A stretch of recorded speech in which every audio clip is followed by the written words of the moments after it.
Rain or sun, Barbie. Squeeze the flowers, make umbrella shower. Rain or sun, it's a great day for fun.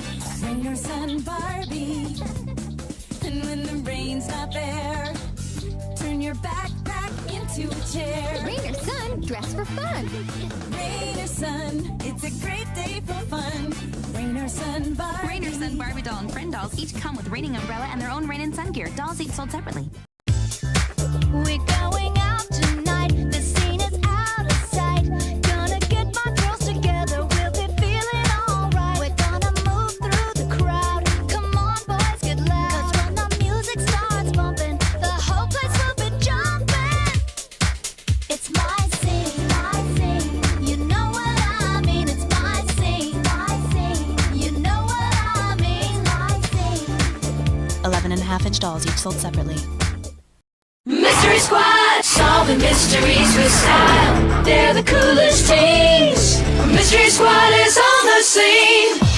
Got a tough case to crack. The prom queen's stuff is missing. With her night vision goggles, Barbie spots some tracks. Let's roll. Kenzie swoops down. Check out what her secret spy dog has found. The missing crown. Devin sends a signal to the crew. Shawnee scans a fingerprint from the clue.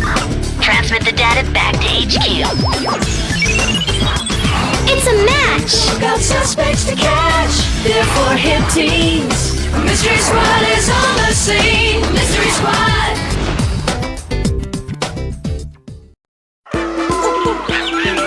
White tiger, chimpanzee, panda bear, now there's 3. Zoo babies, cute zoo babies. Hey baby, hungry now? Soon you're swinging all around. Zoo babies, zoo babies. Hey baby, try the slide. Grab a seat, rockabye. Zoo babies, zoo babies. Hey baby, you're too cute, but it's bedtime at the zoo.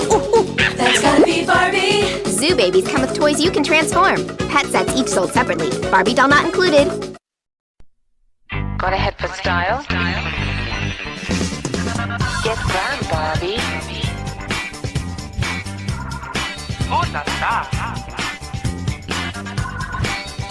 How about a cool makeover?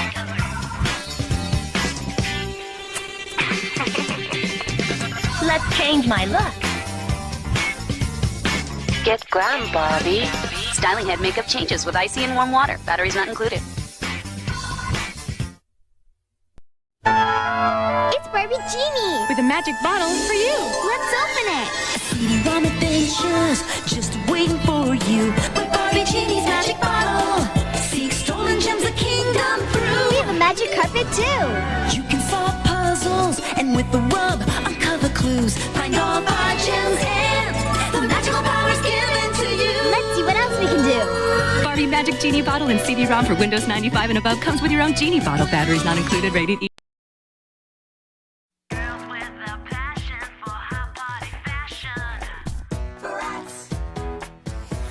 Tons of styling stuff. Oh yeah, it takes time to look this divine. Looking bright, See it tonight. party with a passion. Hey, Kobe. Eaton. Oh, you boys. Style and hair studio, brats, boys, and accessories each sold separately. Barbie cordless answering machine. Hi, it's Barbie. Let's call her back. Talk to her here, talk to her there. Barbie calls you back anywhere. Barbie pretend cordless answering machine. Have you heard about Allie? Betty Spaghetti's little sister?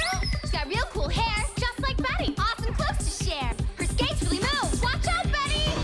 New Betty Spaghetti little sit sets come with everything. All they care about are the TikToks and becoming social media influencers. Barbie's got a vlog. Barbie is a streamer. Our children are being poisoned by social media, and Barbie has abandoned us in our time of need. Back in my day, Barbie was an astronaut, an archaeologist, a wholesome leader of the free world, and most of all, Barbie was a working woman.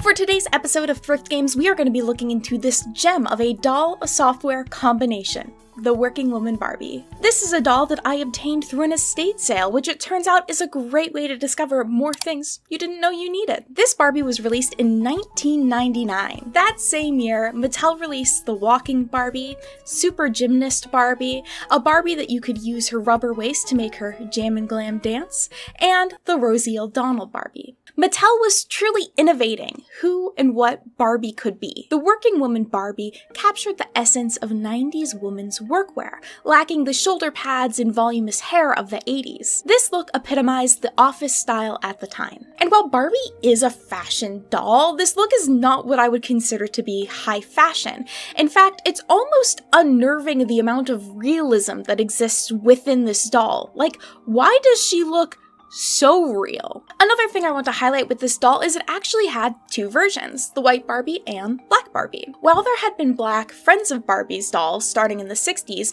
Barbie herself wouldn't be represented as black until the 80s with the black Barbie. So instead of just being a friend of our main character, she got to shine in the spotlight as Barbie herself. So from the 80s onwards, it would be common to see at least a white and black variation of each Barbie doll released. I think it's really important for children to be able to identify with and see themselves in the toys that they play with. And while this is a very small step, especially compared to some dolls today, it is some diversity. Barbie Working Woman also pushed the boundaries of Barbie by being the first doll that came packaged with its own specific software. With only about 50% of households at the time having a home computer, this was an interesting choice for Mattel to make. And I do want to highlight the word software in this. This isn't exactly what I would consider to be a game. It's a little bit different than that. But with all that being said, I think it's time to unbox our Barbie. Okay. Hello, Working Woman. Hello. Working Woman Barbie was created in collaboration with Working Woman Magazine, which was a magazine that was published between 1976 and 2001. The magazine was created to target the interests of the working women, unlike traditional women's magazines, which focused more on women in the role of housekeepers or mothers, or on fashion. As a successful working woman, Barbie sends an empowering message that girls can be anything. The doll was unveiled at the 1999 New York Toy Fair, an event that's used by toy industry professionals, retailers, and press representatives to meet and show the toys that are going to be released the following year. An event that I would like to live at one day. I love the idea of toy fairs. They just sound like the coolest thing to go through. And these recordings from the Mattel one in 1999 are super interesting. You can really see how much work went into the branding and selling of each of the different dolls from this year. Let's see what Barbie has to say. I have a phone call. Teamwork is fun. Unfortunately, my Barbie can no longer talk. She is more than 20 years old now, so the batteries don't quite work anymore. We are sure that in Barbie's 40th anniversary year, Working Woman Barbie will send a fun and strong message to girls that they can be anything. Let's go ahead and learn a bit more about who developed this software. Working Woman was developed by Mattel Interactive under the name Barbie Software for Girls. Mattel Interactive was founded as a way for them to branch into the world of CD-ROM interactive titles based on their franchises such as Barbie and Hot Wheels. They had immense success with this and moved forward to developing interactive CD-ROM materials for toys, such as the Talk With Me Barbie or different video games. Mattel Interactive surprisingly only lasted for 5 years, from 1996 to 2001.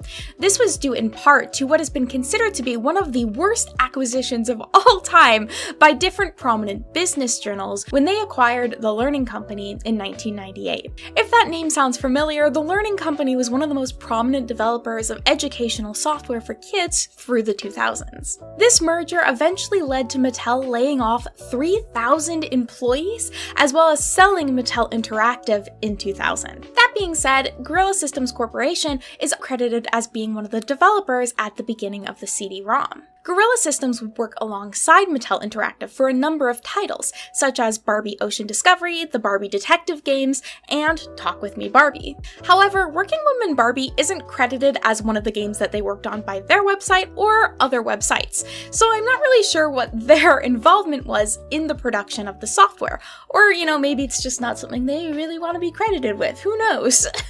Speaking of detectives, I do also want to note that Guerrilla Systems also developed 2 of the Nancy Drew DS games. It's kind of a small world here for my game interests. Some of you Barbie fans may have heard my previous comment about this being the first doll software pack combination, and you may be going, Mary, what about the Barbie Earring Magic software pack?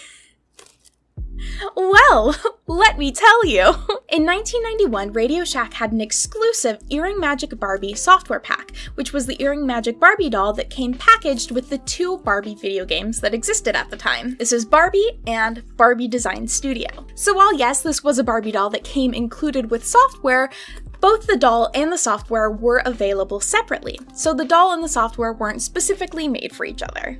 A quick fun note about the Earring Magic Barbie herself, she was sold separately and came in a line with a few other dolls, including a Ken doll. The Earring Magic Ken doll is actually quite iconic and is considered to be one of the best-selling Ken dolls of all time. This is likely due to his looks being possibly unknowingly inspired by the gay rave scene. This doll was incredibly popular amongst gay men, but was discontinued and removed from shelves after it was reported that the circular necklace that the toy wore was also used as a different kind of toy by gay men in the scene. What also impresses me is only 22% of households in 1993, when this was released, had computers. So this was for a super limited audience. I kind of imagine a situation where like a parent would be at Radio Shack and their child would be like, oh, Father, we have a computer, do we not?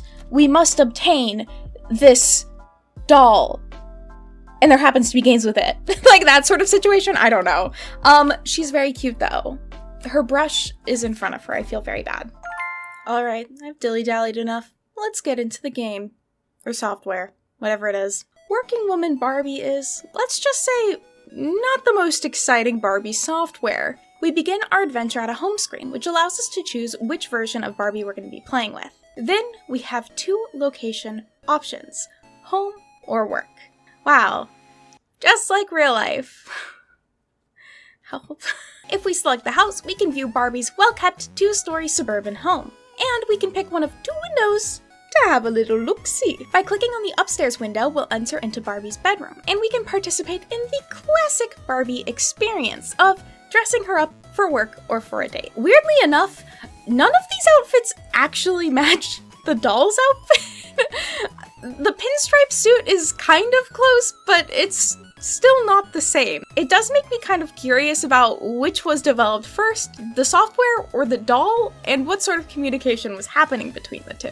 Barbie also makes comments about every single piece of clothing that you can put on her. I've always loved this blue jacket. Which makes me really question if this is considered fashionable, or at least was considered fashionable by kids at the time. Like, don't get me wrong, she's a business casual queen, but I've never met someone so enthusiastic about pinstripes before. I just adore black and white pinstripes. Also, of course, it's not super hard to judge based off of how fashion dolls are today compared to how they were in the past. Like, if I'm gonna put this Barbie and an LOL surprise doll in the same room and have them fight over who's more fashionable, sorry Barbie, you're not gonna make it. Once we've dressed Barbie for the day, we can go to the downstairs window into her kitchen and help her pack her bag. This is a pretty simple minigame where you just select different items, put them into her bag, and she tells you why they're important for her day. It's good to always carry some money with you. And now I don't know much about the stock market, but I would not want to work for this company. Like, they're all over the place, oh my god. Does Barbie understand stocks? This Barbie also has a cell phone, which in-game looks like one of the typical kind of brick early cell phones, but the one that she actually has as a doll is more of a flip phone style, which I believe might be based off of the Motorola MicroTac from 1989, which retailed for $3,000 at the time, which even in today's standards is an insane amount of money, and is $7,200 in today's dollars. So, Barbie is making bank.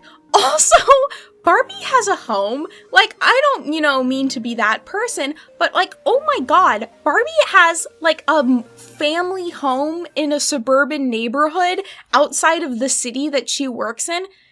This lady's making money, okay? She's making money. The thing that's also really like weird to me about this setting is how bland everything she owns is. Even her mug is gray with the Be Barbie logo.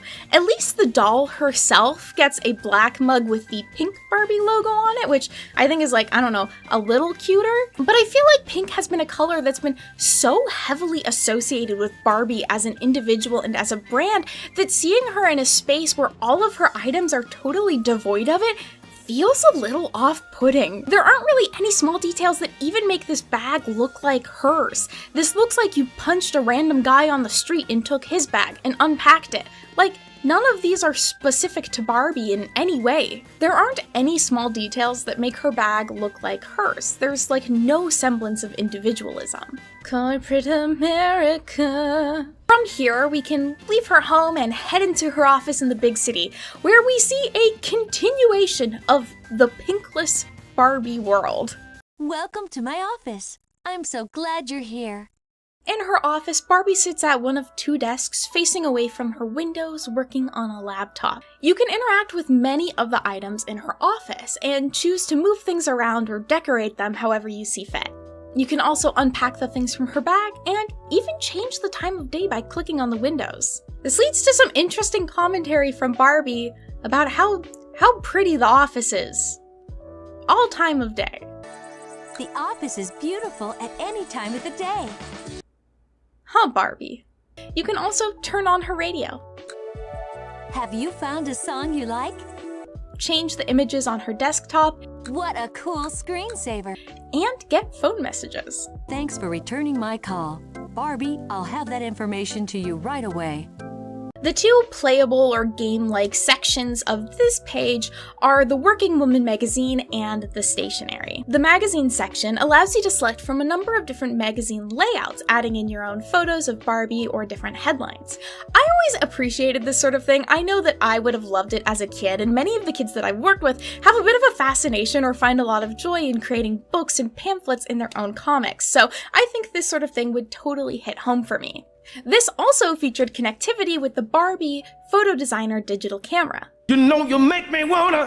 This was a digital camera that Mattel produced that connected with a number of different Barbie software games, allowing you to add in your own photos to different stationery, or say adding them to your detective ID in Barbie Detective. It was kind of a cool concept of not only getting a camera, but having so many different interactive options that come along with it. Works with Windows 95 or higher in your printer, battery not included. Then we also have the stationery section. Here you can create and design your own stationery. And again, as a kid, I think I would have totally loved this. Printables were kind of a big thing in the 2000s, where different companies would have activities or crafts that you could easily print out featuring their branding from their website. I remember having some Sanrio ones that I really loved to draw or like make little boxes out of, things like that. So I could totally see myself getting behind this as a kid. And the fact that you can personalize it adds in just another enjoyable layer. You can create something that feels like it represents you.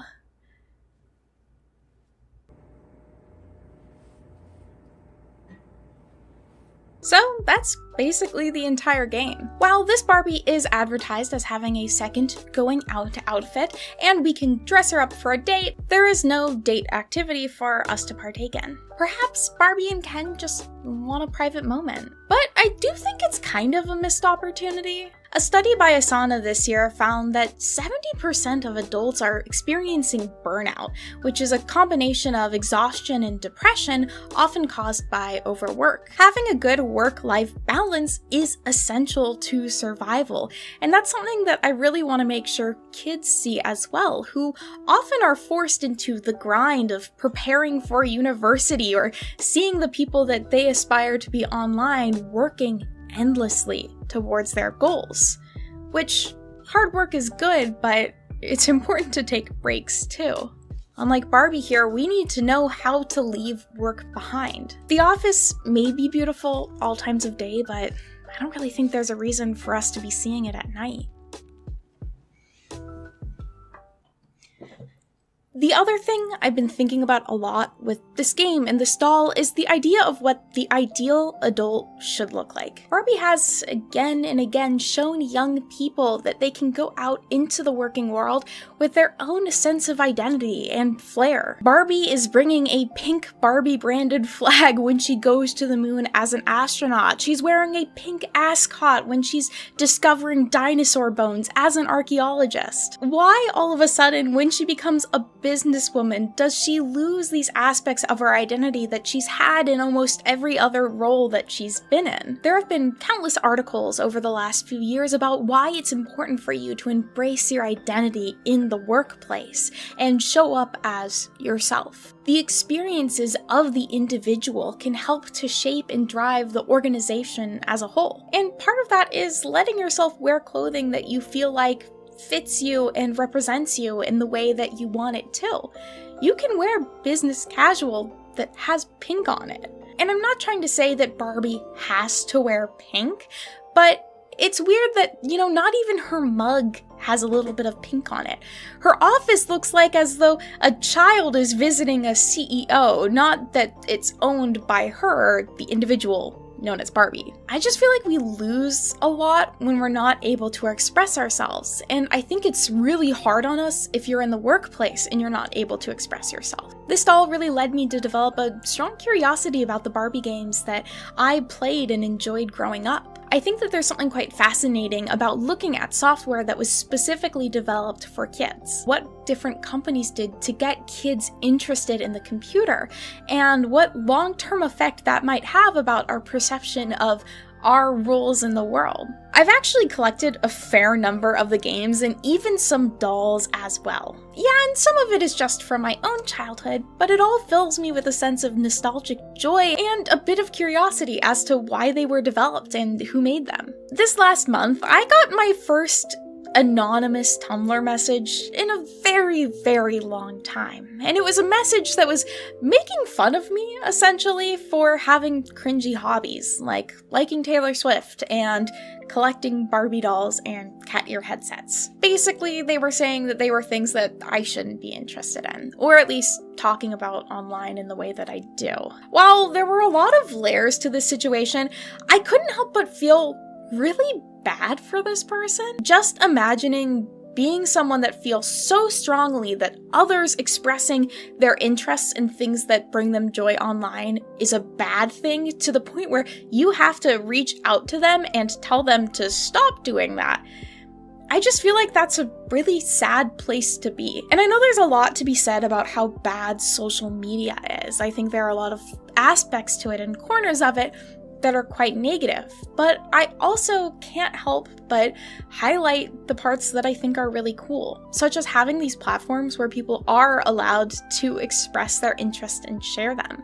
I think TikTok and YouTube especially are quite amazing for being platforms where people can just share what's interesting and other people can discover something new they never thought they would be interested in. That's what I think is cool about the internet, and that's exactly what I want to do on the internet, is share the things that I find interesting and that I'm passionate about. TikTok and YouTube and other sites have allowed creativity and joy to be shared in ways that I wouldn't have been able to even conceptualize as a kid. So while I don't think kids having their dream job being a YouTuber or a TikTok star is necessarily the best, I don't really know if the working woman is the best option either. I do just think today, more than ever, we're beginning to recognize the importance of truly being who you want to be. BARBIE. Make me walk, make me talk, do whatever you please. I can act like a star, I can bake on my knees. Come on in, bimbo friend, let us do it again. Hit the town, fool around, let's go party. You can touch, you can play. If you say I'm always yours, you can touch, you can play. If you say I'm always yours. Come on, Barbie, let's go party. Come on, Barbie, let's go party. Come on, Barbie, let's go party. Come on, Barbie, let's go party. Fame is a gun, and she points it blindly. With the release of her debut album, Addison Rae has stretched beyond just an internet influencer or TikTok dancer into mainstream pop culture. I personally hadn't seen much of her music until recently when the Headphones On music video popped up on YouTube, and I was instantly intrigued by the pink hair. And so if you also haven't been blasting Fame is a Gun every day for the last month, then we have very different brain chemistry. But something I learned about recently that I hadn't realized is Addison actually had her own doll line, and a fairly interesting doll line at that. So today we are going to investigate the rise and fall of the first influencer fashion doll line. So if you aren't already in the know, Addison Rae is essentially the modern-day pop star triple threat: acting, singing, and dancing. She really got her start in the public eye on TikTok, gaining over 88.5 million followers on the platform. And it's always so funny hearing that, considering I used TikTok heavily for years and just never saw any of her videos. That's wild to me that someone's that famous on a platform and I just don't know who they are. Addison had been doing competitive dance since the age of 6 and wanted to pursue it professionally. But once she got into university, she wasn't accepted onto her school's dance team. She looked at her options and decided that it might make more sense for her to focus on TikTok, which she was growing in popularity on at the time, instead of school. So she dropped out, moved to LA, and focused on having TikTok be her career. But she wouldn't do just TikTok. She also had a podcast. In 2021, released her first single, Obsessed, had a cosmetic and fragrance line, and starred in the movie He's All That. Did all of these things get, great reviews? No, not really, but she was on the grind. While her first single, Obsessed, was pretty unloved, even I remember hearing a clip of it when it first came out and going, this is not quite the music for me. In 2022, some unreleased songs of hers would be leaked, and they'd actually gain a lot of traction and positive reception online, leading to her in the future releasing an EP of those songs. But back in 2022, before Addison would fully lean into the music production side of her career and her collaborations with Charli XCX, she would collaborate with another company, Bonkers Toys, in order to create the Addison Rae doll line. The new Skibidi Toilet Mystery Surprise Toilet from Bonkers Toys. Bonkers Toys was founded in 2015 by Brian Bonnet and Jade Thorgmorton. Brian describes the company as, Bonkers Toys was founded to create high-quality, true-to-license pop culture toys and collectibles. Our mission is to create products that fans will be proud to own and collect. Really key in on the collect part of that. The company really got its start when Brian, veteran of the toy industry, saw his son playing the game Slither.io and basically went, what if we make toys of that? The products were a hit, and so the company decided that its main focus for products was really going to be around internet personality and game IPs. So some of their main product lines at this point are in collaboration with LinkyBox, Alfmau, Ryan's World, and Mariah Elizabeth, and all of those tend to be mystery bag items. We gotta get the kids gambling, but they really focus in on representing internet personalities. They also are producing the Skibidi Toilet line of toys though, so they're on the pop culture, gotta give them that. But all these lines of toys seem like they've been pretty successful. I know I've seen some of these in stores and it makes sense. A lot of the YouTubers they're working with make content for mostly a child audience. And because there's that kind of gambling element of the surprise bags, it is kind of the perfect disaster for parents having to buy stuff for their kids. And if you also consider really how unregulated advertisements in videos for kids are on YouTube, I think they're making money. That's all I'm saying.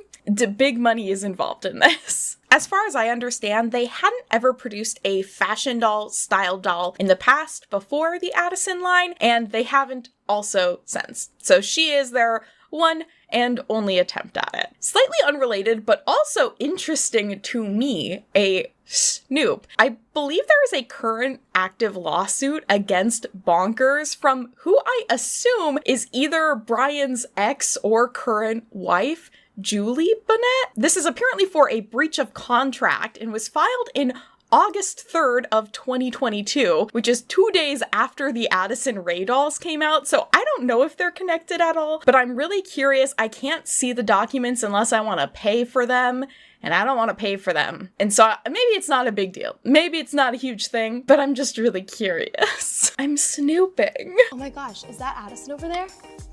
What? I'm Addison. Yeah, I'm Addison too. The Addison Rae doll line was officially announced in July of 2022. In a press release from IMG Licensing, which is the company that manages all of Addison Rae's licensing agreements and might also be her talent agency, I'm not positive, but they state that the Addison Rae line features fashion dolls based on some of her most stylish looks, a music doll that plays pop music with creator-inspired accessories, fashion packs, trend-forward plush, mystery blind bags, and an ultimate surprise fashion doll set to be announced later this year. Ooh.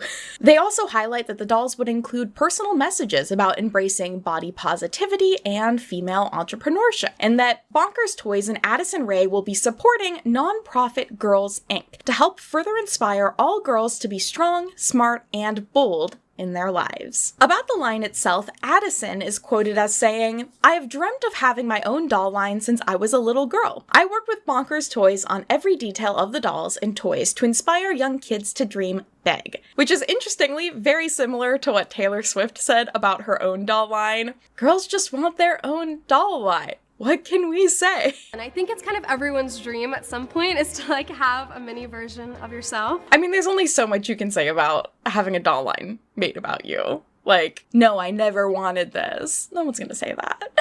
A video featuring Allison describing all of the dolls was also released. It does feel corporate, but it's cute. So next up is a really, really special doll. Then, 1 month later, on August 1st of 2022, the dolls would be released. I believe all of these came out at the same time, so there's not really any specific order to them. But the first doll I'm going to talk about is the Deluxe Music doll, because she's also the one that's right here. So, about this doll, they say, "The Deluxe Music fashion doll is here to bring all things Addison to life. In addition to playing pop music, the doll comes with performance-ready glam clothing and accessories, so fans can be just like their favorite star." So the retail price for this doll, I believe, was around $20, and she is a gimmick doll that is supposed to play a pop song. However, mine is a bit broken, so I can press her button.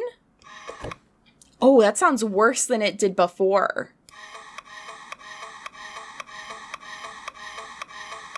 Kind of scary, actually. That's like the Jaws theme. So it's just kind of like a generic pop dance song. Kind of disappointed they didn't decide to use her own song in here, but like I get that Obsessed wasn't really a hit, but it would have been a neat detail, especially because she comes with a little microphone, so it would have made sense. So to break down everything that comes in this box, she has a little plastic phone, which does at least have a sticker detail on it. There's also a microphone, camera, and circle light that aren't super detailed, and I think the camera is also hollow, so they don't look the highest quality. Her outfit as well is very simple. Ironically, the dress that her doll is wearing is like matching a dress she wears in one of her music videos. So I was like, oh my god, the coordination. But I do love the fluffy jacket, and she has some knee-high boots on. I love boots. I think they're so fun and go with everything. So it's cute. For this being the deluxe doll, I guess the deluxe part is supposed to be this great tune,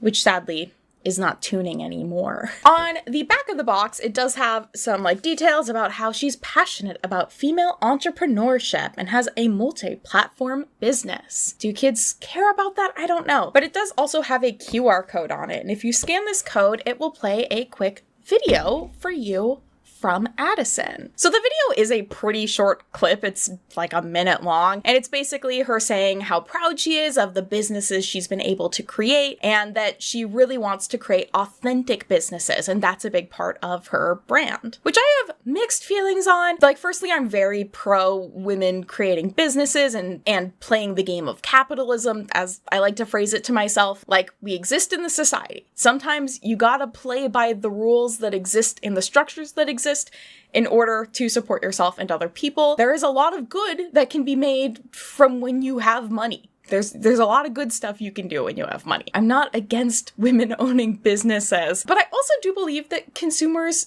really deserve good products, and at times I feel like I have to question a little bit like the quality of the products. I just wonder how much involvement she has in something like this. Like, maybe she was super involved, maybe she wasn't. And so that authentic business part does make me, go a little. I hope so. Bonkers in general as a company does give me like really cash grab energy. And so I keep going back and forth on, well, maybe it is Addison who is pushing towards, oh, these dolls need to have positive messages about body positivity and entrepreneurship, and really wanted those to be highlighted. Or it could have also been Bonkers was like, how can we make this unique so people will buy it? And decided to do that. I don't know. And anything's possible. But at the end of the day, if this inspired a girl to start a business, I think that's great. I don't think that's a bad thing. Next up, we have the beach doll. So the beach-themed fashion doll stands at 11 inches tall and showcases her vibe at the beach and by the pool. It also comes with coordinating accessories and an inspiring message about body positivity. The doll itself, she's wearing kind of a cute stripy dress. It's interesting they didn't go for like a swimsuit or like her having an additional swimsuit that she could change into. She just has like a smoothie and some sunglasses. Very simple doll, accessory and concept-wise. I think this one retailed maybe for around $15, so a bit pricey for basically just a doll. And now it is also like very easy for a person like me who is plus-sized and has struggled with my body image and weight my entire life to look at someone like Addison and go, why the fuck is she representing body positivity? She looks perfect. Because it is really easy for me, and I assume a lot of other people, to not know what it's like to have millions of people commenting on your body every single day. Like, growing up, I had like 3 people who said enough negative stuff about my body that it broke my mind, and I had to go to therapy and work on that for a very long time. And so I can't imagine what it's like to get thousands of comments nitpicking every part of your body every day. And I know some people will always want to respond, oh, it's cyberbullying, walk away, turn off the computer, turn off your phone. But it's like, that's her job. Her job is making that content. She tried to go down a more professional route into the career that she wanted, and it didn't work. And so she took another path, and that path just happens to involve a comment section that you can't always turn off. So I can imagine that having a huge impact on your perception of yourself. And the message she shares in the video on the QR code on the doll box is quite sweet. So I think there's like a bigger conversation to be had around the term body positivity versus body neutrality and all that, which is not really relevant to this conversation. But the message is more just about like having good self-esteem and showing care for your body, because it can have a really negative impact on your mental health when you don't. And I think that's a great message, that we should love ourselves and take care of ourselves and accept our body where we are at and not put pressure on ourselves from other people's expectations. I think it's funny that I came into this being kind of a hater and being like, who's she to talk about this? And it's like, oh, duh, she's heavily criticized every moment of her life that is shared online to a point I could never comprehend. Hopefully we'll never comprehend. So like, as an adult woman, yeah, I'm gonna feel critical of it because the message wasn't made for me. It's for kids. And I think that sort of language is stuff that would have benefited me to hear as a kid when I was really struggling as a child with my weight and my perception of my own self-worth. So honestly, I was ready to be a hater, and it's fine. It's fine. The next doll is the Comfy doll, which is me all the time. So the Comfy themed fashion doll stands at 11 inches tall and showcases her comfy and casual style. So this one also links to the girl entrepreneurship video, and frankly, that is what I'm dressed like most of the time when I'm working on my videos. If I'm not filming, it is sweatpants, sweatshirt, and I hate wearing headphones, so I don't, but I grabbed them for this so I could put my headphones on. Listening to my favorite song. Accurate. I think the Addison branding is funny. They are made of that like terribly cheap shiny material, which I feel like if they could have gone for a more matte look, it would have been so much better and look a lot less cheap. 2 outfit packs would also be released. So one of them is the country outfit. So it's supposed to be inspired by her home state of Louisiana. So it's got a cowgirl hat and it's this gingham romper. Cute. I don't know how much it retailed for, but I saw it ended up on clearance down to like $3. So if you're paying $3 for that, I think that's fine. $3 is a great price. There also was another Comfy outfit. And so the Comfy outfit fashion pack features chic yet casual clothes for a relaxed day around town. So it's supposed to be like leggings and a t-shirt and a hat. I guess kind of cute. It's not something I would wear and it's not something I would buy, but is that like what Addison was wearing? That's my other question, is like, is this actually clothes Addison wore during this time period? I'm not in on the Addison know-how, and unfortunately I don't think there's a website that categorizes everything she's ever worn like Taylor Swift has. Shout out to Taylor Swift Styled. So I'm not sure. Lastly, there was at least one unreleased product. So in the background of her announcement video, you can see that there is a doll wearing a tan jacket. I believe this is like the working doll, or it's referenced in an article as being her like working outfit. So it was supposed to be like what she wears when she's doing girl boss business.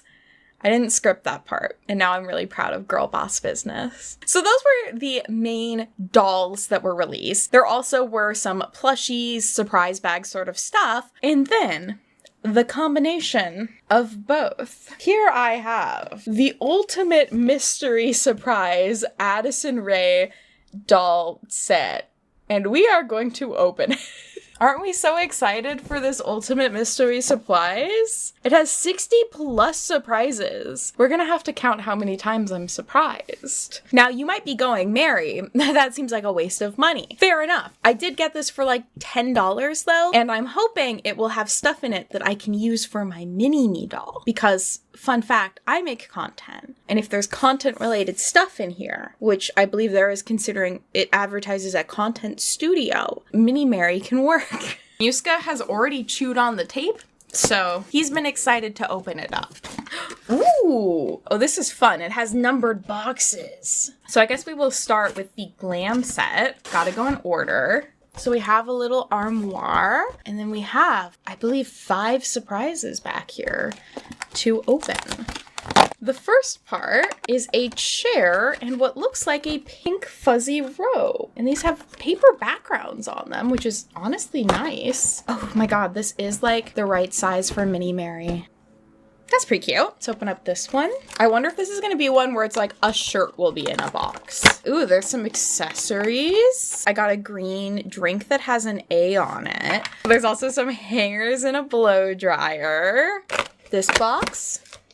Ooh, got some purple headphones. It's actually accurate because my headphones are purple. And we also have a little tablet, so she can be just like me at night in bed when I use an iPad to only listen to audiobooks and play Sudoku. I genuinely have an iPad that can only do those 2 things. Last one for this box is, it's the outfit. Okay, like a full outfit. So it's got some slides, some purple slides. Okay, so we have a full outfit and a robe and a nice little backdrop and a chair. Oh, I missed one. I missed the one down there. That was so embarrassing. This one has a mirror and a comb. This is fun. I get why people enjoy this. I know I recently in a video was like, I don't like the surprise element of toys, and I think it's bad, and I still think it's bad. But I get why it's fun. I get why it's fun and kids enjoy. Next up is the one I'm excited for, which is the Creation Studio, and it's got a green screen. Oh, but also, guys, okay, there's slits in the corners, so you could put different backgrounds here. This one only has 3 boxes to open. One of them is really big, though. So I have an Addison Rae sticker. I have black boots. I believe these are the same boots that the Addison doll wears, but again, I feel like these will fit my Blythe perfectly. A tripod. We got a little ring light. Plaid skirt. Now this is very cheaply constructed, but it is a piece of clothing. So there's a bunch of stuff in the back as well. So I'm gonna open up the bottom pieces and then I'll get the back stuff out. Oh, so we have more hangers. Looks like some bracelets, maybe, or earrings. A little necklace and a Polaroid camera, which is the same one that comes with the deluxe fashion doll, just a different color. And again, it's hollow. We also have some different backdrops. City and lights. City and sunset. Addison Rae. And I like this star shirt. They are all made of this, like, it's like sport clothing material. It's, you know, stretchy and kind of cheap feeling. So that is our content box. Oh, it is supposed to be that camera that goes on top. But that's kind of silly because that's not, you wouldn't use a Polaroid to make YouTube. But oh my God, what if that's what Addison Rae does? Is she films everything on her Polaroid camera. And it's all stop motion animation. And that's the magic of it. The next box is the performance stage. Ooh, for us to perform on. Let's see what we're performing with this time. Yes, so this is what I really wanted. Fluffy pink jacket, because it reminds me a lot. I feel like Taylor Swift wears one of these during the Eras tour. Or maybe I'm thinking of You Need to Calm Down. But I was like, that's a very Taylor Swift item. Also, like pleather pants, which I hate the texture of these. And, oh, a microphone stand, I think. More hangers and a pink microphone. It's the same microphone as was in the deluxe doll box. Ooh, pink boots and a pink purse. She's got little booties, a sparkly pink purse, which is gonna get glitter everywhere, and a little pink phone. Hey, what's up, you guys? Yes. We have 2 more boxes. Ooh, we have a very sparkly shirt that does not have finished seams, just raw edges. That's fine. We're living La Vida Loca. And what looks like some jewelry, like some gold cuffs. Again, I wonder if these are actually based off of things that she wears or if they're just throwing stuff together. The last item is a pair of star-shaped sunglasses. So our next one is the wardrobe closet. I have a feeling this one maybe contains it all. It does! We have naked Addison Rae doll. That's kind of scary. Let's free her from her prison. One thing I do want to note about the Addison Rae doll's body is it's not the exact same size and shape as a Barbie doll. She has a bit of a wider torso. I don't know if that was done in an attempt to make the doll seem more aligned with the body positivity, because I don't necessarily think this is what Addison Rae looks like, but it's an interesting thing. Her joints do not bend. Though I will say, I like that her hair has a nice little curl to it. I'll get her dressed in a bit. Very nice smile. And honestly, like the hair rooting, she's got a good amount of hair. They didn't necessarily skimp on the hair. She smells weird. Oh, there are 2 more boxes. They're just small. Wait, there's 3 boxes. Oh no. Oh my God, this had so many surprises. I didn't count how many surprises it had. Just so many. Quickly do our last 3. So we have 5, which is not labeled.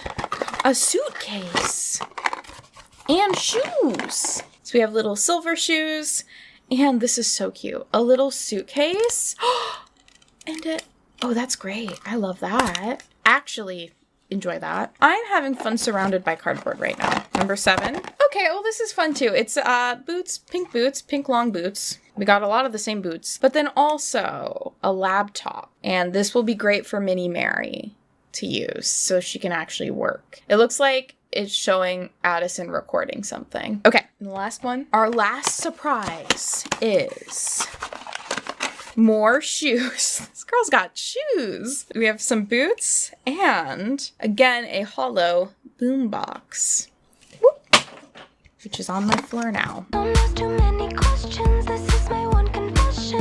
We now have our studio audience. The overall reaction to the doll line was kind of meh. So I assumed that there was a lot of reacting happening in the moment on TikTok, which I don't really try and use TikTok too often these days, but I can really only find one published article about it on the website Dexatro, which is named New Addison Rae Body Positivity Dolls Divide TikTok. Super creepy. But the article is really just about if the dolls do or don't look like her, which, yeah, they don't really look like her, but celebrity dolls almost never really look like who they're supposed to represent. It's really hard to make dolls that do look like real people. Our proportions just don't always make sense for what we think of when we see a doll. And to be fair, these do look a bit visibly lower quality than some other celebrity dolls in the past. Her face, well, pretty in its own ways. They did get some of her features right. And she has that great big smile, but I do feel like that smile for some people probably looks unsettling. I honestly don't mind it. I think it's kind of cute. Oh no! Addison, don't listen to the haters, babe. Yeah, unfortunately, Mini Mary's hair takes up too much room on the couch. I will say though, in terms of price and quality, the clothing is not very high quality. We have unfinished seams, we have some cheap feeling fabrics. Really, at that price point, you could get an LOL surprise doll with much cooler and better clothing and probably the same amount of accessories or more. So it does end up feeling like you are paying extra simply for it being Addison. And it sounds like that was not enough. The line would not sell well in stores. I've seen lots of posts again online about people finding it on really heavy clearance, and I was able to buy them new for very cheap. It just was not a successful doll line. And I feel like the reason the Addison line failed is essentially the exact same reason that the Taylor Swift line of dolls failed. And that is that A, it's hard to make dolls of a normal person. So if somebody has costumes that they wear, say for example, Hannah Montana, you can use those costumes for the dolls, and it translates better than just clothing normal people wear. Because if that's what the dolls are wearing, just normal people clothing, you might as well just buy a Barbie that's going to be wearing something that you want than buy the Addison doll. Her outfits aren't a selling point, just her. And then because she is the only selling point, we have problem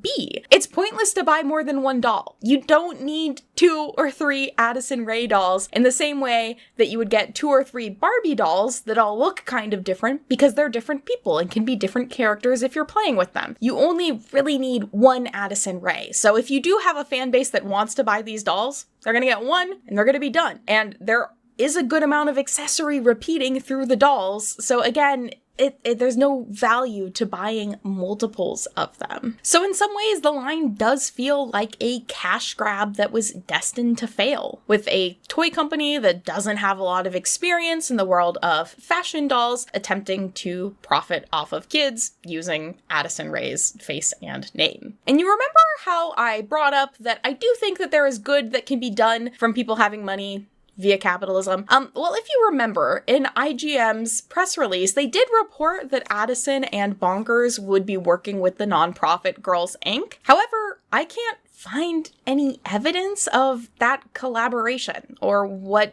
they meant by that. The toy boxes don't mention the nonprofit at all, and I can't find any online posts about any sort of collaboration between the two. So it's possible that if the doll line turns out was really successful, more would have come from that. But as far as I can tell, no real collaboration happened between the two, which is disappointing, but not surprising, especially considering that Bonkers as a company probably was losing money on this doll line. They were not selling at all. Now, do I really blame Addison for this? No. She was like 21, 22 when this was happening, and while that is technically adult, you still have a lot more learning to go. And if a company comes up to you and they're like, business opportunity, and you are just trying to grab every opportunity that you can to not just be totally labeled as a TikToker, you're probably going to do it. It sounds like at this point, and really throughout her entire career, she was trying to break out of that mold of just being a TikToker and was taking the opportunities that were presented to her. And I can't really blame her for that. Like, she wanted to do professional dance and she wanted to create music, but it's hard to get people to take you seriously if you've just been labeled as, oh, that TikToker girl. And at the end of the day, like, was anyone really harmed by this? Maybe Bonkers losing money. No one was really hurt. They're kind of a cute product. They have, for the most part, cute messaging. Like, the messaging isn't bad in any way. You could say that it's wasteful, but I think that that's kind of a bigger conversation about toy companies and the toy industry in general that we should not pin on Addison. And frankly, I now have a bunch of accessories to use for Mini Mary, so I'm not mad at all. So thank you all for joining me on this adventure through the first influencer doll. I know you could easily argue that any number of celebrity dolls that came before this point are influencer dolls, and you are correct. I think the word influencer is often used as a way to, like, insult people who create content. All celebrities influence. So it's not exclusive to just her, but because it is a term used so heavily today on internet celebrities, it felt appropriate for the video. I gotta have a title, okay? That's the hardest part sometimes of making content, just the good title. Thank you so much to my members for supporting the channel. If you'd like to join, you can get access to behind the scene videos, as well as my doll window shopping videos. So please consider joining if you'd like to see more of that content or would like to share some ideas about what I should make next. I hope you are all having a great day and enjoying listening to Addison. Congrats to her on her debut album. I have enjoyed it very much. It's only 33 minutes, so you might as well throw it on. I hope you all have a great day. Oh, Muska. Oh, Muska. Muska wants to say hi. I'll see you all next time with Muska and Addison and Mary. Oh my god, the whole cast is here. Bye! Don't fall.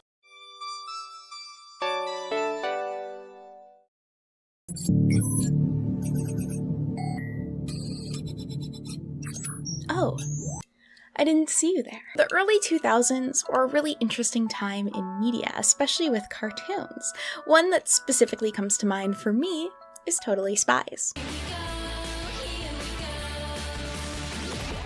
Totally Spies represents two very visceral points of time in my memory. The first was going to visit my Nana in Canada, where me and my sister could finally watch cartoon shows that we didn't have access to in the US, including 16, Total Drama Island, and Totally Spies. The second point in my life it reminds me of is me stress-making my Meiko Daughter of Evil cosplay my senior year of high school, including me binging the entire series as it's on YouTube while using a heat gun to try to make foam armor for the first time. And I'm watching Totally Spies. Safety, zero. Entertainment, through the roof. But what do you do when you have a successful kids show in the 2000s? Why, you make a game for it, of course. Welcome back to another episode of Thrift Games, where I find a game while thrifting and we check it out together. Now, this is slightly cheating because I didn't find these in person while thrifting. I did find them while doing a little bit of an eBay secondhand PC game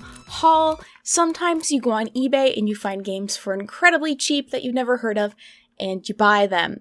And sometimes, by that story, I mean I do that.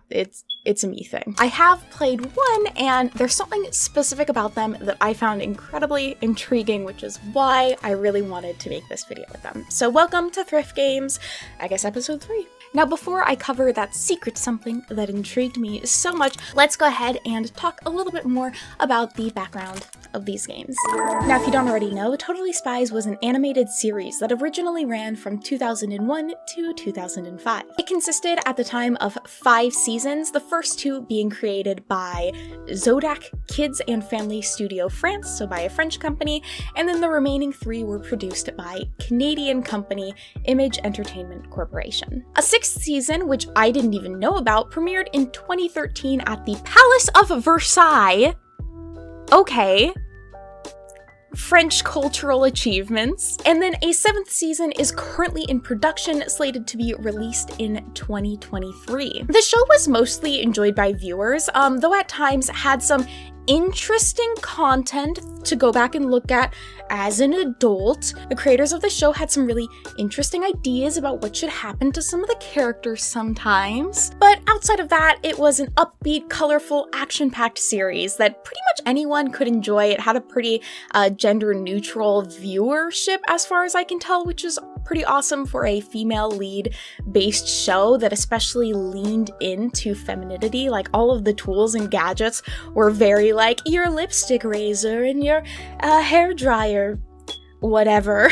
And of course, because it was such a popular show and kind of around the world, it had success in a number of countries, we know what that means, which is merchandising potential. Let's sell stuff. I would consider the period of time from like 2004 to 2012 to be the hotbed of movie, television show, tie-in games. The libraries of the PlayStation 2, the Wii, the Nintendo DS are littered with low-quality, mostly cash grab tie-in games. And Totally Spies was no exception. From 2004 to 2009, 10 games were released based off of the franchise. And so today we're going to be looking at 2 of those games. We have Totally Spies Swamp Monster Blues, as well as Totally Spies Zombie Jamboree. These games were created and published by Finite Monkey Inc. and Brighter Child Interactive LLC, which, fun fact, Brighter Child Entertainment was also who published the Nancy Drew DVD game we covered in a previous Thrift Game video. So small world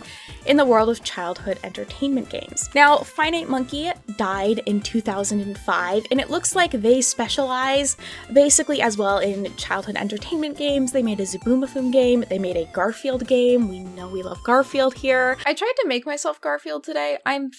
We're looking a little Naruto, aren't we? And then Brighter Child Interactive, I believe they still exist as a game publisher, perhaps, but I don't know if they actually work on making games themselves anymore.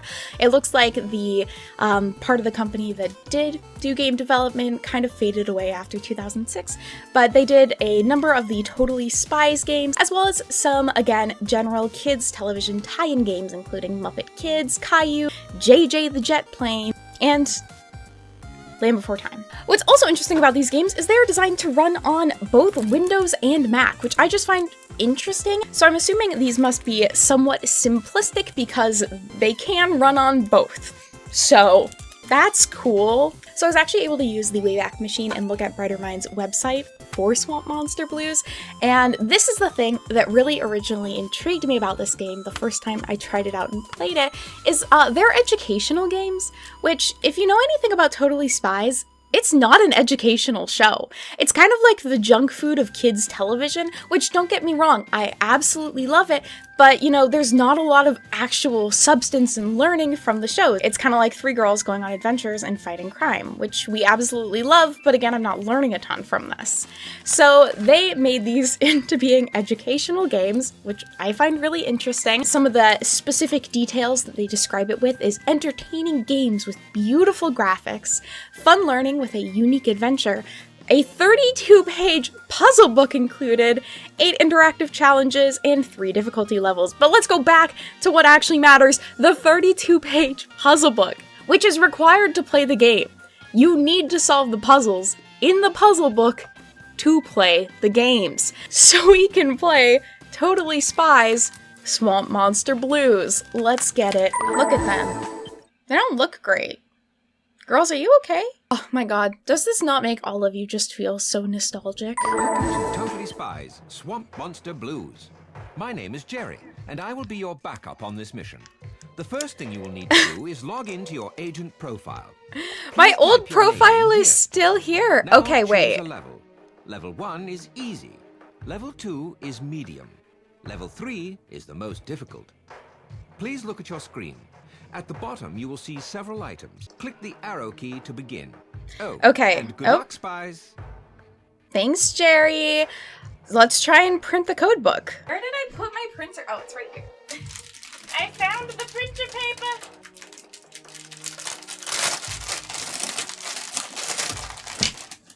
No! Okay, I'm in. This music reminds me so strongly of Danganronpa. So we're gonna make a code name, the Mary, but better than. Okay, Mary but better. Oh, they're running in a race. Look at these beautiful graphics. Ooh. I can help it. Hey, I'm in this race too. Oh, Clover. This is so cute. Oh my god, and they go sliding down a tube. They run so awkwardly. Oh my gosh, I love this. It's like watching the show. Jerry! Oh no. A timely woo.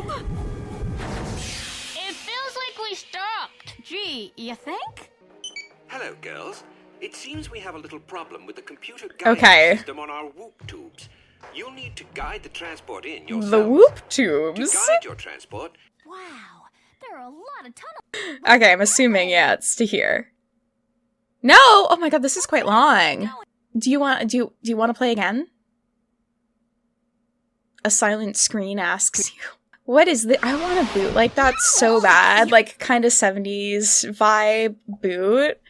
Also, just like anything in Totally Spies. Incredibly aesthetic. Girls, I've called you here because a courier Look at his little of the Department of mustache. Homeland Services has disappeared. He was last seen heading onto this road in the Louisiana Bayou. Oh my god. Swamps are disgusting. Mud bugs, alligators, and snakes. Gators. Mud, bugs, alligator, snakes. Wow, we got some gator haters in the game today. Why are we using a yes. springed shoe In any case, in a These swamp? are the items you will need for the mission. On this mission, you will need the Seems like a bad Up-Bottom. idea. That is the underwater power walking apparel that's inconspicuous. I love That's it. inconspicuous? Yeah, very Yes, not well, inconspicuous. You will also need these infrared tracking glasses. Wow. Those are so cute. And lastly, these Super Bounce Go-Go boots for leaping out of dangerous situations. Okay. I love these shoes. They are very cute. I also love them. And we gotta use a little helicopter thing. Fun. Now you will need to pilot this jet copter to the site the courier was last seen. Beautiful. When you get inside, please program the GPS to this flight path. Throughout your mission, you will encounter areas where you will need to input a code. To get these codes, complete puzzles in the Totally Spies codebook that was included with your software. Look for the number flashing on It the was X bar included, at the bottom of the indeed. screen. So number This is the 12? mission number you must solve in the codebook. Please go to your codebook and solve the mission number that is flashing now. Okay. Mission 12, medium difficulty. We gotta find the treasure to get the right code. Start at the jet and use the compass to make sure you're moving in the right direction. So we start at the jet. And what? Oh, these are the directions. Okay, so it wants me to move northwest 4 blocks. So 1, 2, 3, 4. And then east 3 blocks, 1, 2, 3. Southwest 2 blocks, 1, 2. South 2 blocks, 1, 2. Northeast 3 blocks, so 1, 2, 3. And then west 2 blocks. So it's 9, 2, 1, 9. We cracked the code. Gonna be 9, 2, 1, 9. Enter. We did it, gamers. Oh my god, I'm so proud of myself. I really did that. I would have loved this as a kid. Okay, so notes. Graphics, not the best. The courier's car right there. The tires are all flat. A dinosaur? Oh my god. Oh my god, it's a swamp monster. Duh, but what if it's actually just a dinosaur? Those aren't human footsteps. Yeah, they're dinosaur Footsteps will lead us to the courier footprints. and whatever took him. Clover, I think I know why the track stopped. Oh my god, I love it. Look at her. The bridge is out. Do we get him fix the bridge?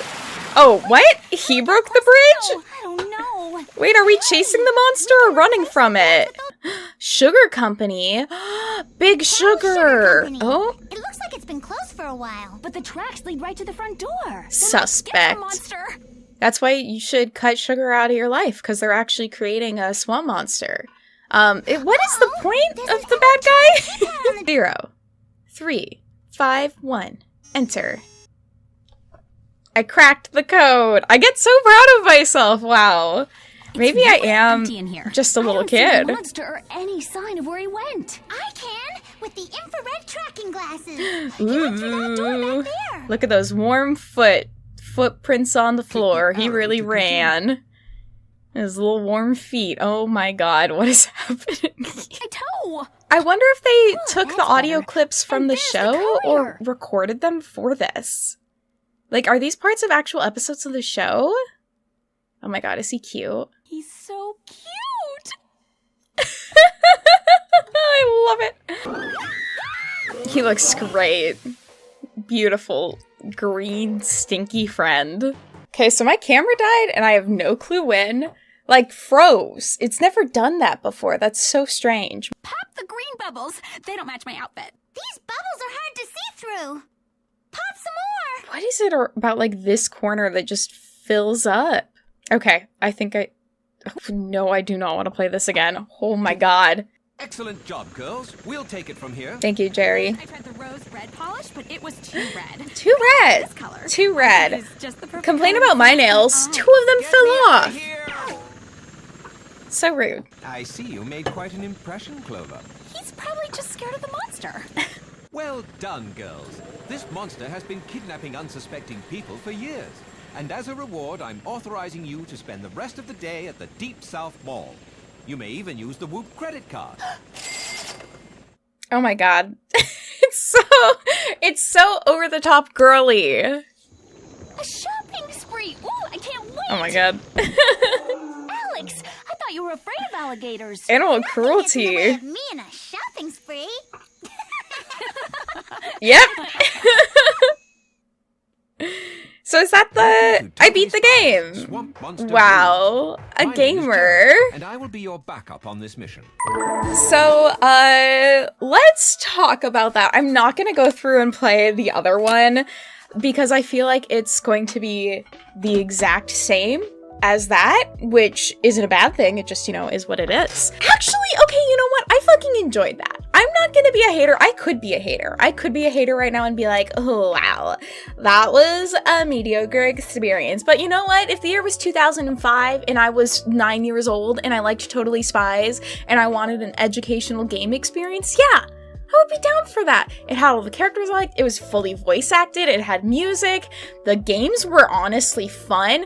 The little puzzles in the booklet weren't bad. I know that I'm an adult now, so it's a lot easier. But even as a kid, I would enjoy this. I didn't think this was bad. I think for an educational game, it's just fine. It's short, but it definitely has replay value because there are the different difficulty levels, so if you want to go through and play it and, do all the different puzzles in it, you can. But yeah, I didn't think that was that bad. It's definitely not, like, the best child education game that I've played, and even for, 2005, not the best quality, probably, but honestly, I think it's kind of cute. I wish I matched the animation of the show a little bit better. I had fun. I think this was a successful thrift game. I'm curious about if there are many other games that you all played growing up that had a workbook that went along with them for you to do the puzzles. I never played anything like that myself before, and I do find that to be a really interesting concept. I kind of like it. I'm not gonna lie. Surprise! I have new merch. If you didn't see it at the end of my Nancy Drew Curse of Blackmore Manor video, I have a DVD Best Console shirt. I'm gonna wear this all the time, so if you want some cute Mary merch, I also love the little rainbow on it.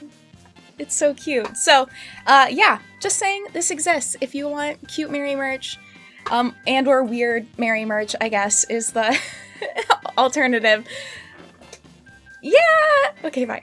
Thank you all so much for joining me for this Thrift Games today. If you enjoyed it, feel free to give it a like, subscribe if you would like to see more, join the Discord if you'd like to receive alerts anytime I post a video or go live on Twitch, and I will see you all next time. Alright, bye-bye!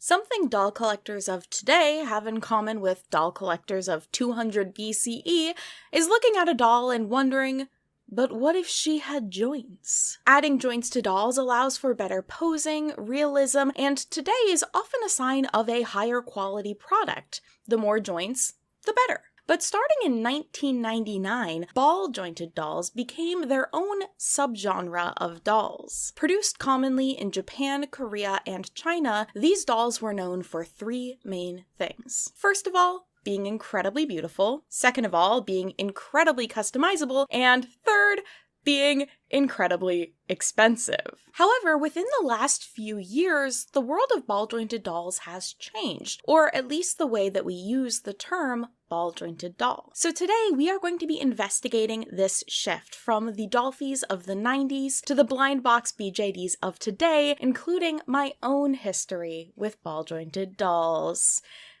We have beef. I'm only kidding. I was impressed that I actually got this far. Dolls have been around basically as long as humans have, and of course, ball joints, which are a form of articulation using a ball and socket joint, have been used in doll making for really as long as we know it. But the term ball-jointed doll or Asian ball-jointed dolls, also referred to as BJDs or ABJDs, are really referring to a specific style of doll that came into popularity in the 2000s. In order for a doll to be considered a BJD, it usually has to have most or all of the following features. It must be cast in polyurethane resin, it must be strung with tension, it must have ball and socket joint articulation, it must have changeable eyes, and it must not have rooted hair, aka these dolls wear wigs. These dolls can range in size from like 2 inches to over 2 feet. And in case it wasn't clear by me mentioning that these dolls tend to be very expensive, they are created essentially as art pieces for adult collectors. So they're not made with the intent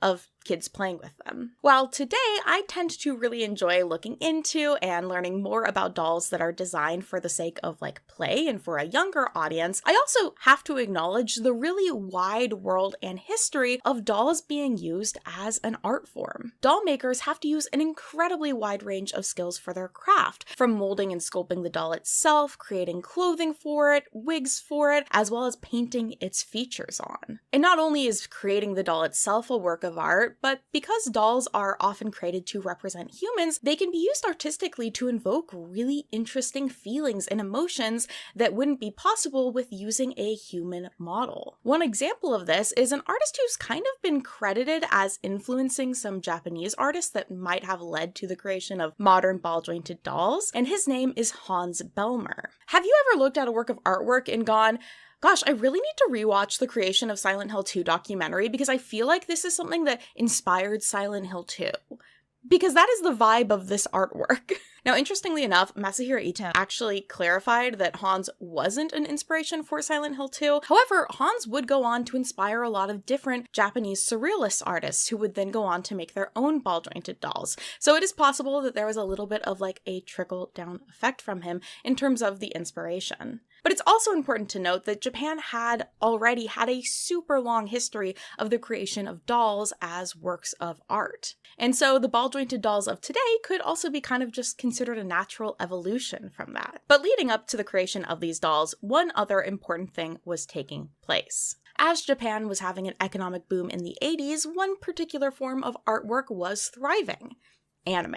Described as a visual quality renewal, more works were being released at this time with more complex themes and plots and gaining international appeal. But within Japan itself, anime was developing really its own subculture of fans. And these fans, driven by the common fan desire to create based off of their favorite things, ended up building what are referred to as garage kits. So garage kits are hand-modeled figures that oftentimes a fan would create and then have cast in resin, and then other fans could buy these kits where they would put together and paint the figure themselves. As garage kits grew in popularity, the ways of producing them also grew, and eventually larger companies would be involved in the production. One of those companies who would produce garage kits, and still does to this day, is Volks. Volks started as a hobby shop ran by Mr. and Mrs. Shigenta. In 1972, when the shop opened, it was really mostly frequented by like elementary school age boys, but as Volks' own history page states, there was one person who kept the thought of having female customers someday on her mind.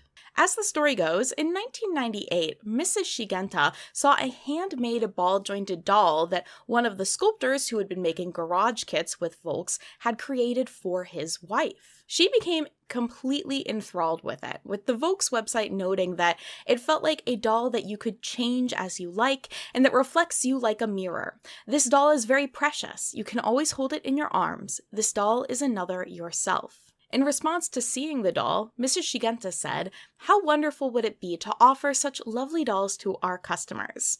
And thus, it came to be. In 1999, Volks would release the first ball-jointed doll, as we know them today, called a Super Dolphy. These dolls were shown at a dolls party, an event that Volks continues to do to this day, where people can come and see the dolls in person, as well as oftentimes order them or enter into drawings to order the dolls, because some of these end up being very limited edition. But in 1999, there were really mixed reactions to the dolls. According to Volks, people felt really different ways about it. Some people were liking it and liked the customization element, and Volks even ran customization contests to try and get people hyped up about that idea, but other people were just not into a new thing. But Volks kept trying, and in 2000 released what would end up being a really successful sculpt of these Super Dolphy dolls named No-No. And from there on, the company would really thrive. And not only that, other companies would start joining in the creation of these dolls. Another company joining in pretty early on was Lutz or Sybaris Project in Korea, but by 2006 we had a lot of the big players in the world of ball-jointed dolls on the scene, such as Fairyland and Dollzone and Eeple House,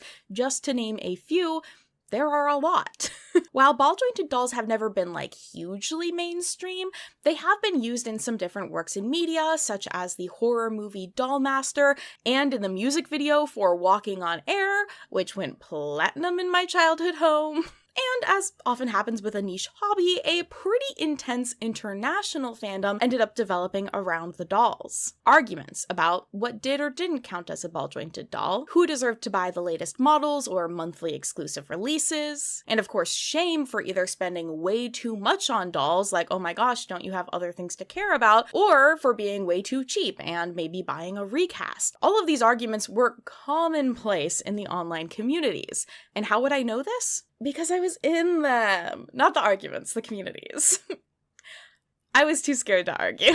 This girl is very spoiled in that case. Something that is not apparent when looking at my YouTube channel today is one of the many eras of my now 16-year-old channel was being a ball-jointed doll creator. I made a lot of videos about my own ball-jointed doll, who was a Lutz Kiddelf Daddy. Let's break down that name really quick. So Lutz is the brand name or the maker name. Kiddelf specifies the size of the doll. Now each company that produced dolls pretty much had their own naming conventions when it came to the size of their dolls. However, the fan community would tend to use the names that Volks came up with when referring to dolls. So we have SD, MSD, and YoSD. SD, or a Super Dolphy, is supposed to be the 1/3 scale of a human, so they end up being around 60 centimeters tall. MSDs, or Mini Super Dolphys, are a 1/4 scale doll, which are around 40 centimeters. Then YoSD, the yo meaning something cute or young, are a 1/6 scale size doll and around 11 centimeters tall. Now these are just the three main categories of doll sizes, but there are ones that are much bigger, much smaller, and in between those. However, a lot of companies do tend to try and hit those three size groups because it does make it possible for clothing to be made by one brand to fit on different dolls. So there is a bit of an appeal to trying to keep some uniformity, even though a lot of these dolls will still have very different body sizes and shapes. An outfit that fits on one MSD isn't going to fit on all of them. But in my case, a Kiddelf is an MSD size doll, so kind of a middle size. Then the word Dari is the name of the sculpt of the head itself. So while a company would oftentimes just have a boy and a girl body that they would use for one size, so all of the Kiddelf girls had the exact same body, they would have different head sculpts. And these sculpts are usually christened with a name, a trend we can again tie back to Volks. The naming of the sculpts always feels really cute to me because it does give them a bit of a loved element, they're not just a product, they have a name. And these names would become really important tags for identifying dolls. Some of the most popular sculpts, if I hear someone say, oh, that's a Minifee Chloe, I know exactly what they're talking about. Like, I know what that doll's head looks like. So that's breaking down her name. She is a Lutz Kiddelf-Derie, and specifically was named Delilah. After Hey There, Delilah. Back to me, in November of 2010, I ordered my Lutz Kiddelf-Derie after multiple years of both saving my money and begging my mom to let me make this purchase. Yes, my mom, because if you're doing the math here, I was only about 14 years old buying a $300 doll. If you're thinking, that's insane, yeah, I kind of agree. For some context, my dad was really optimistic about teaching my sister and I different like savings and investment strategies, and we had this really complicated allowance system that I learned essentially how to game so I could just save up for big purchases. I basically just didn't buy anything or spend any other money. My sister was pissed that I did this because we had the same allowance system, but I was able to buy like expensive doll while she was, you know, being a bit more of a normal teenager and buying clothes and like going out to hang out with her friends. And instead I just spent all of my time on the internet alone. That's not totally true. I did have friends I hung out with. I just didn't spend money. I just refused to spend money. So if this all gives spoiled kid, I completely understand. That being said, I also think my parents didn't fully feel like it would have been fair to say no to me because I technically had saved up all of this money using the system that they created. Did I learn about like long-term investments or savings? No.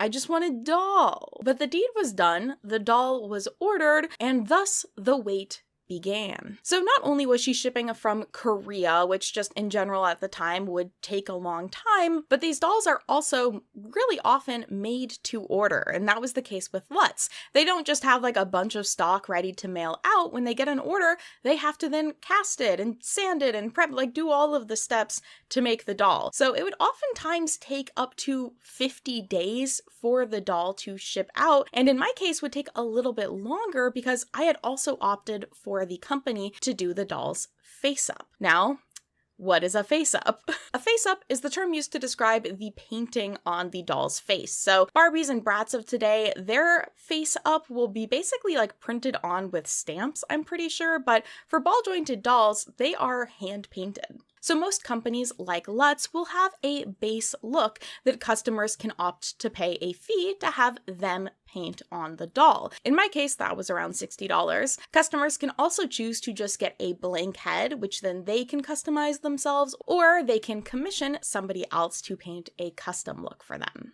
This is where really a lot of the cool customization in the world of ball-jointed dolls come from. Because like I was saying earlier, a Minifee Chloe is an incredibly popular sculpt, but all of these dolls are Minifee Chloes, and yet they all look so unique and different. Changing the face up and the eyes and the wig of the doll really can make it a unique thing, which is part of what makes ball-jointed dolls so special. So all in all, it took about 3 months for my doll to arrive, and I had a little whiteboard on my wall that I would use to tally the days that I was waiting.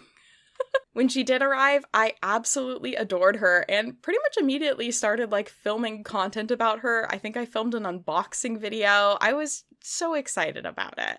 But how did I learn about these dolls in the first place?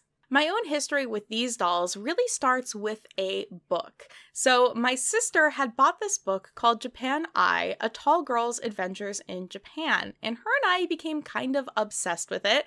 It's a comic book that details a essentially tall girl's experience going to Japan. Now, Amy, the main character, is a bit of a weeb and really into cosplay and dolls, basically who I would kind of become in the future. And in her book, she details her experience going to the Volks store, a holy ground.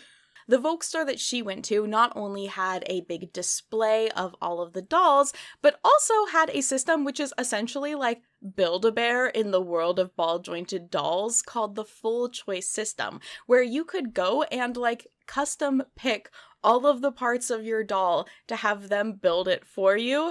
and like do a custom face up, all the like pick what color goes, so detailed. I would like to go so bad one day. And when I was reading that, you know what it really reminded me of? Angelic Layer. Getting to see someone get this ball-jointed doll that was amazingly customized, just like Angelic Layer, I was obsessed. So over the next few years, ball-jointed dolls would be a very big passion of mine. I took my doll to cons, I went to doll meetups, I sewed clothes for her, I made a lot of video content about her, but eventually, something changed. That pretty much sums up how I got into the BJD hobby. As is the case for many people, going to university changed me.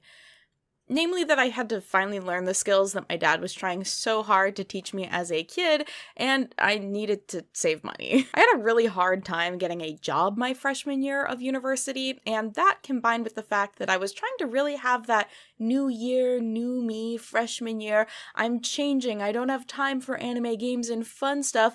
I want to learn and also feel socially accepted, led me to really look at the doll that I was keeping in her box underneath my bed and decide that it would probably be for the best for me to sell her to somebody that actually was going to enjoy her and had the money and time for dolls. So I ended up selling all of my doll stuff.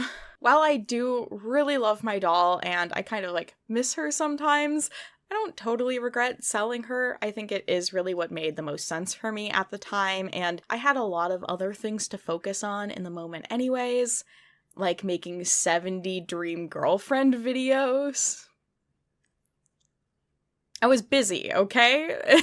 So because of that, I haven't exactly been like hip to the jive of what's happening in the world of BJDs over the last decade. But over these last few years alone, even I've been able to notice a change in the world of ball-jointed dolls. And that change comes in the form of blind boxes. Blind boxes have been just like a general trend over the last few years, but I believe that the Penny's Box line of dolls were one of the first in a ball-jointed doll style. Instead of just a solid figure, they had joints, which allowed for posability, and also had fabric clothes instead of just the molded clothes, which were the most common at the time. These are all mostly around 1/12 scale size, so they are smaller than the more common sizes of dolls. And that leads us to kind of one big question. Are these really ball-jointed dolls? The answer?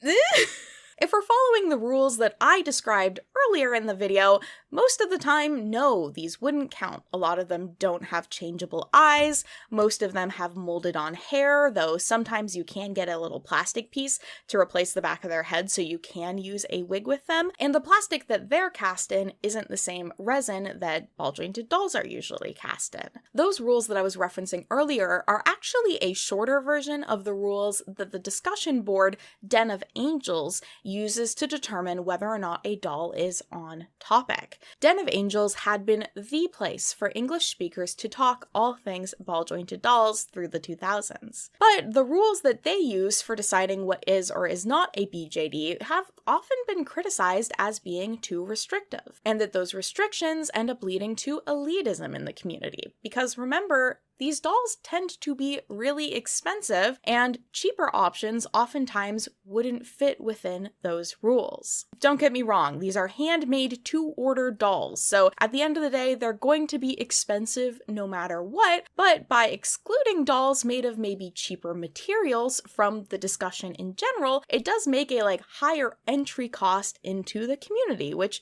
isn't always ideal and isn't really inviting to new people to join in. And while there have always been companies making more affordable dolls, it's kind of nothing compared to the price of the blind box dolls of today. In one of these boxes, you get a doll, a full outfit, its hair, its eyes, all for around $20. And in case you don't know, when you're buying a ball-jointed doll, oftentimes its eyes, its wig, and its clothes are not included. And so you have to really go out of your way to buy all of those extra accessories, making it even more expensive. So there's just a lot of upfront cost into joining the community of ball-jointed dolls. So while some parts of the community don't really consider them to be ball-jointed dolls, other parts have really accepted them them as ball jointed dolls. And they do have ball joints, so check on that major point. From what I've seen online, these dolls have been kind of touted as a great beginner option for people who are interested in ball jointed dolls. Because again,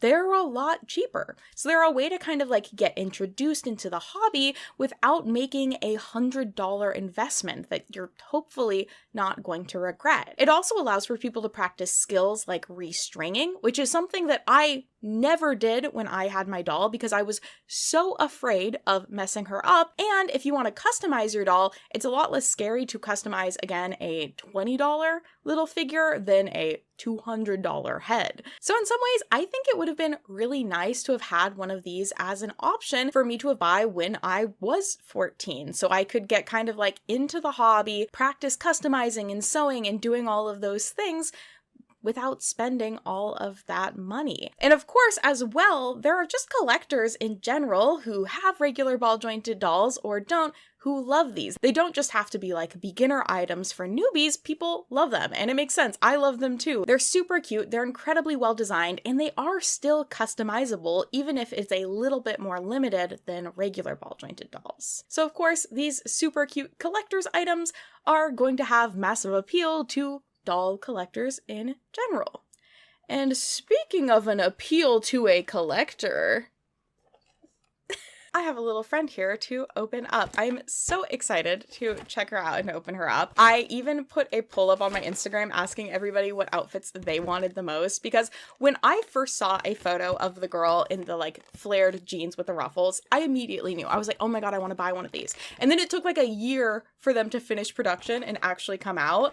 I ordered her off of Kika Goods. I do have a discount code, which is Mary Love Mew 10 if you want 10% off. No pressure though. I'm so excited to open her up and see what one I get. All of these are such cute outfits and such cute characters. So it's like a win no matter what. It really is, which is the best situation when it comes to one of these blind boxes. I also think she might be a 1/6 size doll. She's definitely bigger than the 1/12 ones that I've opened in the past. Let's see who we get. I'll try and have it be very ASMR-y for you. I've been waiting. I pre-ordered this months ago, and then even before then I was waiting for the pre-order to go up. It's probably been more than a year I've been wanting to buy this, so it's just like everybody else gets to see her first. I'm scared. It's the exact one I wanted. Am I gonna cry? She's so cute, you guys. So first we have her clothes. One thing I really love about these is you do get such a cute detailed outfit. Like I said this so much in my little unboxing series that I did with Kika Goods, but these outfits, they're just so well made. They're so well made. And outfits can end up being so expensive for ball jointed dolls. When I was young and first getting into ball jointed doll collecting, what I really loved was the brand Dollheart did Fukubukuro bags, which were like at the end of the year, whatever stock they had left, they throw it in random bags and you pay a discounted price for it. I was obsessed because it's like a lucky bag of doll clothes. She comes with 5 sets of hands. These all look so detailed too. I'm seriously so excited. And I think, like with her size, I can probably easily find other outfits. I might even try and get a like real hair wig for her. I think she's really cute. I love her face painting. So she doesn't have changeable eyes. She has painted on eyes. Totally fine with me though, because I think she looks so cute. See, I want to make her outfit. Like now I'm like, I want her to have little themed outfits for all of my videos. Crazy brain thing to do, but okay. I'm taking her out.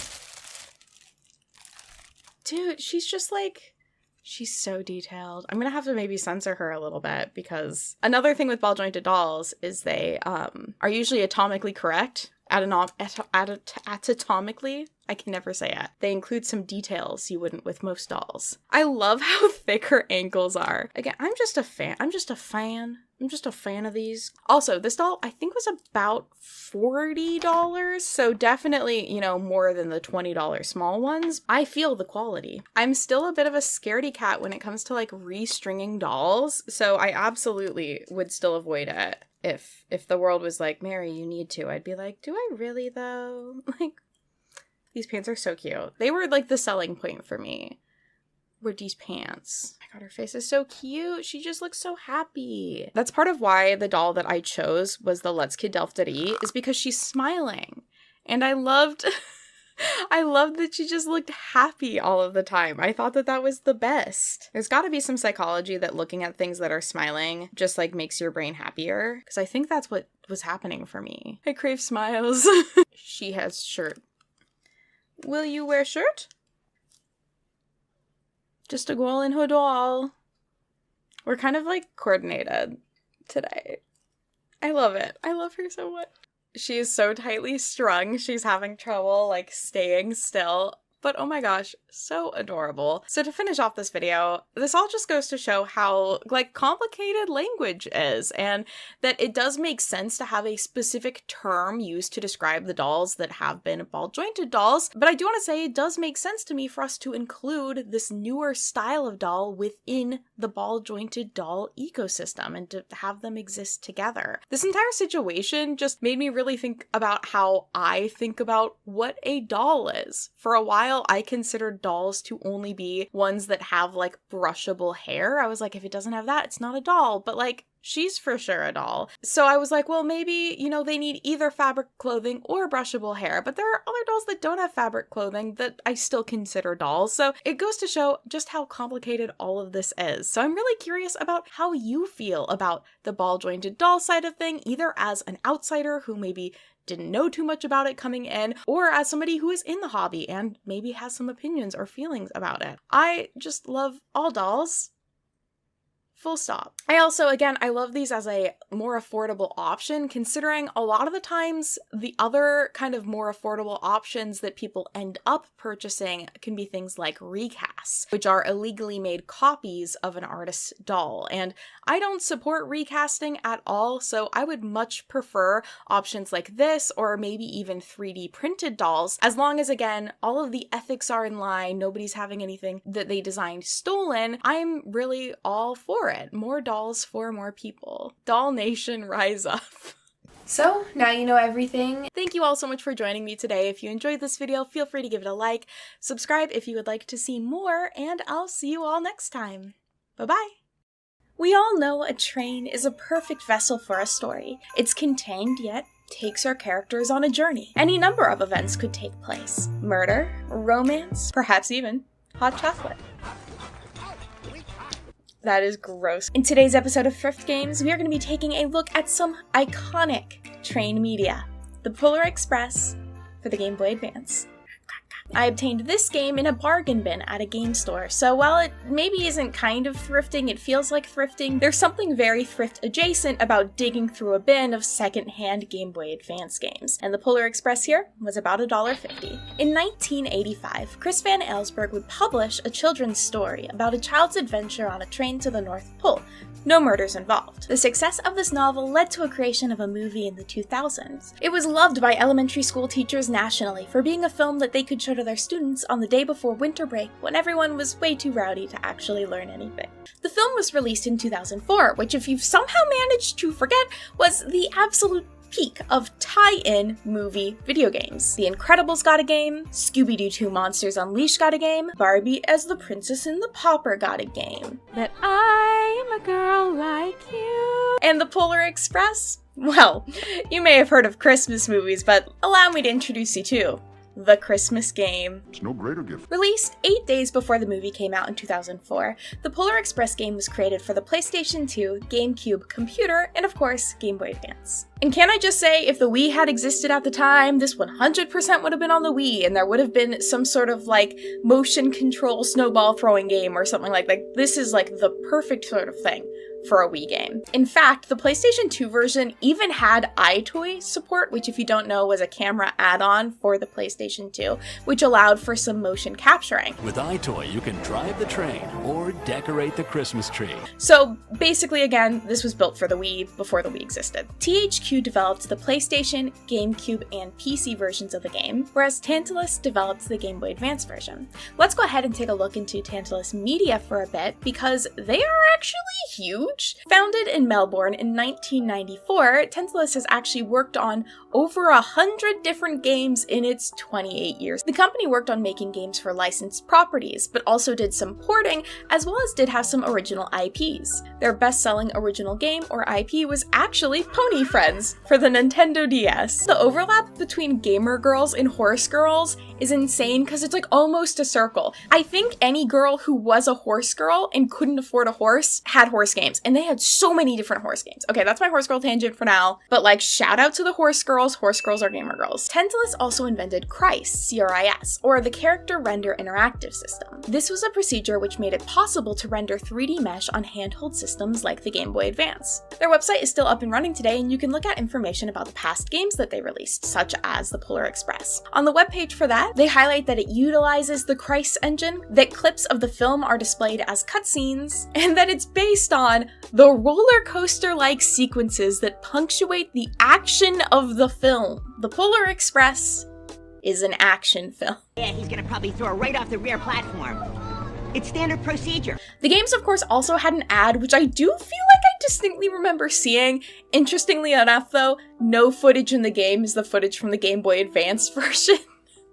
You can tell which was the most loved child in this situation. That being said, though, of course, the Game Boy Advance sold incredibly well. They were really widely available. Their lifespan was super long. From the release of the original Game Boy Advance to well into the DS's life, they were still releasing games for it. This was an incredibly popular handheld console. So it makes complete sense to port games onto it. But the number of games that really should have never had Game Boy Advance ports is just so astronomically high. The gameplay and graphical restrictions make it such a different beast to develop games for and to play on. I'm really curious if there are any Game Boy Advance game ports that are considered to be as good or maybe even better than their GameCube or PlayStation 2 counterparts. I just don't feel like they ever translated from one to the other super well. There's a reason why so many games for today are worth so little, despite the fact that other games released during the same generational period are often now worth a lot more than what they originally released for. I'm looking at you, GameCube. Like, even with the nostalgia factor,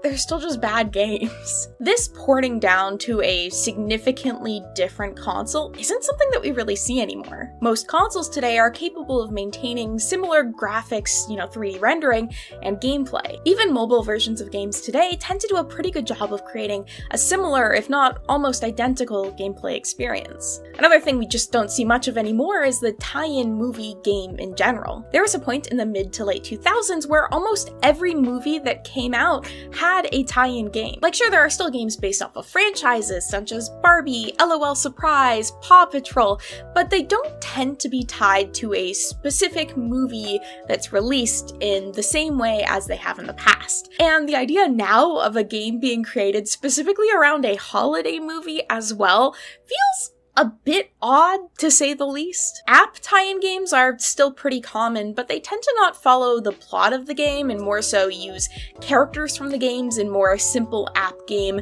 modes like Match 3s with Moana and stuff like that. The Polar Express game has also gained kind of a cult following, mostly for the fact that it's like not a great game, based off of a weird property, and we just have general nostalgia for that period of our lives. And as with many other things in life, people just like to make fun of stuff. Alright, now I know I've said some pretty flattering things about the game. Let's go ahead and Polar this Express. On Christmas Eve, many years ago, I lay quietly in my bed. I was listening. I was afraid of Santa.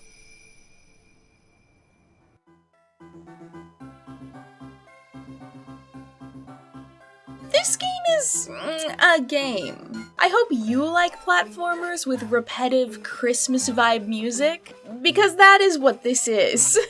Our favorite. When I first was playing this, I actually had it on my GB operator. The GB operator lets me use Game Boy and Game Boy Advance games on my computer, which is super handy, but I had it like widescreen and I was like blasting the music into my senses, and let me just say, that is not the best way for this game to be appreciated. My eyes and brain were like fried within an hour. Just having the graphics that large and having the music digging into my soul was not a good time. Lesson learned. I pretty quickly decided to stop the music and started listening to instead a deep dive into Petscop, which honestly was probably the only safe way to play this game. Also did scare me. I was trying to do laundry at the same time. I was walking down that hallway and I was like, this is the most unsettling experience of my life. Video games are haunted. The Polar Express is haunted. It's all a bunch of humbug! So the gameplay for this game can be divided up into about 4 different sections. The platforming, duck and jump on a train, control the train, and Flappy Bird. Platforming is a majority of the gameplay, with you being able to crawl, jump, climb, and move objects in order for you to be able to collect candy canes, the game's collectibles, or bells, 3 of which are needed to complete each level. A little fun fact for you, you can also run, a fact that I didn't know until I had completed the first 5 levels. I was trying to 100% the game because something about platformers unlocks a thing in my brain which makes me really annoying and unable to play video games for fun. And I was getting so upset about these 2 candy canes that I just couldn't reach, and I was like, this is impossible, the game is broken. Moral of the story is check the game's controls before you spend 4 hours having to walk everywhere in a platformer. Just like, learn from my failings. We got plenty of time. The duck and jump on a train section is based on the skiing scene, where a child and man team up to ski down a train. I believe in the movie they're actually skiing down next to the train, but for some reason in both versions of the game they were like, no, we're going on the train. This section I actually really liked because it reminded me of my favorite game. It was Edge. I love this game. Where you do something similar from the first-person perspective.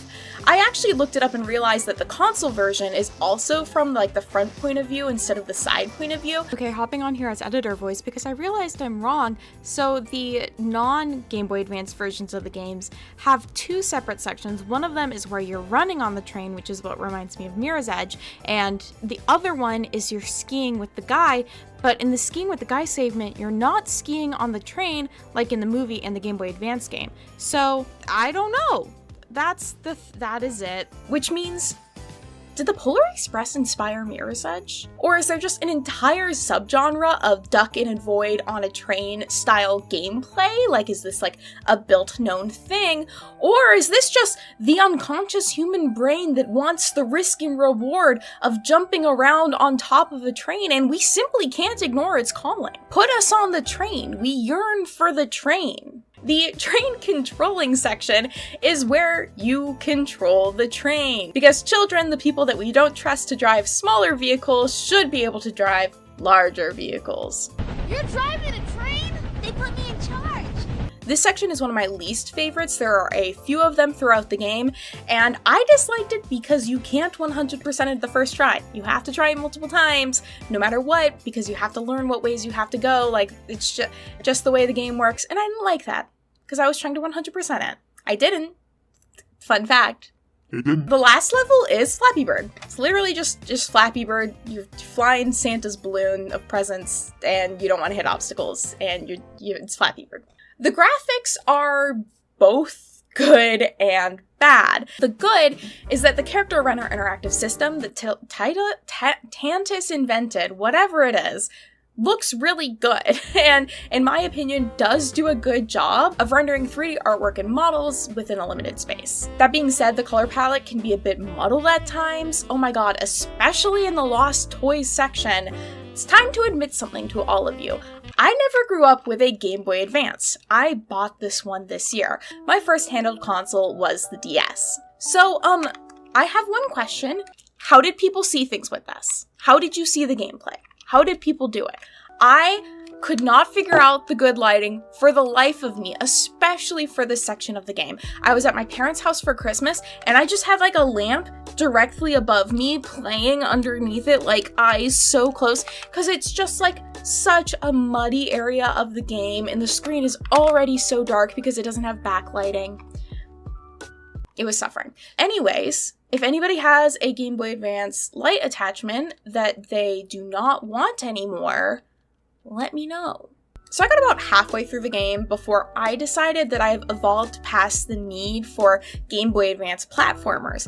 aka I wanted to play Fortnite, and just have not been able to get myself to sit down and play it again. It's been a while since I've seen the movie or even read the Polar Express book, but I just had zero engagement with the plot, zero engagement with the gameplay. I'm even a fan of like music typically for these consoles, and I couldn't. I was done with it. Time to go back to my dreams of Victory Royale. Hey, where you going?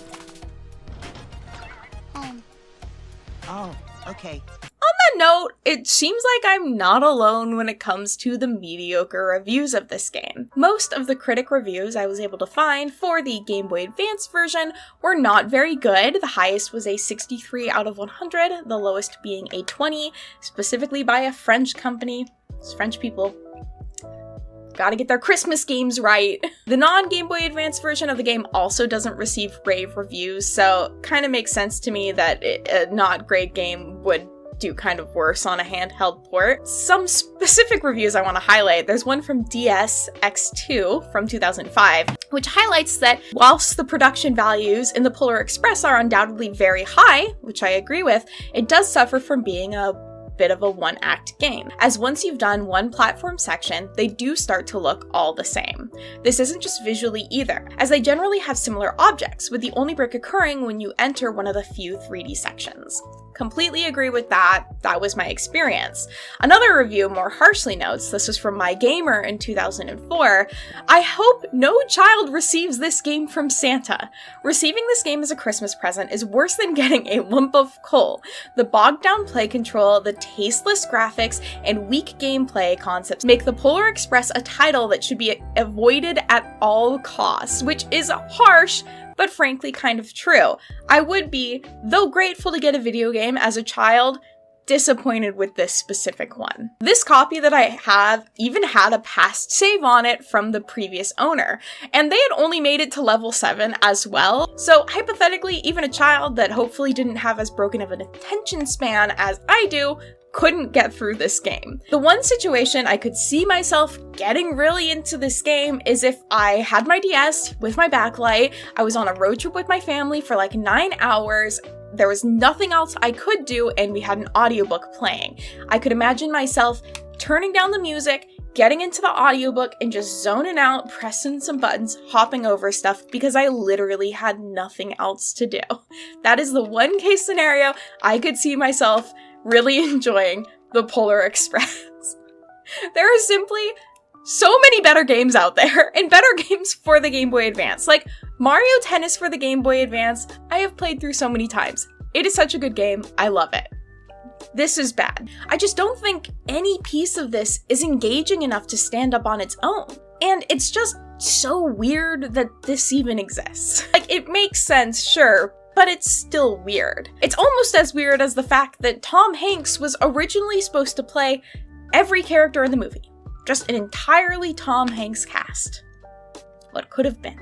Alright, thank you for joining me for my late Christmas special.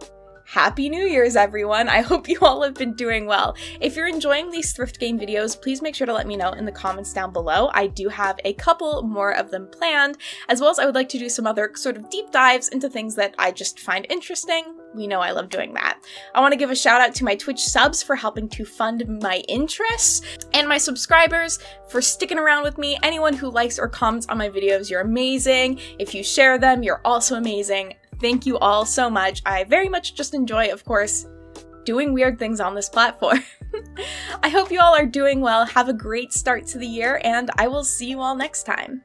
Rapid advancements in technology through the 90s and 2000s led to two major changes in the world of gaming. First of all, the lifespan of consoles became shorter and shorter, as companies were competing with each other to create the latest and greatest in technology and graphics. And second, the concept of retro gaming was born. The term retro in the world of gaming is used to describe something that's usually at least 10 to 15 years old, and is usually not easily accessible or found still new on the market. Essentially, it's outdated. Around the time of the release of the Nintendo 64 in 1996, gamers were already looking back at the Nintendo Entertainment System, Sega Master System, and older PC games with the same fond nostalgia as many of us would look on, perhaps, our GameCubes today. The older a game is, the harder it can be to either access or play. Technology is constantly changing, and with that either needs to be updated or getting repairs, or sometimes stuff even just gets donated by a parent who does not realize the emotional value of a Harvest Moon, A Wonderful Life save. And so many people lose access to these games that they loved. That, combined with the rapid advancement of technology, created basically the perfect storm for companies to figure out ways to put these games back into the hands of consumers, thus paving the way for the plug and play. Nice rhyme. Just plug it and play it and finish him. Also referred to as a handheld TV game, a plug-and-play system is basically what it sounds like. It's a computer or gaming system that all you have to do is plug it into a TV and play it. You don't have to worry about buying a console, game, or controller because they're all combined into one. Early versions of this often focused around packaging as many retro games onto one system as possible. 25 video games in the palm of your hand! With varying levels of legality. But soon enough, companies started realizing this was profitable and started making brand new content for these plug-and-play games. The allure of these to consumers was pretty simple. I'm sure many people can possibly relate to the uncomfortable experience of receiving a gift of maybe a controller or a game and realizing it's not for a console that you own. These plug-and-play games took away any confusion that less gaming literate people might have. You don't need to worry about what console it's for, it's the entire game itself. They also would tend to be a lot cheaper than buying a console or even just specifically a game for a console. And because of that, had a stronger appeal to people looking to maybe shop more on a budget. Though that price point does often show perhaps that the quality of these games wasn't the best. Licensing was really popular when it came to these plug-and-play games. A ton of different brands would be making their very own custom games for kids to play of varying quality. There are a lot of great videos which break down a couple of these different games, and I highly recommend you go checking them out because it's really fun and nostalgic good time. These would be produced by a huge range of companies, and while they would kind of end by the 2010s, I would really say their peak was from 2003 to 2008. This is when most households in America would have a TV, but only around 50% of them would actually have a personal computer. So it kind of fit into a perfect gaming niche that eventually would be replaced by personal computers as they became more popular or common for people to own. But that being said, it was not at all uncommon for households with computers to still have these plug-and-play games. In fact, I grew up playing two of them that I remember really fondly. The first of mine is Gigapets Explorer. Gigapets were basically hopping on to the Tamagotchi bandwagon. They were these little pets that you could buy and play with, and then if you had the Gigapets Explorer, you could plug your pet into the Explorer and play with your pet on the big screen. It was very cute. I myself didn't actually own the Explorer, one of my neighbors did, but I did have my own pet, so I would sometimes take it over to their house and play with it on the big screen. Though I remember there being like tension perhaps around who got to play and what pet got to be played with. In terms of the gameplay, I'm pretty sure it was mostly just like exploring around and maybe doing kind of basic quests for other characters. I don't remember it super clearly, but the other game, which I remember very clearly, is Dream Life. Dream Life, I'm pretty sure, is fairly popular. It was created in 2005 by Hasbro and Tiger Electronics, and it essentially is a life simulator game where you get to play as a teenager experiencing life. You have to think about balancing your allowance with your budget, and maybe you'll get a part-time job, but also you're going to school and you're trying to keep your grades up, but you're also hanging out with friends, and then maybe you go shopping and buy new outfit pieces, and you're also going to customize your room and buy new things for it, and you gotta think about all of that. and I loved it. I have really fond memories of me and my sister playing this a lot. It came in this like weird spherical kind of play set that had this controller inside it, which looked very retro futuristic and cool. Like, it was a simple game at the end of the day, but it was colorful and fun, and I really enjoyed that sort of gameplay, especially as a kid. So I know I played through the entire game a fair number of times. Nice! The power to live your dreams is in your hands. Introducing the Dream Life game. But speaking of technology in a more general sense, Bratz was definitely on top of things. Bratz is a great example of a brand, much like Holly Hobby, that was really sticking its artwork on anything they could. It had bedding, it had toothbrushes, it had toys, and of course, they had their technology. Electronic safes, radios, CD players, alarm clocks, phones, DVD players, TVs, cameras, microphones, and more were created specifically for Bratz, alongside, of course, some games. In fact, Bratz was super quick onto the gaming thing. Their first game, simply titled Bratz, was released in 2002, so only 1 year after the original line of toys. Then we have things like Bratz Rock Angels, which I would consider to be maybe the most popular of the Bratz game, or at least the one that I played the most as both a kid and an adult. But Bratz wouldn't just be creating games for PC or console, they also would produce a vast number of plug-and-play games. So here are all of the ones that I could find, thanks to Looking Bratz, which is a really great Bratz kind of like directory, research hub. So much information and so many Bratz. I love going on there and scrolling forever. Going into the games, they started in 2003 with the Bratz Stylin' Dance Party. So this was a plug-in dance mat that essentially just had DDR-style gameplay. In 2005, they would release 2 Guitar Hero style games, Groovin' Guitar and World Tour. Here's the new Bratz way to jam. Bratz and Rock Angels Fun on TV guitar game. They would also release 2 dance games, one of which was Rock Angels themed, and another that was just kind of regular Bratz themed. Here's the new Bratz way to get your groove on. Just plug Fun on TV into your TV, select which Bratz you want to step with, and choose your favorite song.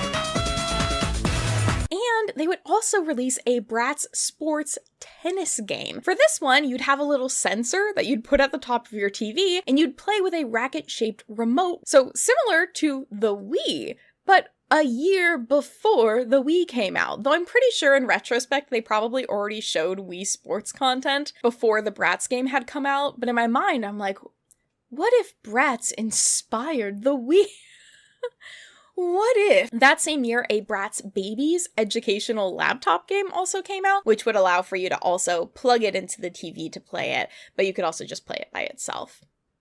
This is me playing it. 2006 would have the release of the Bratz Learning line of technology. And this would include an amazing device called Math at the Mall, which is lip-shaped. Like, you slide it and the controllers come out, and then you can slide it close and it's just lipped. And I'm just like imagining someone speedrunning with the Bratz lip controller. Please make that happen. 2007 would have Bratz Life, as well as a Bratz Kids dance game, which would combine 2 dance mats into one, so you could play with a friend. And then 2008 would have the end of plug-and-play games for Bratz, with the Neon Pop Divas dance mat, and the Video Star Maker, which I'm including on this list just because I think it's kind of cool. So this was like a webcam style thing you would plug into your TV, and it had a microphone, and you could like make your own little music videos. So I don't know if it like really counts as a game, but I think it's fun. Bratz Star Maker. It's all my faves. Making videos, singing, and cool graphics on TV. After 2008, no other games would be produced, and that's likely due to, of course, the 2008 financial recession, as well as various lawsuits that Mattel and Bratz were doing, and just plug-and-play games fading into obscurity. But today, we are going to be diving into the Bratz plug-and-play game that reminded me the most of my favorite, Dream Life. This is, of course, Bratz Life. Yeah, I'm just living that life. Bratz Life. Bratz Life was created by MGA Games, which was a specific division of MGA Entertainment itself. MGA, if you didn't know, actually got its start with creating handheld games from licensed characters. MGA actually stands for Micro Games America, and they would do this until the owner of the company essentially realized it's way more profitable to make your own characters and license them out to other people, which is what led to the creation of Bratz, which would be released in 2001. That was kind of the beginnings of MGA as we know them today. Now, it's hard to find information about MGA Games specifically. There's a different MGA Games which produces SWAT games, so it's hard to find things not relating to that, and then MGA Games is such a kind of generic search term that you're not really gonna find what you're looking for if you're Googling it. I unfortunately couldn't really find any information online about Bratz Life, but it does seem like it was fully developed in-house by MGA. And that makes sense. MGA has been on the handheld games grind since their beginning. And in fact, just a year before Bratz Life, they had come out with the Mienchis line of toys. I'm sure I'm saying that wrong, but these were handheld games which included different characters from various MGA properties that you could then plug into your computer in order to connect with an online world. And there also was B-Bratz, but I don't remember how that works, but B-Bratz was a thing as well. MGA was like into the online game tech stuff, so it makes sense they had the technology to put this together. They had the people with the skill. I don't really think it was taking a lot of skill, to be honest. Bratz Life would actually have a commercial made for it as well. The Bratz Life you want is in your hands, which advertises that the game is all about you making real decisions for your Bratz Life. Bratz Life, real decisions for your life. And also that batteries aren't included. Batteries not included. Bratz Life comes with the plug-and-play system, controller, a manual, we can read the lore first, and lots of plastic packaging. 2 different variations of the game would be released, and I think this one might be the first one, and then this one might be the second one. I don't know actually for sure though. And because I was just talking about how the system doesn't include batteries, that's the thing I had to learn when I decided I was going to stream this game. I scheduled the stream, started the stream, in the middle of the stream went, I need to find batteries. And the thing about me is I just never think about batteries. I don't really own them. So I had to run around my apartment searching for batteries inside other things to reuse for Bratz Life. I'll be right back. I'm gonna find my controller for my TV, which turns out wrong move. Very bad.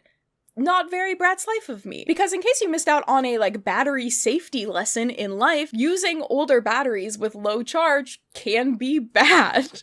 Your game is going to look haunted as the life is slowly drained out of it. Guys, I found this game at a garage sale, and then when I went back, the house was never there. Or the battery might explode inside of your Bratz Life. I'll buy batteries. Guys, I got paid today. I'm not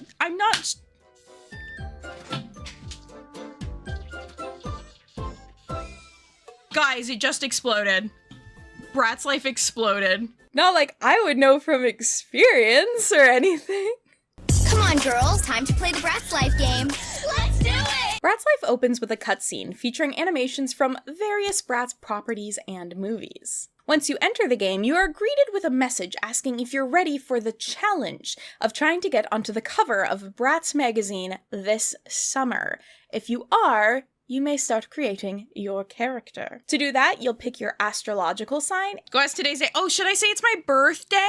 Oh, I wonder if they'll do something for my birthday. That's smart, actually. Your sign determines what horoscope. Oh, but now I'm gonna get inaccurate scorching advice. No. And then your personality sign. And the personality is kind of really just like picking which Bratz character you most align with. At least I think all of these are Bratz characters. Some of the icons I'm a little unsure about, but most of these are just the regular Bratz girls. I'm quietly confident and loyal. All of our friends know that they can trust this sweetie. Inspired by timeless trends, she loves skirts and dresses that can go from school to the mall with ease. I love that the Bratz day to night equivalent is school out to the mall. At this point, I had started struggling with using the controller. It is very simple, yet it is very strangely utilized. So this top button, this is your like direction pad so you can move around, but then it has a enter button, a random non-button in the middle. I was gonna say there's a middle button, but there isn't. It's a fake button. Virgo, cancel, and menu. And the game just wouldn't be really consistent about like what button it wanted to use for like selecting. Oh, press the menu button.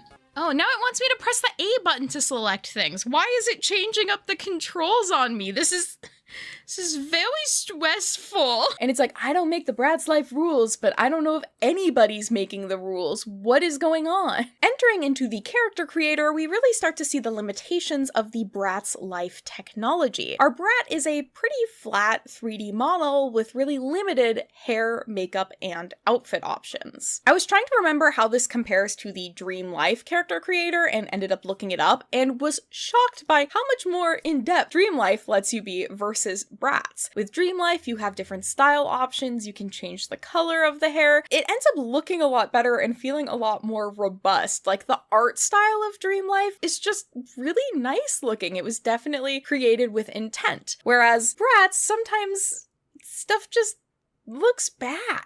Very limited styles. And there aren't a lot of options. So it's like, it's bad and no options. During the character creator, you also get to choose your base bedroom, which you can then go through and decorate and buy things for, similar to Dream Life. Bedroom 1, 2, or 3. Everybody quickly type. You have like 2 seconds. I'm seeing a lot of 3s. I'm seeing 1s and 3s and some 2s. Oh no. Okay, I do think 1 is the cutest, but I think 3 is the most similar to my childhood bedroom, so I'm gonna pick 3. We were duped. Okay, well, last time I asked you guys what room I should pick, and then everybody was all upset that I chose bedroom 3 instead of bedroom 1, because it was like, we voted on bedroom 1. Mary is a dictator. This isn't fair. Okay, I'm gonna pick bedroom 1 now. So everybody's happy. The actual gameplay is really centered around your phone in the game. So there you can see your calendar, check your horoscope, and see your popularity and fashion sense levels. The 2 things that really matter. But most importantly, you get text messages. So the game really starts off its gameplay loop with you getting a text message from one of the Bratz characters. Now, the character that texts you, I believe, is based off of whose personality you choose. So I chose Chloe. I got a text from Chloe saying, hey, I have a friend I think you should meet up with. You're given a yes or no option. If you say no, the event will be added to your calendar and you will have to do it later in order for you to progress in the game. If you say yes, you're gonna head to the juice bar. This begins one of the many challenging aspects of the game, picking the right conversation options. For this, I had to really get into my what were the social norms of 2007 headspace, which frankly, I don't think I had in 2007. Wait, is this like a dating sim? Should I be trying to build my relationship with her? But as you navigate this conversation about your likes and dislikes, you're either going to connect with and become friends with this Bratz, or she will think you are uncool. RIP vegetarians. Ew! Okay, Jade. The goal is, of course, just general popularity, so you want to make as many friends as possible. Yes, I just happen to know a really good place. Crazy coincidence. I'm like furiously Googling on my phone to the side. But the good thing is even if you mess up this conversation, you can just keep doing it until you get it right. This time we're gonna be friends. Imagine someone doing this to you, like coming up to you and just like slightly changing their answer.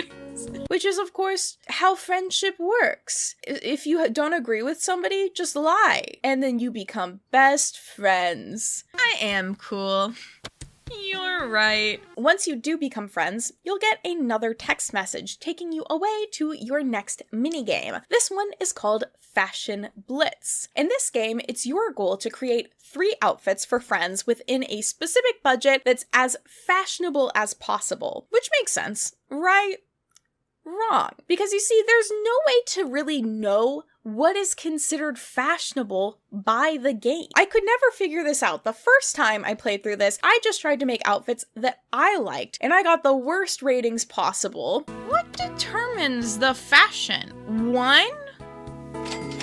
Thanks. So then I went on to do other things, like, okay, what if I pick only the most expensive outfits? Cheapest options? 3 diamonds. So sometimes less is more. Most expensive items, 3 diamonds. First item, 4. You guys feeling a pattern? I don't know if I am. It might have been completely randomized. I don't know. Someone even suggested that I should try and recreate some of the outfits that Bratz dolls wear, but there weren't enough of the outfit pieces, I believe, for that even to be a possibility. Like, I don't think you could do that. And speaking of these outfit pieces, they use a really weird color palette. Also, why are all the belts green? They used a lot of purple and green, which, like, nothing against, love those colors. It just, they ended up looking really kind of murky and weird. The color palette in the game is just, like, not at all what I really personally associate with Bratz. And the makeup, again, looks so bad. Some of the makeup styles were obviously specifically designed for certain skin colors, but like, this is supposed to represent Sasha, main character of this brand. Okay, can somebody fix Sasha's makeup? This poor girl. Why would they do that to a main character? Once you finish your outfits, you'll get a outfit ranking, cash prize, as well as a recap of your current popularity ranking. Because can I say, this outfit gives me the same vibe as the outfits I was creating. Now, I believe the goal of the game is to have a full fashion ranking and popularity ranking. That being said, I did not finish playing the game, so I don't actually know for sure if that's what happens. I say that every time. Every time my friend says me poop, I say, right? But hey, you got some money, and now that we have some money, we're gonna get another text saying we should go to the mall to see the scorching sales. At the mall, you can choose to buy fashions, shoes, accessories, and decor with no Z. Each store has a limited number of options which are changed or added to as the weeks progress. You can choose to either spend your money then and there or save up your money, like I did, in order to get my character a computer. Can they use the computer? No, but she's a gamer, she needs it. Yes, my computer desk. There we go.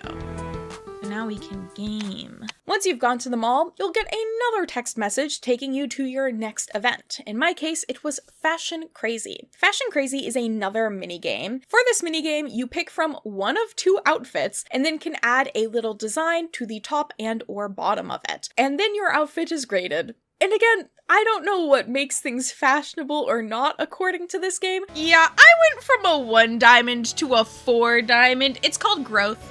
And this is a boring minigame. It's got such little customability. Like, I'm not asking for a lot, but oh my god, this is a little. Once you finish it and get your outfits graded, you'll again get some prize money, and our first week has ended. Then you'll get another text message from another Bratz character telling you to meet up with a friend, and the cycle repeats. Alright everybody, it's time for Acting Human Simulation. The game goes on this way, having you make friends and then play these mini games. Sometimes you're also invited to go to Runway Star, which for this one you get to fly to Hollywood, and design 3 outfits under a specific budget with the highest scores possible. It's the same game, it's just at the end, the characters walk on a runway, like in the commercial. That's cute, sweet. And you might be featured in Bratz magazine. Ooh. So after finishing 2 of these week-long cycles in the game, I decided I had lived enough of my Bratz life. I think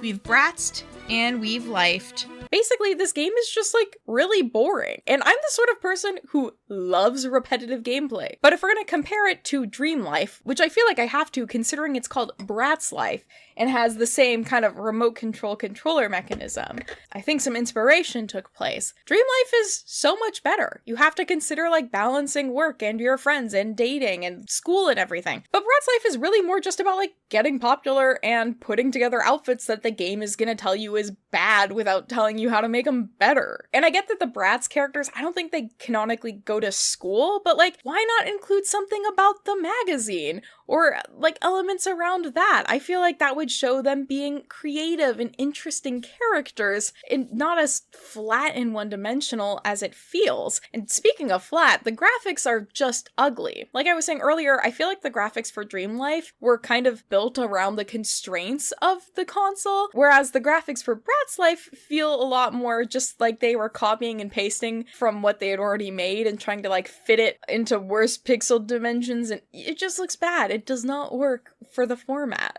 Now, I can't find any, like, gaming publication reviews for this. I don't know how many gaming publications even play plug-and-play games, but I could find some Amazon reviews. And a lot of people have kind of similar feelings as me. Some of them took a more positive swing where they're like, oh, it's short and simple, kids like it. And others mentioned what is kind of like the major critique against Bratz, which is what this really focuses on, that all that matters and your value is based off of popularity and your looks. And I'm not saying that is what Bratz represents. I am gonna argue that's what Bratz Life represents. Now, if this game was like Bratz Fashion Designer, I think that's fine if the focus is mostly on fashion. But like having it be like this is your life doesn't feel as good. I just wish they had focused on like the creativity of creating the magazine or some sort of like time management thing or highlighting the work ethic of the characters as they're putting their hard work into their passions. It just, it feels so empty. There's one review that I read which kind of like summed up everything I was feeling. The game is just the same thing repeating over and over. The missions include shopping and going to parties or hanging out at the mall, all with the purpose of impressing people and becoming popular. You need to get people to like you in order for them to be your friend. So it doesn't really teach anything good. It's actually kind of disappointing to little girls anytime they don't make friends with someone. I had to keep telling my daughter that it's okay if they don't befriend you. I wouldn't recommend it. Which is so sad. I did not really think about when I was playing this how little girls would feel playing this if they were like truthfully trying to answer the questions characters were saying and the characters were like, oh, weirdo. Like, oh my gosh, that's so sad.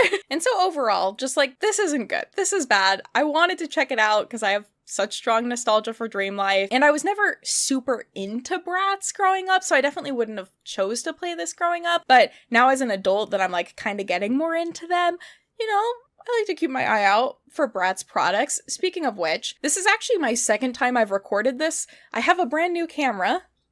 Lovely, we love her. And we had some issues the first time I recorded this. So unfortunately, I did unbox a mini Bratz for the first time. And unfortunately, you all won't get to see the unboxing in action, but I can show you who I got. I really wanted the like spacey pop star ones because I really want those dolls, but they're crazy expensive. So I was like, oh, maybe I can get the minis. Unfortunately, I didn't. I have this little beach Sasha and the Princess Chloe. And so they're pretty cute.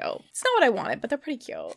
And of course, speaking of the dolls, my stream of the game, I decided to dress up as the original Chloe doll because I can't resist a blonde wig. And so I have since decided to dress as a different Bratz doll for this video.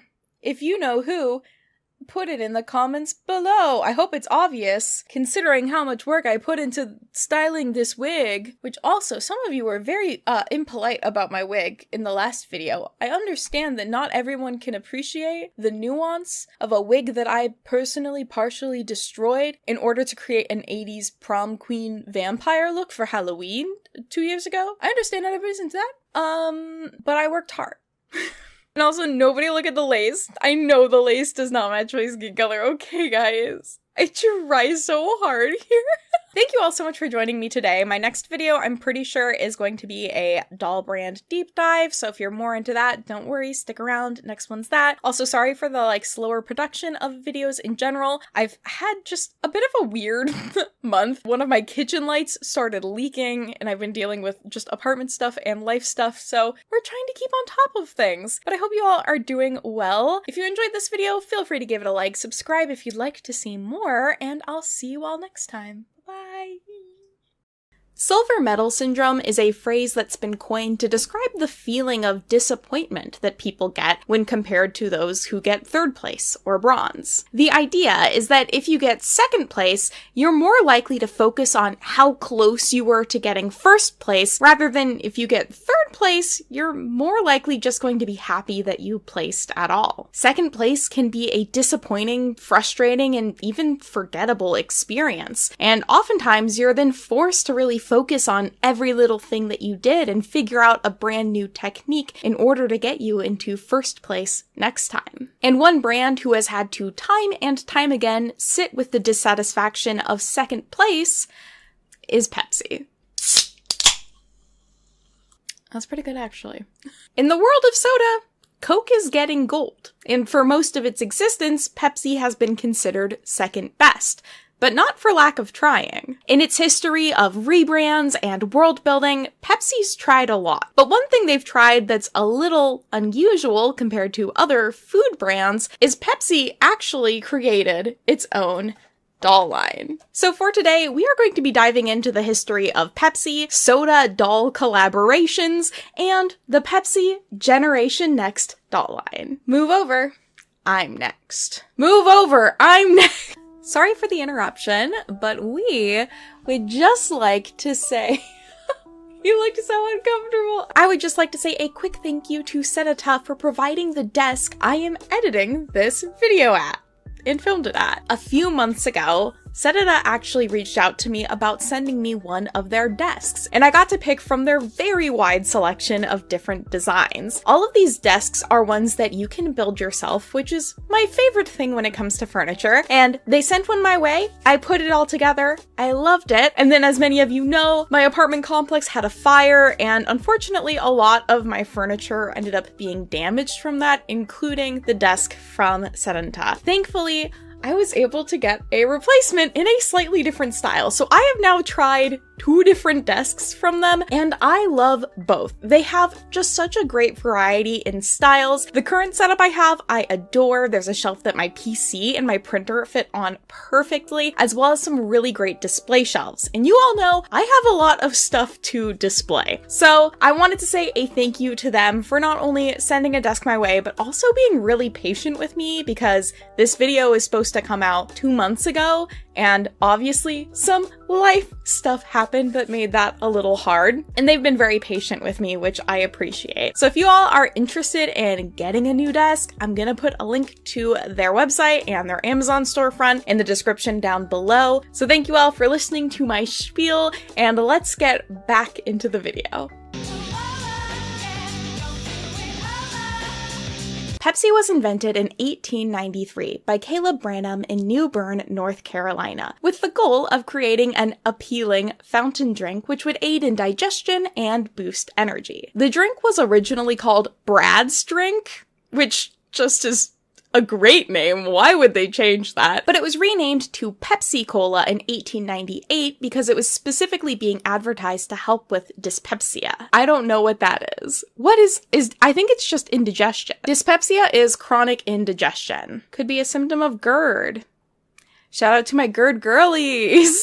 Okay. While Pepsi has a huge history of advertising, one key point comes in 1934, when the company doubled the size of a bottle of Pepsi but kept the price the same. So they were able to advertise that you would get double the Pepsi for the same amount as a bottle of Coke, which during the Great Depression was a pretty good deal. And yes, even that far back, the Pepsi-Coke beef existed. It basically was there from day one.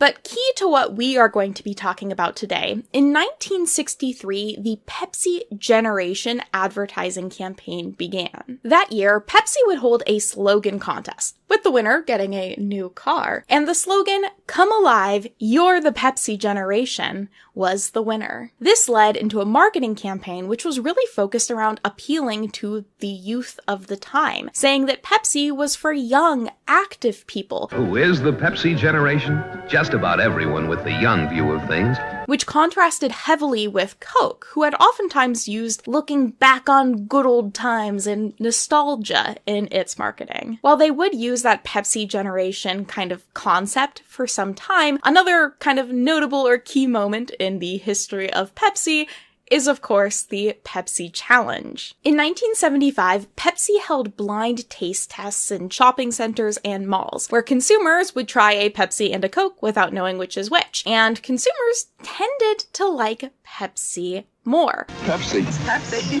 Pepsi. I like Pepsi a lot better. Which was a huge advertising and marketing boom for them to be able to say. However, this test has now been heavily criticized for how it was ran, with some people saying that because they only were trying one sip, it's not quite accurate, and people tended to pick Coke if they got to have like more than one sip, essentially. However, the results of the Pepsi Challenge scared Coca-Cola enough that they made a whole new type of Coca-Cola called New Coke. New horizons! New Coke! Think about it. Which consumers then hated, and they had to go back to the old formula because New Coke was so unpopular. Somebody out there tell me why Coke did it. Why they changed. Now I know why.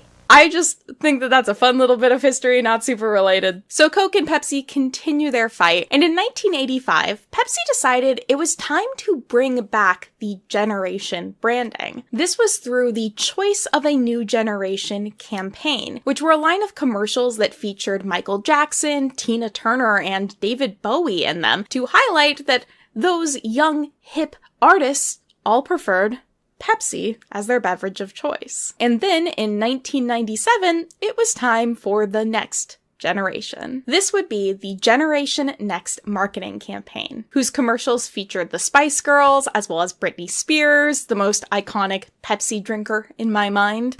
My favorite kind of Pepsi? Pepsi's Pepsi. And even had 4 minutes of airtime during the Super Bowl, which remember at that point, a lot more people were watching the Super Bowl because you had less options for how you watch things. That was a big deal. I saw just so many news articles that were highlighting the fact that Pepsi had 4 minutes of commercial time.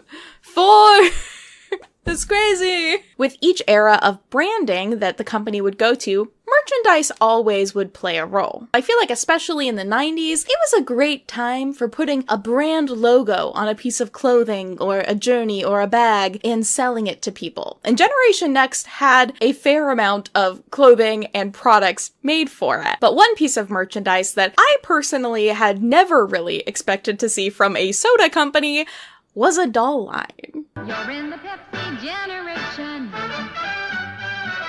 Now, don't get me wrong. Two industries that I know value profit over, say, product quality, consumer well-being, and environmental and employee health are the toy industry and the soda industry. So of course, they've actually collaborated a number of times in the past. Both Pepsi and Cola are no strangers to putting their logo on the body of a doll. In fact, Barbie was actually originally Team Pepsi. In 1974, outfits featuring the Pepsi logo were created for Barbie, Skipper, Francie, and Ken. This line of clothing would, interestingly enough, be one of the first brand collabs Barbie would ever do, second only to American airline uniforms made for the dolls in the 60s. While Pepsi had their head start in the 70s with the Barbie collab, in the 80s, Coke was ready to take things into their own hands and actually created their own line of dolls. The first ones they made were a Barbie clone made by BBI Toys. These came in a ton of different looks, including acrobatic outfits, sportswear, Hawaiian look, and casual. I believe all these dolls essentially looked the same appearance and hair-wise. They're all white. However, I will say, I do really like the packaging. I love the rainbow branding. It's really cute. This line would also come with a lot of outfit packs, including this stonewash one, activewear, casual wear, some boy outfits, and accessories. BBI would also make a Coke kids line of toys, which is a great name. And these feature like chubby little kid dolls and some outfit packs as well. While I don't have too much information about BBI or Big Box International, they would also create a line of toys called Bear It in Mind with bears who had different careers, which I love. That is fantastic.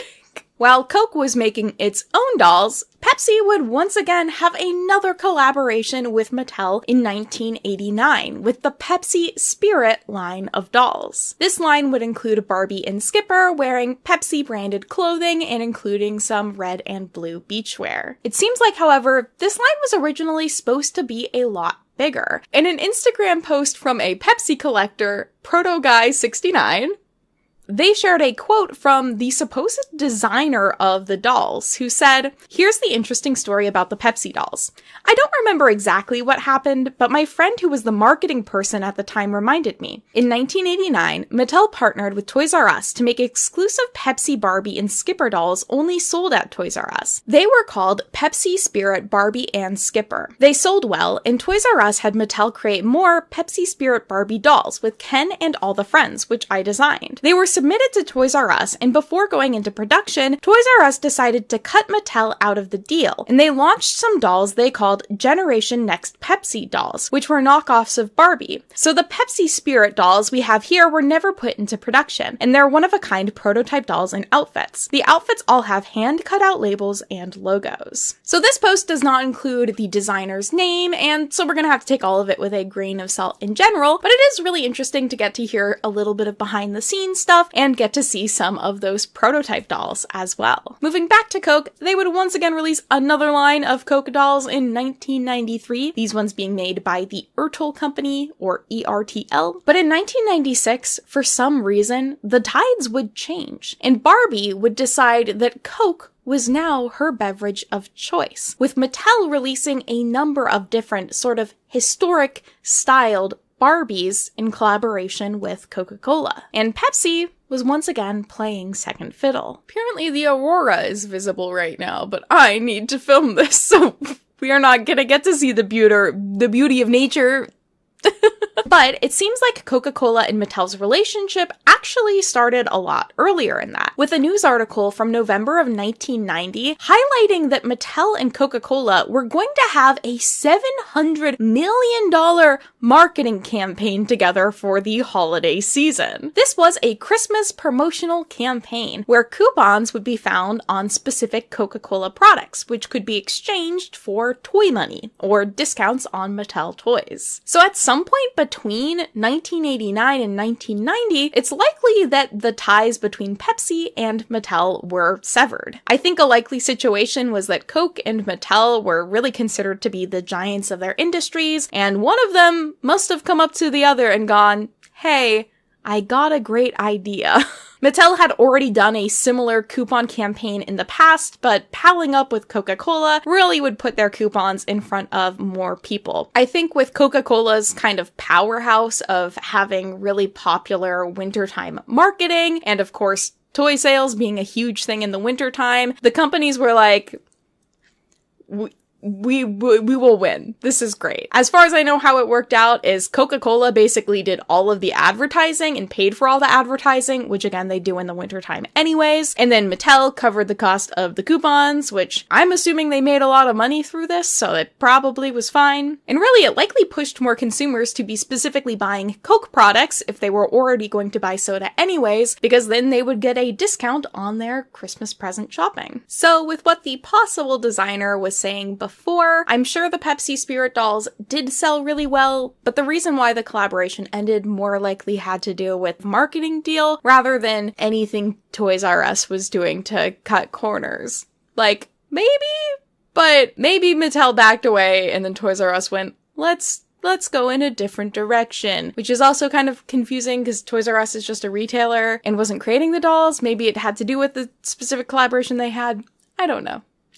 But before we talk more about that and Generation Next, let's just have a quick shout out of some other soda dolls of the past. And Pepsi's got a lot to give. Now I do want to say there have been a lot of Barbie Coca-Cola collaboration dolls. Here are some of them, but I'm more thinking about specifically soda-themed dolls. So in the 1960s, we'd have the S. Rosenberg Company Soda Fizz Kids, which were small dolls that were inside soda bottles, and depending on what year they were made and what year Cola Kitties by Mattel were made, one of them inspired the other, likely. I believe Cola Kitties were from 1968, and they were a part of Mattel's Little Kittle line of dolls, which first were made in 1966. I think in general, the Little Kittle dolls are pretty fun. They have big heads and little bodies, and they came packed in really interesting ways, like in perfume bottles and soda and necklaces, and I think oftentimes they were scented, and children love scented plastic. Then, there wasn't really a lot, excluding the Coca-Cola dolls and collaborations that we've talked about in between. But in 2006, we'd have Yummyland Soda Pop Girls, which were a line of dolls created by MGA that were released from 2006 through 2008. These dolls would typically include themselves, a hairbrush, an animal, and a lip gloss, which was the flavor of the doll's character itself, which the doll was also usually scented as. More smelly plastic.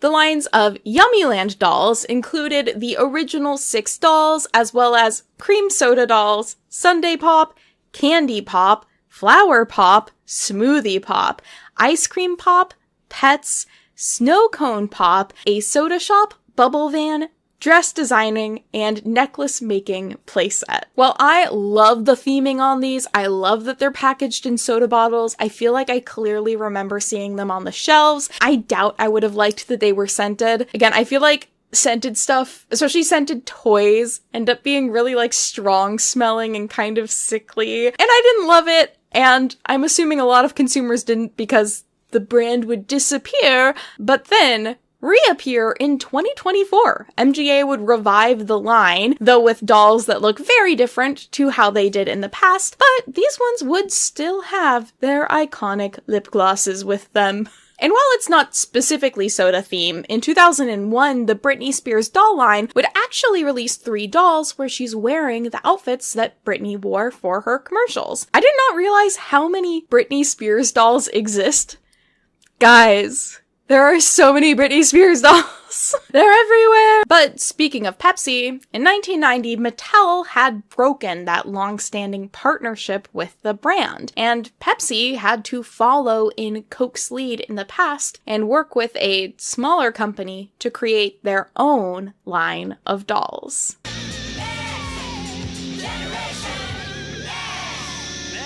In 1997, at the beginning of the Generation Next campaign, Pepsi would release a line of dolls in stores across America. Well, at least one store. These were specifically sold, I believe, at Toys R Us, so they might have been an exclusive deal with the company, and I'm not really sure how widely distributed they were or how many of them they actually made. The Pepsi Generation Next line of dolls were distributed and likely made by the company FunSource. Now, I don't have a lot of information about FunSource by itself, but it was a division of Strautmann International Inc., which by itself has been a very successful company. Founded in 1983, Strautmann International has had a focus on making safe, affordable, and high-quality toys. Today, they work in collaboration with brands like Marvel, SpongeBob, Scooby-Doo, and Disney, and they also create the toys for Wendy's and Taco Bell kids' meals. I can't find any other doll lines made specifically under the Strautmann International branding, so it's possible that FunSource was a short-lived division of the company which was created essentially just to make doll lines in collaboration with other companies. For example,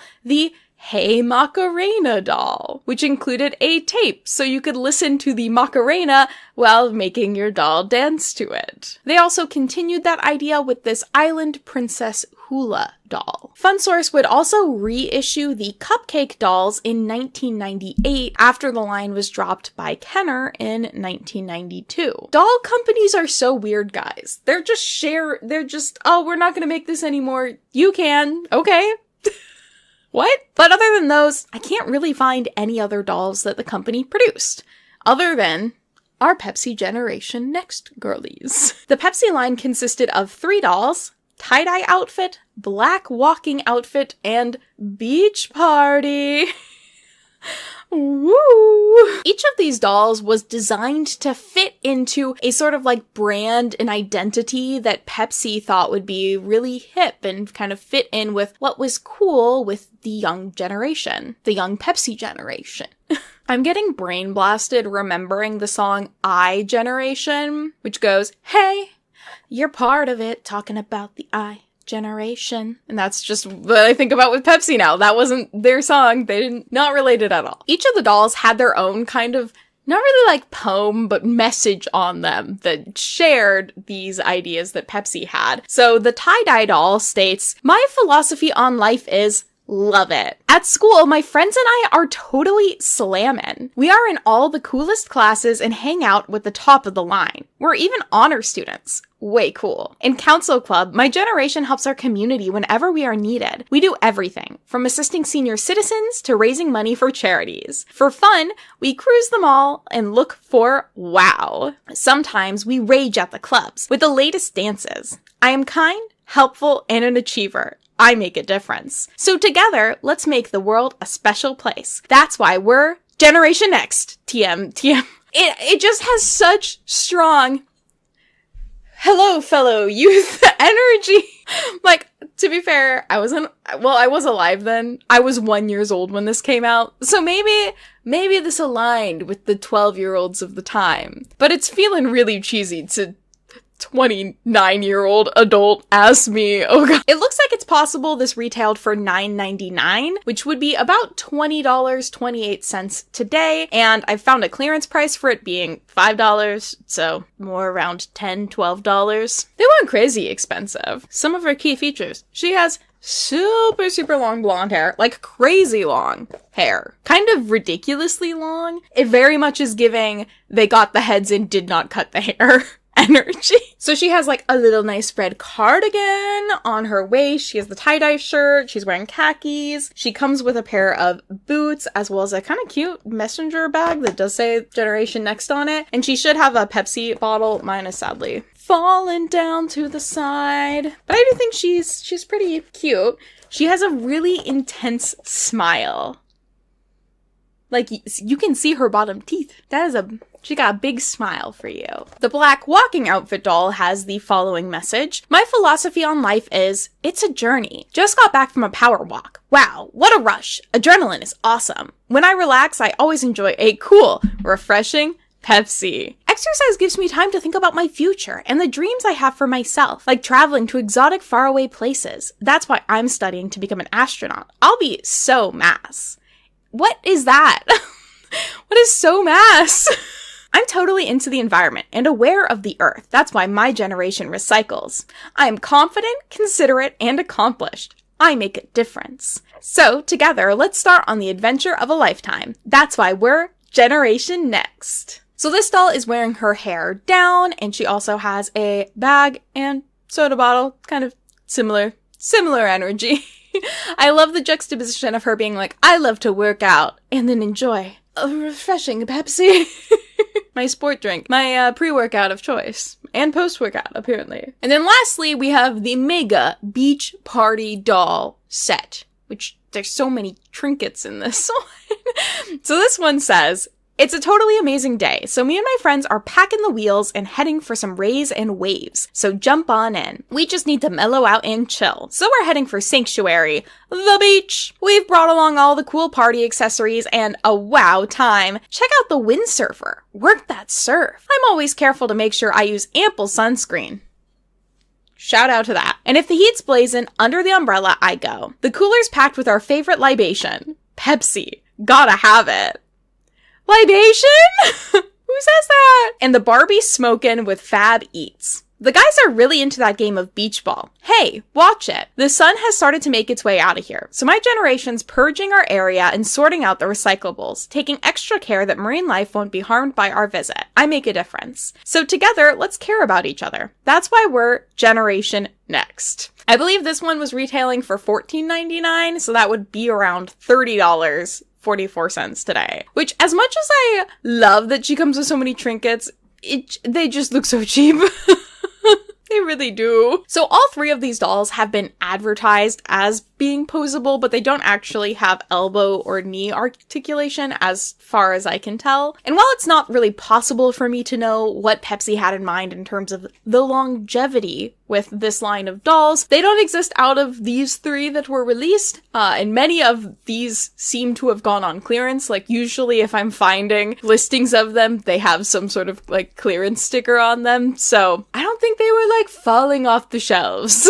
I don't think people wanted these. And speaking on the commentary from, again, the possible doll designer from before, they seem to imply that these dolls were the reason that the Pepsi Spirit line of Barbies died, which, again, we know is probably not the case. It's probably the Mattel shifting their marketing alliance. I think it's pretty unlikely that this line of dolls had much to do with the original line, other than maybe Pepsi being like, oh, we made dolls before that did well. We could do that again without Barbie.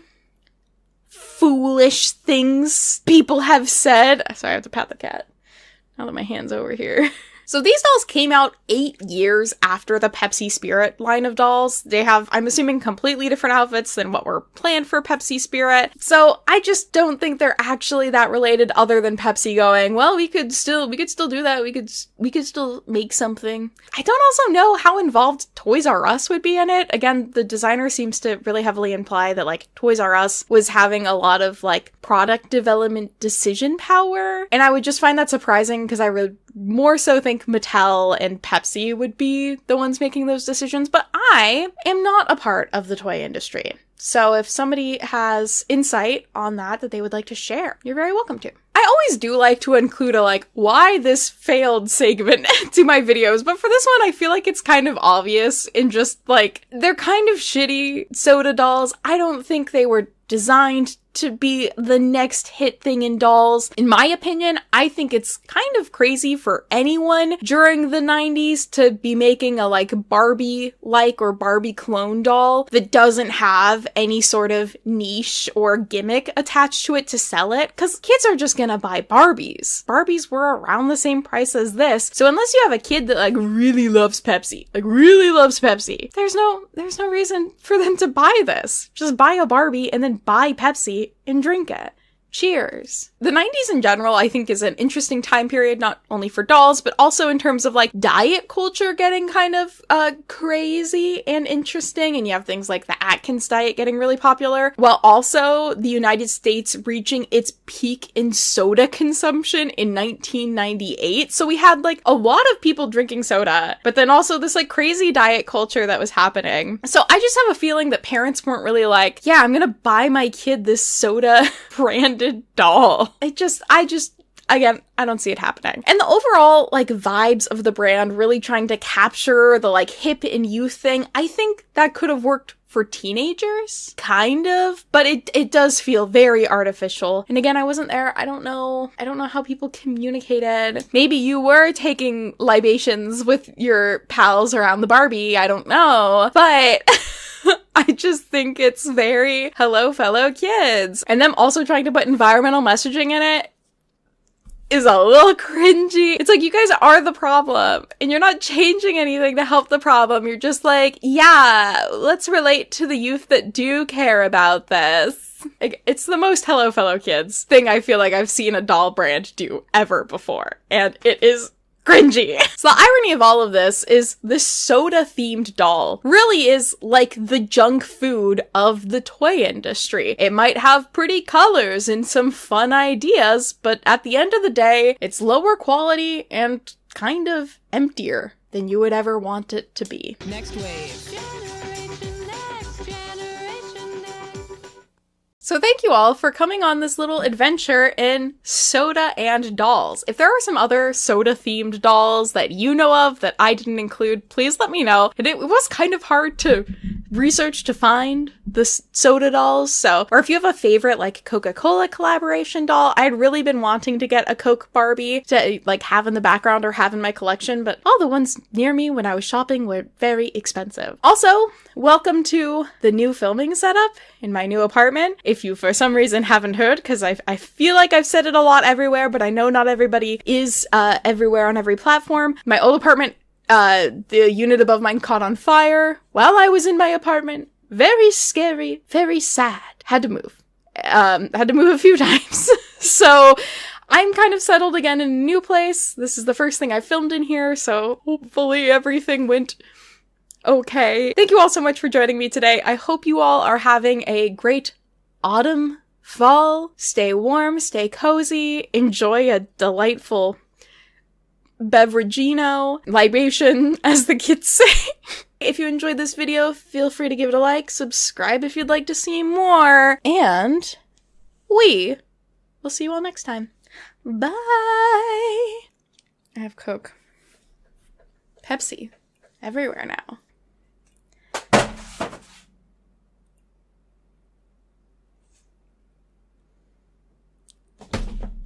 First video in the new apartment.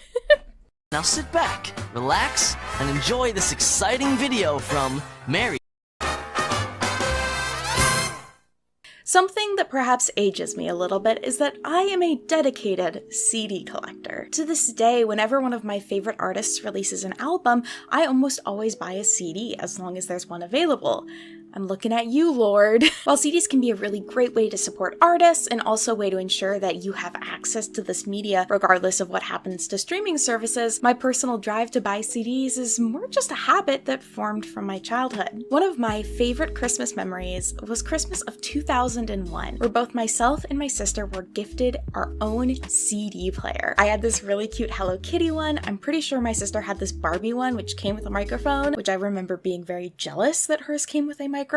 And the CD player would frankly provide so much joy and comfort for me. Even once I got an iPod, I was still buying CDs and burning them onto iTunes, but also listening to them on my CD player. And with that CD player on Christmas, my parents also gifted me my first album, one that represents not only my childhood, but the experience of many kids that grew up through the 90s and 2000s. And that album was Mary-Kate and Ashley's Greatest Hits Volume 3. Now all we need's a case to crack. We're two super duper snoopers. As I grew up, it was almost impossible to not know who Mary-Kate and Ashley were. Acting from the very early age of 6 months on the hit show Full House, starring in movies and direct-to-video series through their youth, and having their likenesses merchandised to the moon and back, these sisters were everywhere. And of course had their own doll line. Shout out to the dolls. This isn't about the dolls, but I had this one. While the stories and themes around everything they starred in varied, from childhood detectives Olsen and Olsen Mystery Agency to going to a dude ranch, sounds like a lot of rocks. A lot of old rocks. traveling the world, It says here that Rome's streets are paved with the history of civilization. and having slumber parties. You're invited. The Mary-Kate and Ashley brand at the end of the day was all about being young, fun, and representing a sort of idealized childhood. The Olsen twins would create Dual Star Entertainment Group LLC in 1993, which would go on to produce almost all of the media the twins were involved in. In 2003 alone, the company made an estimated $1.3 billion in sales. And as we've discovered in the past, if a franchise exists in the 2000s, and especially if it's one that's making money, it's going to get a game.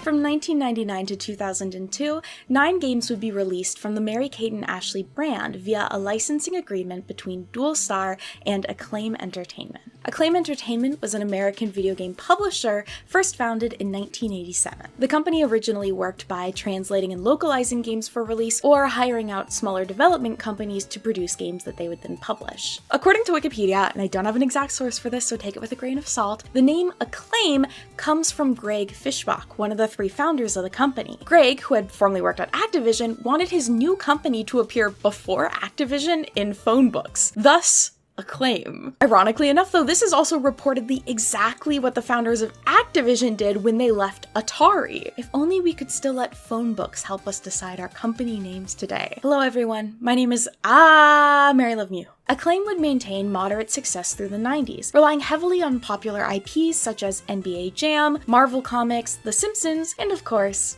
Mary-Kate and Ashley. The company would eventually go bankrupt in 2004, with their final game released in the US being Showdown Legends of Wrestling. In 1998, Crawfish Interactive, a UK-based video game developer, began work on a game that was very much not a Mary-Kate and Ashley game. You see, Acclaim was working with a very popular adult TV show to publish 2 games based off of the series. The first one being a first-person shooter for the Nintendo 64, PlayStation, and PC, and the second being a platformer for the Game Boy Color. While Crawfish Interactive would actually fully complete the Game Boy Color game, the creators of the show decided it wouldn't quite be appropriate to publish a game on the Game Boy Color, which was so heavily advertised for kids, from a show that was for adults. So the creators decided not to publish the game. To help cut their losses, Crawfish Interactive worked with Acclaim to turn the game engine and assets from the unreleased game into 2 games that would be released. The first being Maya the Bee and Her Friends, and the second being the very first Mary-Kate and Ashley game, The New Adventures of Mary-Kate and Ashley. The original unreleased game would then go on to become a piece of lost media, which fans searched for until 2018 when a ROM was released, allowing people to play the South Park Game Boy Color game for the first time. That's right, the first Mary-Kate and Ashley game is fully built off of a South Park game.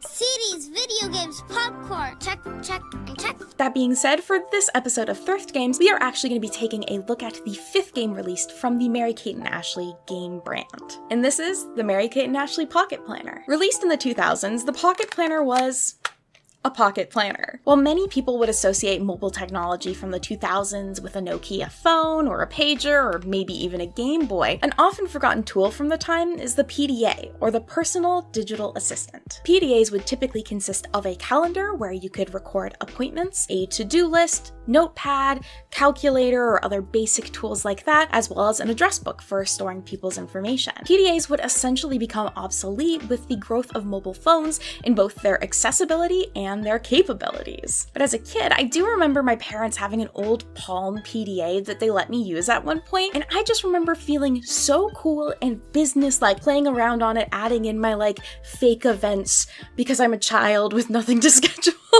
But that essentially is what I think is the inspiration for the Pocket Planner here, a PDA on your Game Boy for kids. Mary-Kate and Ashley Pocket Planner would be the first game developed by Powerhead Games, who would go on to develop games in the Winx Club franchise, as well as do a number of mobile ports for games. The second game that they worked on after this Pocket Planner was E.T. Digital Companion, which was another PDA, but E.T. themed. I can't help but wonder if this was kind of created to be like a boy version to counter the Mary-Kate and Ashley girl version. There are 2 genders, Mary-Kate and Ashley or E.T. Step out of it, Mary-Kate. We're gonna play some video games. Let's play.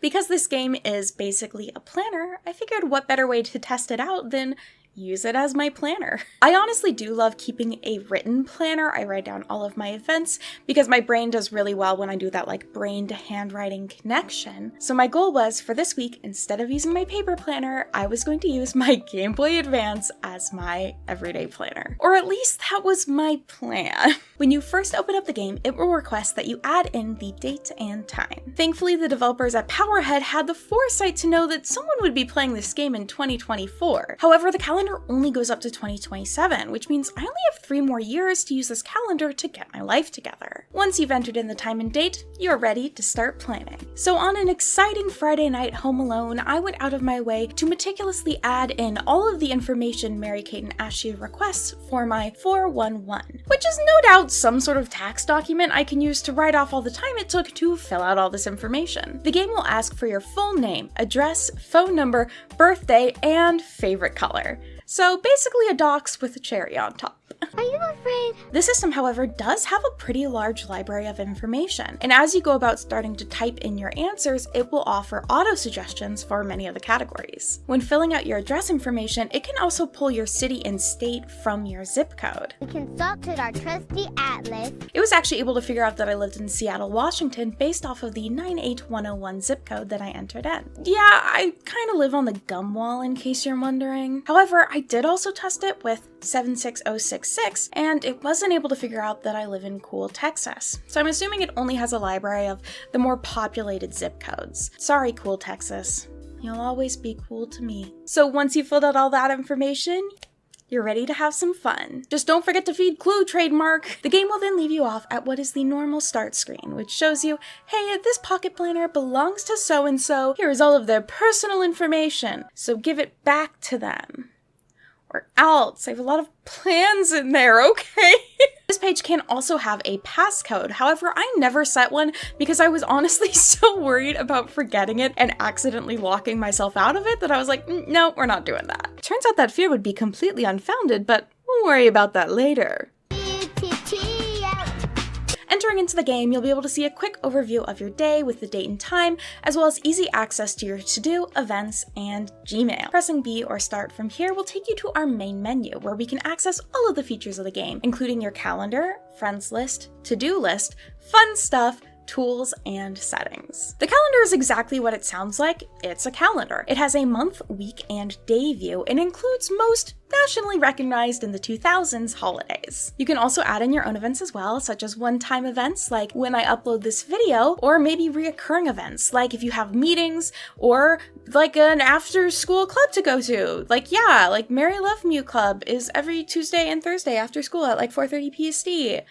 On twitch.tv/MaryLoveMew. Oh my god, it'd be so fun to see you at my club. The Friends section acts as your address book. Here you can send Gmail, edit your About You page, make profiles for your friends to store their information, and use the matchup feature. If you by any chance are going, Mary, actually Gmail didn't exist until 2004, you are so right. Gmail, as in Google Mail, didn't exist in 2004. However, I believe this is sending Game Boy Mail? At least I personally think so. One review of the game from 2001 labels it as being email for girls, which I just don't like. So I'm gonna assume it's Game Boy Mail because it was mail sent through the Game Boy itself. Just saying. The Gmail messaging system worked by sending messages from your Game Boy Color to others with an infrared sensor on them. Of course, they also needed to have the Mary, Kate, and Ashley Pocket Planner, as well as a Game Boy Color or Game Boy Advance. So you could sort of see this as being kind of like a predecessor to PictoChat. It was a very simplified messaging system, and it also makes me feel very nostalgic because the way you send the messages is just entirely in the subject line, which is how text messaging used to be. And it also reminds me of when you had to go back and read through all your sent messages in order to remember what you had told someone when they do finally respond to your message. The game, of course, also has some preset messages for you to choose from to make typing things out easier. This includes some super convenient messages such as boo, got any gum, and don't wig out. Okay? These messages, along with frankly many other pages within the Pocket Planner, can also be printed out if you have a Game Boy printer. So you can keep physical records of every message you send other people or other people send you, which is, of course, a very normal thing to do. Your friend list itself is an address book, and it also already includes 2 friends, Mary, Kate, and Ashley, of course. In here, you can also make new profiles for your friends, including all of the following very important information, such as boy, girl, first, middle, last, nick, street, zip, city, state, phone, pager, Gmail, rel, hobby, icon, and B-Day. Did any of your friends have pagers? I don't think I grew up at the time where any of my friends had a pager. Some people had Fireflies, which were the early cell phones, and I felt very jealous of, but I'm just a little too young for the age where any of my friends would have had pagers. I'm also curious if anybody who had this game had friends who had pagers. Just don't see it happening. However, I absolutely did have physical address books that I would fill out, or I always filled out the address information in my planners through school because I loved having my friends' information written down. It just always made me feel so organized, and then I could send letters to my friends when I went to summer camp. And it also reminds me of just how much I would lose if something were to happen to all of my accounts or my phone, because I would just have no way to contact my friends. And then last in this section, the matchup mode allows you to enter in your friends' information, and then the system will compare it to the information that you have entered. It will then take that and rank your friendship.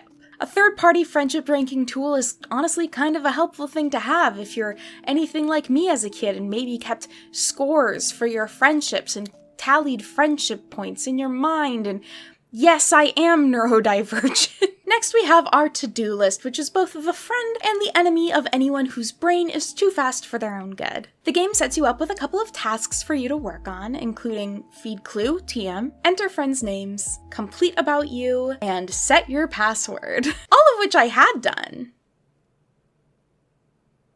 You can also, of course, set up new tasks, and here you can either pick from a list of kind of preset ones or type in your own task that you want to do. You can also assign it a date and time. Some of the presets are helpful, like they have different chore options, but then some of them are just like very generic, and I just think it's really funny to imagine someone picking like breakfast bars as part of their to-do list. Origami, doll collecting. I know that's on my to-do list every day of my life. And then the fun stuff section is just stuffed with fun. Tough crowd. Here you can access games, Crush, Ask Ashley, Clue TM, Star Signs, and the Pick Gallery. The games menu includes 4 mini-games. Drop to Shop, which is the sort of shopping game where one of the sisters drops items and the other sister has to catch them, and it's these great graphics. They look so much like them. Fash Machine, which is a slot machine, but fashion. Don't love the name they picked for that one. Sliders, which is just everyone's favorite Nancy Drew puzzle, and Match 'em, where you match them. The Crush option is incredibly of its time. What you do on this one is you hold your Game Boy towards someone that you have a crush on and then press the button to see if they also have a crush on you or if your crush will work. It includes this alarming generic boy's face. I don't like it. What is he doing? Ask Ashley is essentially a magic 8-ball where you can ask Ashley a question and she'll give you a no doubt very helpful response. As an indecisive Libra, I'm kind of excited to have this in my back pocket for any time I need to make a decision. Clue TM is essentially a simplified Tamagotchi where we take care of Clue, the basset hound that features in a number of Mary-Kate and Ashley videos. Who took a bite out of Penny Peterson's peanut butter sandwich? Here you can check his needs, feed him, play with him, and leave him alone. Which honestly, I think is a really important skill to learn. Sometimes you just gotta leave things alone. The sun sign page shows you your sign, as well as what other signs it thinks make for a great pair, fair pair, and poor pair with you. Meaning, I think if I utilize this, Ask Ashley in the Crush system, I might be ready to find my partner in life. Watch out, dating scene! As you play through the minigames, you'll earn points, and those points are used to unlock pictures. You also do have the option to print these, but I am kind of trying to imagine this scenario where there's a kid out there who has a Game Boy Color, Game Boy printer, as well as this game, but doesn't have access to higher quality Mary-Kate and Ashley photos. Probably just go buy a magazine, kiddo. Then we have our tools section, which includes stopwatch, phone dialer, beam, clock, about you, again, and help. The thing that obviously stuck out to me on this page first was the phone dialer, because I was like, what is this? If you click on it, it opens up to show a number pad with some other buttons. And as it turns out, with the help of the help section, I learned that you could actually use the Game Boy Color to dial phone numbers on some models of home phones. I'm assuming this also used the infrared sensor that was on it, but you could type in the phone number you wanted on there and then hold it up to the mouthpiece and click dial, and apparently it would send the numbers into your phone to call people. What? That's so cool and weird. I'm personally super curious about if this worked. Did any of you ever use it or something similar to this? Like, it's blowing my mind. You could also add in some speed dial numbers. Would this be like more convenient or faster than just typing in the number on the phone? No, but would I absolutely still have used this as a kid if I had it? Yes! Jeremy, it's totally rude to digidial during lunch. Totally. The beam option, I think, has to do with the Gmail settings. I'm honestly not like completely sure. And then our stopwatch is a stopwatch. Our clock just shows us the time that you have. The About Us is same as the other About Us section. It's just another spot that you can edit your About You information, which I will say also lets you include stuff like your favorite actors and your favorite band. Important information that you need to keep track of. And of course, the help page just has some helpful tidbits about using the system. So then of course, our last menu and last part of the game is the settings. Here you can pick if you want music, sound effects, and or color. I will say the music's not my favorite. It's definitely a situation where they just have the one tune in there, and you're gonna get sick of it, especially if you spend any significant amount of time using this, which I'm not saying I have. But I have. You can also reset the date and time, view the credits, make some adjustments to the font size, and you can view how much memory you have left. You see, as you add in events, to-do information, your friends' information, the game is going to use up its memory. And once the memory gets too full, you'll have to go in and remove some of those old events and to-do items you don't need anymore. Looking at the screen right now, you might notice that my memory is completely empty. And you might be thinking, hey Mary, I thought you said you went and added in like all of your work events and a bunch of contact information and a bunch of other little tidbits and to-do list stuff for you to do. And let me just say I did. Let me just say I did on a Friday night by myself, and I was planning on using this for my planner for a week. However, something that some of you might have already figured out or realized is that the Game Boy Color didn't have an internal clock. An internal clock is basically exactly what it sounds like. It's a clock inside of a game console that runs 24/7, so regardless of if your console is running, it's still keeping track of the time and date. This is a feature that games like Animal Crossing use heavily, of course, ones that kind of rely on knowing what time and day it is. But the Game Boy Color didn't have one, which means that any games that wanted to utilize a clock, such as for example Pokemon Gold and Silver, actually had to have a battery inside of the game cartridge itself to run its own internal clock. So even if the system was turned off or the cartridge wasn't even plugged in, this clock would still be able to run. But in case you haven't heard, batteries run out of power, and apparently the batteries in Game Boy Color carts were only supposed to last about like 6 years. So you might be thinking, okay, hey, you have to reset the time and date every time you open the game, but that's not a big deal, right? Wrong. It is a big deal. For some reason, the save data in some of these games with internal clocks was tied to that battery system. So if the battery died, you lose your save data. So you can still run the game and play them technically because the energy from the Game Boy itself will run the clock. But as soon as you turn it off, you're losing everything, baby. I can't express how heartbreaking this was to figure out. Again, I was like spending so much time diligently entering all of my like work meetings, all of my little tasks that I wanted to do on the weekend. I was really excited about it. I turned my Game Boy Advance off. I went and did something else. I came back to it because I wanted to check something off my to-do list. And my to-do list was gone. While technically you can change the batteries in Game Boy carts, it also does require a soldering iron, which I don't own and I can't really justify owning. And it's totally not a weird grudge that I have because of 6th grade art club where they made us do a bunch of stained glass for a fundraiser. And I hate doing stained glass. I would just cut my hands, and soldering irons are stressful, and I just don't want to do it anymore. Whoa, that was awesome. Let's do it again. Steady, Video Queen. We all need a bit of a break.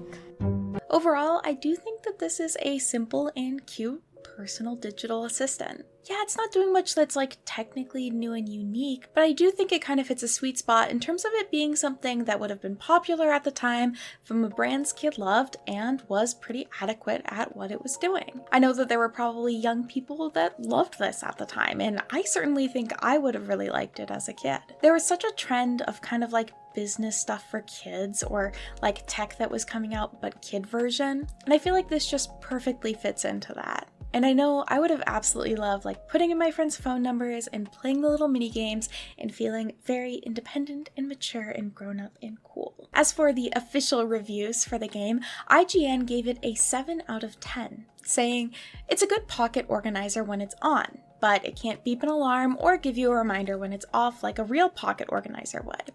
Also, the calendar isn't as much fun as it should be.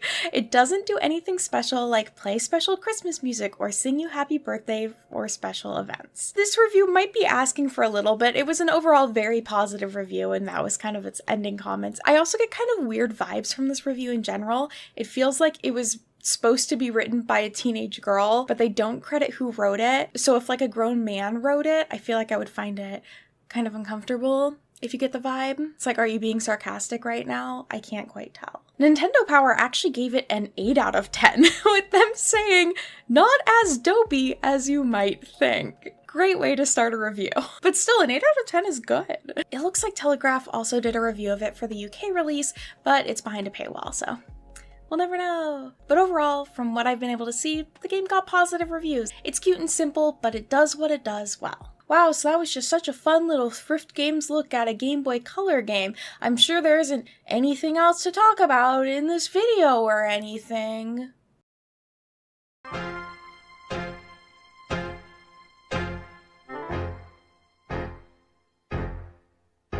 In January of 2001, IGN reported that Acclaim Entertainment revealed today something that will send shocks up, down, and throughout the entire gaming industry. The company has posted a $10.8 million profit on net revenues of $72 million for its fiscal 2001 first quarter that ended on December 2nd, 2000. AKA, profits are up for Acclaim, with IGN possibly jokingly claiming that the company's success was all about the Mary-Kate and Ashley. The Mary-Kate and Ashley games also at this time were showing up occasionally on best-selling lists. And the reason I bring this all up was just to further establish the fact that this was a profitable gaming franchise. Mary-Kate and Ashley brand in general was doing well at this time, but especially the games. And their brand was one that Acclaim was profiting off of in the early 2000s. In 2003, a few years later, Acclaim and Dualstar were actually working on a 10th game in the franchise, Mary-Kate and Ashley in Action, based off of the short-lived animated series starring the twins. While Acclaim was reportedly promising that the game would be published on time, no worries, they also apparently were just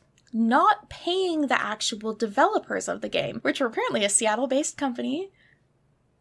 Shout out to the unpaid game developers of Seattle. This of course led to the game being cancelled and a termination of the licensing agreement between Dualstar and Acclaim. However, the situation wouldn't end there. As it turns out, Acclaim was also audited and had, maybe perhaps forgot to pay about $177,000 in royalties to Dualstar.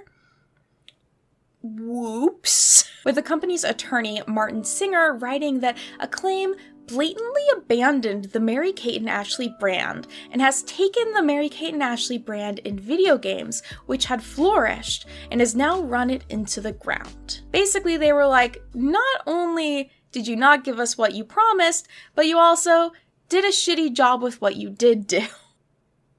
And so Dualstar Entertainment sued Acclaim in 2004 over this, for both the royalties as well as up to $300,000 that they owed from the end of their termination settlement. I've seen some reports other places that claim it was up to $600,000. I'm not sure exactly, and supposedly this was all settled out of court. Now I can't find a good source saying it was settled out of court, but considering we don't have any information about court proceedings, we can assume it probably was. So we don't know exactly how much was paid or the full breadth of the situation, but something I do in general find frustrating about this is the way that so many different articles felt the need to point out how much money Mary-Kate and Ashley were worth. Oh, they have a net worth of XYZ. This is like pocket change for them, which I find really frustrating. And I feel like a lot of it comes down to misogyny. Would you have been saying that about a male actor in the same position? Probably not. Regardless of how much these children had made, and let me reiterate, children had made, if you signed a legal agreement to use their likeness and actively profit off of their likeness, you owe them the royalties that you agreed to pay. And I think it's just so uncomfortable that there were so many people that seemingly just wrote this off as oh, these spoiled girls are asking for so much. No, they're literally asking for what they were owed, or what they were owed from the company mishandling their likeness. You have to remember, Mary-Kate and Ashley at this point were only 17, and they had essentially been working again since they were 6 months old. This profit and net worth that they did have came at an immense cost. Do I think the fact that they were working since they were infants is messed up? Yes, but that doesn't mean I won't acknowledge that not only did these girls build an empire for themselves, but also spent their entire childhood in the public eye. Did they have a lot of money? Yes, but at the cost of their childhood. In a 2010 interview, Mary-Kate even said that, "I look at old photos of me and I don't feel connected to them at all. I would never wish my upbringing on anyone, but I wouldn't take it back from the world. Friends feel sorry for us because it's kind of bittersweet. We can have this recognition that These girls have made a lot of money and have been immensely successful, but also haven't got to be normal humans. After this entire lawsuit situation, the twins would go on to attend and then drop out of NYU. And a major reason for them leaving is they didn't feel safe because they were constantly having photos taken of them and stories sold to tabloids about what they were doing. They didn't get the chance to mature or party or make mistakes in the same way that everyone else does in college. And this is coming from someone that didn't party, okay? People should get to in safe ways. These girls lost the ability to live normal lives. Like, yes, they were the ones taking a business opportunity, but again, as like kids, when they formed Dual Star Entertainment, they were 6. And they worked incredibly hard to build a business empire. They've even spoken about how so much of their work was actually behind the scenes in developing their brand. But because it was at this time where it was like the peak of paparazzi and tabloids and this magnifying glass on young women, but then also internet culture growing and developing and being like a little too curious about their birthdays, if you get what I'm saying, they end up just being in a little bit of a lose-lose situation. Like, yes, you're immensely successful and you worked, frankly, really hard for it. And if anybody says any BS about how acting, especially as a child, isn't hard, just get out of here. I'm not interested. But at the same time, they're constantly having their work and their worth devalued because it's girly and tween girl stuff, or they were literal children when they were working on it. Well, I know I'm on a tangent here. There's just this huge twinge of irony that comes from the fact that there's this company that made a game that was built around the idea of young women being organized and independent and, like, excuse that this is cringy, but essentially girl bosses. There's this company that made that, and at the same time was trying to take advantage of the 2 literal girl bosses that game was based off of. Like, you can't win. While of course I've never personally met them, I don't know much about them, I'm not trying to defend billionaires, the point I'm more trying to make is their childhood experiences and even like aspects of this game I feel like can be sort of summed up by this slight butchering of the Barbie movie monologue. You have to have money, but you can't ask for money because that's crass. You have to be a boss, but you can't be mean. You have to lead, but you can't squash other people's ideas. We always have to be extraordinary, but somehow we're always doing it wrong. This is a very, very, very unbelievably scary story. If I have time, I'm going to add in this story. I did want to talk about the Mary-Kate and Ashley dolls, but the story behind how I got her is literally embarrassing for me. It is shameful. So growing up, we had a local Blockbusters, and our Blockbusters sold these Mary-Kate and Ashley dolls. They would sell some other like movie-related figures as well. And when I was young, I was not good with money. I'm not great with money as an adult, but I was the sort of kid that got her allowance and then immediately spent it. Didn't quite conceptualize saving up my money yet. And so the one time I stole from my parents is I went to my dad's change jar, and I think I took literally every quarter out of it. This was a man who always saved his change. Stole all of those quarters, and I bought this doll entirely in stolen quarters from my dad the next time we went to Blockbusters. He didn't figure it out until after I'd already bought it, but oh my god, I was in so much trouble. Thank you all so much for joining me today for this episode of Thrift Games. Yet another one where I go on a bit of emotion-fueled tangent at the end, but I can't help it.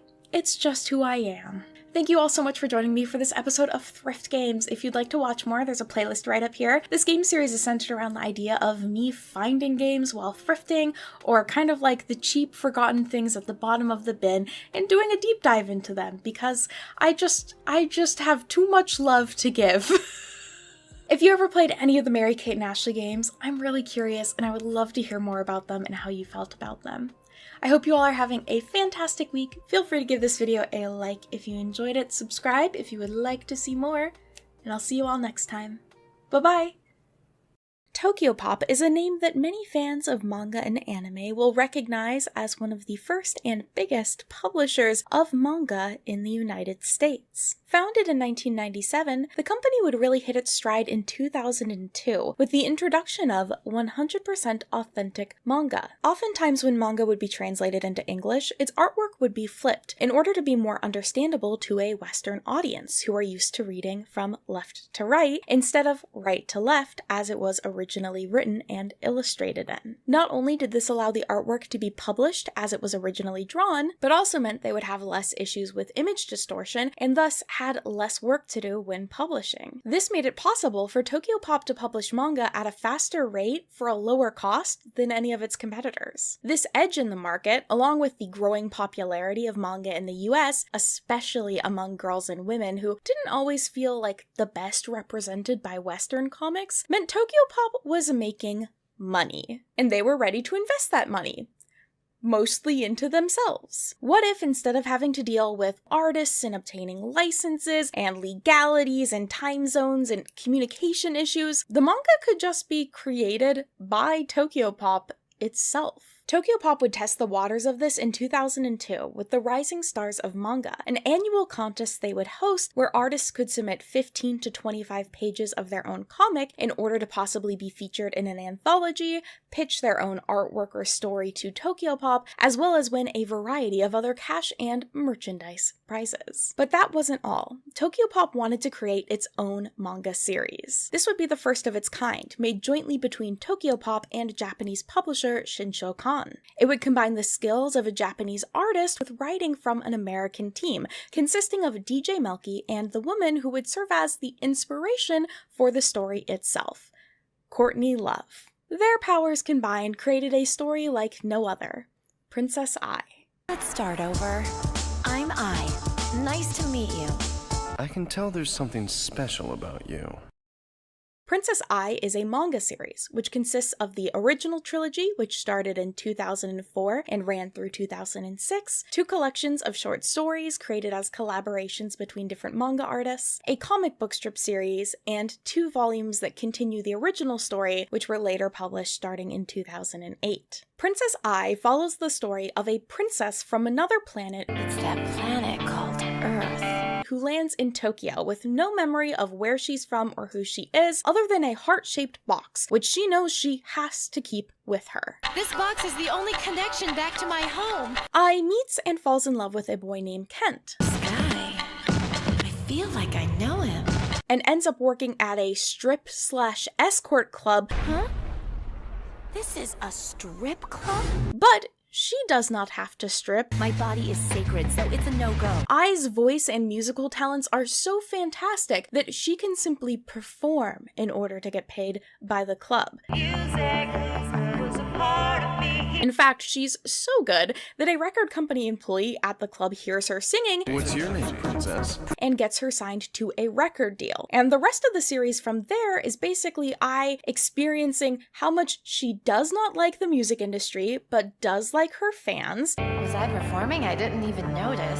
And learns to use her singing for good, because she's also being hunted by a trio of harpies from the other planet. No, it's just a matter of time, Ai. Because, as it turns out, Ai is part angel. You're one of a kind. And her blood is so powerful that if humans come in contact with it, it will kill them. I'll show you around the library. Normal. And that is not even all the plot that happens in the original trilogy of the series. All these books are just confusing things. Which I've read because I weed. Princess Ai was originally published on a monthly basis in Shinshokan's monthly manga magazine, Wings, which had a mostly female readership. I can't find any information about how it was received in Japan or find any of the issues it was included in, but this wasn't a super popular manga magazine, so that isn't necessarily surprising. Those chapters were then consolidated into 3 volumes, which Tokyopop would publish between 2004 and 2006. All these books! Like I said, the manga was created with a team of collaborators. The character designs were actually created by Ai Yazawa, whose works Paradise Kiss and Nana featured lots of characters in punk and alternative style fashion, which would also appear in Princess Ai's general aesthetic. A girl with ripped clothes.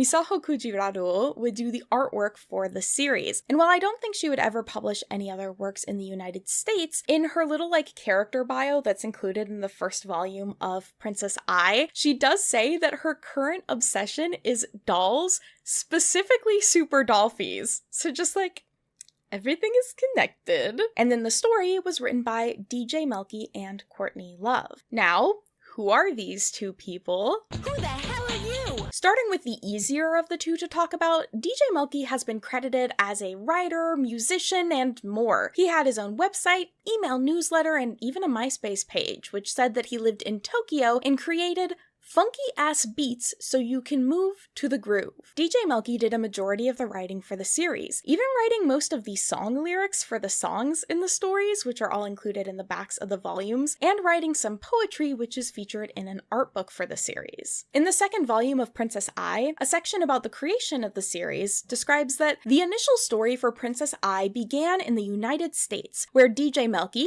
while visiting Tokyopop's offices from Tokyo, plotted the rough outline. Which is an interesting way to put that, considering if you were the CEO of a company, you wouldn't really be just visiting your own office, right? Yeah, the CEO. DJ Melky is Stuart Levy, the founder and CEO of Tokyopop. Why he decided to become DJ Melky, I may never know. Something doesn't feel right. He had already taken on the name earlier to collaborate on various projects within Tokyopop, so I don't know if maybe he just felt like it sounded cooler than things being written by a guy named Stuart. It also could be that DJ Melky left a little bit more to the imagination about who this person was, and maybe made people feel that they were getting something that was authentically created by someone in Japan, our 100% authentic manga, rather than stuff that was just made from an American CEO. Who knows? Then, who is Courtney Love? Your name, I. Courtney Love is a musician and actress, well known for being a member of the band Hole, for her relationship with Kurt Cobain, and for, in general, being a bit of a character. Well, I have mad episodes because I'm a bit mad. Now, being someone who lives in Seattle and also spends time on the internet, I know the vast array of feelings that people have towards her and her character and actions, and I just want to say this video is not about that. But to give you some context, after a pretty traumatic childhood, Courtney would end up beginning her career in music and acting in the 80s, forming the band Hole in 1989, and throughout her career would deal with issues such as substance abuse. A lot of people want to do drugs with me, which isn't going to happen. As well as handling being in the public eye with her marriage to, and of course, the passing of Kurt Cobain. In the time leading up to the creation of Princess Ai, Courtney had been focusing more on her acting career, was involved in various legal situations, and by 2002, her band Hole had disbanded. In February of 2003, Courtney Love would be arrested at Heathrow Airport for disrupting a flight. In July of 2003, Princess Ai would be announced. What's with this book? An article from NME on the subject quotes Courtney as saying, "I have always loved the Japanese culture and the people. Princess Ai is a great character because she feels like my alter ego, but in a fantasy setting. I'm very excited to work with Tokyopop, a company that is truly innovative in its approach towards crossing creative boundaries." Stuart Levy then adds on, "We are very pleased that we could team up with one of the most influential rock stars of our generation, and certainly one of the most colorful personalities." I'm a lightning rod. It happens. Manga is just the start. Look for animation projects, merchandise, and other evolutions of Princess Ai in the near future. That same month, Courtney would also sign a record deal with Virgin Records for 3 solo albums. Now, how much was Courtney involved in the story herself? I'm not sure. There are a lot of elements which are very on the nose with her own life, such as her love interest being named Kent. Sky Kent. Something about him feels so natural. The Ai character having issues with the control that the record label is trying to have over her, which could be reflective of her opinion of the music industry or her own experiences working on her solo album. This is going to be my last record for a while. I can't go through this again. As well as the record company in the story trying to kill Ai as a way to control her legacy and profit off of her death. An article from USA Today about it states that early last year, Love approached Tokyopop with her idea for a story about a girl in search of her place in the world. She included some personal sketches of what the character might look like, according to Tokyopop's CEO Stuart Levy. And then Courtney would also post in 2021 on her Facebook page about how big of a fan she was of Nana, and that she really wanted to work with Ai Yazawa. So this story about her approaching Tokyopop could totally be true. Courtney even lived in Japan for a while as a teenager, working as a topless dancer, so that could be another point that's reflected from her own life in the series, and again, more evidence that maybe she was super gung-ho and really wanted to make this manga series happen, which would be really fun. But the only other issue is, at the same time, Courtney was really actively struggling with substance abuse. Her first solo album, American Sweetheart, that she was also working on at the same time, has been proclaimed to kind of be a failure by both her and other people involved due to her drug use. A lot of heart went into it, and it got ruined because her and her friend were coked out. In October of 2003, she would even be hospitalized and lose custody of her child due to a drug overdose. That fact, combined with those comments from Volume 2 of the series about how DJ Melky wrote a lot of the work himself, leads me to believe that Courtney might not have been super involved in the overall plot and writing of the series, and might have more so just been in some initial conversations and maybe like design planning about it. And that's not to say she couldn't have done the work or she hadn't done the work. That's just kind of the feeling that I get from it, which does make me a little bit uncomfortable considering the years that Princess Ai were being published. Courtney was going through some really public mental health and substance abuse crises, and Tokyopop was not. In fact, it seemed like Princess Ai was kind of thriving, with the first book topping the bestseller list for graphic novels with its release in July of 2004. Tokyopop was plastering Princess Ai wherever they could, so it's either a sign of the success of Princess Ai or that they had the rights to the artwork and they were milking it. That must be the money they use here.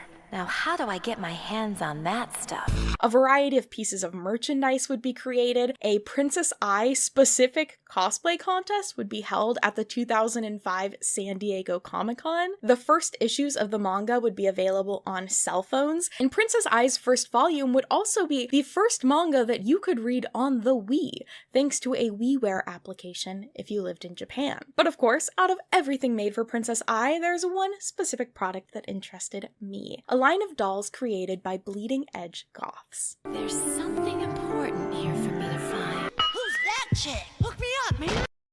Bleeding Edge Goth Dolls, or B-Goth Dolls, were a series of dolls and toys created by Steve Varner. Varner works mostly in product development and sculpting, and it seems that he was a pretty early adapter to things like computerized 3D modeling, leading him to work for a huge range of companies in the toy industry, doing things such as sculpting prototypes for toys. As the story goes, in 2003, Varner's son Stefan suggested that he should make a fashion doll for goths, feeling that the cool subculture and unique styles of goths needed to be represented, and Steve saw the opportunity to fill a niche that had been overlooked in the toy industry. And they also have this really cool skull vortex on their website. I want a skull vortex on my website. B-Goths would have three main products: 12-inch dolls, 7-inch figures, and plushies. The dolls would be available online, as well as at a mix of different retailers, such as local goth shops, some Hot Topics, and apparently certain Universal Studios stores.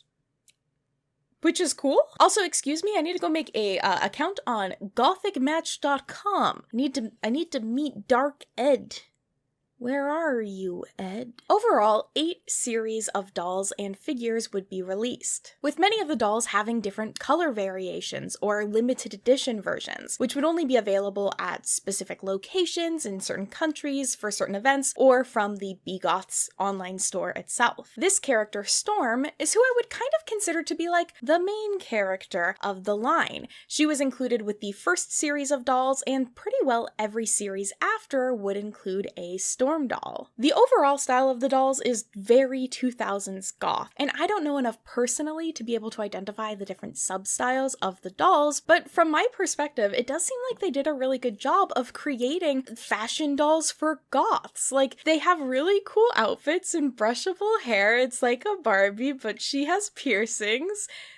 Is really cool. While the company would go strong for a few years, by 2009 they were slowing down. In May of 2010, an employee would post to the BGoth forums, confirming that Series 9 would be put on hold, saying that they couldn't produce the dolls in a way that would be economically stable for them without being like way too expensive for their consumers, who were of course also feeling the economic pinch of the 2008 financial recession, which I remembered existed this time, guys. I'm not embarrassed about that at all. And that would kind of be the sad and slow end to the BGoths line. The company wouldn't put out any more dolls until 2024. Just a couple of months ago, BGoths announced that they would be doing a new line of dolls via Kickstarter. So if you are interested, you can maybe get some BGoth dolls soon. They've also featured their first doll, which doesn't have just totally pale skin, which I will say is also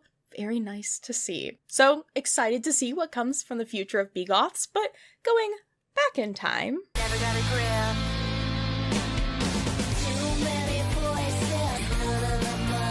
To coincide with the release of the second volume of Princess Ai, the line of dolls was announced, created as an exclusive license between Tokyopop and BGoths. About the collaboration, Steve Varner commented that obtaining exclusive rights to produce the Princess Ai dolls and action figures is a great coup for Bleeding Edge. We're excited about the 6 different dolls and are thrilled about the public's reaction when we displayed them online, as well as that Princess Ai, the heroine of the book, is an amazing character. Since we're specialists in sculpting female figures, she was an excellent fit for us. I knew we had to make the Princess Ai doll when my 13-year-old daughter, Michelle, an avid fan of manga, insisted I create the manga girl dolls after reading the first book, and encouraged my first Princess Ai creation.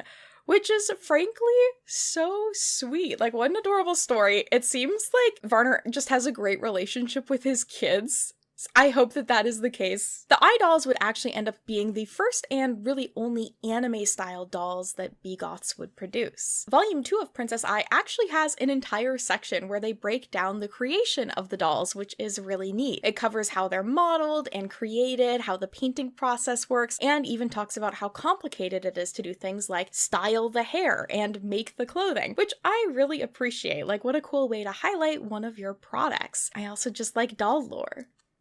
I can't lie. For the Princess Ai line, there were 3 dolls and 3 figures made. Now, I'm going to focus only on the dolls, but you can kind of assume it is similar vibes for the figures that were created. So for the dolls, 3 looks were put out: Club Cupid, Borrowed Threads, and Evening. But of course, like all of the other dolls created by BGoths, they would also create special chase editions, meaning these were special color variants or versions that collectors would have to, try and find. It's intense and cool. The Club Cupid look is named after the club that I worked at in the series. Welcome to Club Cupid. Her look includes a base pink and burgundy outfit, with a silver and black Comic-Con exclusive chase version also being released. The Borrowed Threads outfit is based off of an outfit that Ai creates for herself in the manga, just a few adjustments, using clothing from Kent's gay roommate. Kent, I picked out a few clothes to borrow. Kent already left. Hey! Those are my clothes! Yes, that is the plot. Karu, Kent's roommate. That is canon. Great. Pesky gay roommate. This burgundy and pink outfit is the base version, but they also would have a silver and black outfit as well as a white and black version available. Lastly, the evening look is based off of this outfit, and there would be 3 versions of this release: the standard black and white version, a European exclusive black and red version, and then this gold version? I don't know why it was made, but it exists. These dolls have kind of a similar body setup to some older Barbies with like the twisting waist and kind of rubbery feeling legs that have some articulation in them. And honestly, I love these dolls. I do think that they look a little bit goofy, but I'm just so enamored by how people were trying to capture this style of artwork and take it from 2D to 3D. Like, is it exact in any way? Not exactly, but I do think that it looks pretty good for what it is. I think I have seen far worse anime dolls, and I don't know, these ones just have like a nice character to them, and they look really sweet. I think Bleeding Edge in general just was making some pretty nice quality dolls, and that shows. I also love how ridiculous these bangs are. Some of these poor dolls in and out of box, they're just like shooting off into the void. But I get it. Like, it's hard to figure out how you want to style those like anime spiky bangs. The base dolls retailed for $24.99, with some of the exclusive chase versions being $26.99, which is definitely not bad. With inflation today, that would be around $40. Which is hard to think about, but that isn't actually the worst when it comes to a collector doll. Like, the Monster High collector dolls that have been released recently range from $40 to $70, so it's pretty well on par with other collector dolls, and Barbies in around 2005 could range around $20 as well. I don't think it was a bad price. I think it's a pretty decent price. It seems like these dolls also had overall a positive reception. I can't find anything that would imply that they sold poorly, or at least poorly compared to any other Princess Eye products. I think the doll line was just another victim to the 2008 financial recession. Aren't we all victims? So where do I go now? Princess Eye is just such a weird thing. It looks like Tokyopop was trying so hard to make Princess Eye a thing, but despite their marketing efforts, it just seems like it wasn't interesting enough or different enough for consumers to really get into. And I also think it is possible that the Courtney Love connection could have ended up maybe putting some people off of it. To be fair,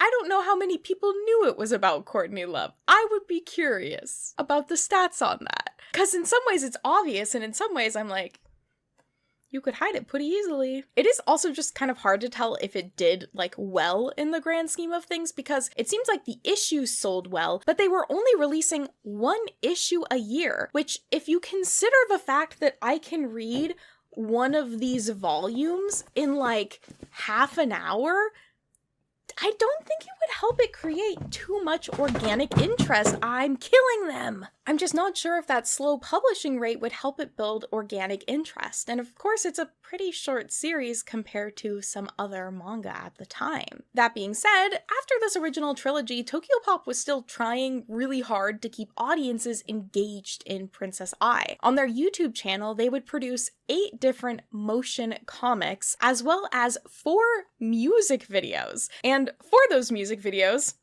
they would need music.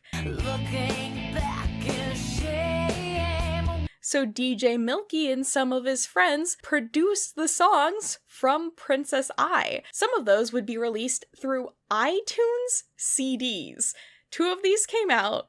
I'm kind of obsessed with them. And they would feature songs from both Princess Eye as well as other Tokyopop collaborations and other songs from Japan that I'm like, I don't know, I question the ethics of how they ended up on the CD. I'm just gonna say, Stuart, what were you doing? A lot of this would be released around the time that what was supposed to be the second Princess Eye trilogy was starting, with the first book being published in 2008, continuing the story from the original trilogy, but the second wouldn't be published until 2010, and the third, as of this day, has still not been published. The series really just slowly petered out. In 2007, it was confirmed that a half-animated, half-live-action movie was being worked on, with the anime studio Statelight doing animation for it, and DJ Melky directing the project. Hi, Stuart. While the movie would never come to be, I have a feeling that the Broken Leash music video is a pretty good, vibe for what it would have felt like. It features animated segments, which are honestly quite nice, and some live-action segments, which I can't decide how I feel about it. Just overall, I love it and I hate it. I do genuinely think if you had shown this to me in like 5th grade, I would have ate it up. I would have loved it. It's very camp.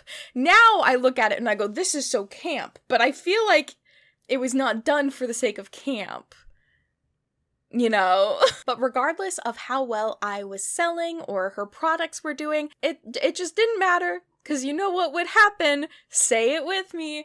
The 2008 financial crisis. The company would really struggle, and then with the closing of Borders in 2011, a bookstore chain which I personally purchased all of my Tokyopop manga from, the company couldn't survive, with Tokyopop ceasing business in the United States in 2011. And while Tokyopop has since started publishing manga in the US again, I have a feeling we'll never get the real end to Princess Ai.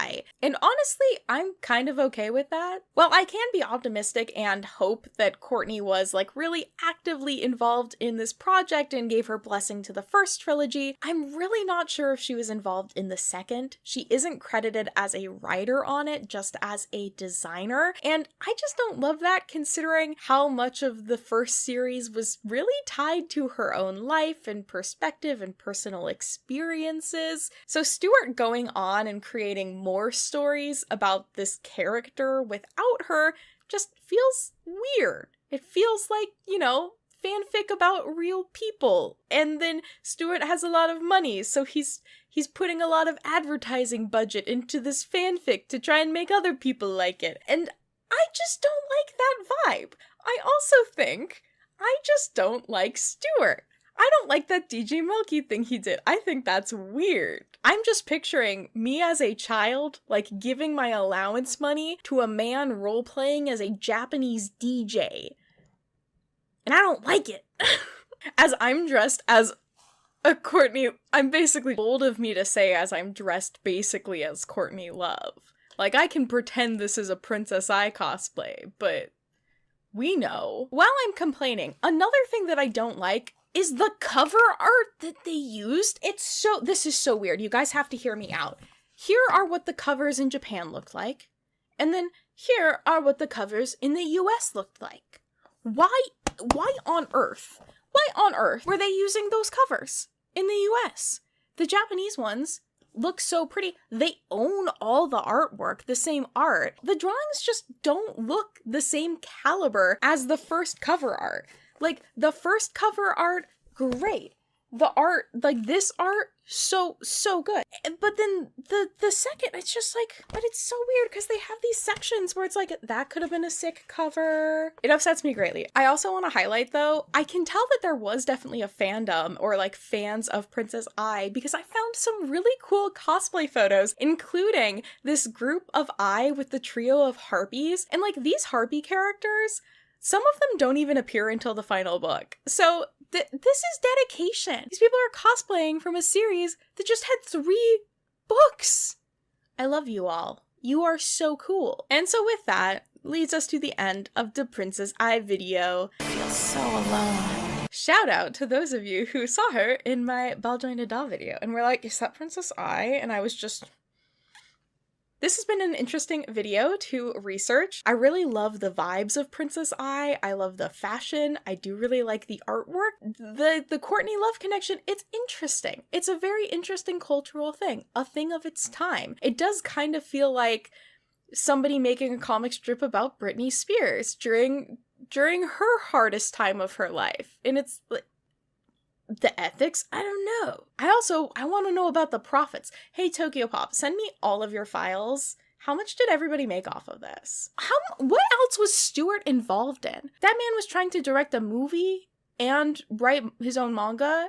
He's living the weeb dream. Like, can I blame him? No, because that's what I wanted to do when I was a kid. It was pretend to be someone I wasn't. All right, thank you all so much for joining me today. I hope that you're having a great week, or as great as you can. We're never forgetting the 2008 financial recession ever again. Thank you all so much for joining me. If you enjoyed this video, feel free to give it a like, subscribe if you'd like to see more, and I'll see you all next time. Bye-bye.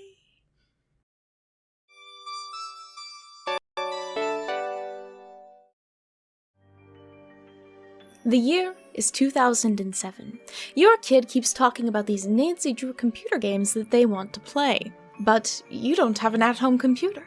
Lo and behold, on a trip to your local store, you discover a Nancy Drew game that you can play on a TV. All you need is a DVD player, a TV, and your copy of Nancy Drew, Curse of Blackmore Manor DVD game. And of course, your snooping skills. I am so sorry to the photo of Nora that I have knocked over 700 times today. The Nancy Drew Curse of Blackmore Manor DVD game is one of my prized possessions. I found this at Half Price Books. This was the first Nancy Drew game I ever played. I actually got it in a collection of Games for Girls. Thank you, Games for Girls Volume 4. Here is the original disc. So when I saw this in store, still in its box, I immediately picked it up. So this game is our next edition of Thrift Games, a game that I found while thrifting and want to talk about and play. That's the series. This is a rare version of not only a Nancy Drew game, but of games in general.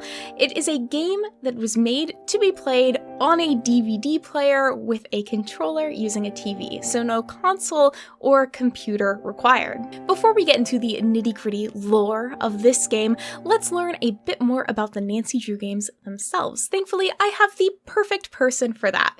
Take it away, Snuggly.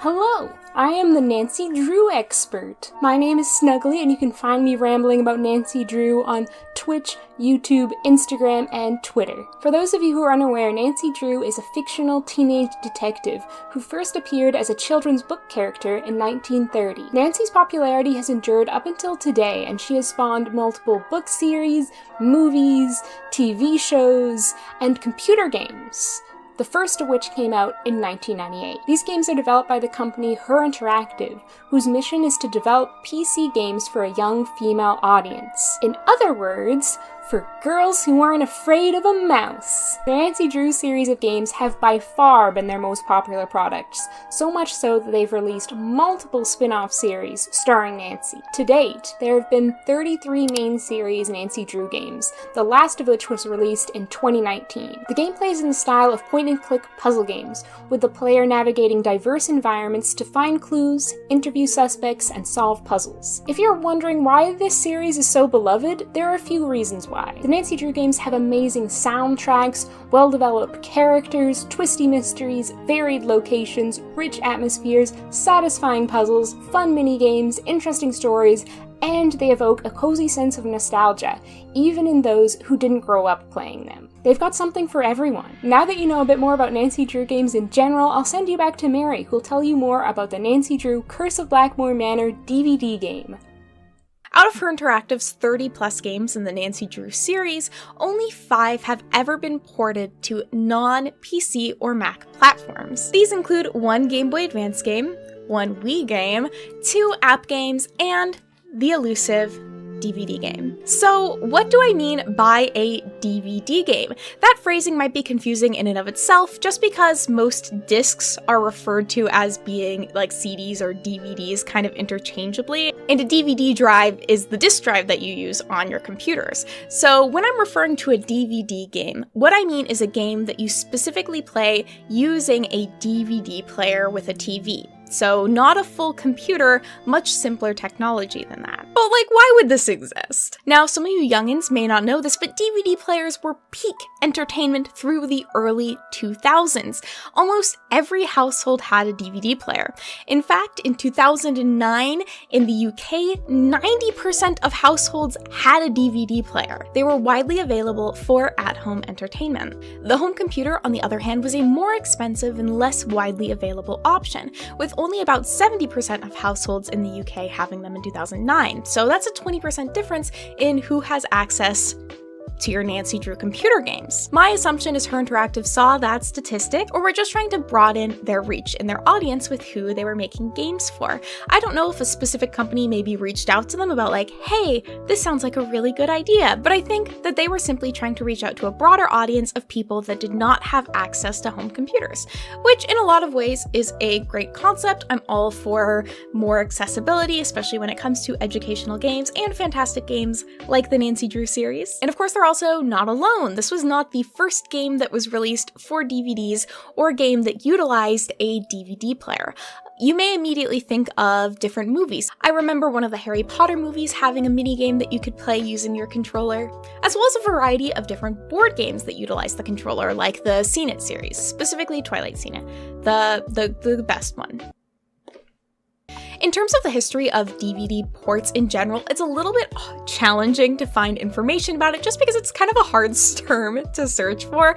I found a lot of different information about FMV games, or full motion video games, that were ported or had DVD releases, but I'm a little bit iffy on if those were actually playable versions of the games or essentially just edits of the games to turn them into movies that were then more accessible to a broader audience. I have found some other examples of actual games though. I found one that was a Pirates of the Caribbean treasure hunt, and I also found a version of Dance Dance Revolution, which I am incredibly intrigued by. How did it work? How did it work? The oldest example that I could personally find was a port of the classic Dragon's Lair in 1998, but also I have discovered that all of the Bible Black games also had DVD ports. Use that information as you will. Don't Google that. In general, most of the games that did have DVD releases seem to be sort of like visual novels or trivia vibe things, not so much kind of adventure games, and that makes sense based off of the limitations that come along with programming a game to run on a DVD with a DVD player. Think of the menu on a DVD and how you can really just, simply, point, go up, go down, select things. That's kind of the model they had to use for all of the programming associated with this. I actually imagine it being quite complicated, so I'm impressed, frankly, that they were able to put something together for the DVD. So when Blu-ray came out in 2006, that sort of brought about the slow death of the DVD player. In fact, I think in 2010, the amount of households with DVD players compared to computers, it started to shift. So less and less households had DVD players, whereas more and more households had personal computers. Like I said earlier, Her Interactive wouldn't release another DVD port. This is the only one that they ever did of any of their games. So it was kind of like something that they tried and that they didn't really find success with. Before we hop into actually playing the DVD version or attempting to play, I wanted to, maybe let you know a little bit more of my background with this game. This is going to be a little bit different from the other thrift games I want to do videos on because I've actually played the original version of this game before. In fact, I have footage of me playing this game from when I was in middle school. Would you like to see it? This is Mary and I'm playing Nancy Drew, Chris Blackmore Manor. While I'm not playing it, it's still downloading. I'm concerned about the thing I saw outside. But she does live in Paris. I bet that's somebody from another game.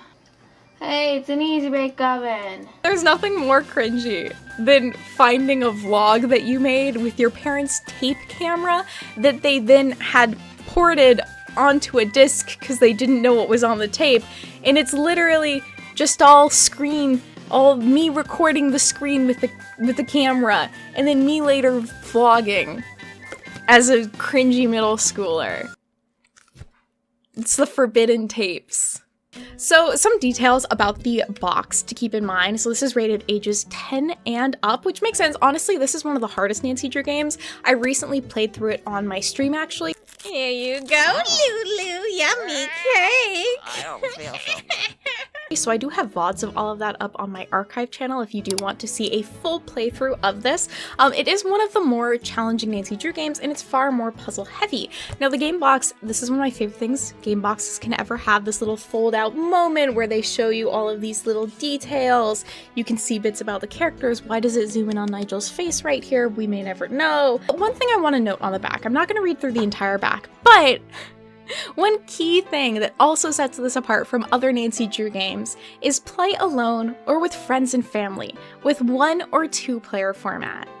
This is a big deal because all of the Nancy Drew games are single player games. These are built to be 1-player point and click adventures. So the fact that this game hypothetically is built to be able to play with 2 people is kind of mind blowing, because that's not how they were made to be, you know? So let's go ahead and check out the game so we can definitively say DVD best console. So what's nice about this is I don't actually have to install anything. But what's not as nice is trying to figure out if it's all gonna work. And it should work. I have tested this before. I have tried to play through it before a little bit. So I'm gonna open up VLC Media Player. So the struggles that I've had with this is I don't own a DVD player. From the moment that I got my PlayStation 3, that has been my DVD and Blu-ray player ever since. So, you know, more than 10 years. Good for it. It's going strong. Which means I am going to be trying to play this without a DVD remote. And we'll see how that works. So I'm going to go Media, Open Disc, Play. And let's hope it takes me to the game. Okay, so let's go back. I don't know what that dummy PC thing was that flashed up front. Oh, I didn't even talk about who made the game. This was made by Her Interactive, as well as developed by Brighter Minds Media and Little World Studio. I'm not sure who did most of the development when it came to the DVD side of things. I'm assuming it would have been Brighter Minds or Little World Studio or Brighter Minds Media, just because Her Interactive doesn't specialize in DVD programming. Can we go to Title 1? Okay, this might be good. I've never been able to see the opening. Oh my god. Okay. So it looks like Little World Studios. I'm guessing that's who developed the, or Brighter Minds. We'll look it up after. That we'll do it in post. Get free stuff. Everybody go to Brighter Minds Media. Get free things. Oh my god. Okay, so here we have music. A slightly smaller than usual menu. So we have new game, load game, credits, and gameplay overview. So use the arrow buttons of your remote to control movement. Oh my god, this is so funny. The available directions are displayed in yellow, so you can't... Okay, this is making some sense. And then the OK button in the middle is... How do I go back now? Oh, I really committed to this. So this is something I want to note, that the adventure is split into levels. Some older games and arcade games did this as well. If they didn't have the save function, what they do is when you got to the end of the level, they would give you a code that you could then type in at the menu page to get to a specific level. So instead of loading a save, you load based off of those codes. So I thought that was like a smart thing for them to do with it being a DVD game and not, having the capability to save, essentially. So let's go ahead and new game. And here is where we can pick if we're going to have 1 or 2 player. So I'm going to go with 1 player. How I believe the 2 player thing works is you have jokers and you basically both have turns doing puzzles and you can use jokers. I'm going to choose Junior Detective just in case. And we begin with 5 jokers. So that's, I believe, second chances are jokers. Oh my god, the delayed music. Let's go. Dear Ned, Greetings from For jolly old England. I think this font is different. I'm not so sure about the jolly I'll have to double check. I can compare it with my VOD. I think this is all the same in terms of the lore, other than it does, like, the font looks different to me. But is that just a me thing? Oh yeah, I'm also Jane. She's practically bedridden, and no one seems to know Jane, why. Jane looks like she's Her mother smiling. is convinced something is terribly photo. wrong and wants me to find out what. So Just a little here I edgy am. kid. My name is Nancy and I get nervous. Ooh. Good luck. So the thing that is nice is these games don't have many cutscenes, but the ones that they do have do play and look good. Like this, like, looks really good. This maybe looks better than it did in the game. I don't know if I'm biased in this moment. That's so spooky. Who's there? Oh my god, I love it. Playing this as a kid, terrifying. This game terrified me. It was too scary. People are always the character seeing models. and hearing But again, things like, on the moor the at night, animation in this part especially looks you quite good Americans. for the most part. Why don't you just go on up to Which your again room? makes sense because it's for It's something the one that's with the moon built on to the door. play videos. I'd like to see Linda, if I could. I'm afraid Linda is not quite ready to meet with you. I don't just want to now. make fun of the animation. But This please, game come see me originally after you came unpack. out in 2004, I'll be in the I think. conservatory. So, you know, it's 18 years old now. I can lay off a little bit.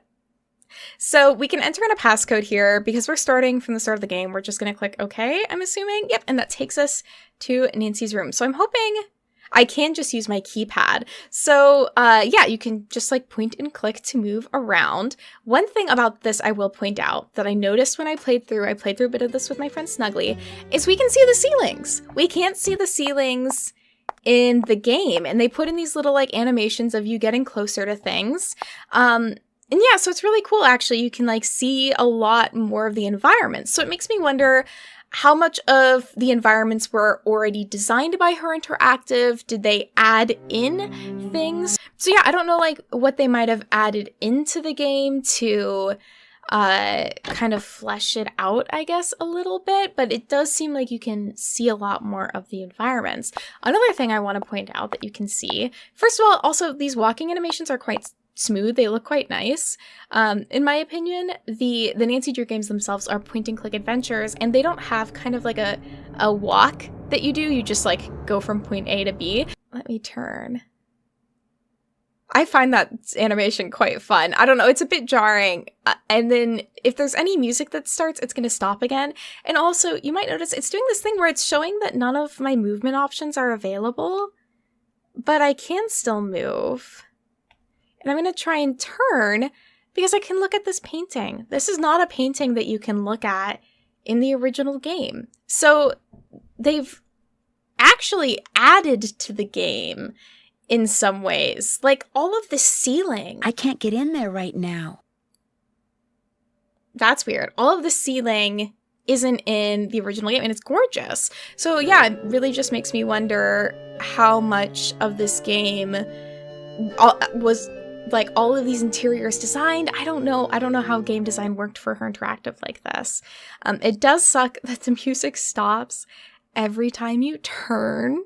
This version of the game has more simplified versions of the puzzles, so you don't quite, I think, do them all in the same way.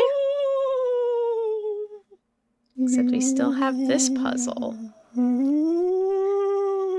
I love to think about who is in a recording booth going, Let's see if I can click on the... Can I? Oh! The audio's not working. Well, we don't get to hear Coco. I don't know why I didn't... Am I speeding through this? Okay, I don't know what I've done. I'm hoping it ran better on an actual DVD player, but I think this is like the best I've gotten it to work so far. Oh!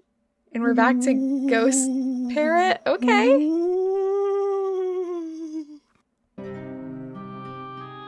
Huh.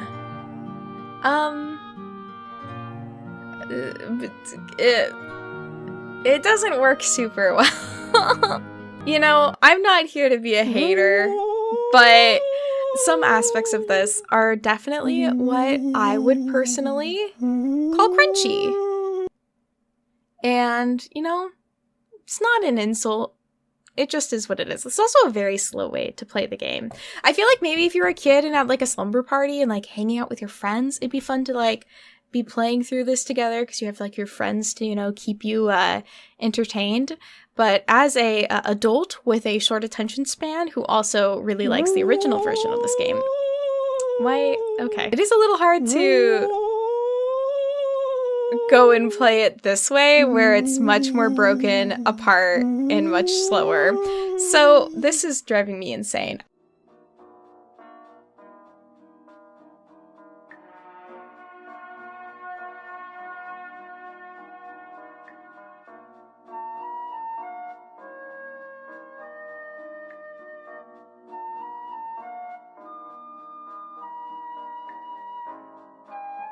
So obviously I'm not going to be able to play through this entire game. Again, if you do want to see a full playthrough of the regular PC game version of Blackmore Manor, that is up on my archive channel. If you want to at some point see me do a full playthrough of the DVD version, be really nice to me in the comments and maybe I will grant your wish. Basically, what I've learned from this is this probably would run better on an actual DVD player where I'm not like going in and messing with stuff. Okay, I also want to look up that one company that I think made it. Yeah, they're a French independent video game developer founded in 2004. I think they still exist. Little World Studio. Oh, they might not still exist. Not too much I can find on the studio, so I guess that they were the developer doing the DVD games. Overall, I think these games run best on computers. I also have the Wii game version of Nancy Drew White Wolf of Icicle Creek. This is not an ideal way to play this game. It suffers from some of the same issues, interestingly enough, as the DVD game, with things like delays in the music or the music not being able to play through all of the different like scenes loading, as well as like gameplay being clunkier. Obviously the Wii version is a lot better than the DVD version, but I could still see this as being a fun game. Like, I could imagine me and my friends, again, at a slumber party, playing through this together. Like, we're filling the gaps of the audio and the music and stuff, but playing this on my own as an adult, man, that's a little bit cringy. It's a little bit sad.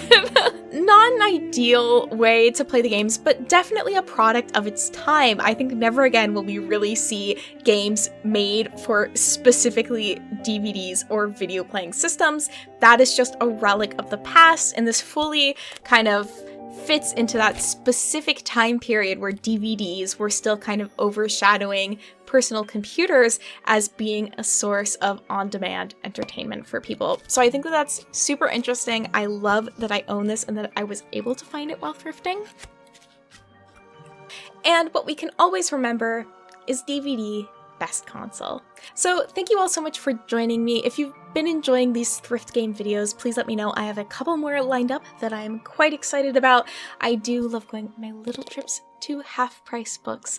I hope that you're all having a fantastic day. Feel free to give this video a like if you enjoyed it. Subscribe if you would like to see more. Join the Discord to receive alerts anytime I post a video or go live on Twitch. Thank you so much to my Twitch subs for sponsoring this video. You're all looking beautiful today, and I will see you all next time. Bye-bye!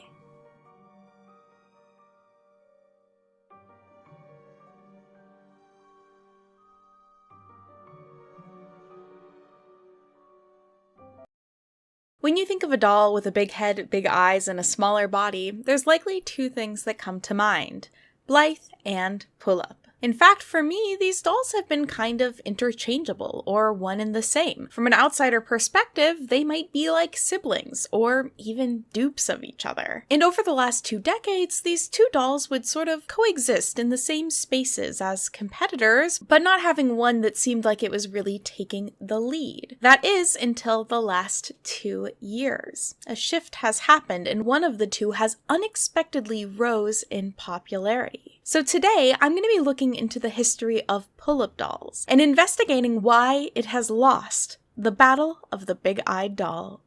Thankfully for this, I have a friend who can help us out, so let's take it away.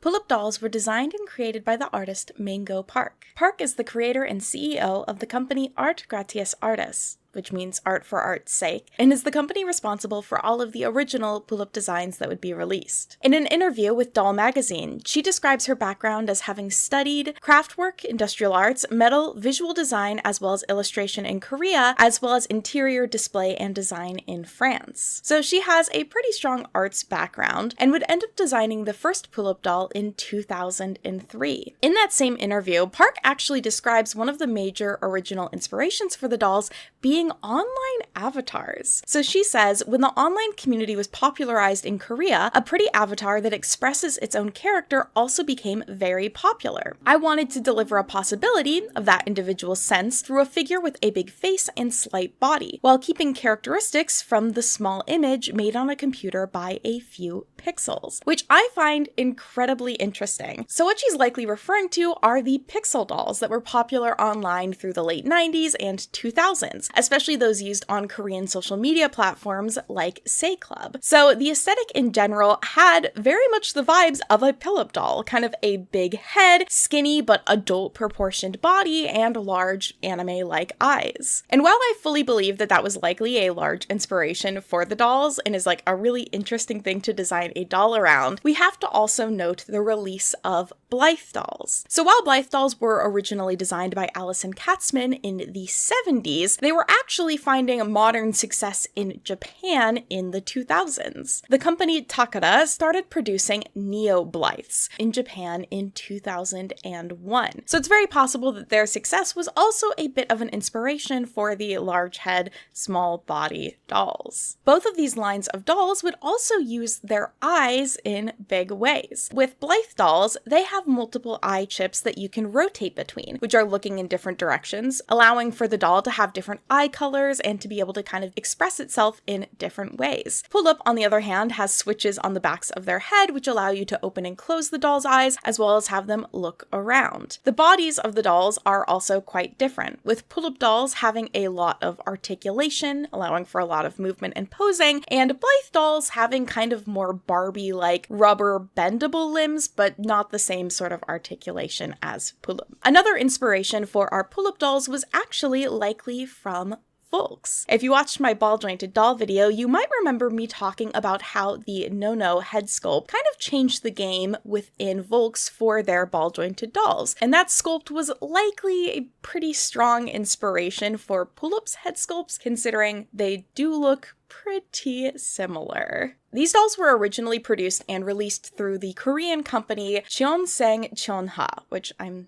so sorry if I've said that terribly, and that's often actually been incorrectly credited as the name of the artist who created them, but as far as I understand, that is a company. Pullup would really start growing and have a lot more success once they signed on to working with a Japanese distributor, June Planning. So I believe they signed on in 2005, though I feel a little unsure because on their own history website, they're like, we signed on in 2005, but then June Planning has had Pullup dolls on their website for sale earlier than that. But it's possible those were just the dolls that were being released specifically in Korea, sold through their website, and then they would of course be like remaking the packaging and distributing them on their own once they did officially sign on as the distributor.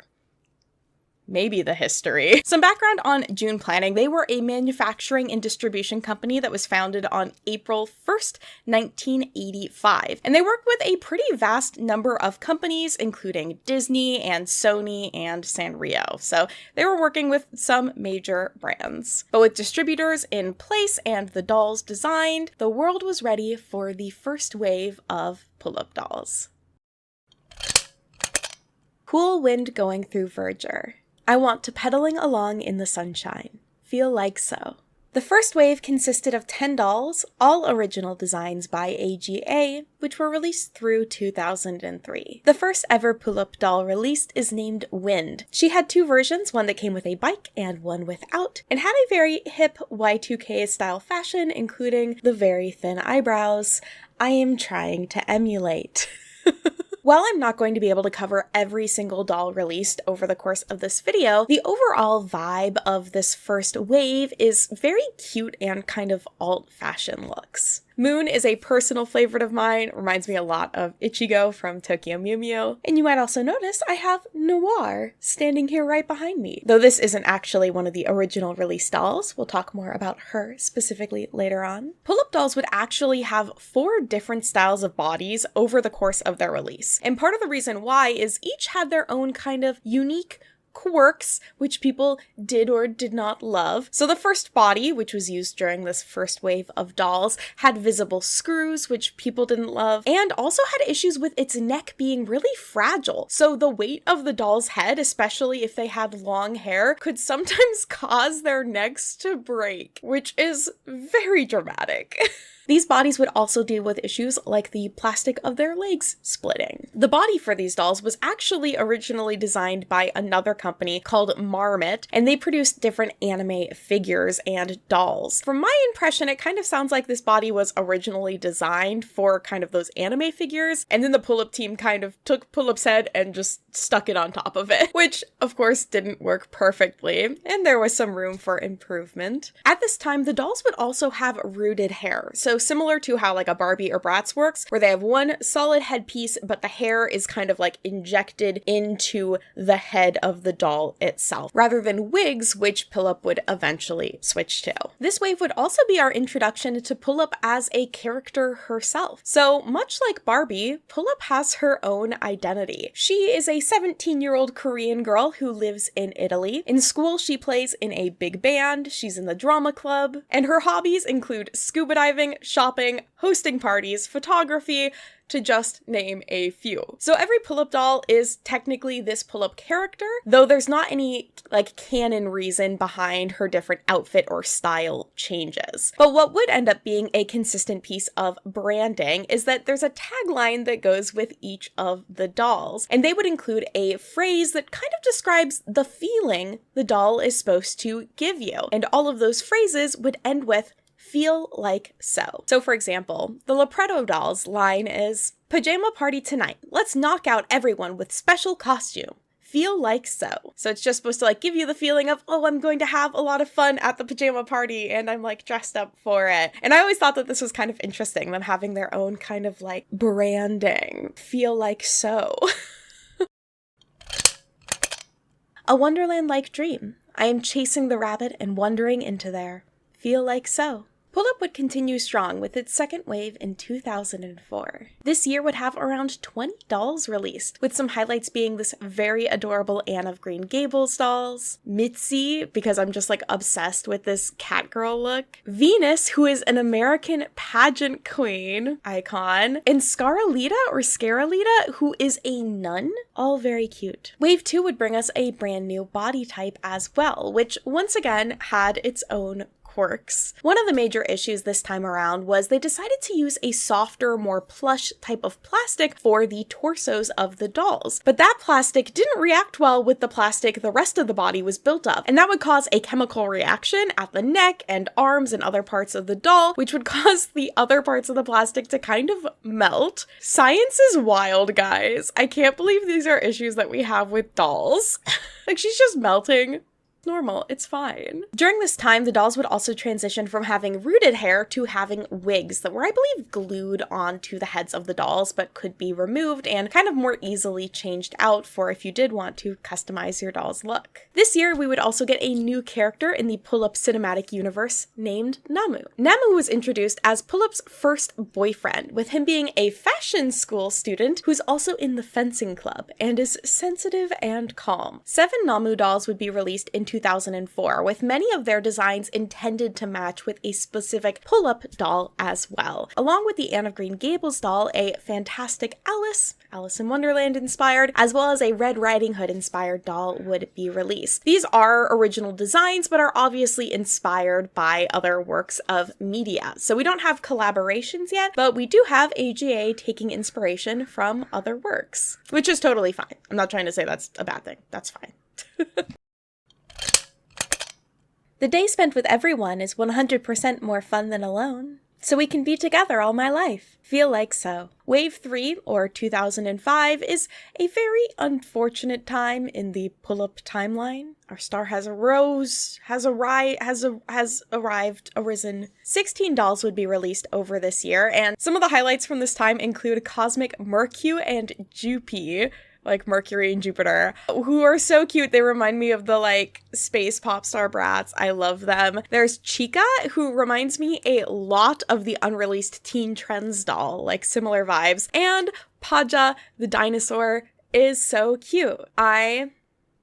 Kisses. However, there are some lowlights, I would say. One of them includes a Sacagawea doll, which is the first tan skin doll from the line release, so it's always great to see, you know, a little bit of diversity. I don't super love the doll just because she is kind of a caricature of Native American cultures and people. And my feelings always with this, as well as outfits from any type of cultural group, is if that group isn't involved in the design process, it's obviously not an ideal situation, even if it was done with good intent. This doll would actually have a matching Namu doll with it, and this would be the final Namu doll released as well. And again, I don't super love it. It is okay if you feel differently, like especially if you're Indigenous American. It's obviously not my place to speak on how other people should feel about it, but that isn't my favorite thing, and that is something that the pull-up line in general does a lot. They do highlight kind of fashions and styles that are obviously very heavily inspired by different cultures, but I think sometimes it feels a bit better and sometimes it feels a bit worse. However, a doll that I speak fairly confidently on saying that it was a very bad idea is Barissa, who was a lady spy doll who is wearing what looks a lot like a German officer uniform from World War II. From what I understand, they had planned the doll, announced it, and got incredibly negative feedback from people who were like, that's not okay. And the brand did end up deciding to cancel the release of the doll out of respect for the 60th anniversary of the Holocaust. There are a lot of possible reasons why a Korean designer that was working with a Japanese company might have seen this uniform and not have had the same strong negative visceral reaction towards it that many of us do feel. However, I don't think that I'm going to be able to try and explain why that is in any sort of helpful way. I think it's inappropriate. I think it shouldn't have been done. It's obviously not ideal that they made it in the first place. I don't know how many people were involved in the design process, if it's one person, if it's 20 people, but there should have been someone in that room saying no. The cancellation of that doll would cause a break in the release schedule, and during that break, the dolls would switch from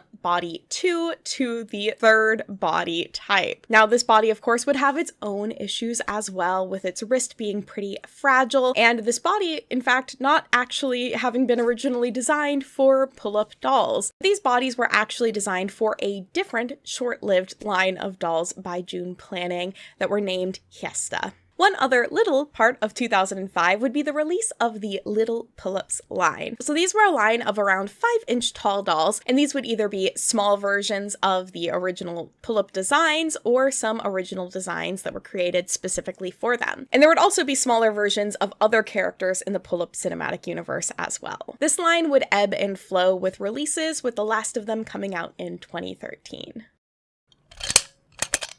I am baking cookies and making tea for my master. When I am hungry, I snitch a little. Feel like so. Over the next few years, Pull-Up would continue producing at least one doll a month, and 2006 would bring an important change to the world of pull-ups. Collaborations. November of that year would bring a pretty big collaboration in the world of dolls and anime, when Pull-Up would do an official collaboration with Rosen Maiden. If you haven't heard of it, Rosen Maiden was a manga, then anime, based around a series of dolls who all compete in battles with each other, basically to become the top doll. It's an anime that I enjoyed quite a bit when I was younger. I actually was going to do a full video breakdown on every single doll that was ever released for Rosen Maiden, and then I tried rewatching the anime, and I couldn't quite get myself into it enough to want to do that project. The main character is a bit of a dweeb. However, the anime and manga were successful when they first came out, and this sort of collaboration is kind of a dream, especially for fans of the series. The dolls ended up being beautifully detailed, and while they were kind of still collector items, they weren't crazy expensive. So while they would be a splurge item, they were still an affordable splurge item for fans of the series. And the series is about dolls, so making dolls of them just makes sense. Angelic Layer, do you hear me? They're also very cute, and I would like to have them all one day, maybe. Maybe not. Maybe that would be too many dolls fighting over each other. Some other notable collabs from this time period include Prunella, who is a collaboration between Pull-Up and the designer H. Nato. They also did Hello Kitty and My Melody, Evangelion dolls, and even a Dorothy doll. And Dorothy's counterparts, the Lion, Tin Man, and Scarecrow, would be played by her new boyfriend. Taeyong would officially come to be in March of 2006. He is a Libra who is studying music composition in Italy. His hobbies include taking pictures and videos of himself, and he's cool and passionate. So, he's basically me. I like this little detective Shade doll. He's very cute. And they would also do an Edward Scissorhands release. And similar to before, they would often do kind of pairing releases matching outfits between Pull-Up and Taeyong. Taeyong would also bring his little sister along with him. Dal is a middle schooler who likes to draw and play tennis. She's also obsessed with her older brother and thus feels competitive with Pull-Up, which is like my least favorite trope ever. I recently watched Utena, and there's a lot of that.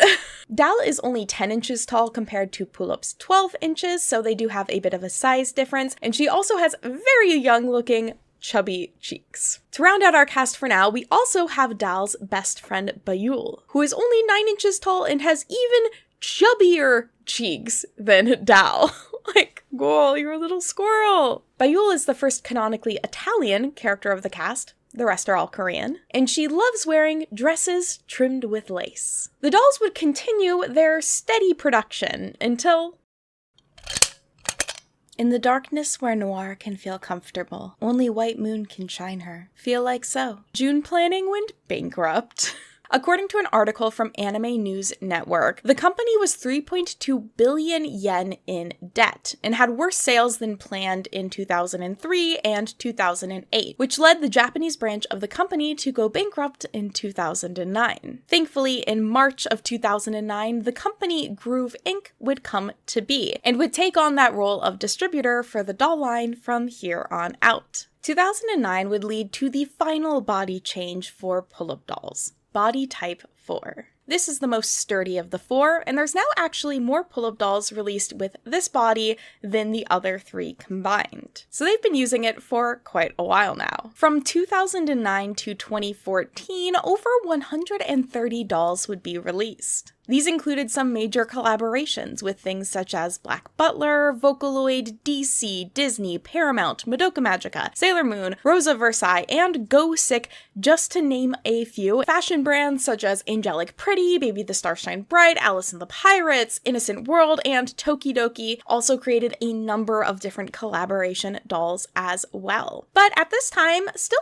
about half of the dolls released were original designs by AGA. And side tangent, I was so into Go Sick when it first came out, but they never finished translating the light novels, and I think this is when Tokyopop went out of business in the United States, so I never got to finish reading them, but I want the Go Sick Pull-Up so bad, and I want to read the novels, and I loved Go Sick. I loved my little weird mystery-solving child. Anyways, February of 2011 would introduce us to another character in the world of Pull-Up, Isyul, who's Pull-Up's younger brother. Isyul is 11 inches tall, so slightly shorter than Pull-Up, and is our first character to canonically live in the United States, going to a private high school in San Francisco. Another fun thing that was done during this era is the regeneration line. So in 2012, Pull-Up re-released some dolls from their original 2 waves with updated bodies. But that is how I have this Noir here. She is part of the regeneration line, so she is a re-release of one of those older designs. And an interesting thing about Noir and a couple of other of these designs is they actually have shiny faces. Interestingly enough, the first wave and a half of Pull-Up dolls all had shiny faces. similar to Blythe dolls, but about halfway through Wave 2, they decided to switch to matte faces. So most of our pull-up dolls that we see today do have those matte faces, but Noir here is one of those who originally had a shiny face, and when they created the Regeneration line, though they were using an updated body and an updated face mold, they did decide to keep her face shiny, which is really neat. I'm impressed by how delightfully detailed they are. Her outfit is so cool. In 2013, our final character of the world of Pull-up would come to be Yeolume. Yeolume is actually Pull-up's daughter from the future. Only 2 of these dolls would ever be released, and they use a more simplified body, which is actually slightly more similar to Blythe dolls, and were unable to blink or close their eyes like other Pull-up dolls. From what I can tell, this time period was kind of the height of the Pull-up brand. They had some huge collaborations with companies like DC and Disney, as well as some really big Lolita fashion brands. So it really goes to show that a lot of other companies were seeing Pull-up as a creator of high quality dolls that they wanted to collaborate with. By 2015, over 90% of Pull-up dolls sold were sold to international customers. So the line had really reached global success at this point. Woo woo, seemed to be in time somehow. The third Rosen maiden, Sui Suiseki, come to see, feel like so. In 2015, 2022, 23, and 24, every single Pull-up doll released would be a collaboration doll. From the years of 2015 through 2024, the line would release around 153 dolls, with only 36 of those being original designs from AGA, so only around 23%. Pull-ups had sort of just become models for other brands' clothing or other characters, which in some ways is really fun, but in other ways is a bit sad, especially considering that AGA had made a lot of really cool and beautiful original designs. That being said, it probably doesn't help that the company would also sometimes get flack for using materials like real feathers on designs. For example, this one that they then had to go and change because people didn't really like that. And the pricing structure of dolls also being at times very interesting, with some original designs going for up to $400. That's a lot of money. And while those collaborations are all fun and good, the challenging thing with them when it comes to our pull-up dolls is that these designs aren't really being made for pull-up collectors. They're being made for people who are fans of whatever brand or thing is collaborating with them. So the main core of pull-up fans aren't really going to be buying them unless they do happen to enjoy whatever like anime or thing the collaboration is with. Otherwise, you're probably not going to be buying them or trying to buy every single release. So while Pull-up was probably getting sales from fans, it was from kind of a different group of fans than they had been previously appealing to and building within their own community. While 19 dolls were released in 2023, it sounds like only about 3 were released in 2024. So there was a major slowing down of releases from the brand. So far in 2025 this year, there's been a big emphasis on a new line called Timeless Treasures. These are redesigns of previous Pull-up original designs for new fans to enjoy, which I think is a fun concept. I'm a little bummed they aren't like brand new designs, but I do think it's smart to kind of do a bit of a re-release of your older stuff that you know is going to do well, especially because, as Groove states on its website, due to rising costs in raw materials and logistics in recent years, we're facing challenges in offering these items at their original prices. However, we have worked tirelessly to provide them at a price that remains as accessible as possible for our fans. In addition to these re-releases, we also have exciting new releases planned for 2025. Of course, this was all like pre-tariff talk in the US, and while I'm sure the United States is only like a chunk of the audience for the brand, it might also affect it in some ways. So it really sounds like post-pandemic things have not been ideal for the company, and it's definitely struggling. And so this Timeless Treasures is probably an attempt for them to kind of try and reconnect with that core Pull-up fan base outside of all of those collaborations that they had been doing. So with Dark Red Rose and Jet Black Darkness, I'm out for your heart and blood.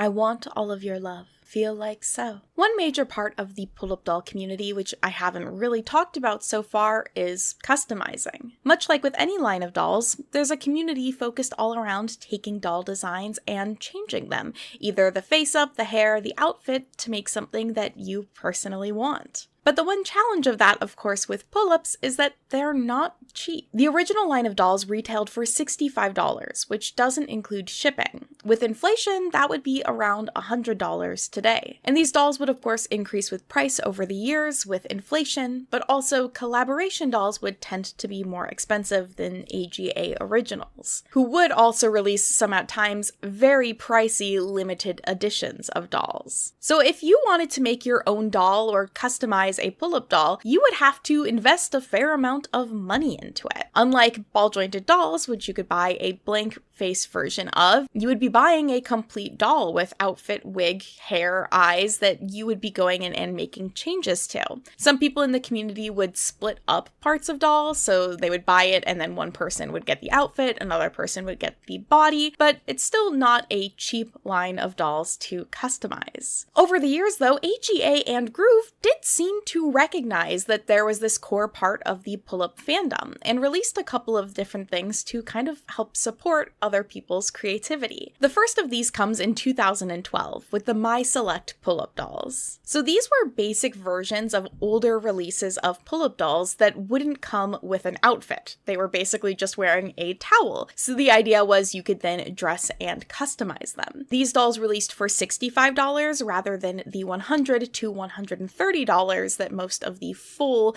outfit versions of the dolls were going for at the time. Then in 2013, they took it one step further with the Make It Own sets, also referred to as Mio sets. These were kits that basically just came with a totally blank doll that you could then customize. They also would release accessories and other things so you could purchase directly from Pull-Up to customize your doll instead of making them yourselves or buying them from a different company. And these kits were very popular. They were only 3,800 yen, so around $40 versus again the $100 to $130 that the complete Pull-Ups were selling for. These kits did really well. At this time, they were only released in one skin color, but they did also some of the other characters or sizes of dolls within Pull-Up as them as well. There would be a number of kind of re-releases or restocks of this line until 2017, where we would have another re-release and even a release of a new skin color. So they released a mocha or more tan skin color version of these. But that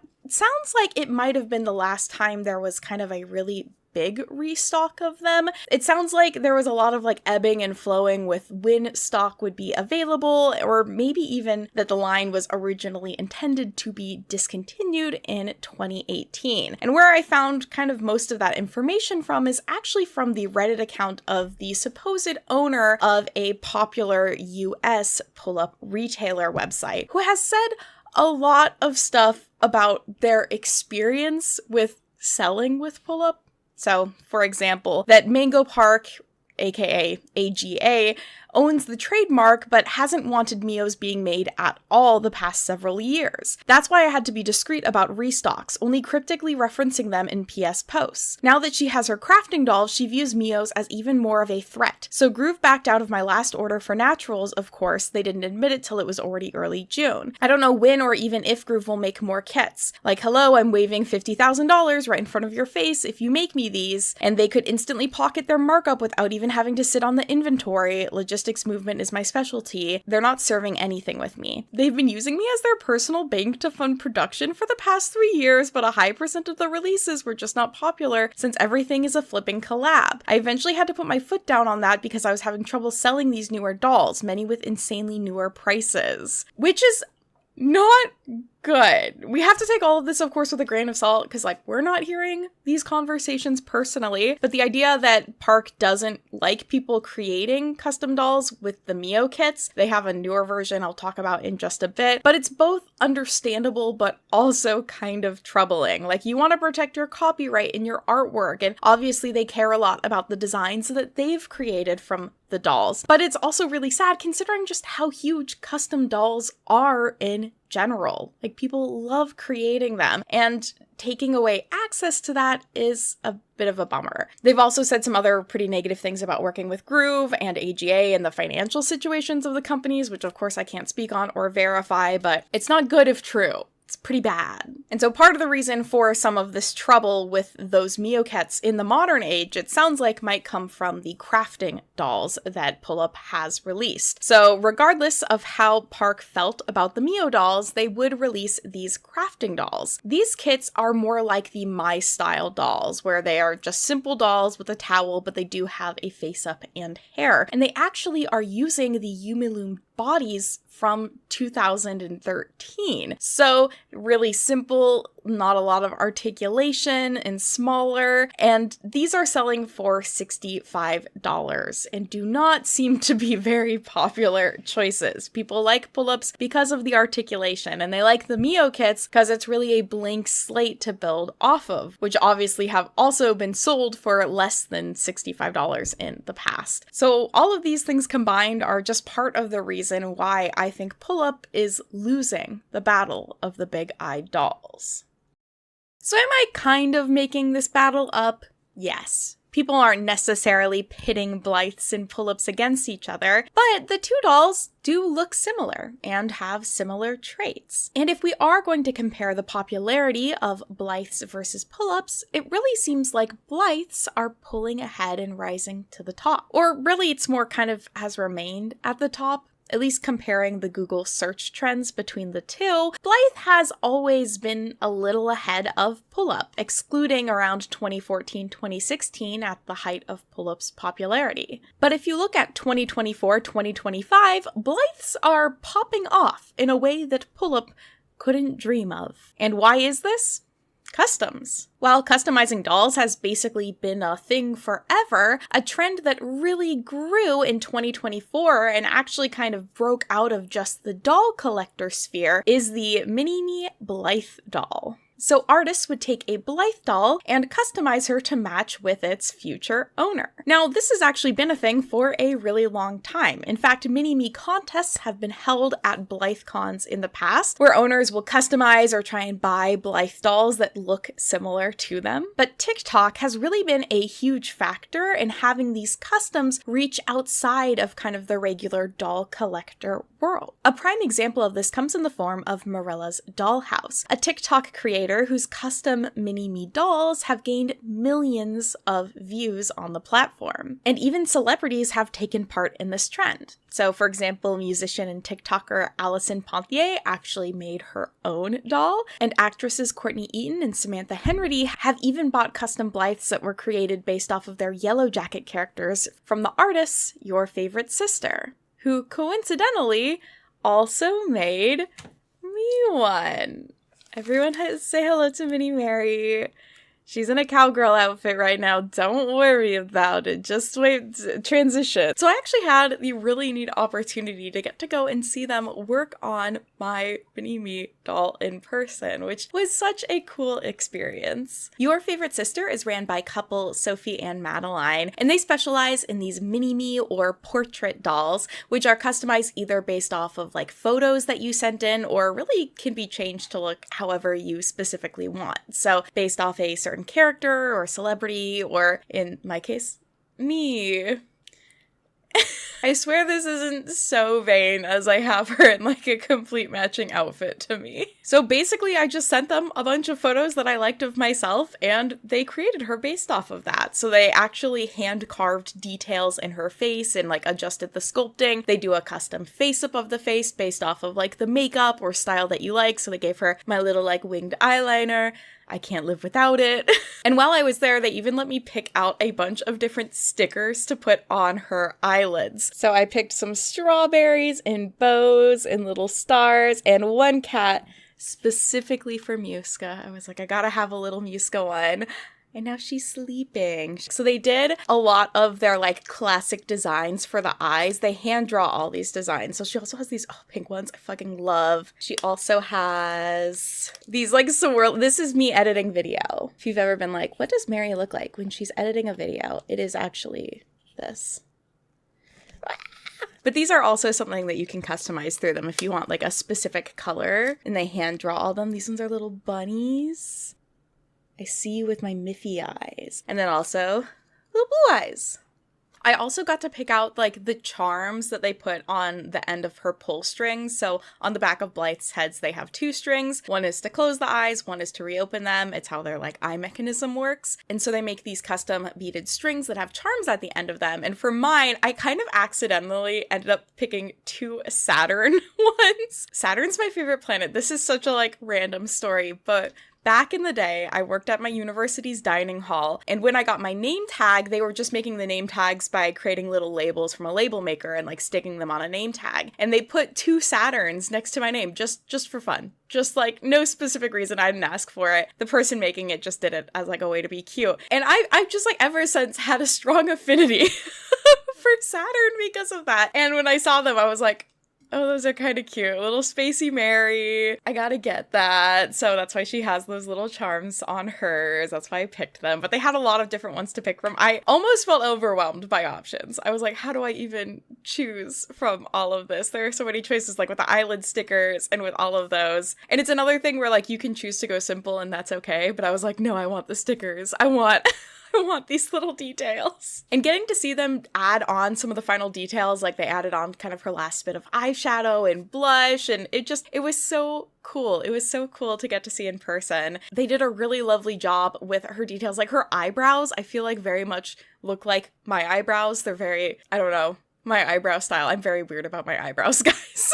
And when I look at them though, I'm like, yes, that's how I style my eyebrows. And then also on the back of her head, they added like little Mary Love You and a cat, and they're your favorite sister. And it's just, it's so pretty, and it's all done with like such intent, and I love to see it. Getting to visit their studio space was also just very cool and very kind of them to let me like come and invade their space. So I got to see the other dolls that they were working on, as well as some that they just had on display, and they did a really wonderful job on her, considering I'm also the sort of person I feel like that artists can sometimes dread when it comes to commissions, where I come in and I'm like, do whatever you like or you think is right. So I didn't give them too many descriptions of like what I wanted. I was like, kind of this vibe, which I know is so unhelpful. And they did a really lovely job nonetheless. They even like custom dyed her hair to try and match mine. And it matches the photo so well. On video, I feel like my camera makes my hair look just so brown. It's not. It's a purple red color. But on camera, it's like very normal brown color. I swear I'm cool, guys. I swear I dye my hair so often.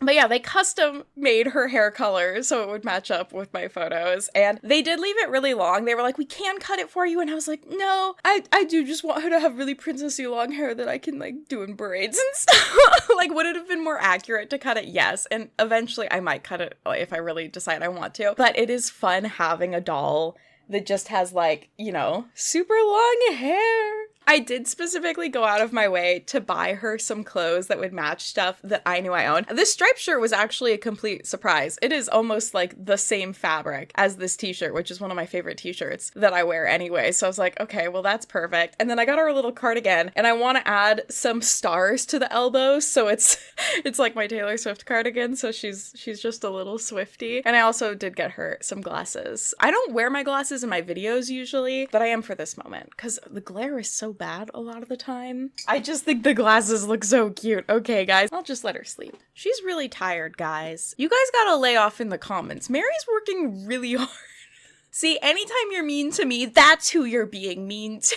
But she did come with a full outfit, shoes, pants, and a shirt, which I do love. I definitely am going to be like switching her out into a bunch of different outfits and stuff. The nice thing about Blythe dolls is she pretty well fits in Barbie clothes. So just saying, I am going to be on the hunt for secondhand Barbie clothes. I'm just gonna buy replicas of everything I own and dress her in the exact same outfit every day, and it'll be really normal and fun. But yeah, please welcome Mini Mary to the channel. If you're at all interested in getting one of your own, please check out Your Favorite Sister on their socials as well as their website. They're not only incredibly talented, but genuinely so kind. It was so kind of them. I suggested it. I was like, I mean, we're kind of are in the same area. Do you think I could come by and maybe film you guys, and they let me, which was so sweet of them. They did not have to. So thank you so much for letting me kind of invade your space. And also, yeah, everybody check them out. They are genuinely just such delightful people, and they make such cool stuff. You might have also noticed, as I've been kind of like holding the doll and showing her to you and making her wave and etc., that this doll actually does have an articulated body. She has some pretty good joint articulation going on. And you might be thinking, Mary,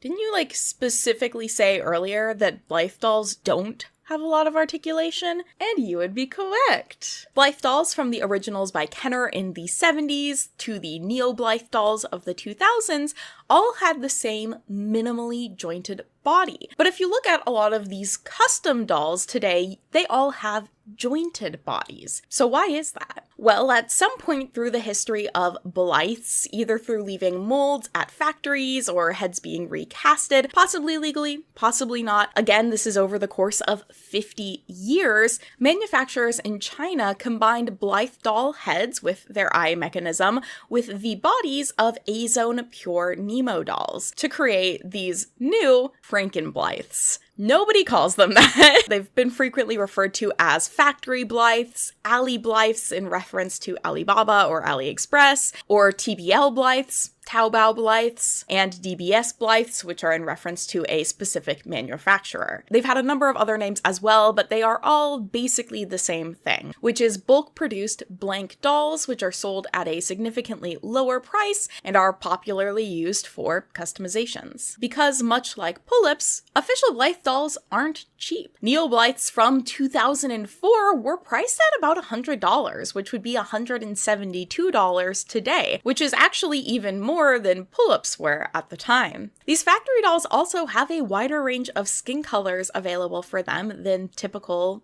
officially made Blythe dolls. And I think the Blythe fandom has somewhat of a mixed reaction to it. There are some people that I'm sure kind of prefer to keep Blythes in their more original state, or to not have people take somewhat rare or hard to find dolls and completely change everything about them for the sake of a custom. And so these factory dolls offer a better option where more of those original rarer Blythe dolls can be kept in the same kind of condition for collectors while still having a space for people who want custom dolls. I've also seen collectors who don't love the custom doll situation, but their complaints most of the time is just a lot of the Blythe community spaces have kind of shifted to be more focused around the custom dolls rather than the original releases, which I can totally see why that's a bit of a bummer if you are a big fan of the original dolls that are being released by Blythe. But I also get the other perspective that with a custom doll, you're able to get kind of exactly what you want as a consumer, and you're paying an artist to create it. I do honestly think there is quite a separate audience between the people who want these official Blythe dolls and the people who want these custom dolls.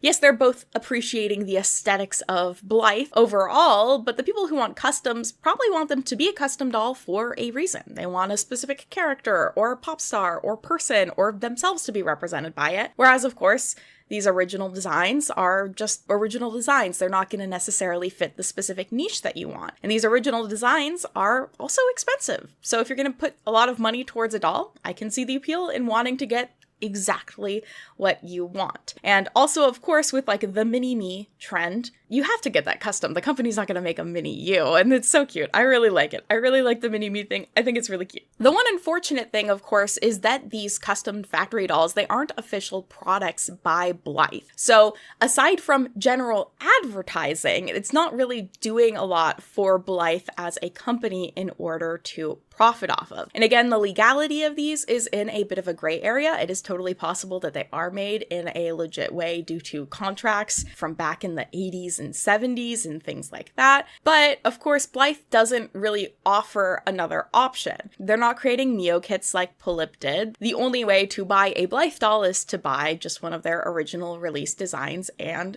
characters. I think it would probably be really beneficial for the brand to do their own release of something like a Mio kit or a blank doll, because there is just such a hardcore group of creators who want the ability to be creative and be an individual. Almost like with the world of ball-jointed dolls, where you can buy a doll that does have a face-up painted on, maybe even a wig, an eye kit, an outfit, or they also offer the option where it's blank and you get to be the one being creative and making those decisions, or maybe commissioning an artist. I wish that that was a bit more of a trend with both companies, though I also understand the reason why they don't, but there's a lot of nuance to this conversation. I keep talking myself into circles trying to describe all of the but then factories might try and undercut them. But then of course there's also people that are always going to want to support the actual companies if you give them the option to. So there's just a lot of nuance, and there's probably not one correct answer. I just do love the world of custom Blythes that exists. And I wish that Blythe as a company, which is now ran through Good Smile, would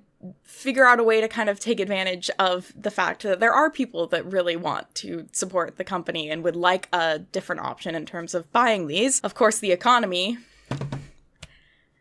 is the economy right now. So who knows what things are going to look like in the next few years, essentially. I've already seen and heard people talking about how the cost of factory Blythes has gone up. So we'll see what happens. For now, Blythe is winning in a sense. They're still producing dolls, and they've hopefully gained some popularity from these custom dolls, with people Googling them and wanting to learn more and maybe getting into collecting the official dolls. I think it could also be really smart for Blythe to do some re-releases of some of their classic dolls, and I do kind of hope they figure out a way to have options for artists to buy through them directly. And I hope that the growth of custom Blythes has led more people down the road of the original designs and getting interested in that. And then as for pull-ups, I don't really know how their story will end. I really hope that this line of kind of throwback dolls will bring some old designs to a new audience and people will really get to enjoy them. And hopefully that will give the company some confidence to create some really cool new designs and not just rely on collaborations, but who knows?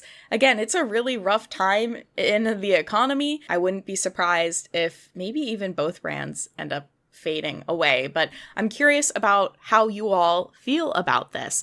Does it seem like Blythe is really winning? Do you have a team you're on? Team Blythe, Team Pillup? Would you get a mini-me doll so you could dress them up and pretend that you're them and you're not employed because you're just a doll and life is really great? And I'm sure I've managed to say pull-up wrong through the video a variety of times, and I want to apologize for that. It's one of those words that my brain just hops between different ways of saying it, and I'm sure one of you will be very kind and correct me. Thank you all so much for joining me and Mini Mary. If you want to see some behind the scenes of me prepping for this video and creating Mini Mary's kind of outfit and her little office area on my desk, I have that as a members only video, so you can join and become a member if you want to see more content like that. Thank you all again so much for joining me today. I hope that you're having a fantastic day, and I'll see you all next time.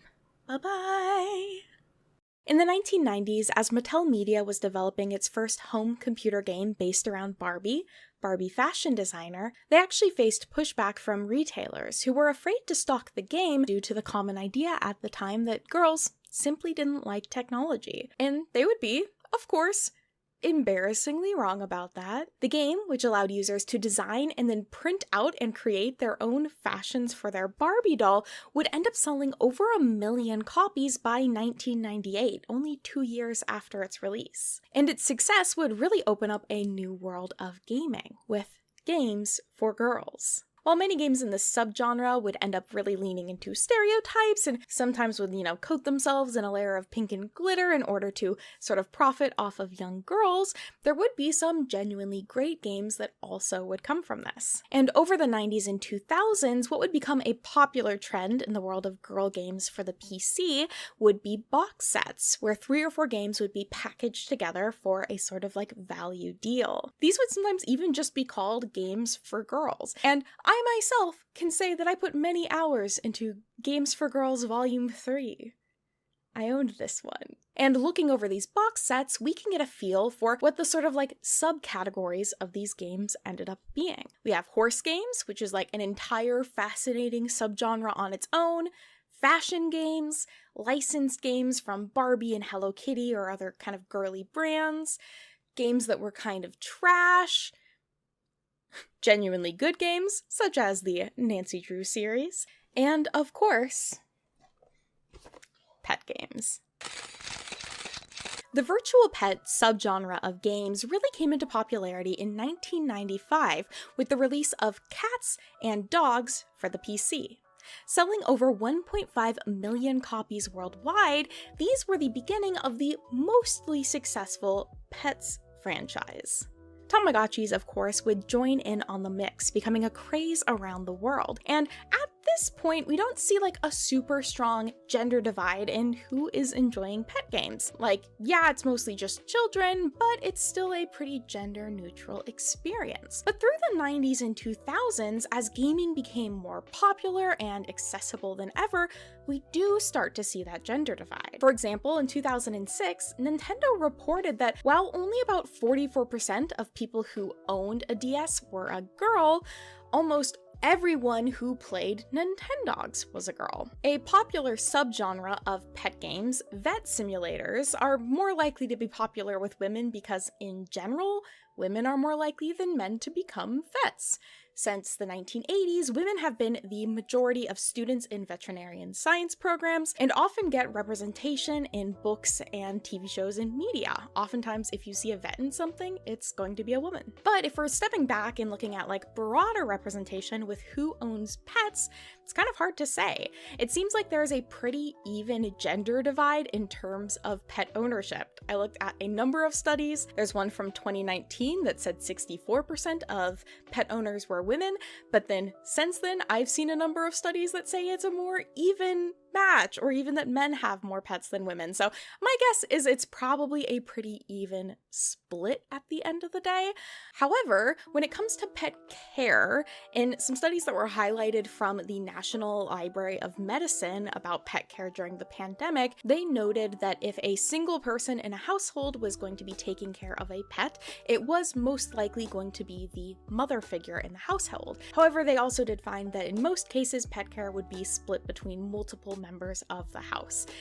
Frankly, there just aren't too many studies that I found like super trustworthy in terms of like gender divide in pet ownership and pet care. I think maybe people aren't studying that, which, like, fair enough.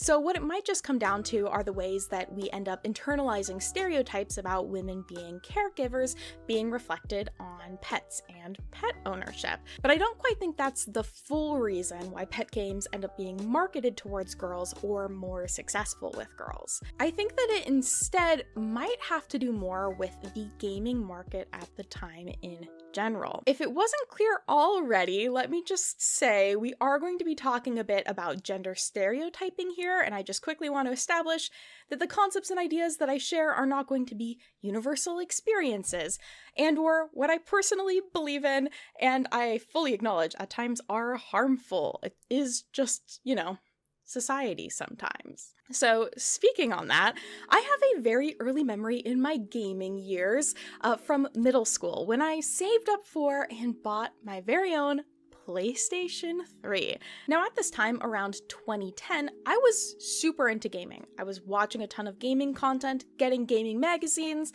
Like, I wanted to be in on all of the games, playing the it games of the time, and getting my PlayStation 3 was like a huge part of that. It was very exciting. But there was one major issue with all of that, which was that I wasn't old enough to buy most of the games I wanted. You see, my parents really strictly followed the age limits prescribed by the ESRB, so until I was old enough to buy them myself, I was not allowed to play rated M games. So while like Call of Duty and BioShock and Red Dead Redemption were very popular with my gamer dude friends and online, I wasn't allowed to play them. And of course, I found this super frustrating, and I even remember a day where I was like complaining to my dad about this and talking about these games I wanted to play, and I ended up asking him straight up, like, if I was a boy, would you let me get these games? And he said yes. He did not win Dad of the Year that year, let me tell you.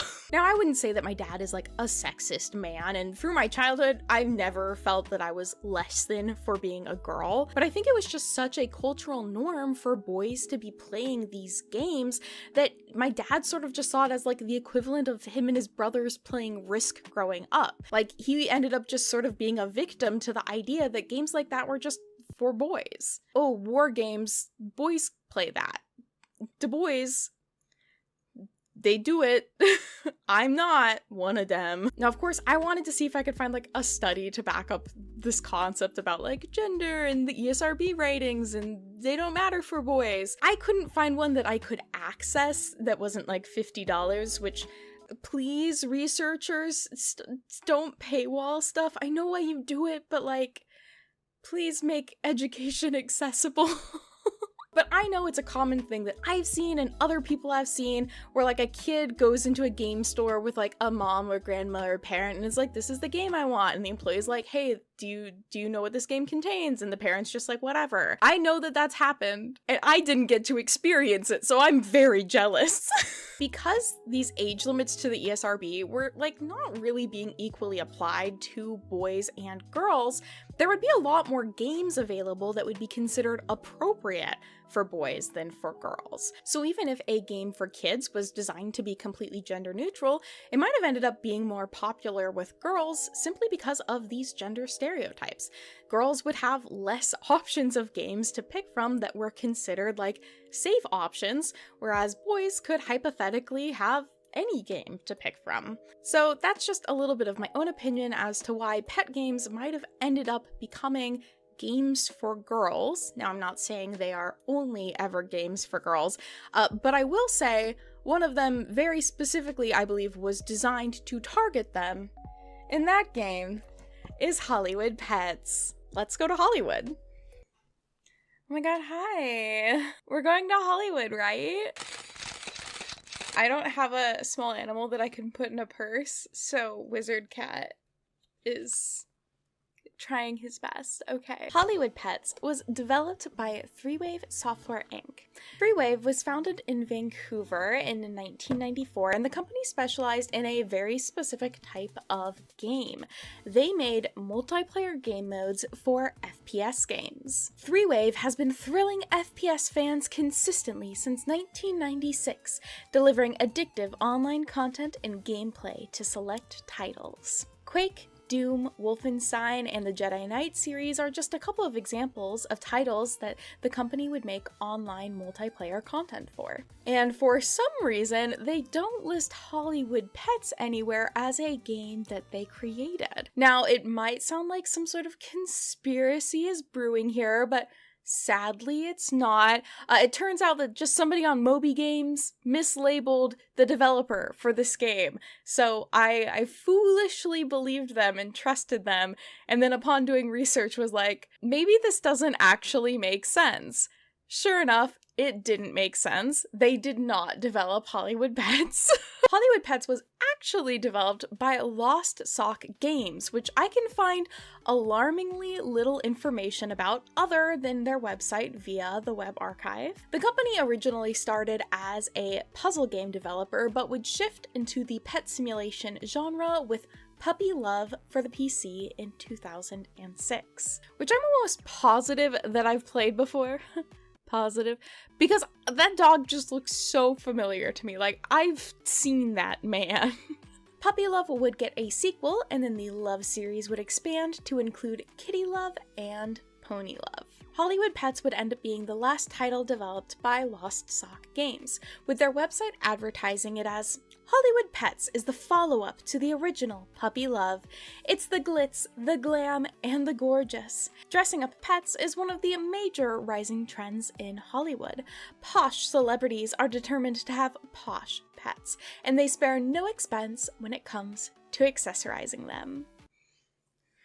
So the game was not only attempting to tap into the popularity of pet sims, but also add in a Hollywood glamour twist. Releasing in 2007, Hollywood Pets was attempting to grab onto the popularity of celebrity culture at the time, with it girls being seen carrying their small dogs with matching accessories through Hollywood, LA, Beverly Hills, or whatever part of California was popular at the time. The box advertises the following features: over 30 stylish accessories, choose from Chihuahuas, Toy Poodles, Bichon Frise, Shih Tzus, and more. Puppy needs include hunger, thirst, fatigue, hygiene, and more. Very relatable. 7 trendy LA hotspots. So with all that, I think we're ready to take my pets to Hollywood. Hollywood Pets opens up with a menu where we can select our name, our dog's breed, dog's gender, and dog's name. I'm guessing at some point they might have intended this game to not only include dogs, but for now it's going to be a dog-exclusive experience. Sorry, Muska. He's sadly not behind me because I got him a better chair set up over there, but he doesn't know how bad that is for my videos. He's not thinking about the views. For some reason, the game wasn't really liking my keyboard's inputs, so my name ended up being The breeds you can pick from include Beagle, Pug, Chihuahua, Boston Terrier, Fox Terrier, and Mini Pinscher, which is kind of weird because they are not the dogs on the box. I don't know if I unlocked more options, but for the time being, those were what I got to pick from. I decided on the Mini Pinscher because I really wanted, I don't know if they're actually pronounced Pinscher or Pinscher, I'm sure one of you will let me know, but we had one of those big books of dog breeds growing up, and I always thought that Pinschers looked like deer, so I really wanted a pet deer. So here's my dog. She's a little girl named Bee. Finishing up the character creation, the game introduces us to the backyard, congratulating us on our adoption and giving us some general information about the game. So I was thinking, great, I'm excited to go on an adventure with my dog and learn more about a pet's life in Hollywood.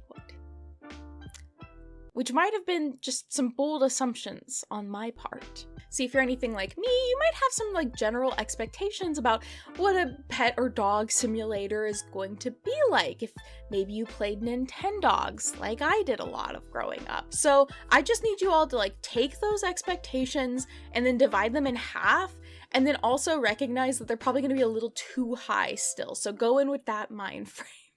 Clicking on the menu button opens up a list of options for things that you can do, which includes going to the pet shop to buy things, activities, change location, and dress up. It does also have an options page, and the only thing I ever tried to do on it was change the window style, but that did cause the game to crash, which might be Windows 11 on that part. I'm not going to blame the game for that one. I think that's a Windows 11 issue. Why don't my games from 2006 work on my 2024 computer? That's so weird. The activity section includes the following options: food and drink, which allows you to pick from foods and waters that you've purchased in the store to feed your pet. It basically just pops up a little food bowl in front of them and then they eat from it. Brush dog, where you get to run your mouse over the dog to brush them. Pet dog, where you get to run your mouse over the dog to pet them. Take nap, where the dog walks into its house and takes a nap. And then lastly, go for a walk. Now, walking my dog was one of my favorite parts of Nintendogs, getting to select your route, get treasures on the way, possibly meet up with friends' dogs, made it a really exciting game mode. This walk, not an exciting game mode. An animated scene will play with your dog running alongside some McMansions, not on a leash by the way, also with nothing that you can interact with. So you're just gonna sit for 10 seconds and just watch your dog pee and run. These activities are how you maintain your dog's stats, which are on the bottom right side of the screen. These stats will lower as your dog walks around in its yard, but thankfully if you're on any of the menus, they do pause. So your pets are safe, unless you're like me and you just leave your games open and running for hours while you do other things because you get distracted. Rest in peace. The pet store includes different accessories and outfit pieces, dog houses, as well as food for your dog. But you may be wondering, how do we make money in this world? Well, if you click on the Change Locations button, you can see that there's a photo shoot option. This is the only minigame in the game, and it's a challenge where you have to try to time your clicking with a little meter on the left-hand side of the game. Now, it took me an alarming amount of time to figure out that was what determined my score. I was trying to time my photos with what my dog was doing. Incorrect. Not how you take photos. Get it together. So you get 5 tries to take a photo, and then at the end of each round, it'll ask you, do you want to play again? And I always said yes, because I am here to grind Hollywood pets. I am ready to rumble. And I don't know if it was just my PC or the game in general, but for some reason, the more times I would say yes and replay it, the faster this bar would move around, making it like impossible for me to time the clicks. I also think like it intentionally did this thing where the bar would raise less and less the more times you repeated to like represent your dog getting tired. But that would be really easily fixed by just like leaving the minigame and then coming back to it. I'm not letting my dog rest. We have rent to pay here, okay? We need to become a celebrity dog. So with this minigame, you could make between $0 and about $50 per photo. And as soon as I figured out this was the way to make money in the game, I just put on a YouTube video, like sat back, relaxed, and probably played for a good 30 minutes this game, just repeating it over and over again. And I don't even know why I needed the money. I just wanted it. But eventually I did kind of get concerned that maybe that wasn't, the most ethical way for me to treat my little puppy. So I decided let's have a break and visit one of these other hip LA locations. The park. The park acts like a sort of chill zone where your dog's needs don't go down and it just hangs out. The only other thing that you can do here is practice dog tricks that you can buy from the store. So I immediately left, went and bought as many dog tricks as I could, and was back on that grind so I could buy the rest. And this actually would pay off, because once you unlock a certain amount of dog tricks, you get to unlock a new location, which is the Celebrity Pet Show. Ooh, what famous people will we meet? What celebrity dogs will we see? None, because it's actually just another photo shoot game, except this time, make a lot more money for each photo. So, it was time to grind. Eventually, I bought every dog trick that was available, so I decided I had to set my sights higher. It wasn't enough for my dog to have all of the knowledge of the world. They needed everything. So, I once again set up a video essay, sat back in my chair, and spent an ungodly amount of time saving up money so I could buy out the local pet store. But one thing was looming in my mind, a final locked location on the travel menu, the country club. Elusive and exclusive, oh, how on earth could I get in? What did I need to do to earn a coveted spot for me and... Confused and unsure of my pets and I's status in the world, I decided to turn to my one comfort in times of need. Retail therapy. And on that journey of buying everything in the store, I discovered the ultimate truth in life. You can simply buy your way into the country club. I just bought a membership, that's all I needed to know. My moment was here. Me and were ready to see how the 1% of the pet world truly lives. And it turns out, it's just like the park and you can't do anything here. And that's the entire game. Now here's where I like to usually go and talk about any reviews for the game, but as far as I can tell, not a single review was made about it. I can't find anywhere. Based on what I can find, the game originally retailed for $20, but also had a release via Scholastic where it might have been as little as $5, which I think means that these were probably sold at Scholastic book fairs, which is very fun. So let me know if you ever saw this game at your Scholastic book fair. The funny thing is I know that video games were technically at Scholastic book fairs, but my mom was so serious and so strict about any money for book fairs only going towards books that I don't think I would have acknowledged games being there. I think I would have had blinders on. I don't remember them being there, but I know that they were. Another interesting little thing about this game is it actually had a patch available for it via Lost Socks website. I myself haven't tried the patch just because it's like, I don't love downloading stuff off of websites from the Internet Archive, but it is odd to remember a time where patches would just like be uploaded to developers' websites and you'd have to get them from there, and developers would just have to like hope that consumers would check the website and download them. That's crazy times, you know? Crazy. It was crazy back then. But in terms of my own review of the game bad. Game boring. There are just so many other Pet Simulator games that are better and have more going for them. Like, I think even there's like a Little Tikes pet game that I feel like I enjoyed more playing that than I enjoyed playing this. Maybe I'm an adult playing this one, okay, and I was a kid playing the other one, but still, this one pops off. And I like remember it so clearly. But for example, Nintendogs released at least a year earlier than this game and was, I think, $30 at launch, which, like, yeah, technically it's like $200 if you also need to buy the DS, but it was just like such a better game. In case it hasn't been super obvious, I, of course, was one of many kiddos who Christmas of 2006 or 5 got a DS and Nintendogs. I still have my game. I had Chihuahua and Friends. It isn't my original save anymore.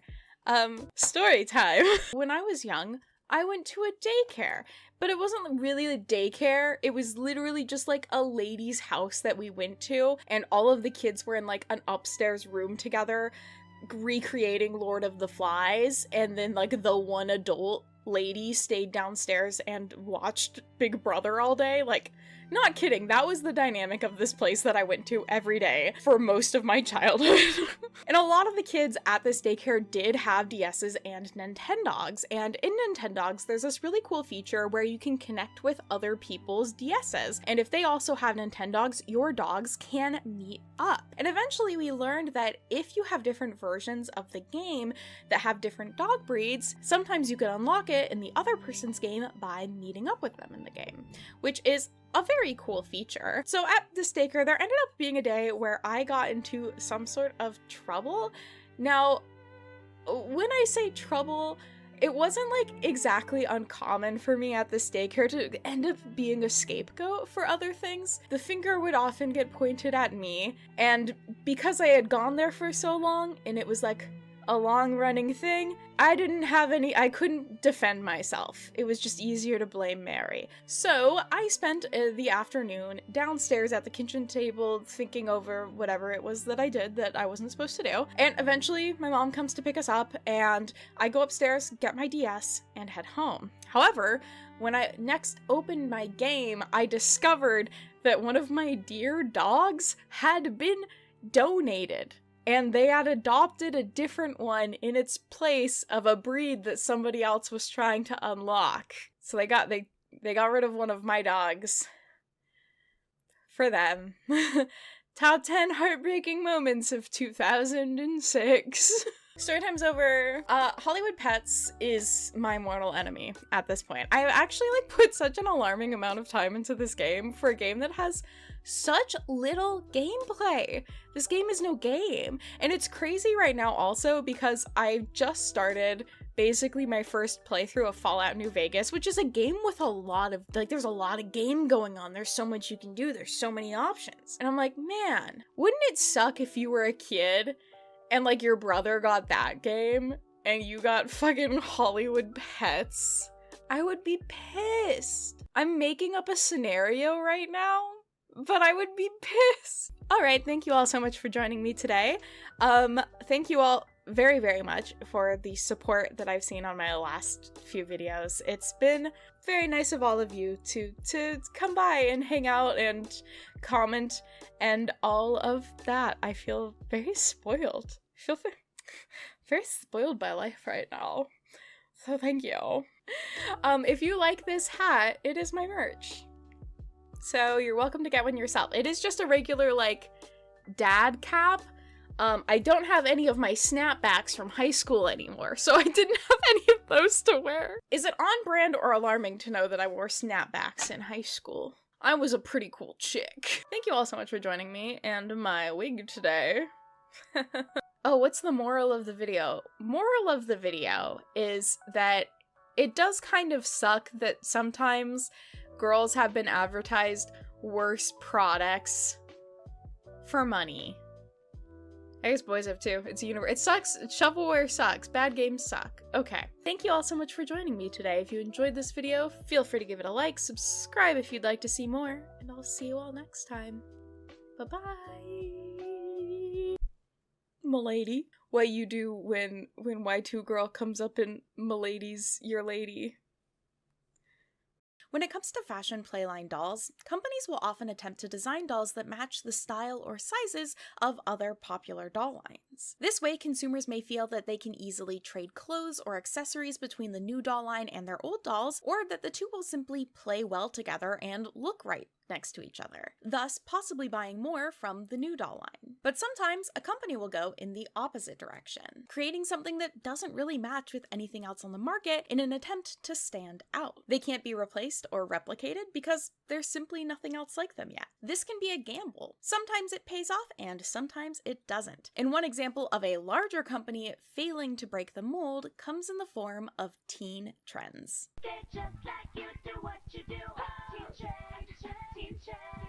Teen Trends were a line of dolls released by Mattel starting in 2005, consisting of 17-inch tall dolls which wore modern Y2K style fashion. However, it sounds like they might have originally been designed in the 90s. My investigation for all of this really started with a Reddit post from Affectionate Cup 9912, who described what they thought the origins of the line was. From there, I was able to discover that this line of toys was actually possibly originally prototyped by someone who's familiar to our channel, Steph Designs Toys. Before she was working on the Holly Hobby toy line of 2006, Stephanie was working on a toy line in the 90s with Mattel that was going to be named something like Teen Dream or Little Miss Teen. Ideas for this toy line included the dolls having makeup which faded in the sun to look more natural and then got darker inside for a more dramatic look. A featured accessory would be a pager, and another idea she had was for the dolls to actually close their eyes so they could dream about their goals. Which is pretty cute. These dolls had that unique size of 17 inches tall, so bigger than a Barbie but smaller than an American Girl doll, and wore very 80s fashions and hair, which of course I love. These look so cute. I really enjoyed reading through all of Stephanie's notes, and she includes that they were originally sculpted by the amazing Danzer sisters, which unfortunately I haven't been able to find too much more information about like who those people were. But these sculpts do look like they match up with what would be released with the Teen Trends line of dolls, with of course some updated hair and makeup styles. Affectionate Cup in their Reddit post theorized that Mattel essentially just had too much money in 2003 and had these dolls laying around that had been prototyped and decided to kind of like throw them into the void and see what happens. To add on to that theory, sales of Barbie dolls were down in early 2004, and sales of larger dolls, such as American Girl, which Mattel also owned at this time, were up.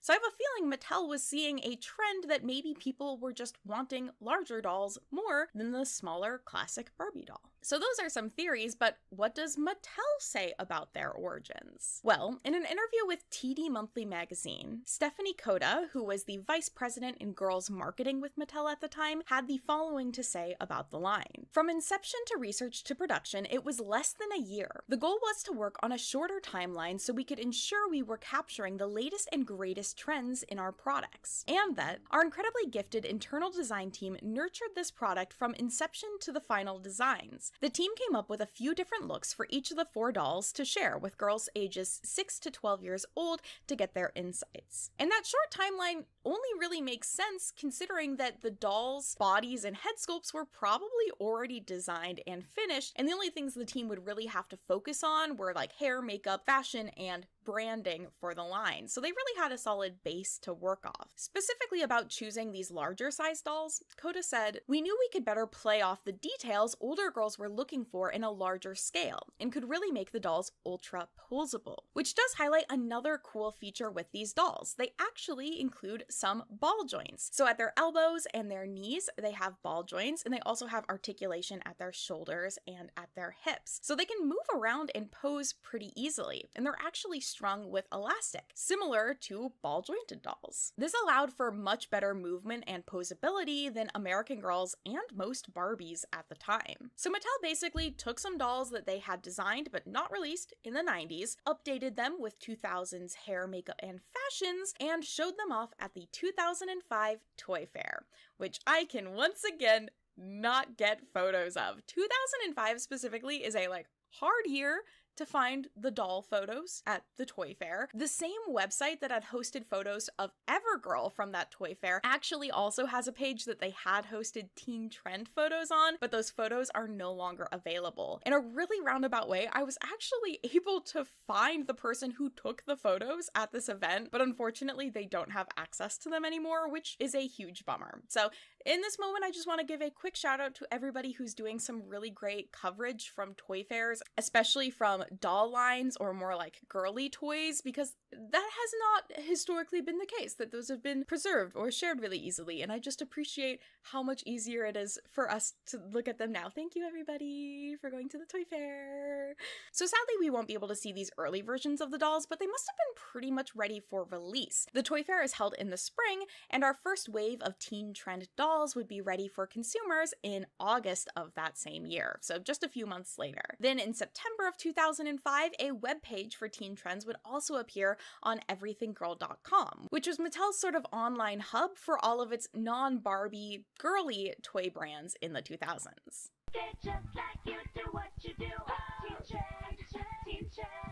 The first wave of teen trends would introduce us to the four main characters of the brand: Gabby, Kiana, Deandra, and Courtney. Mattel's 2005 hit holiday toy list describes the line as, "The teen trends dolls are hip, with trendy fashions that reflect each girl's unique personality and style. These dolls have long, beautiful hair that holds sassy styles, sassy detective, and, in the spirit of a real fashion magazine that girls love to read, each doll also comes with their own personalized lookbook. Teen trends are the it girls for fashion, hair, and style." Magazines must have just been the in thing that year, considering that Bratz Rock Angels, which also centers around the Bratz characters creating their own magazine, would release in September of 2005. I'm sure that that's just a coincidence, though. These dolls all having a distinct personality was a huge selling point of the line. And here are the descriptions of the characters from that toy list. First, we have Gabby. Gabby is the girly girl and adores shopping, watching movies, and relaxing at the spa. Her trendy outfits capture her fun, feminine style with zipper details and accessories, just like something a real teen would wear. Her pretty hair really curls, and she comes with great hair accessories like a brush, clips, and curling iron. That's so me. Next, we have Kiana,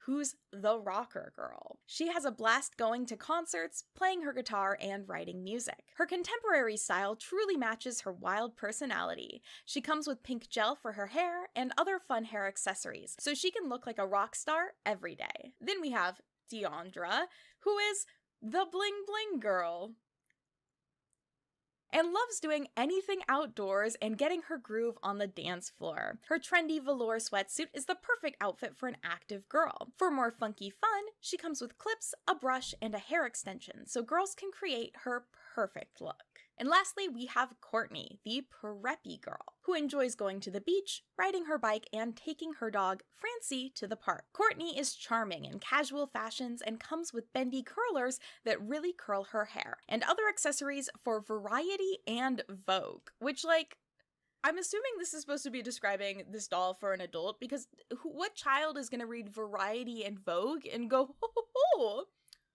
why, yes, maybe a child that wants the Courtney doll, let's be real. Okay. The dolls would each retail for $39.99, which is about $66 today with inflation. Barbies at the time would range from $15 to $25, and American Girl dolls would be around $80 to $100. So teen trends were a solid middle ground in both size and price. I believe this wave would also include two lines of fashion packs, night out and weekend wear. Stock photos of those outfit packs are included on the back of the dolls' boxes for Wave 1, so that's why I'm assuming they were a part of this first wave. The night night out line would include what the girls would wear on their kind of preferred night out. So our Gabby character is getting dressed up, or is having a dress up night. Kiana's going to a rock concert. Deandra's going dancing, and Courtney is dressed to see a play, which is actually the fashion pack I had as a kid, and you can tell because I have this shoe from it still. This is the only item I still have from that fashion pack. Evidence. Weekend wear is then kind of like the day version of what the girls like to do on their weekends. So Gabby has a robe and some spa stuff. Kiana looks like she's ready to go film something at a concert with a little badge and her camera. Deandra's going shopping, mini credit card included. And Courtney has an MP3 player and headphones, I'm assuming for a nice little walk. Maybe with her dog. And speaking of dogs, a line of pet accessories would also come out, which included a little stuffed dog and a bag which the girls could use to carry said dog, which is just the ultimate Y2K move. A purse for my dog. The webpage on everythinggirl.com featured pages for meeting the girls, shopping for toys, and games, which I believe included a magazine making game that you could then print out, which I swear I've done before, and maybe also another about designing a room. Sadly, these pages are no longer accessible through the Wayback Machine, so for the moment they are lost to time. I wasn't able to find any specific stats about how well the dolls sold, but in the earlier mentioned interview with Coda, she states that sales were exceeding our initial expectations. We're very pleased with the results thus far, especially for being so early in the selling season. This was in October, leading up to the kind of Christmas or holiday sales season. Plus, we are getting strong feedback from girls that they like the dolls because they're new and different from anything else out there. She also mentions that Kiana and Gabby are slightly more popular than Courtney and Deandra, but not by a lot. The dolls were designed to have distinct personalities and unique attributes, from fashion to hair color to accessories. The goal was to parallel a girl's life, personality, or in essence, what a girl aspires to be. The interview with Coda ends off with her saying, "Spring 2006 has a lot of new news."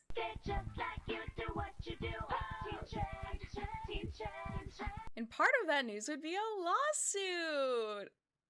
Technically, a number of lawsuits. So through the 2000s, Mattel and MGA would be kind of locked in a legal battle with each other, partly due to the origins of the Bratz doll line being like a little bit messy, and also partly due to evil big corporations wanting to be the only evil big corporation around. And teen trends would end up kind of getting wrapped into this. So a work about Bratz marketing strategies that's named MGA Entertainment Consumer Entertainment Products Company Marketing Strategies for Bratz explains that in May of 2006, when MGA added Kiana to the Bratz pack, Mattel filed a lawsuit for trademark infringement of its Kiana doll. MGA then decided to withdraw Kiana from the Bratz pack and not use the name in the future. But critics observed that though the brand names sounded similar, the spellings were different, and both portrayed completely different personalities, and termed Mattel's lawsuit as a bad marketing practice. But the thing is, I can't find this lawsuit. Like, I can't find evidence of this lawsuit, and this article, it doesn't cite anything related to it, either about the lawsuit or those responses that they were talking about, which, first of all, is irresponsible because I'm pretty sure this paper is used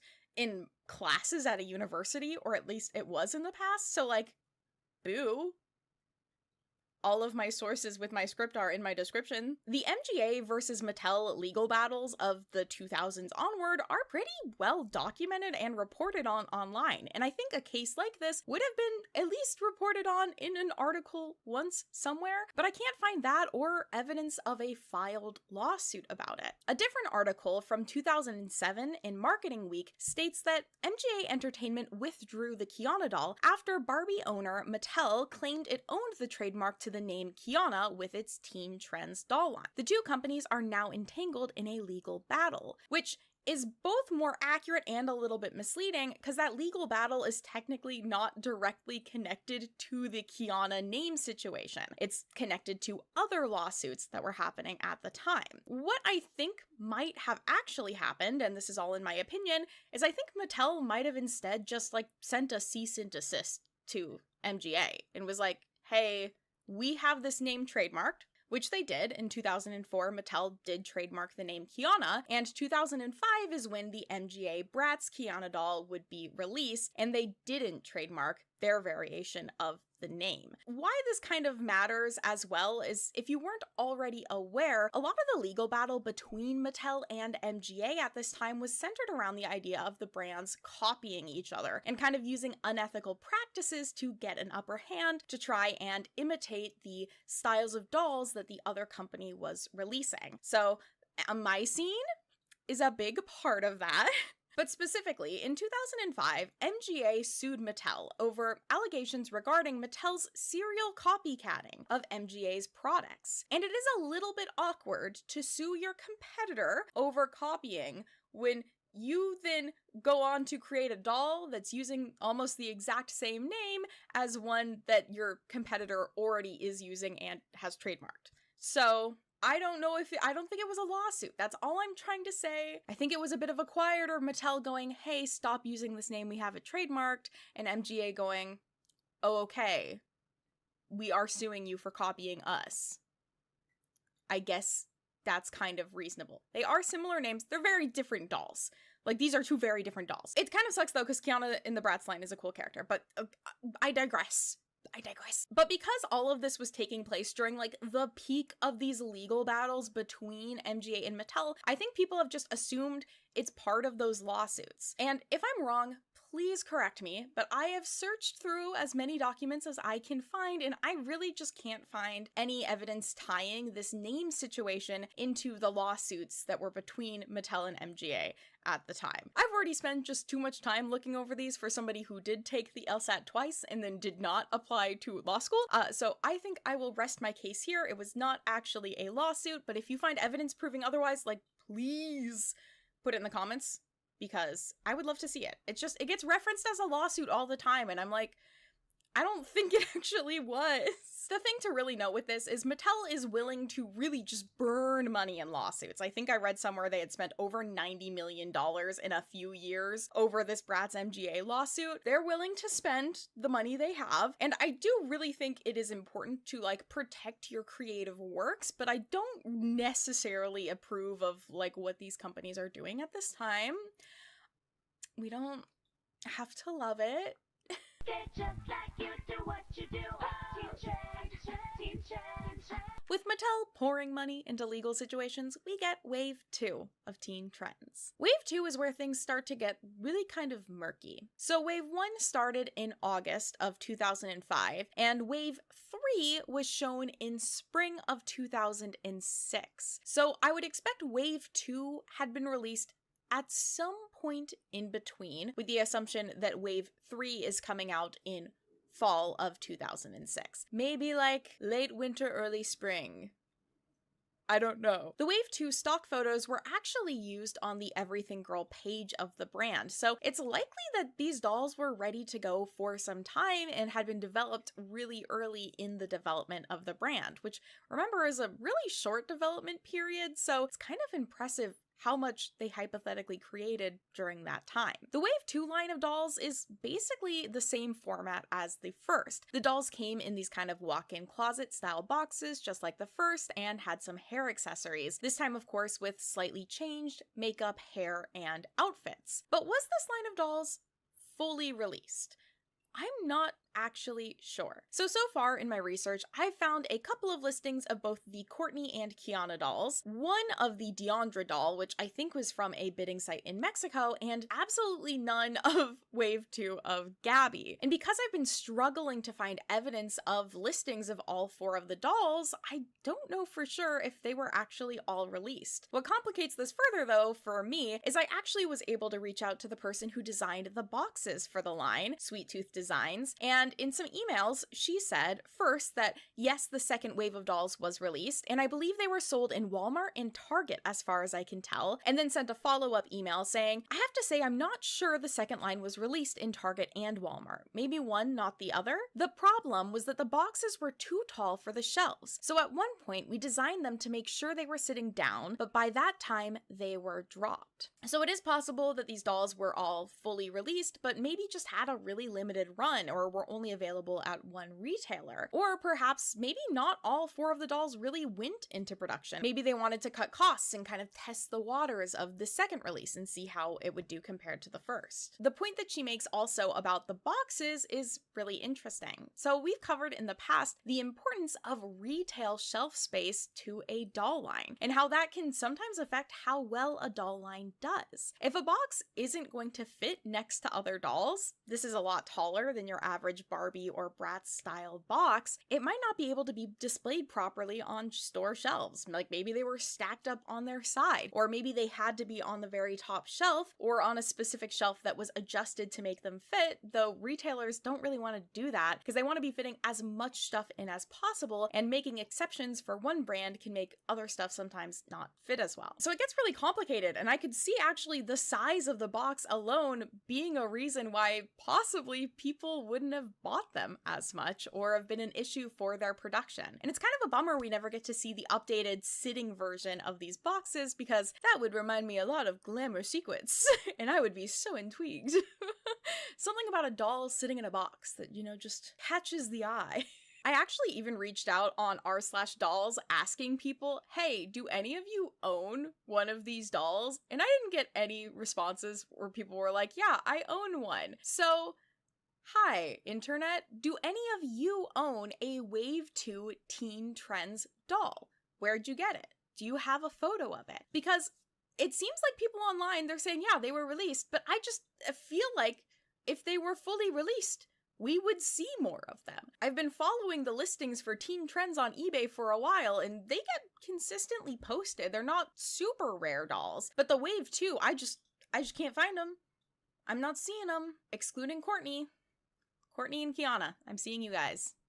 Icons, queens, possibly the only 2 fully released. But the dolls wouldn't be the only part of Wave 2. This wave would also include the Create a Closet line, which would let you build a wardrobe for your doll essentially. So you could buy a dressing room piece, which came with a body form for wearing outfits, as well as an outfit, a hat rack piece, which came with a hat and some other accessories, and a shoe shelf, which came with some pairs of shoes for the dolls. And you could combine these all together to make her a little closet wardrobe area, which is really fun. I love all these different accessories, and I will say, Teen Trends, the clothing is very high quality. As I was dressing my girl in this outfit I'll talk about later, it's all very nice. The shoes are nicely detailed, the purse looks gorgeous. If I'm comparing this to some modern stuff I'm seeing today, this is really nice.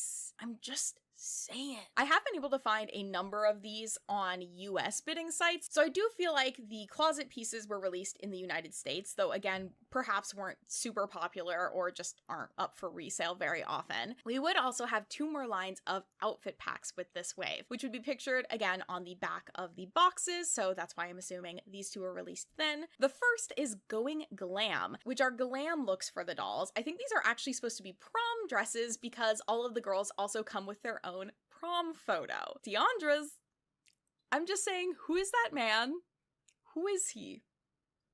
I would like to know. With Gabby wearing a pink dress, Kiana in black and pink with a guitar purse, which is super cute, Deandra in a kind of cream sparkly dress, and Courtney in blue. We would also get a pajama party line, which I love. I just don't know what it is, but when it comes to an outfit pack or a budget line for dolls, I'm always gonna prefer pajamas over swimsuits.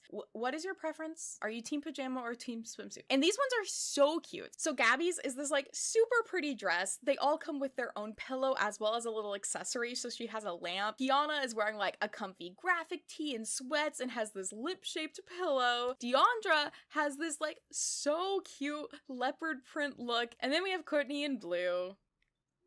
Poor Courtney. She's fine. It's cute. It's fine. It's just, I'm a Courtney hater. Each of these clothing sets as well would come with a little lookbook magazine thing. And really all it includes is just a little activity where you can learn what does this item in this closet say about you? Or what jewelry should you wear? Kind of things you would find in teeny girl magazines. These sadly have not been scanned or archived anywhere, but I hope that they are. So if you have them, consider making scans. Maybe go to Dollect and add in some information as you find it, because we just don't have this anywhere online yet. And I would love to see it because they do also include some cute artwork of the dolls. I love these of Deandra. These 2 outfit packs would also include the Wave 2 photos, so pretty positive those outfits are a part of Wave 2, even though I can't find release dates anywhere for anything, ever. And because I've already talked about her so much, I did want to take a moment here to talk about my doll right here, because this is the first time I've ever featured my own childhood doll on my channel. So this is my Deandra doll from my childhood. The weird thing is I honestly have no memory of like how I got her. I don't know. She just appeared into my life. For some reason, I have a memory that we got her at Costco, which is kind of strange, but I might just have a sort of mental association between her being a big doll and Costco selling big things that my brain might just be like, yes, that makes sense. That's where I got her. I don't remember. None of my friends had a teen trend doll growing up, and I remember thinking about how unique she was. Like, she was really so different from any doll I had seen before. And the reason why I really loved her and picked Deandra specifically is because she had curly hair. I have curly hair when I'm not wearing a wig, which I often am in these videos. And as a kid, I didn't often see dolls that had textured hair or curly hair in general. And also, when I was a kid, I spent a lot of time outside, so I would get really tan. So when I saw her, I was like, oh my gosh, a tan girl with curly hair?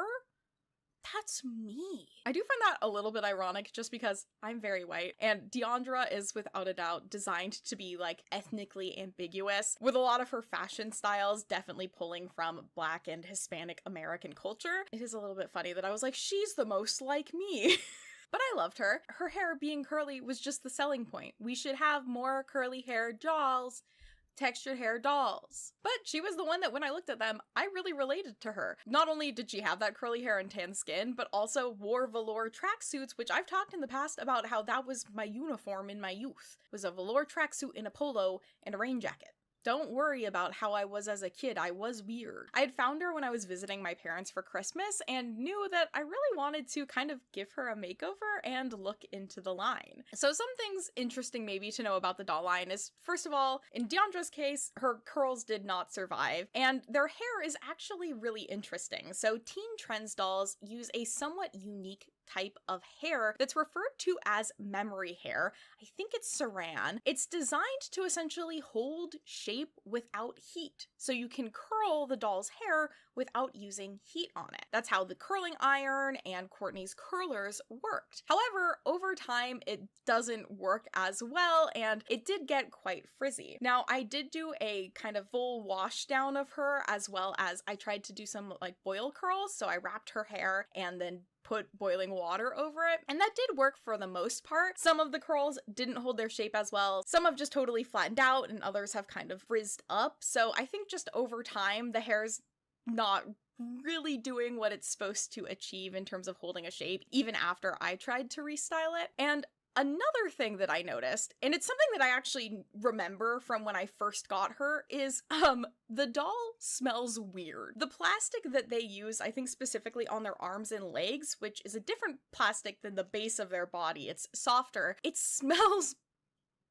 like plastic and chemical. It does not smell good. I wish I had smell-o-vision, but also that would be cruel to make you smell weird doll smell. She also was sticky when I first got her, which is never ideal. Now, it's possible that's just from, I don't know, weird childhood, something got on her. But when looking it up, it sounds like the material that they're made of kind of decays over time and essentially oozes a little bit of something. So I gave her a full wash, but these dolls do kind of deteriorate over time. The materials they were built with aren't the most stable, essentially, or weren't kind of created either with longevity or were created using kind of new things at the time, and Mattel didn't really know how well they would last, which, like, she's doing okay. She also has yellowed a significant amount, despite the fact that she has just been in a box for most of her existence. Like, them selling them in these nice boxes is really smart because I just always put her back in her box, so it's not sun damage. It's just the natural decay of the teen trend doll. I did decide to kind of treat myself and go ahead and buy her another fashion pack. I was able to get this one brand new for only $20, so just saying, if you want to collect these,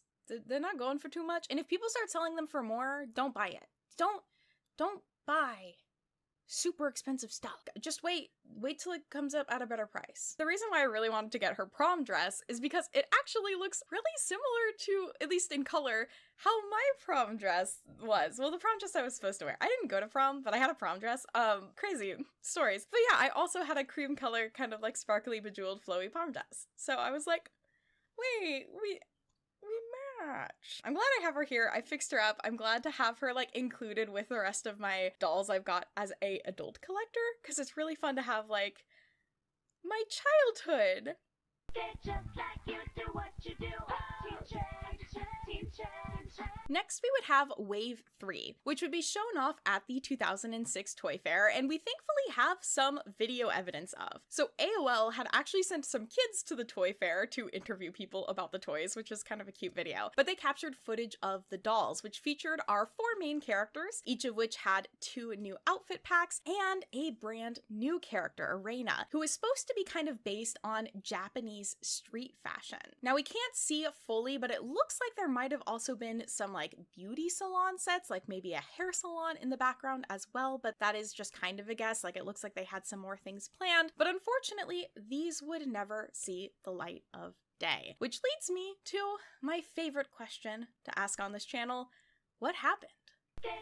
So my guess as to what happened is probably after they showed the dolls at the Toy Fair, they did the math on production costs and what retailers were interested and decided it wasn't going to be financially stable. Also, because I've been able to find such limited listings for the Wave 2 dolls, I wouldn't be surprised if Teen Trends did something similar to Mystics, where they ended up selling the rest of the dolls that they had for cheap to other countries to sell off the rest of them. Considering most of the listings I have been able to find from Wave 2 are from international bidding websites. So I have a feeling they were kind of just trying to like clear stuff out. Like, maybe stuff did better internationally, but if that was the case, I think the line would continue. So again, I think that they were just trying to clear things out. And of course, the main reason behind that is I think the doll line just wasn't selling as well as Mattel wanted. Now, it did get some positive reviews. There's this one from a 6-year-old Allison that's cute. She says, "She can walk and move her arms. Barbie can't do that. And she's so big like me. I like that she looks like my China dolls, but I get to play with her and she won't break into a million pieces." Which kind of highlights how nicely detailed these dolls are. Again, their clothing is really pretty, their hair is nice, they look really beautiful, their proportions are a little weird, but if you can look past that, they're really cute dolls. But the dolls did have a lot working against them. Their unique size would make it impossible for them to share clothing or accessories with other dolls. Like, they could kind of use American Girl stuff, but even that would look a little big on them. There's the issue of them being displayed in stores, possibly not working super well. And also, it's possible that the distinct personality of the dolls ended up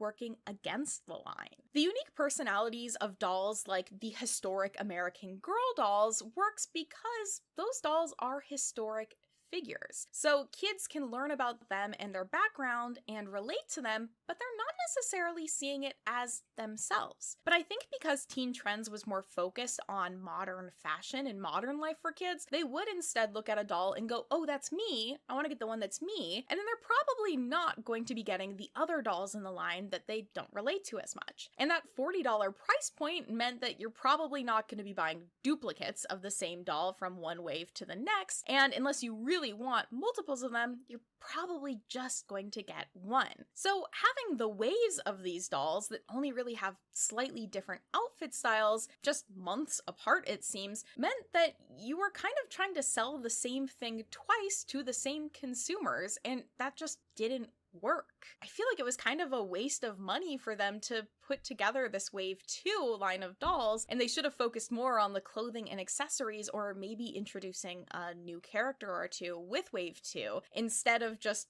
repackaging what we're assuming our consumers have already purchased if they wanted to get the dolls with the Wave 1 versions. Probably doesn't help also that Mattel at this time, again, is burning money in lawsuits, and considering that Teen Trends wasn't mentioned at all in their financial reports for 2004, 5, 6, or 7, means that it wasn't making any sort of significant amount of money that they wanted to tell their shareholders about. Like, they always like to mention, these brands are doing really well. Silence from Teen Trends. Nothing from Teen Trends. Teen Trends is not the moneymaker in the family. Because the dolls are bigger, because they have more detailed fashion, and they have kind of this unique hairstyle, I also would imagine they were more expensive to produce. Again, makes sense that Mattel's gonna cut them out. If they cost more to make and they're not selling super well, and their other lines of dolls aren't selling super well, so they have, you know, they're getting a little worried about making money, they don't want to waste money, yeah, it makes sense they're gonna stop selling the brand. Is it sad? Yeah. Also, maybe Mattel was like, oh no, our dolls are oozing. We gotta stop making these with this material. Who knows? Does any Mattel employees want to tell me about the ooze? Which is a bummer, because the line, again, they're fun designs, they're pretty dolls, they're wearing cool outfits, and it would have been really nice to see some more diversity within it as well. Like, Reina was a great start, but would have been nice to see a maybe darker-skinned black character, or someone who's Hispanic. Again, Deandra, we don't really know her race, so we don't know who she is, but we got 3 white girls. We can mix it up a little bit, okay, guys? Color, style, and it's so wild. You may remember from a previous video that I mentioned a line of dolls called Hot Looks. So Hot Looks was a line from the 80s, which consisted of dolls that had a plastic head and fabric bodies that had wiring in them, allowing for some really great posability. These dolls stood at 18 inches tall, so they're about the same size as our Teen Trend dolls, and wore a lot of very fun, or hot, looks in their hair and fashion. This line actually only existed for 2 years, with some of the dolls only being sold internationally in Canada. And if you're thinking, wow, this is sounding like a little similar to Teen Trends. Oh, it goes deeper. I believe Teen Trends was actually originally going to be a Hot Looks reboot. Prototype stock photos of the dolls actually include Hot Looks instead of Teen Trends on their little lookbook magazine things. Mattel actually would revive the trademark for Hot Looks in 2003, which would line up well with when they started designing the dolls. In fact, the trademark for Teen Trends wouldn't be filed until December 5th of 2005, after the dolls were already released. So I'm of the opinion that the line was originally going to be a Hot Looks reboot, but maybe the name Hot Looks just doesn't quite live up to the 2000 standard, and also because Hot Looks was a quite shortly lived doll line, you couldn't really rely on like the nostalgia factor as a reason to bring consumers in. So I think they decided to go with Teen Trends instead because it just sounded more trendy. Basically. But it does seem like the change from Hot Looks to Teen Trends was pretty sudden, so maybe they just got some marketing feedback that kids did not like Hot Looks, and they changed it. Very last minute. This doll line is a little, a little wild.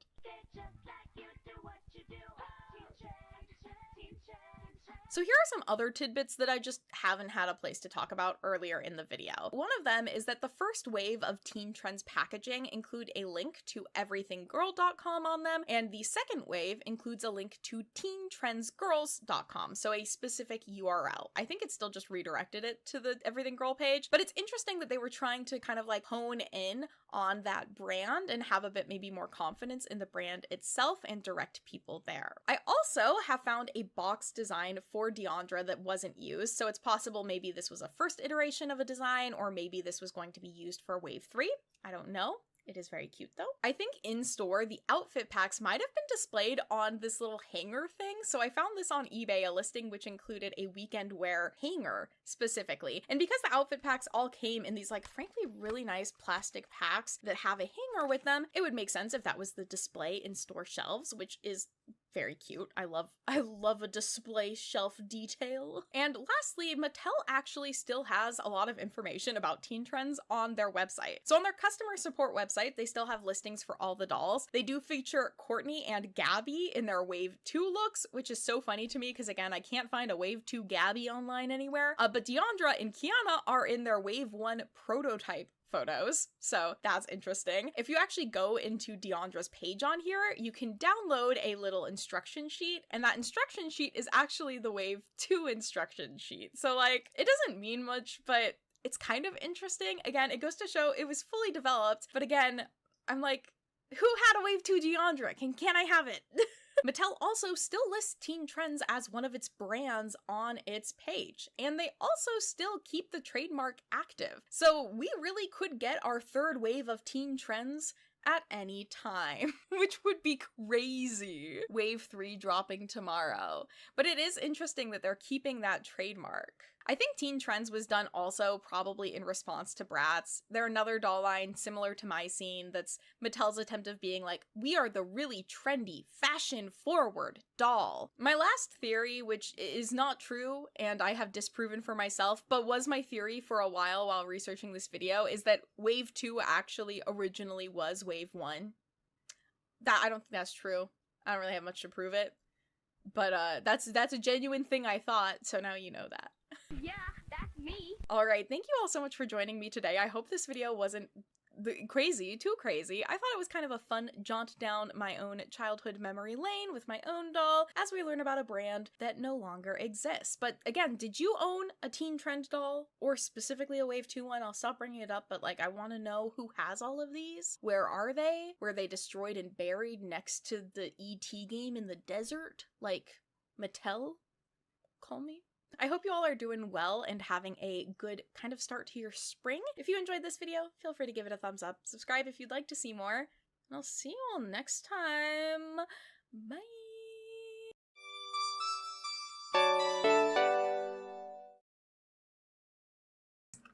Guitar Hero rocked the world of video games. Originally released in 2005, the game, which included a guitar-shaped controller, was an international success. But do you know what the Guitar Hero franchise was severely missing? The epic highs and lows of losing your bandmates, being behind on rent, and point-and-click adventure gameplay.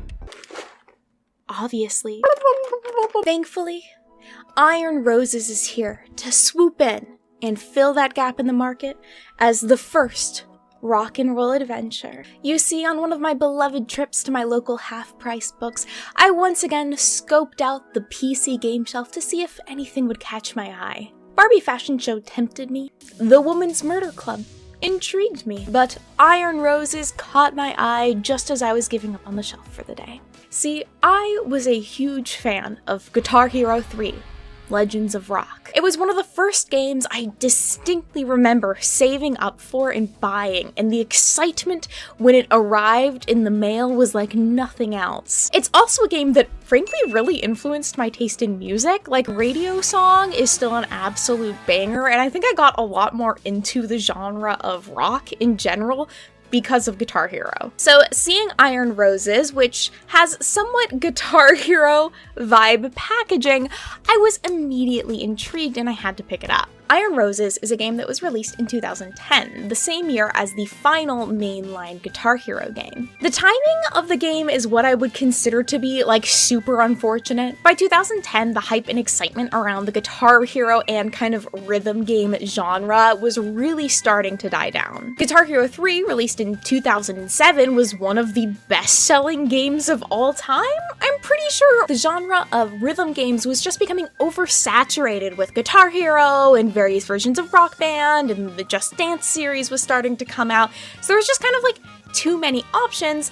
And the problem with games like Guitar Hero is that in a lot of cases you wouldn't actually like need to buy the newer games. Like, I felt really happy playing Guitar Hero 3 for like the 10 years that I had a working Wii. I played it years after the online community was dead, and it would be me playing against someone who could play on expert mode, and I could not play on expert mode, and I got annihilated. But you would kind of hope that, you know, maybe Iron Roses would stand out in a world of rhythm games. This could be a strategy and plot-driven game. It would be perfect, right? Well, 2010 is also when I personally started getting like really into video games. It's around that time where I started watching a lot of gaming related YouTube content. I saved up for and bought my PlayStation, and gaming was basically all of the media in my life, either playing video games or watching like reaction videos to trailers and things like that. I was super into it. So the fact that I hadn't previously heard about this is probably not a good sign for a game that came out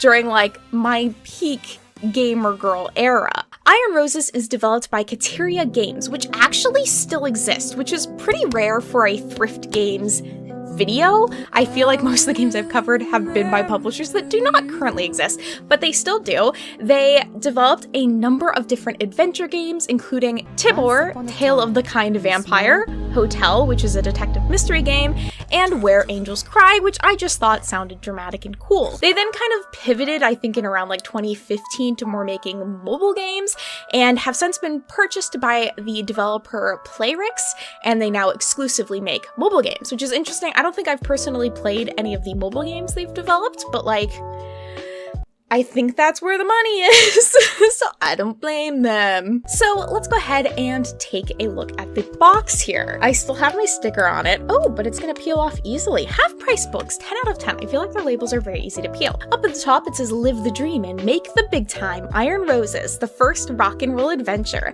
Help Alex reunite the band and rock the world. On the back, it says help Alex reunite Iron Roses for a shot at the battle of the bands.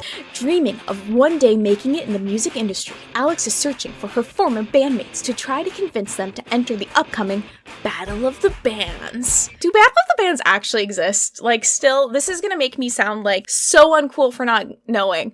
I don't know my local music scenes. Track down their lost equipment, interact with intriguing characters, and use all of your problem-solving skills in this exciting First, a rock and roll adventure game. So this is rated E10 and up with alcohol reference and mild language. I hope that means they can swear, but I guess we'll find out. Some of the selling points are there are more than 70 realistic locations to explore, dozens of mini games, from hidden object to puzzle to rhythm mini games, so just lays it out what we can expect, more than 20 colorful characters to interact with, and detailed step-by-step tutorial and hint system. So hopefully even if I get stuck, we can play through it. Now this was originally, I think, developed for Windows XP, so it's definitely not the oldest game that I've looked at. Now, I did look into this a little bit online, and there is only one Iron Roses speedrun time listed, which means if I actually finish the game, I can register as a speedrun. So let's find out if I finish the game.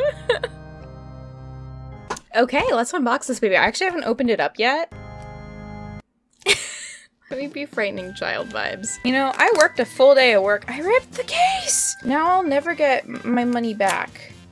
My $4 back. I don't return these games, by the way, after I play them. I keep them forever because they now become collector items in the Mary Love Me canon. Thus I could never get rid of them. You know what? I think this has its original packaging on it. I think this is its original tape. I don't think anyone played this before me. Okay. We just have some install instructions and the disc inside. So let's go ahead and we'll try and install the game and check it out, possibly speedrun it. And then at the end, I think it would be fun to check out some reviews for Iron Roses. So let me go ahead and get the installation all set up. We got an installation. Accept the agreement. Sounds great. Have my soul. Run. Finish. Shit. Install the game anyways? Oh, sweet. It might work. Everybody believe in me. I spent $5 on this. If we combined our mental power, it should install fine. And then we can start the speedrun clock. No! No!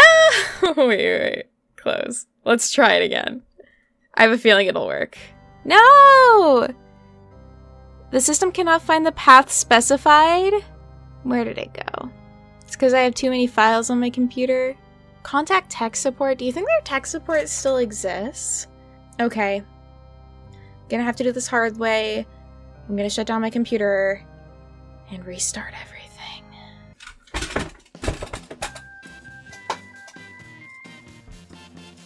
Just knocking stuff over. Auto run. Do it.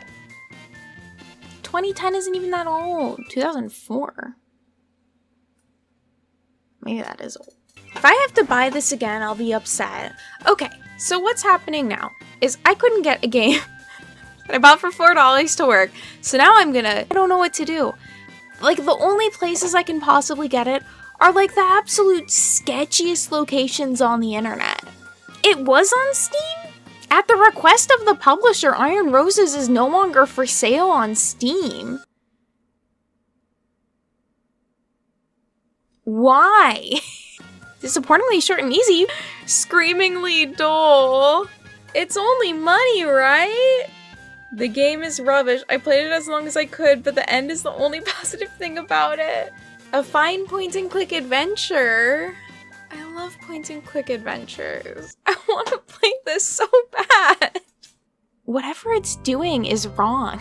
I don't know why it wants to look in my saved games when I don't have a saved game because I've never played this game. Hello friends, it is Future Editing Mary popping in here to give you some super exciting news. Today, the day this video comes out, my collab with Sleuthstyle also comes out. If you don't know Sleuthstyle, they are an amazing artist that does different kind of mystery, detective themed artwork. So they have a number of artwork that's designed around Agatha Christie, Nancy Drew, Barbie Secret Agent, that sort of thing. I am a huge fan. I have many of their prints. This Barbie one is one of my favorites. Oh my god, I don't know if you can see it with, with my lighting. It's so cute. I also have a Snuggly mug from the Snuggly Sleuthstyle collaboration, and she wonderfully reached out to me about doing my own collaboration with her based off of one of the outfits I wore for my Secrets of Shadow Ranch streams. So this artwork is super cute. It is available on a variety of different things. I think it's adorable. So, you know, if you don't specifically want some Mary merch, it's just super cute in general as Secrets of Shadow Ranch themed, kind of Nancy Drew mystery themed, or if you just want a cute girl in some cowboy boots and a cowgirl hat. Also, if you haven't already seen, welcome to my new room. This is where all my future videos are going to be filmed. I've also started up streaming again. Streams should also start tonight, I believe, or on Tuesdays and Thursdays at around 4 p.m. Pacific Standard Time, depending on when I can get off work. Alright, we're gonna go back into the video now, but be sure to check out Sleuthstyle. Not just my design, there are other designs as well, which I absolutely adore. And let's get back into the video here. What I've always feared would happen with a thrift game has finally happened. I tried everything that I know how to do to get this to work.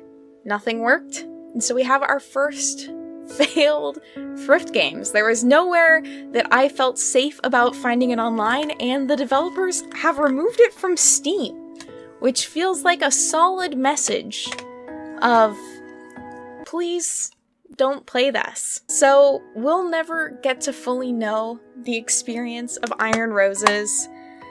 I'm not gonna get to speed run it, which was my dream for today. My hopes and dreams. I'm honestly really disappointed. I was quite excited. I had high hopes, but that's part of the gamble when it comes to playing these older games. Some of them just aren't gonna work in the way that we think that they should. That's just how it do be. So rest in peace, Iron Roses. You will be missed but not forgotten. If any of you have some memories playing Iron Roses, please put them in the chat down below. It didn't get good reviews. It got really bad reviews. But I was hopeful because I love point-and-click adventure games. Alright, I'll end it out with a song. Thank you all for joining me for this attempt to play Iron Roses and another episode of Thrift Games. Thank you all for joining me as we attempt to play Iron Roses, and it didn't work, but hey, that's the Thrift Games way. Ba-dum-ba-da-ba-ba. Thank you all so much for being here today. If you enjoyed this video, feel free to give it a like. Subscribe if you'd like to see me attempt to play more games I get from the thrift store. I hope you all are doing well, and I will see you all next time. Bye-bye!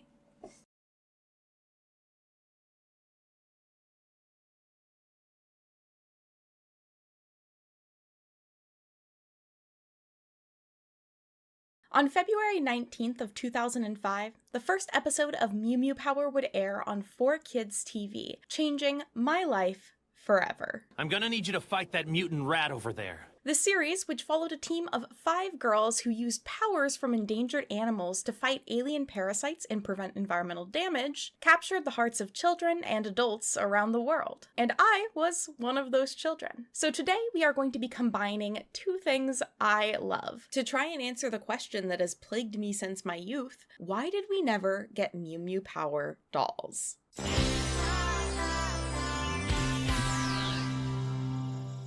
Let's go ahead and start with some background on the series. It's already started. Tokyo Mew Mew began as a manga series created by Miya Ikumi. Ikumi was originally working on a different story called Tokyo Black Cat Girl, which followed a main character who was able to transform into a cat girl in order to aid a space cop in fighting alien invaders. The story was then reworked with Ikumi's editors at Kodansha Comics, who were more looking for a story focusing around a team of magical girls. The working title of the series at the time was Justice Squadron Biolip, which I know is a translation, but just sounds insane. While Ikuma worked on the main artwork for the series and kind of the overall story, Reiko Yoshida joined the team to help support with some of the story and writing. While Yoshida would only work on 3 other manga series, she worked on the writing for a ton of different pieces of anime, such as Boys Over Flowers, Angelic Lair, The Cat Returns, K-On!, Mori-sama ga Mitoru, Sugar Sugar Rune, Aria the Animation, and Tamako Market, and those are just the ones that I personally have seen. She's worked on a ton of stuff. I think it's interesting that she worked on Maria-sama ga Mitoru because that series is really notable for its very strong female relationships that go a little bit beyond your typical friendship. And I think that's really interesting because that definitely bleeds into some of the character dynamics in Tokyo Mew Mew itself. I'm just saying, Mint, I'm just like you. Be who you are. Happy Pride. Happy Pride. Don't come in here. Why are you in the closet? I'm okay. The series would be published monthly in Nakayoshi, which is Japan's most popular shoujo manga magazine. If you'd like to learn more about how manga publishing and genres work in Japan, I do touch on this in my Angelic Lair video, so you should check that out. But the original Tokyo Mew Mew manga would be published from September of 2000 through February of 2003. The series follows our main character Ichigo, as she has to navigate the challenges of school with also being suddenly transformed into a magical superhero called a Mew, or Mew Ichigo. How are we supposed to balance schoolwork with battling aliens? The fate of the whole world is at stake. I'm sure you'll figure it out. She also has to work part-time at a cafe that's run by the people that turned her into a Mew. The cafe's main function is to act as a front. She has a huge crush on this boy. I'm gonna devote my life to nature. Who also is the main villain of the series, but of course we don't know that at the start. There's a lot of drama. It's delicious. For a quick summary of the characters you're going to be seeing through this video, first up we have Ichigo, who is 12 years old and who has the DNA of an Iromote wildcat in her, which allows her to transform into Mew Ichigo. Her main kind of character traits are that she's klutzy and energetic. Outside, see ya! And is the leader of the Mew Mews. You're asking me to save the world?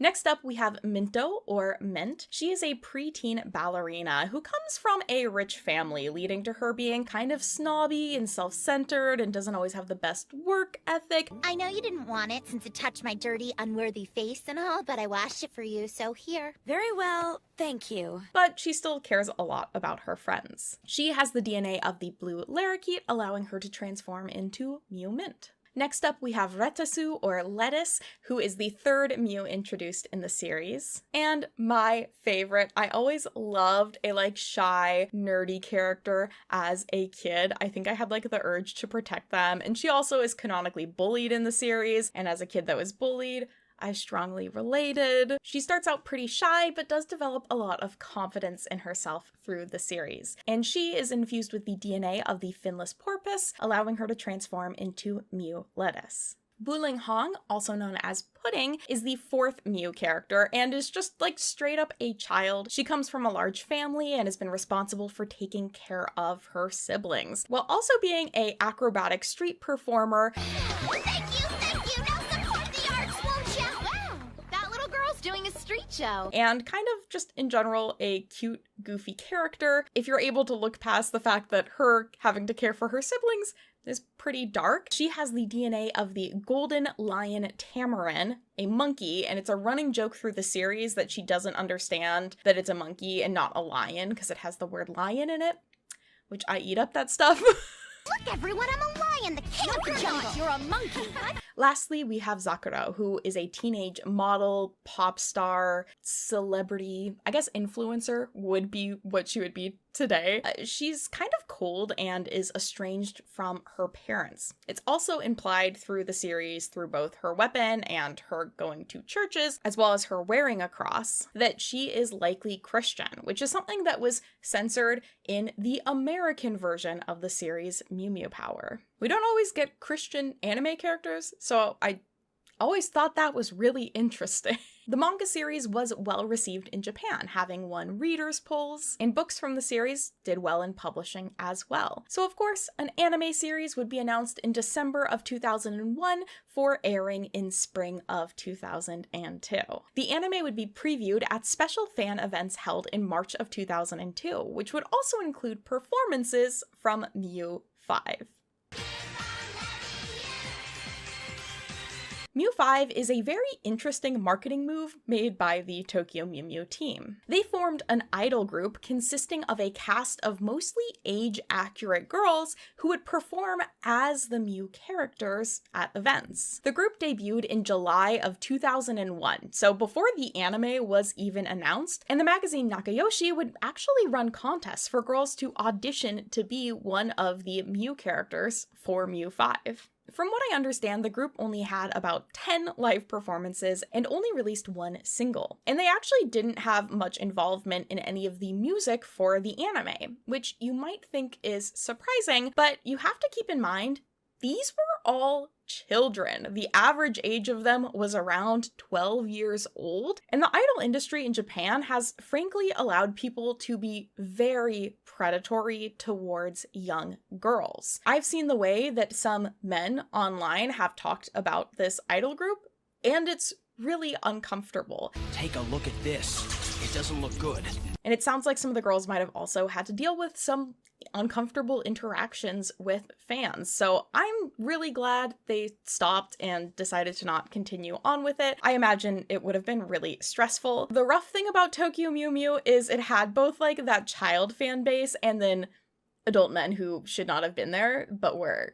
Absolute terror, fear, dread. Tokyo Mew Mew wasn't alone in doing this though. Ojomajo Do Re Mi would also do this, forming a dance group with even younger kids. So just feels a little ucky. I do want to say Tokyo Mew Mew would have character performers that would perform at a variety of different amusement parks. In those situations, it was adults who also were wearing the like anime masks. I'm fine with that. The girls weren't wearing masks and they were also children.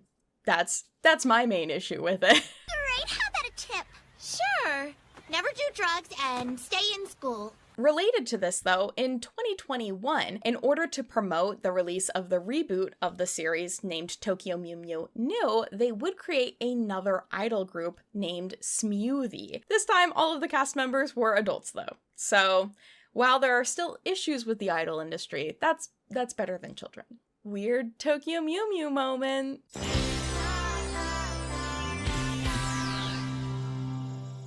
Back to the anime, the series would consist of 52 episodes animated by the studio Parrot, a pretty prolific studio that also worked on series like Naruto, Bleach, Tokyo Ghoul, and more. The series would air on TV Eiichi's Saturday 8 a.m. time slot, which was actually pretty unique. Historically, that time had always been used to air boys' shows, and this was the first series aimed at girls shown on that station at that time. While I can't find any specific numbers about viewership, an article from the 2002 Tokyo Toy Fair states that, and many related products from the increasingly popular anime Tokyo Mew Mew were on display. So we can assume it was doing well.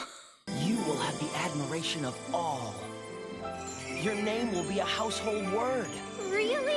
The series would end up broadcasting outside of Japan as well, with a Korean dub starting in 2004, and the very loved and respected creator of English dubs 4Kids, obtaining the license for the English North America broadcast of the series. That series would air in 2005 as Mew Mew Power, and I was there, and it changed my brain chemistry. I thought you were a normal girl. But I am, Mark! No, you're not. You're just a freak!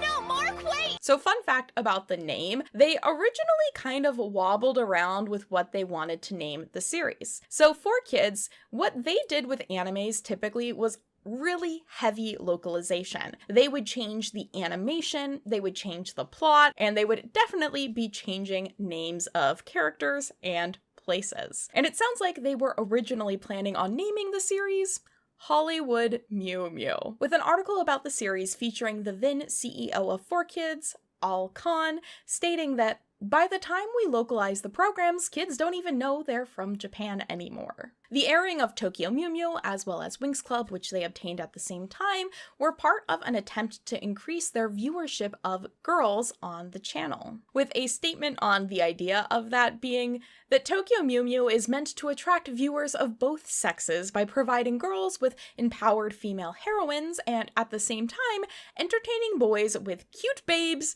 and lots of action. It's very manly. Can men leave the Mews alone is all I'm saying. The Mew Mew Power dub and localization would also air in Canada and the United Kingdom. And then the French version of the series is actually a dubbed version of Mew Mew Power. So it is a dub of a dub. A Spanish dub would also be created, as well as a, I believe, unofficial Albanian dub. Italian and Chinese dubs would also be created of the original, unlocalized Tokyo Mew Mew series. So this show was seen around the world, but depending on where you lived, you either got the version where Zokuro has a cross or doesn't have a cross, which again is so interesting. What are they saying? I have no idea, but it sounds nice. So what I'm trying to say is, the Mews were global. The series, while it wasn't quite as popular as perhaps Sailor Moon and Naruto, the series was still many people's first entry into the world of anime, myself included. And do you know what I wanted, nay, craved, as a fan of the show? Merchandise.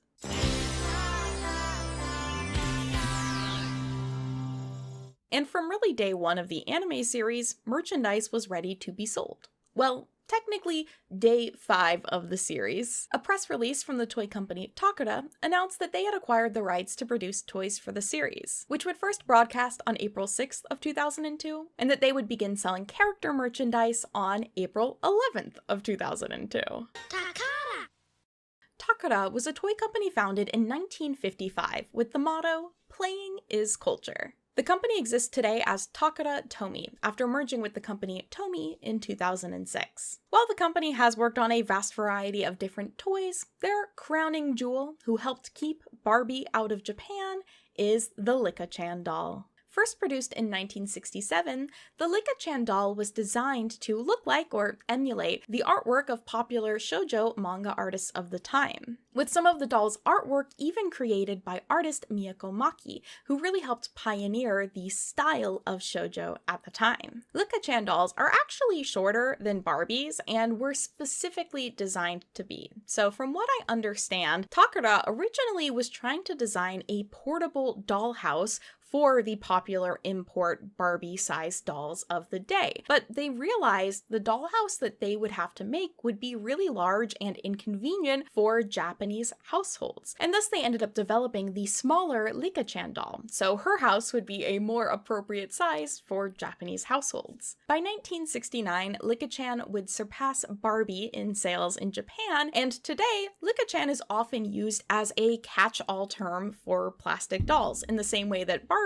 is often over here. She is their cultural norm for a fashion doll. This success of Licca-chan is likely the reason why Barbie has just never been a huge thing in Japan, despite multiple attempts with multiple different companies, including Takara working with Mattel to do a release of Barbie over there, which eventually would turn into the Jenny line of dolls that Takara Tomy releases today. Because really, why would kids want Barbie when Licca-chan, who's been specifically designed to relate more to their culture, is right there? And she's also really cute. Another fun connection is Miya Ikumi, the artist and creator of Tokyo Mew Mew, actually worked on the artwork for a manga series based off of the anime Super Doll Lika-chan, which follows a girl and her doll Lika-chan as they go on adventures, basically. And the doll protects her, and the girl might be a princess. I haven't watched it myself, but isn't that fun? Good thing I did some snooping around to see what you were interested in, huh? Huh? Nothing. I'm not a stalker. Hey, look at that thing! A translation of that press release from Takara states that they planned to release 26 items in 2002 and 33 items for the year, with the goal of achieving sales of 1.8 billion yen in the first year. They had pretty high expectations for how well this merchandise would sell. Now, I do want to say there had already been some forms of Tokyo Mew Mew merchandise on the market. Oftentimes, Nakayoshi would include a little gift with their issues, and so many different Tokyo Mew Mew items would be released for that, many of which I own. But this merchandise was much bigger than anything that had been created before. So some key items would be role-play sets for kids. They created versions of the weapons the characters used that were child size and lit up, and they made cool sounds, and I own none of these, and I probably never will. But shout out to the people who do. I'm not gonna rub your house. Know what I mean? Sorry, what did you say? Oh, nothing. There also was the heart-pounding sets, and these were little costume sets that included like the ears and choker and little accessories that the characters wore. So they weren't full costumes, but they were pretty close. I think some costumes of Mew Ichigo would also be released that were actually a kid size. But the first thing we get really in the kind of realm of dolls are these mini dolls. So these sold for around 350 yen and are the most commonly knocked off piece of merchandise made for the series. I myself, as a teenager, bought on eBay this like set of all of the character like mini dolls, and this isn't how they were sold. I'm pretty sure they were sold individually, and I owned a knockoff. I don't have a photo of them anymore, but you can see them in this picture of me from high school. They're there. But at some point between the start of the series and August of 2002, we would get our first dolls from the series, and these are called the Elegant Collection. They sold for around 1,200 yen, and each one consists of one of the Mew characters in her kind of Mew outfit. And these are actually what I have right here. So as I said before in this video, Mew Lettuce was my favorite character as a kid, and this doll that I have of her is actually the one that I got in 4th grade from eBay. It's the first thing I ever bought on eBay. She's now missing. She originally had her little castanets. She's now missing them. But they're very, very cute dolls. They're like very rubbery with wiring in them that you can bend to pose. I'm impressed that she's still in pretty good condition at this point, other than missing a couple pieces. They have their little like tattoos. All the characters have a mark on them, which is I think supposed to be where the DNA was infused with them. So like Lettuce has hers on her chest. I also have Puddings, and I'm almost positive I got Pudding at the time because she was probably the cheapest option. I think Pudding and Lettuce are the least popular characters of the series, so their dolls were probably the cheapest options. Though I'm sure now if I like went back in time, the prices for dolls then I'm sure probably were so much better than they are now. I have these girls, and then I also have Mew Ichigo, who I've kept in box. I bought this a couple of years ago when I was on my kind of big eat-a-bag buying spree. I love these dolls. I think they're very cute. I really like the packaging. The one thing that I don't love about these dolls is on the back they have a character bio, totally fine, name, I think it might include their blood type, height, things like that, but it also includes her measurements, like bust, waist, hips measurements. And I think that that's super unnecessary to put on a kid's toy. And that's even something that one of those weird websites I was talking about earlier with the Mew 5, where people were like into knowing that information, and I don't like it. That's kind of like a popular trend with Japanese media though, is including like measurements of people and things. It's more of a cultural norm over there. I don't think it's great or healthy. I don't like it, but I know it's more of a thing there than it is here for sure. I told you, I don't want it. August of 2002 would have 3 other releases of importance. First of all, we would have the perfect doll Ichigo figure. This is one of the most sought after items, I would say, for collectors of Tokyo Mew Mew. It is the best figure of the series that exists, I would say. It retailed for 5,980 yen. Today, it is really hard to find under a couple $100. I've seen this listed at $1,000. I will never get her. You're going to say that every time, aren't you? That month, 2 other Ichigo dolls would also be released. So these would be produced by Takara. We would have one of just Mew Ichigo in her Mew form and another of Mew Ichigo in her waitress form. These Ichigo dolls would retail for 2,400 yen. Mew versions of the rest of the characters would be released as well, and they would also include height differences, which I think is really neat. So Pudding was shorter than the rest of the dolls, and Zokuro was taller. This also, for some reason, made it so her neck is really long. I don't know if this is consistent with all the dolls, but some of them, her neck looks really long, and I'm like, what happened? I can't believe it! That perfect, beautiful silhouette belongs to my idol! Maybe they were just using the body from a different doll and it ended up looking weird with the head sculpt. I don't know. But for the trio of Ichigo, Mint, and Lettuce, I think all of them had the same body size, and I think they're all basically using a Licca-chan body with a different head sculpt that is more anime styled, with these big ol' anime eyes. I apologize also if I call Zakura Zokuro. I know I'm gonna do that. That is something that came from my childhood brain that's really hard for me to fix. So, I am sorry. How embarrassing. While these weren't Licca-chan dolls, even though they're also produced by Takara, later on, Takara Tomy would do a line of Licca-rise dolls, which are essentially the same thing. So like anime dolls using a Licca body, but more like formally known as that. These dolls would also be released in Korea through the manufacturer Sonokong, but it's basically the exact same dolls, just in Korean packaging for a Korean audience. I will say these aren't my favorite dolls produced from the series. I think their head sculpt looks a bit funky and the clothing isn't terrible, but it just doesn't quite look as good as I would have liked it. But again, these are toys for play, not for a collector, so we can't judge too hard. They're just not my favorite. Eventually, a second line of the Elegant Collection dolls would come out, these ones being in their waitress uniforms. I think these are really cute. I just think the dolls look really cute in this small form. I shall call him Mini Mew. I think they're really fun. For these dolls, they also removed those character bios from the back of the box, which I'm like super fine with. I think these are really cute. I would like to get them one day. I love their shoes.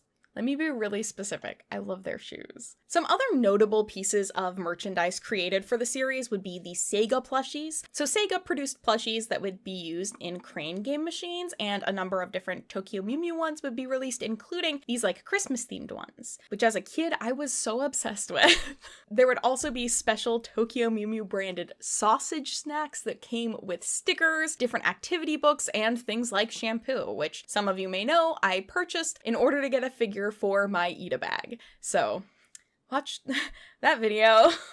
All I really want is to be a normal girl. And then there's also what I've always referred to as the candy figures. So these were a collection of very low quality figures named the Real Figure Collection by Furuta. And they were figures that would come with a strawberry candy for around 350 yen. They're not very high quality. They don't look that good. Even as a kid, I never wanted them because I was like, they look kind of weird. Those aren't my girls. But all respect to those amazing collectors out there who do want them. And I hope you find versions that have great face-ups or do it yourself. With that, we have one final doll created in Japan for Tokyo Mew Mew, which was also for a very long time my dream doll. When I was in 4th grade, I actually got to go on a trip to Japan for a relative's wedding. And this, being in 2007, just happened to kind of perfectly align with the peak of my interest in Tokyo Mew Mew. I had just recently bought my own issues of the manga, which were some of the very first manga books that I ever bought, and I was ecstatic with the idea that I could possibly see the Mews in the wild. But the thing was, again, this was 2007, which was years after the series aired in Japan. And so by the time I was there, Pretty Cure 5 was everywhere and not a Mew was to be seen. except one. While on this trip, my family went to the amusement park Fuji-Q Highland. I was also one of 2 girls on this trip, so I was the only one interested in seeing Lika-chan's house. So they had this full walk-in exhibit that was all Lika-chan themed. You would like walk through a little town. They had a cafe where you could get a parfait. This was the first time I ever had ice cream with cereal, which another like moment of changing my brain chemistry. I love cornflakes with ice cream now. And they had this walk-through house attraction that was essentially like Lika-chan's house. And at the end of it, right before the gift shop, they had these like really cute shelves that had a bunch of past Lika-chan dolls in them. And in one of those colorful cubes, I got to see Miu Ichigo. I feel like I spent hours just staring at that case trying to figure out, is this something I can buy? Like I didn't fully understand it was like a display thing. I was like, I wanna buy this. And I also did not have the money to buy it. But for years after, I would see it online and kind of just like wistfully sigh. That is, until this year. Remember what happened in the last episode? I should probably open this up. I'm so excited, guys. All right, using my classic Muska, I swear to God's green earth. Man can't leave me alone. Doing it in the wrong spot anyways. All right, let's see what's inside. This is the first thing I've ever ordered off of Zed Market. I'm so excited to have this doll. So in here, I have the Miu Ichigo Lika-chan doll, which I have wanted since I was in 5th grade. And I'm crying. No, I'm not.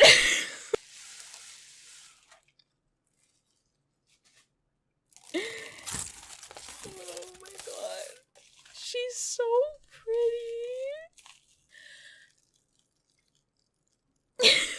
Okay, I'm gonna go cry now. Okay, composure. The Lika-chan Miu Ichigo doll retailed for 2,980 yen and originally went on sale sometime in the summer of 2002. While I don't know exactly how common it was for Lika-chan to do collaborations with anime series, it feels like it makes sense considering Miya Ikumi was working with Lika-chan on their manga series, and I feel like there must have been some sort of tie-in with her publisher and Lika. But also, Tokyo Mew Mew again was really successful. It was doing really well, so they're gonna make a doll of her. And she's gonna be so cute, it's so great.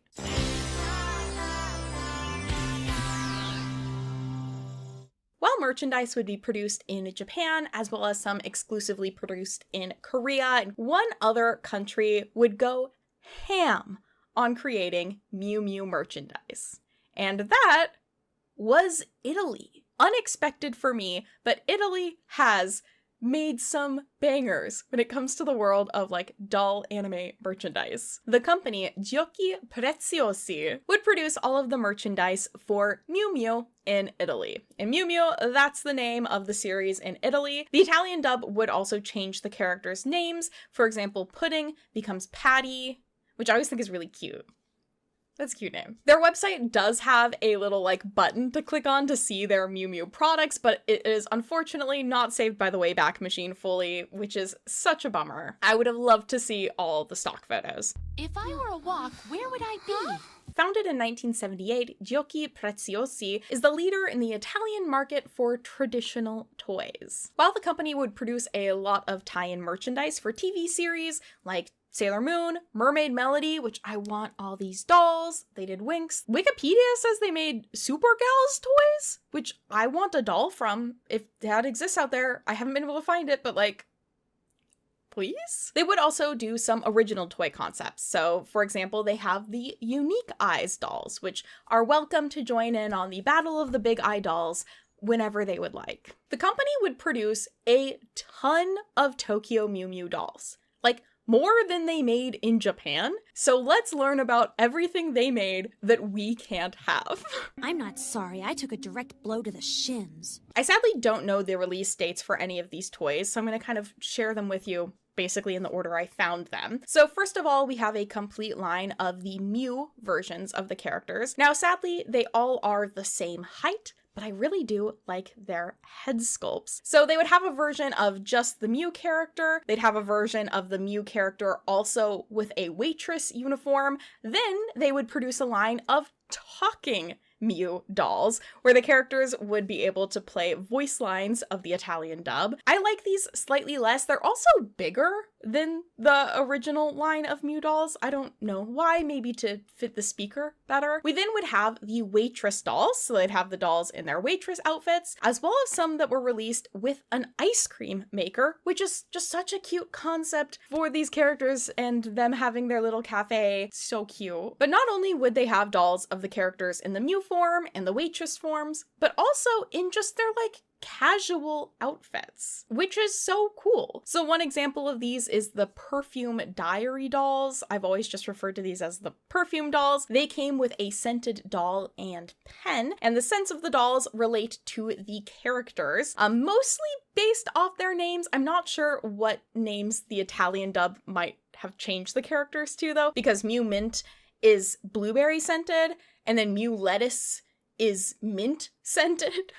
But to be fair, how are you gonna make a lettuce scent? Well, they did. I own that perfume. Video about that here.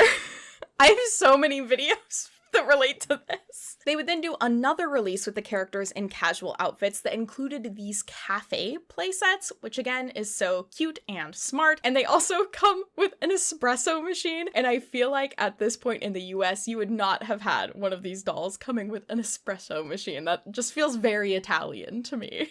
And finally, what might have been the most rare release, or they might just not have released it for all the characters, they did these dolls that came with bags for you, which again were a separate casual outfit that the characters wore. And these casual outfits, they look really good. I'm so impressed with this line of dolls. I think they look really great for being anime dolls. The packaging is cute. They obviously put in time and effort to doing photo shoots of the dolls, and budget went into this. Italians, if you're watching, do you want to send me your dolls? I literally tried to buy doll clothes, the waitress uniforms for these characters off of Italian eBay, and they won't ship to the US. And I'm like, I get it, but also... But we're friends now, right?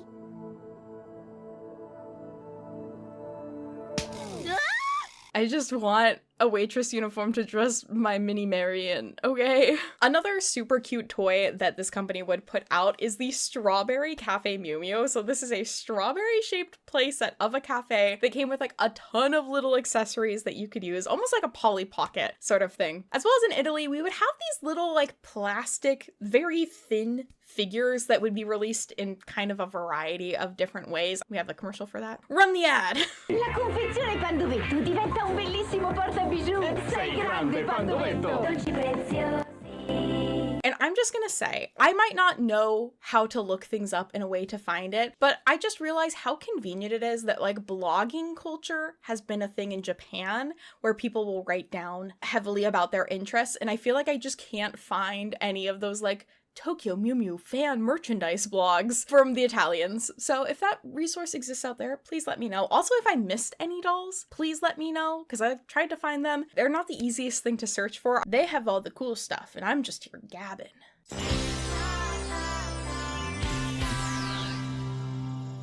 I really remember clearly the year that Tokyo Mew Mew and Winx Club first aired, being excited to go Halloween costume shopping that year because I was so sure there were going to be Mew Mew Power costumes. I remember going to Party City and looking at all the photos on the walls. I saw Winx Club stuff and I was like, yes, there's gotta be my Mews.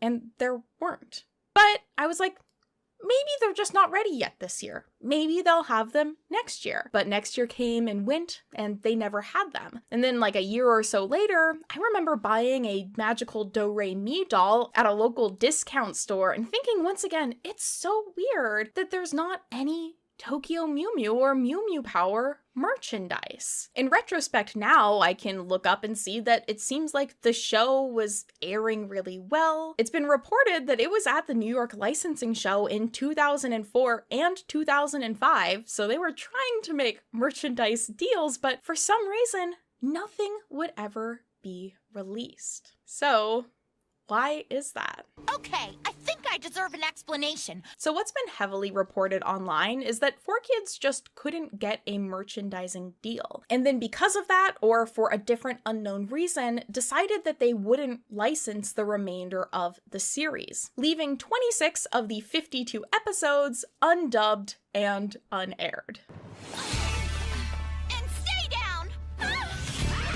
In 2006, an admin on the official 4Kids forum posted, "Sorry everyone, I've seen the 4Kids TV schedule. From now through April, there is no Mew Mew Power on. I've checked with the television scheduler and 4Kids does not have any more Mew Mew episodes. They're working on trying to get more, but can't say when or if this will happen.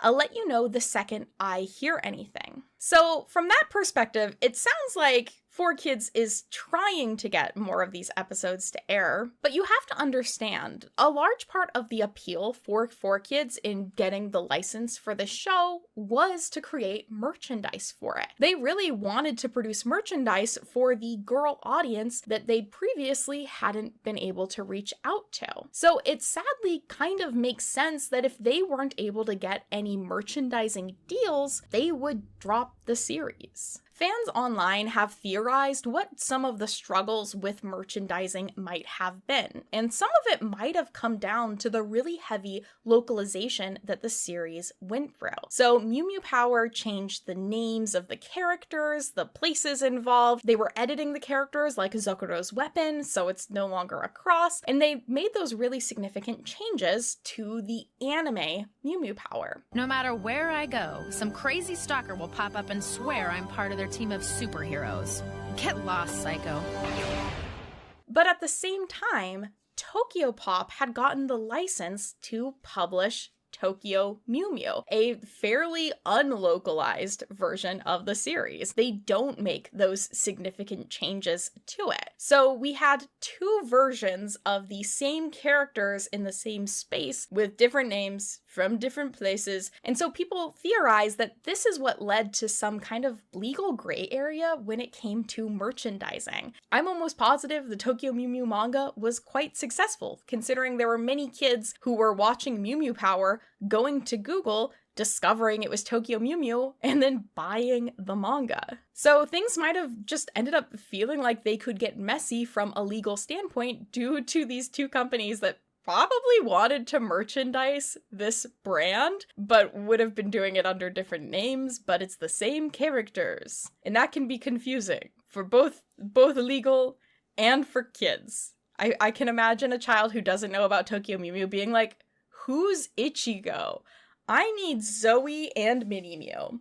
And I can never remember what this thing is called. It is Mini Mew in my mind forever. Like, there are parts of the English dub that I do think I just could never forget. They are in my brain for the rest of my life. You wanted to play with the little street urchin, didn't you? While people online have theorized that the Japanese companies were somehow involved in not allowing 4Kids to air the second half or second season, as it's referred to, of the series, I really just think it's more likely that 4Kids wanted to make money, and they've came to a point where they realized we can't make merchandise of it.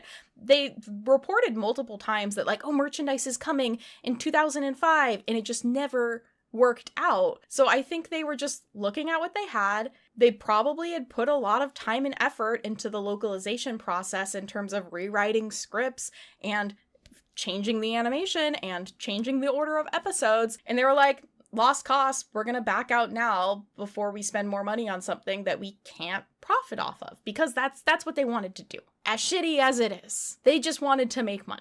It's because of them, the trio of pure evil and their wretched evil lair.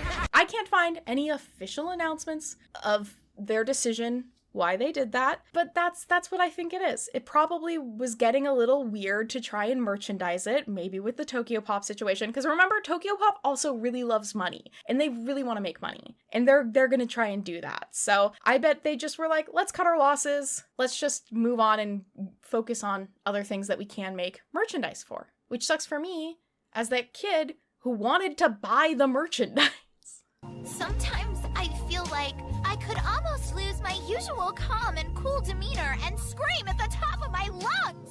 And so that is where we are today. I didn't talk about Tokyo Mew Mew New or the various other continuations of the series past the original anime because they didn't really make dolls for it. I will say there was also the Tokyo Mew Mew PlayStation game, which I actually have up there, which did come with a figure, which I have lost, which is embarrassing moments in my life. And there were also other pieces of merchandise I'm sure I didn't mention. So please feel free to share them in the comments, things you have, things you want, your favorite doll you saw in this, which of the Mew characters you personally attached to as a kid. I actually have a tattoo of Mew Ichigo that I got after the passing of Miya Ikumi, just because this series was so impactful on me as a kid. In case you haven't heard me talk about kind of my origin story online before, the reason I got into making videos was because of Tokyo Mew Mew. It was because I was going online, I was Googling it, trying to find more stuff from the series, and I found that there were people online making their own fan versions of the show with their own characters. And I thought that was so cool that I taught myself how to animate using Windows Movie Maker and Paint, and was like joining in on creating my own artwork and fan animations, oftentimes heavily based off of Tokyo Mew Mew. The environmental focus on the show was also really important to me as a kid who really grew up to care about the environment. I actually went on to study environmental education, and part of the reason why I knew about or cared about environmental damage was from Tokyo Mew Mew and Mew Mew Power. Like that was my starting point of caring about the earth. And what I was gonna say, I have Ichigo because I really love her and I think she's really cute and I really love this artwork of her. Lettuce is my favorite character.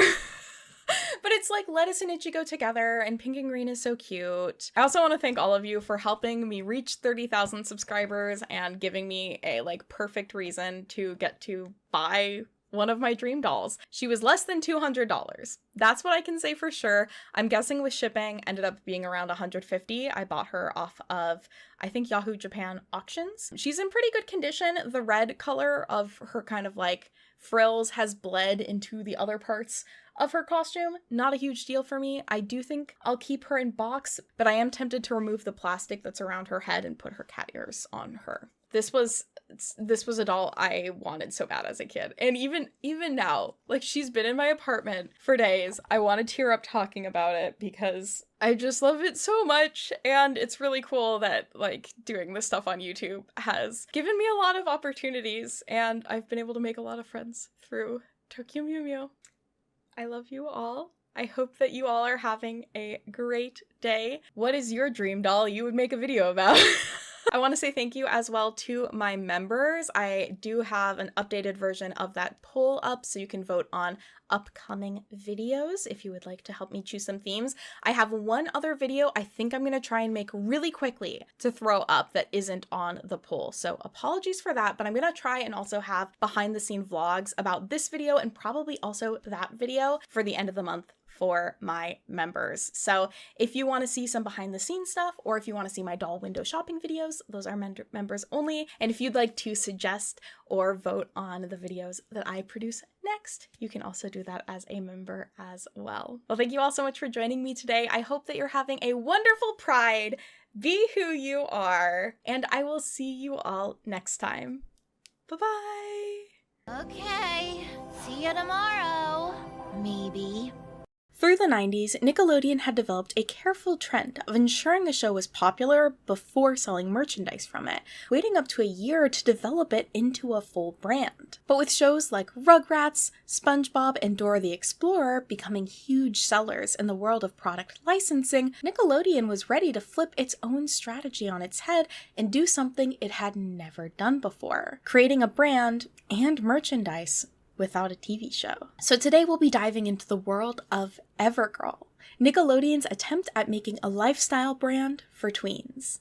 Ever dreams, ever true, ever cool, ever you, ever power, ever proud, just say it ever loud.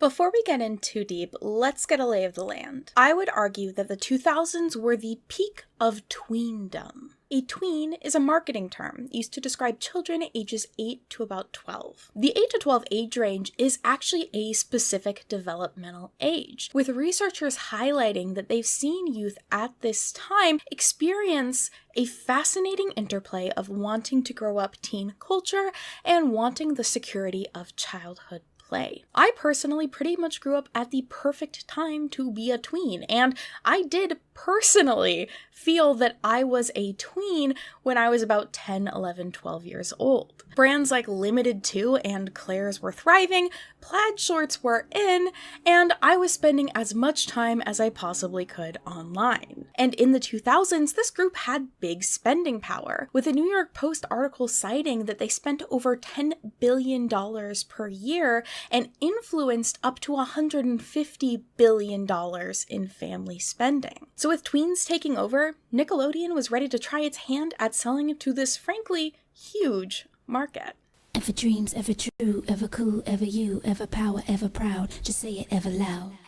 Evergirl was first trademarked by Viacom, Nickelodeon's parent company, in 2000. While I believe the original trademark was for paper products such as books, a number of additional categories would be added over the 3 years of its development, such as clothing, electronics, food, and more. While little information is publicly available about the creation of Evergirl, Angela Santamiro and Sam Freeman are referenced as being creators of the brand on various publications. Now, even if you don't recognize those names, you probably will recognize some of their other works. Angela is one of the co-creators of Blue's Clues, and Sam helped develop a lot of the merchandise for Blue's Clues as the VP of Brand and Property Development at Nickelodeon. The two women would have a vast amount of experience together and not only creating content for a child audience, but also merchandising that content, and would both go on to have vastly successful careers in their fields. However, Evergirl is almost never mentioned by themselves or any articles that reference them.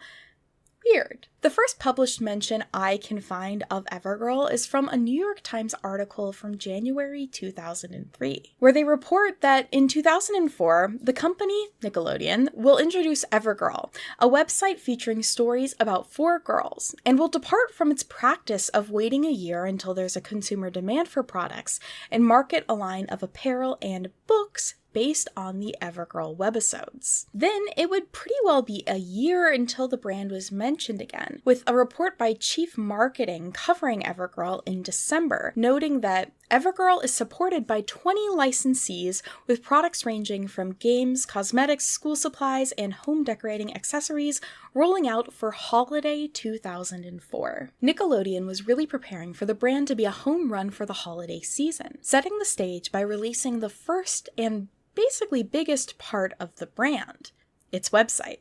Ever dreams, ever true, ever cool, ever you, ever power, ever proud, just say it ever loud. Possibly the most remembered and largest part of Evergirl was the website. The Evergirl website launched on January 12th, 2004, with most online commentary I've seen consisting of really positive memories about the contents of the website, which according to an article by Kidscreen consisted of the following. The site is designed to introduce the property's 4 strong-minded characters: Joy, the fashionista, Hope, the brainy student, Sky, the athlete, and Star, the musician. A series of webtoons will outline the girls' backgrounds and chronicle their efforts to fulfill their dreams at Everview Girls School. Tweens can play games and participate in various self-discovery activities like poetry and diary writing, art projects and music composition, as well as filling out the Everscope interactive survey to determine which Evergirl personality best matches their own. And this website had a lot of success, with it logging more than 1 million visits within the first month of it being online. And this website was a pretty strategic move for the brand. In that same Kidscreen article, they reference a study done by AOL and Digital Marketing Solutions, which showed that 20% of tween girls went online every day, which is so weird. That's obviously like in 2004. Now it's probably at like 100%. Like, tweens are going online every day, all the time. The website would really do 2 major things for the brand itself. First of all, It was basically an advertising platform for them. While girls would go online to play games, interact with each other, and discover themselves, there would be constant banner ads on the website reminding them of all the cool new things from the brand that they could buy. Second, the website would also act as a marketing research platform for the brand. Girls could essentially directly communicate with the brand through the website, so they could track the success of different products and get that feedback through their own webpage, and thus try to hone what they were creating to better appeal to their audience. Nick would also run an advertising campaign for the website before it was even available to the public. Look, read, where, play, right when, evermore, forever you, coming soon. These ads would hint that it was a place where girls could chat, play games, and even win contests. Ever dreams, ever true, ever cool, ever you, ever power, ever proud, just say it ever loud. February of 2004 would bring the release of the second stage of Evergirl, music. Pulling a move I've never really personally seen a brand do before, Evergirl collaborated with the Swedish girl group Play to represent and make music for the brand. While the name might not sound familiar, Play did have a number of hits in the US through the 2000s, including Us Against the World, and Cinderella.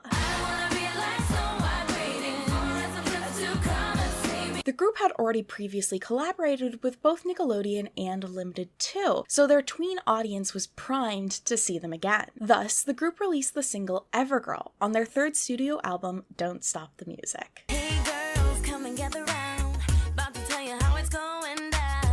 The single would not only have one music video, but two for some reason, and also had a behind-the-scenes video that was included on a CD-DVD that was sold exclusively at Limited too. This is what I'm wearing. I'm wearing Limited 2 clothing, and isn't this too cool? And around the time of its release, Play also did a live performance on Teen Nick of the song.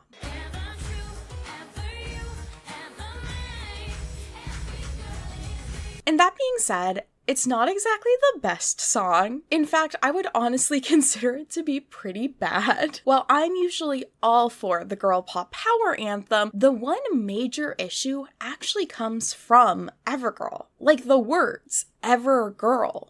What does that mean? Play even changes the lyrics in the chorus to being every girl is me.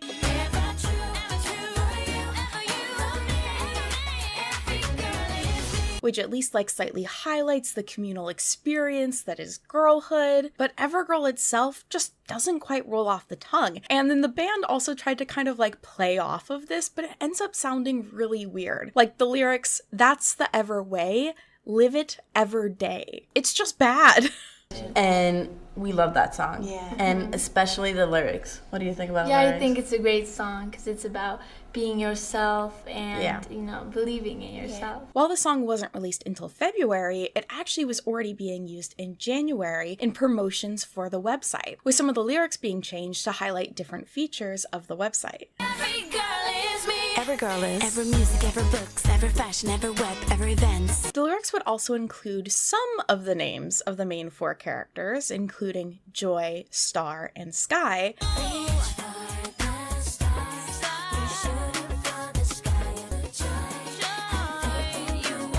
But for some reason, don't include Hope, despite that being a very easy name to fit into the lyrics of the song. I feel like the inclusion of all the characters' names was pretty purposeful, especially if they're using it for advertising, so it's pretty odd to leave out one of the four characters. However, this is where my theories start to come in, because they do use the word faith, another similar word to hope, which is also often used as a girl's name. So my working theory at this time is Hope was originally named Faith, but they decided to change her name at some point after the lyrics were finished or the vocals were finished recording, possibly due to religious connotations, but they couldn't re-record the song. But that's just my theory.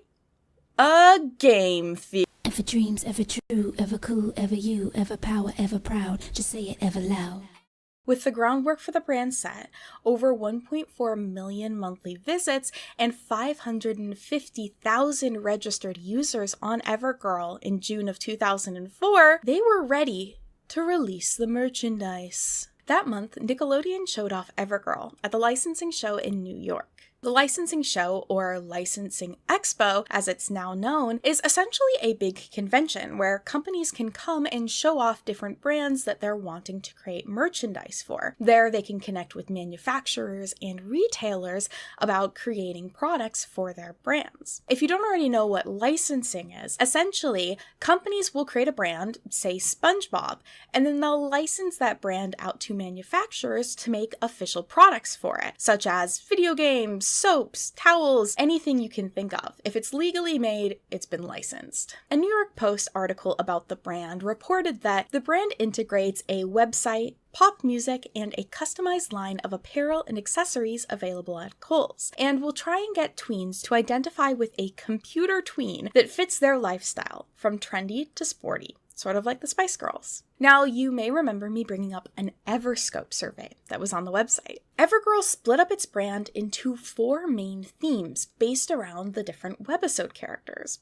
What's your Everscope? Are you Joy, Sky, Star, or Hope? So you would go online, take this Ever-style quiz to learn which character was most like you, and then you could go out in store and buy products that were specifically labeled for that character. So there was Joy, the fashion-loving character who was supposed to have cutting-edge, trendy fashions. Sky, the athlete who would have more sporty styles. And then there was Hope, the nerd, and Star, the musician, who both wore unspecified clothing. In July of 2004, the Evergirl merchandise was released, with products from 20 different licensees appearing in over 400 Kohl's stores nationwide. According to a Kidscreen article about this, some of the products included bandanas and terry cloth wristbands for Sky and bright costume jewelry for Joy, modular or Italian charms by Casa d'Oro, apparel by Jerry Lee and Briefly Stated, bedding by Franco, and journals by ASL Publishing, along with various cosmetics and home decor. So you got your clothing, you got your makeup, you got your jewelry, basically everything a girl needs. That being said, photos of any of these products are really hard to find. For some reason, people haven't been archiving stock photos on websites for more than 20 years. Honestly rude. The clothing line would also have a number of releases through 2006. Evergirl fashions from Kohl's. New Evergirl fashions available now. And you can still find some of it secondhand today, with a lot of it just kind of looking like typical Limited 2 clothing, to be honest. Nickelodeon would also produce 2 commercials for its clothing, which would appear on the channel in 2004 and 5. Ever dreams, ever true, ever cool, ever you, ever power, ever proud. Just say it ever loud. In their first article on the brand in January of 2004, Kidscreen would report that, at present, there's no plan for a toy or doll line in the initial offering.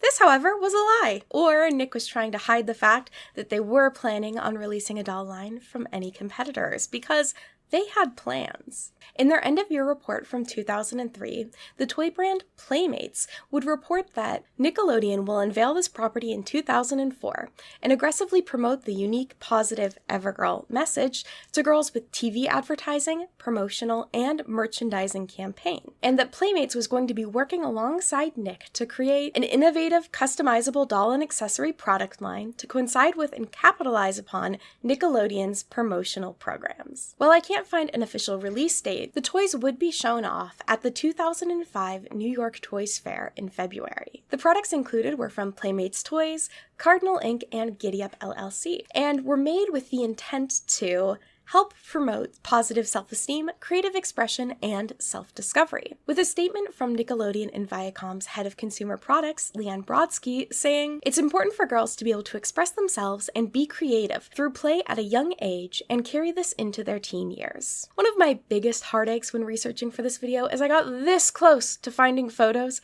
of these dolls from this toy fair. You see, the thing is, toy fairs are industry-only events, which means it can be sometimes hard to find photos of them, especially of more obscure brands. A lot of the coverage that does exist online has tended to be for more boy-centric brands like Teenage Mutant Ninja Turtles or Star Trek, aka toys whose collectors have had a bit more of an online presence. Not a lot of websites that still exist today have captured the more girly or unpopular toys that were there at toy fairs. However, after much digging, I was able to actually find a website with photos from this event. Unfortunately, the photos themselves themselves weren't saved with the Wayback Machine, and I can't get in touch with anyone who is involved with this website. So all we have are some blurry photos for reference.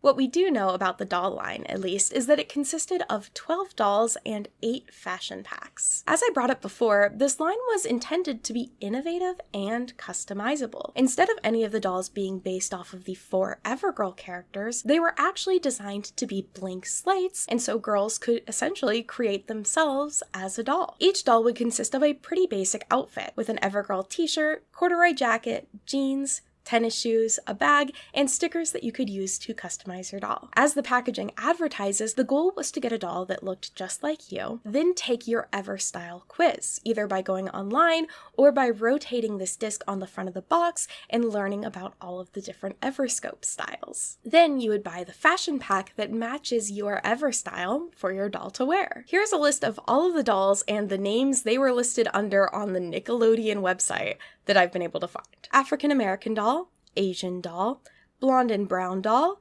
blonde and green doll, probably also blonde and blue-eyed doll, brunette and brown doll, brunette and blue doll, brunette and green doll, Hispanic doll, redhead doll, strawberry blonde, and green doll, as well as 2 fashion packs for each EverStyle. While I would say the idea of making a doll based around yourself is unique, I couldn't help but immediately be reminded of the American Girl Just Like You dolls, which also allows you to pick from a really wide range of doll appearances and then just select whichever outfit packs you want for your doll to represent you, essentially. However, I didn't realize that the Just Like You dolls weren't called that. Originally, they were called the American Girl of Today dolls. And instead of being branded and sold as like you as a doll, they were actually created to be just modern counterparts to American Girl's historic dolls. The name wouldn't be changed to Just Like You until 2006, which did also include a shift in marketing towards the dolls essentially being sold as like avatars for kids. So in a way, one could argue that Evergirl set the stage for Just Like You dolls. I actually was able to get in touch with someone who had worked on the Evergirl doll line, Elena Velasquez, who I reached out to on Instagram. Elena confirmed that the dolls were created with the intent of being really relatable to kids' goals and aspirations. The dolls were intended to look more youthful or teen-like than your typical Barbie. And this makes sense. When introducing Evergirl to the public in 2004, Leanne Brodsky commented that the intent of Evergirl was to help tweens cope with self-esteem issues and work towards their personal aspirations, and that there did seem to be a void in properties and brands that addressed those issues. So the brand was really intentionally creating its characters and its media that look like real girls.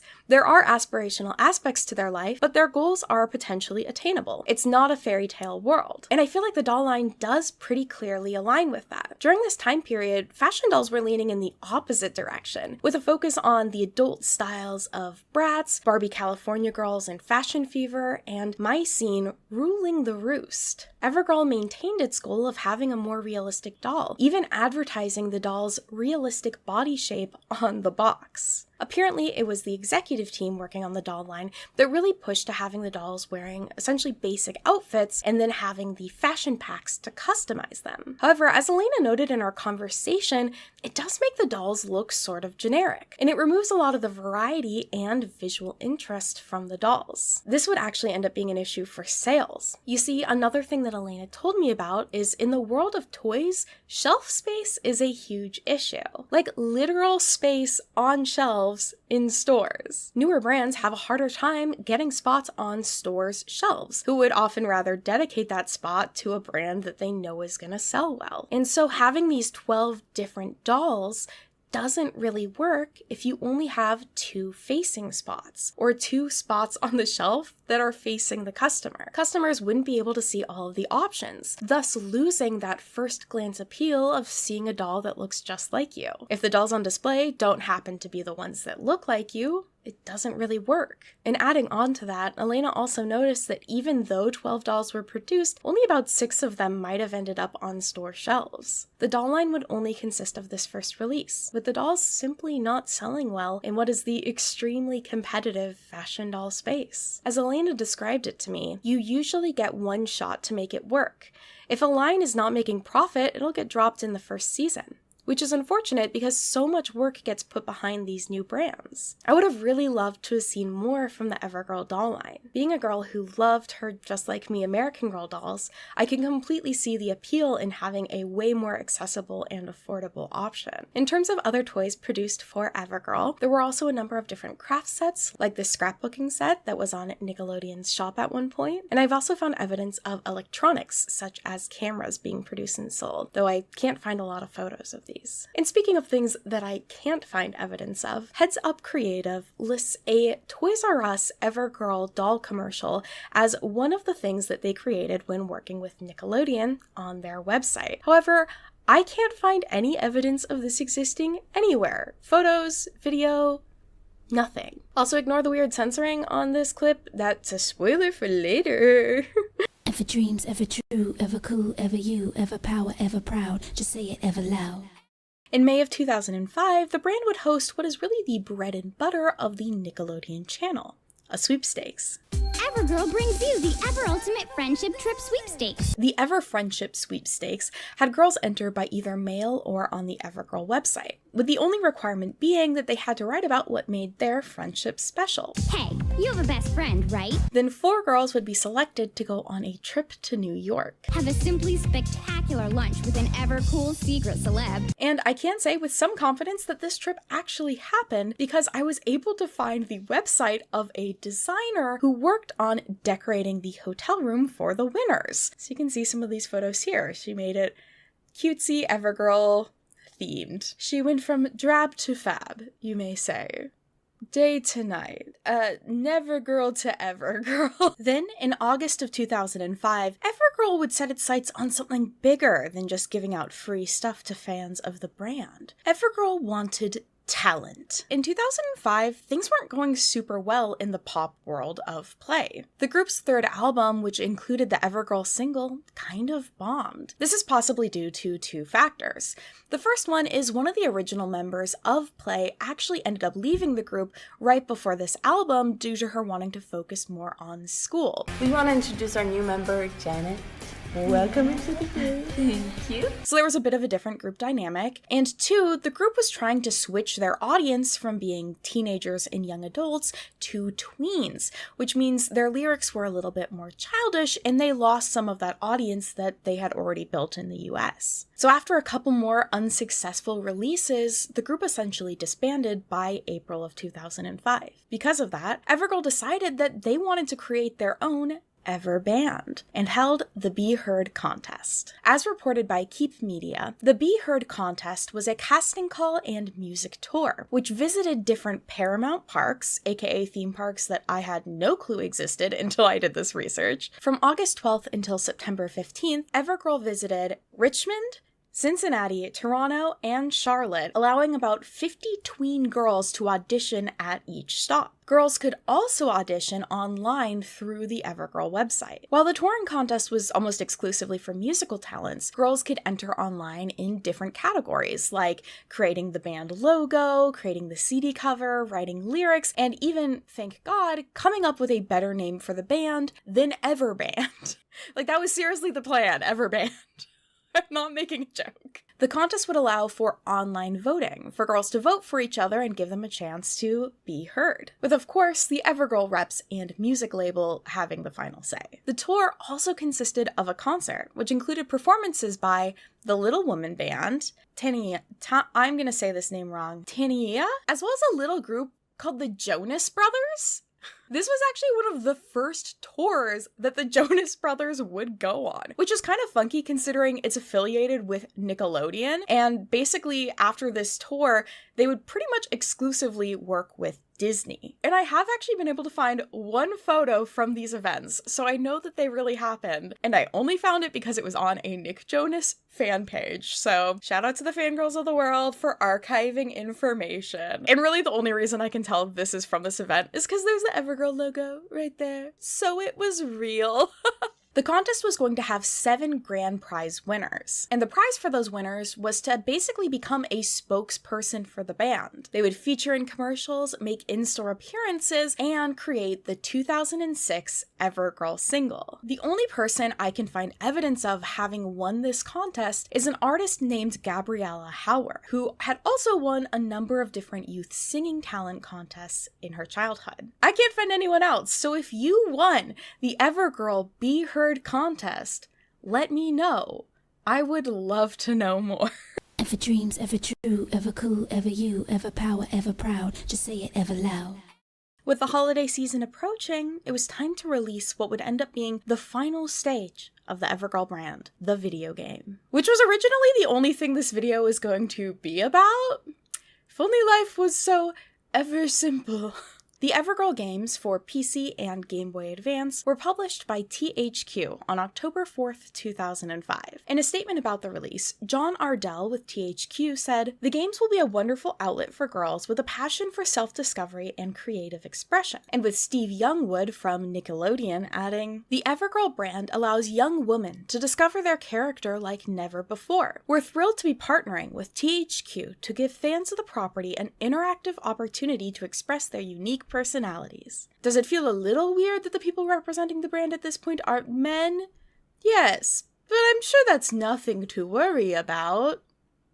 The PC version of the game was created by Wanaco Games, a development studio headquartered in Chile, which was actually the first and largest South American game development studio at the time. The Game Boy Advance version was created by Artificial Mind and Movement, a game studio in Montreal. For the longest time, I thought they were actually both created by the same developer, which once we get into the games, you'll understand that that's actually like super confusing, but it turns out that in 2008, Artificial Mind and Movement actually bought Wanaco Studios. So some websites will actually list Artificial Mind and Movement as the developer for both versions of the game, even though they were technically developed by 2 separate studios. They just eventually became the same studio. And while Artificial Mind and Movement might not sound that familiar to you, the company would rename itself in 2010 to something that might be a little bit more familiar: Behavior Interactive.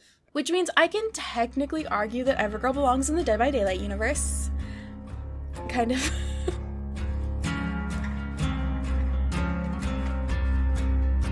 The game was advertised for sure on the Evergirl website. In terms of anywhere else, I'm not sure.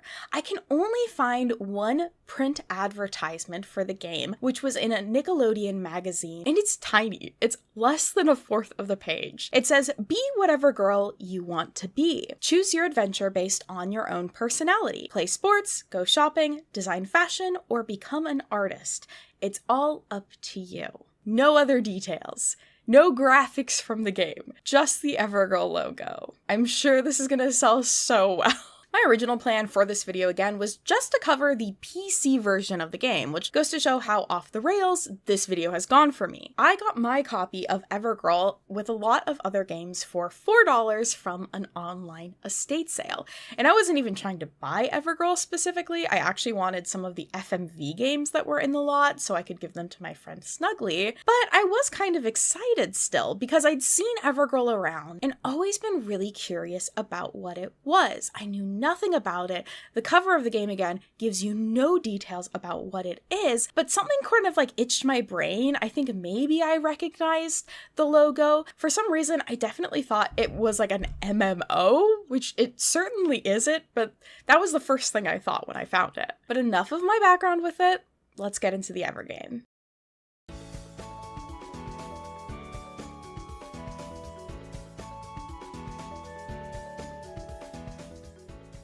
Our game opens with us creating our character. Simple, classic, laying the groundwork for girlies like me who would spend hours creating our Elden Ring and Baldur's Gate 3 characters. And then we enter into the quiz of your life, the show that can change your life forever. Now let's begin, and here is a simple question. What do you want to do with your life? So many possibilities and so little time. Hurry up! 3 seconds left. Come on, it's almost over. 2, 1.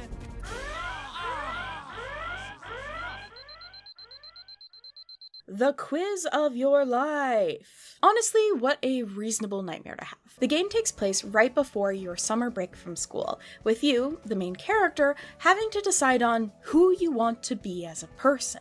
Or really, the plot is more that, like, you don't have clear goals in life and you feel like your friends are really passionate, so you spend time doing stuff with your friends to figure out what you really care about. The game has 5 chapters, with the first 4 having a pretty consistent structure. A friend will reach out to you about helping with their interest, you'll do 4 mini-games, buy something, and then do one of those mini-games again as a final challenge, and you've completed the level. So our first friend, Ashley, invites us to help out with a big soccer game that's coming up. We get to select our outfit and hair for the day and head out to the soccer field. The game uses point and click movement to explore the different locations, and let me say, they are pretty. They're nice 3D environments with lots of different details that you can look at, there are different characters you can talk to, and even different mini games in a lot of the areas that you can play. The map itself is also pretty big, so moving around feels kind of time consuming, but you can fast travel using the map once you've unlocked a location by visiting it. So we find our friend Ashley, and to help her out, she has us train with the soccer team, act as a TV broadcaster, be a cheerleader, and create flipboards. And then whichever one of those you like the most, you can pick from to do your final challenge. I found almost all of these games to be weirdly hard. Like, maybe it's just me, but I was struggling with a lot of them, especially the soccer one. It took me forever to do. I ended up doing the cheerleading minigame again, just because it's a rhythm game, and that's typically something that I can handle pretty well. I've played a lot of Love Live School Idol, but this song, it sure is a song. Through the game, a series of different question bubbles will pop up, asking you what are very, magazine personality quiz-esque questions. And while I thought these would just be kind of little fun questions through the game that would give me my Everscope at the end of it, it turns out... So I think this is another game that it changes depending on the answers you give, so kind of like Until Dawn. So once you do finish all of the mini-games, you pick your final task you want to do, and then bam, you have to go shopping. I love that in the ad for the game, it kind of made it sound like everything is optional. But no, if you want to progress, you have to go to the mall, you have to spend money, in my case on a boombox, which I'm assuming is not very cheap. However, thankfully, money also just doesn't matter. Like, you don't really have money that you have to care about. You have your parents' credit card, apparently. So all you have to do is walk to the mall, talk to the person at the appropriate store for whatever you're buying, get it, and then go back to the school for the final performance. With the sport chapter complete, we're ready to move on to the next chapter, theater. So you go meet your friend Jessica in the auditorium, where they're putting on a production of Romeo and Juliet. And if you think Jessica looks anything like Star, well, I'm sure that's just a weird coincidence. Speaking of weird coincidences, the school that you go to in the game is Everview, or the girls' school in the Evergirl universe. And as far as I can tell, there aren't any guys in the game, at least any that you can interact with. Which means this game possibly accidentally falls into the trope of an all-girls school doing a performance of Romeo and Juliet, which is kind of popular in anime. Like, I was thinking of K-On! The entire time, but we're getting off topic. So we help set up the performance, buy a headset, comfort an actress with stage fright, and then I do my final challenge, which is direct the play. The next day, our friend Jordan needs our help in the library. Jordan is a bookworm who's in charge of the school magazine, wears a sweater covered with the letter H, but isn't Hope. Let it be known. She has us take photos for the magazine, design the cover, get articles, and deliver it. All of which, again, were either time-consuming or weirdly hard. We then go buy a cell phone. With what money? I don't know. And I do my final job as the paper's editor. Our final main chapter has us meet up with Megan, no relation to Joy, to help her plan the end of year party. All of these mini games were bad. I decide that I am going to DJ, because again, it's a rhythm game, so I have to go buy turntables. I play really good Brad Summer music, and we make the front page of the news. Reaching what I thought was the end of the game, it then assigned me my Everscope. Now everyone, I want you to think of which you think represents me the best. I like making videos, playing video games, I love creating music, I'm pretty happy to speak in public and on a stage, and I've always really enjoyed fashion and makeup. So keeping all of that information in mind, the game assigned Sky to me. Or the lightning bolt. I don't know if the scope is the character's name or just their icon. I've never quite figured that part out. But that's such an interesting choice, considering, again, I've never been a very, sporty person. I also hated the sports mini-games in this game, but I think the determining factor is I did a lot of things that were, leadership focused, and for some reason, the, Sky character is both sporty as well as a leader. So, that's my true self. But with that, I figured it was time to ever retire from my ever gaming. But I was wrong. You see, there's another level. And through the entire game, they make all of these references to a summer camp or going to camp. I thought this would just be a little end credit scene, but no, it turns out it is a whole other level where you go to camp. And at first, I was like, oh yay, because I was a camp kid. I love summer camp. But then I was like, oh no. Because it turns out they sent me to the Iron Girl contest camp, and I had to compete in all of the mini games that I already hated from earlier in the game. This feels like it would have been the ultimate nightmare scenario for me as a kid. My parents were trying everything they could to stop me from drawing anime cat girls by sending me to my personal hell. And for some reason, I thought this was just how the game was and how it ended no matter what. We all went to the Iron Girl contest, but it turns out no. Depending on which Everscope you get, you go to a different camp. So for some reason, because in the Ever universe, being a leader means you have to like sports, I'm stuck here instead of at band camp where I belong. This game did a better job of psychologically profiling me to create a nightmare than Silent Hill Shattered Memories ever could. Is he just gonna say I need to get laid? I'm not getting enough. What? I'm a middle-aged man who got in a car crash who's trying to find his daughter, and the therapist is like, you need to have sex.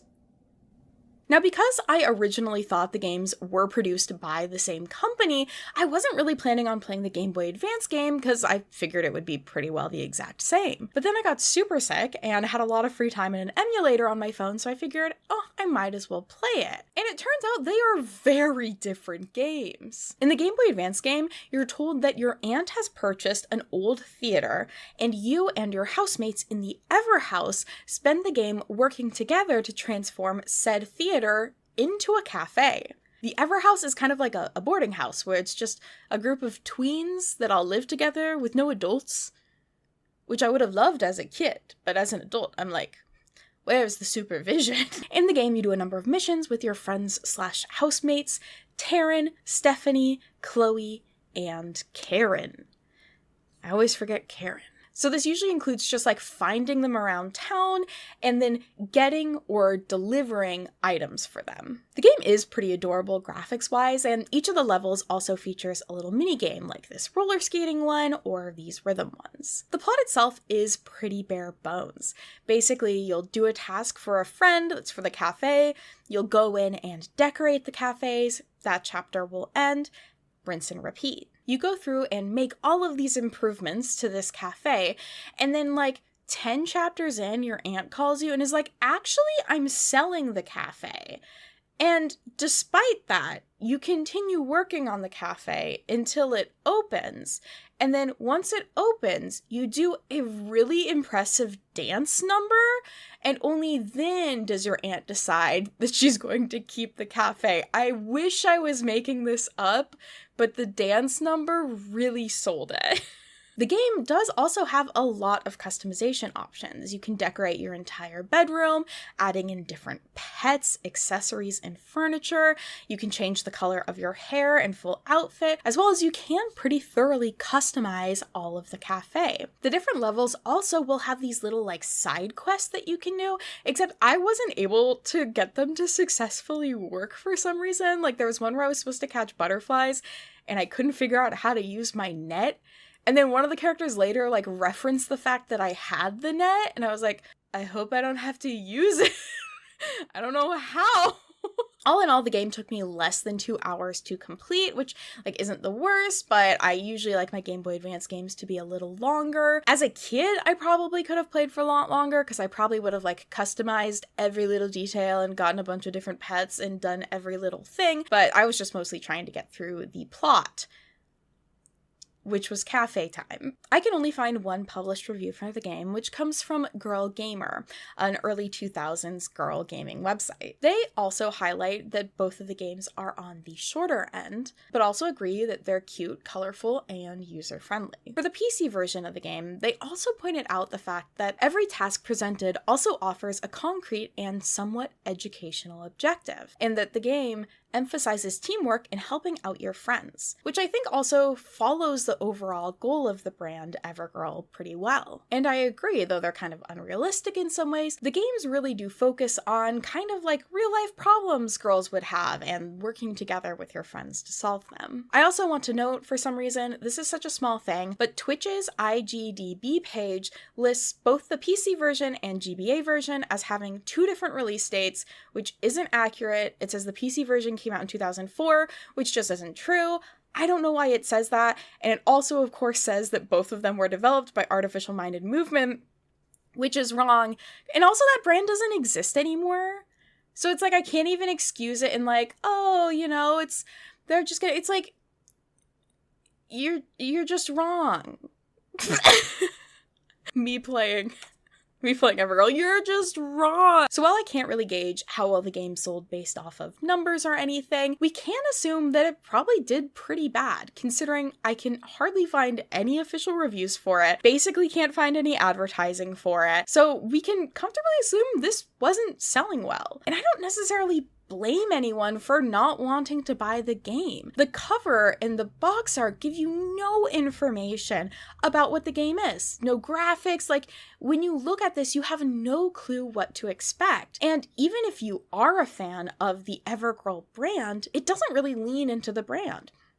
Like, for example, it's not using any of the actual characters' names in the game, even though the character models are definitely just supposed to be the main 4 girls. I have no clue what happened with that. It is so weird, and I think it might go to show that by the time this game came out, not a ton of love was being put into this brand. Now, this might come as a surprise, but there actually was a third Evergirl game. Sometime in 2005-2006, the Evergirl Ever Gems mobile game was released. This was basically Bejeweled, but used the Evergirl's character logos as the jewels. The game was developed by Super Happy Fun Fun and was part of a mobile branding push that Evergirl did, which also included wallpaper, mono, and polyphonic ringtones, and a WAP destination site, which I'm assuming is like a cell phone website. And it looks like all of those might have been produced by a company called Sorrent. I can't find any of them. They are lost to time. Ever dreams, ever true, ever cool, ever you, ever power, ever proud. Just say it ever loud.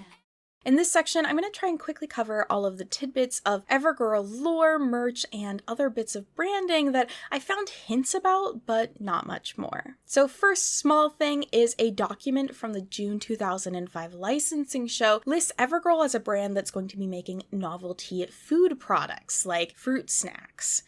Never saw anything come of that, but I'm curious about what foods exist in the Ever universe. Secondly, we have Ever VIP. When digging through the website using the Wayback Machine, I found this banner ad advertising the Ever VIP Club. This specific link was saved in December of 2005, and I can't find any other information about it or what VIP on the website could have entailed. So very curious about what it meant to be an Ever VIP. Third is a book. In some editions of Chicken Soup for the Teenage Soul, Deborah Reber is credited as having worked on a tween fiction novel, Evergirl, based on the new property being launched by Nickelodeon. Deborah's work with Evergirl would be cited in another Chicken Soup book she worked on as well, and I actually was able to reach out to her about it. When I asked her, she said that I wrote a fiction book based on on the Evergirl characters.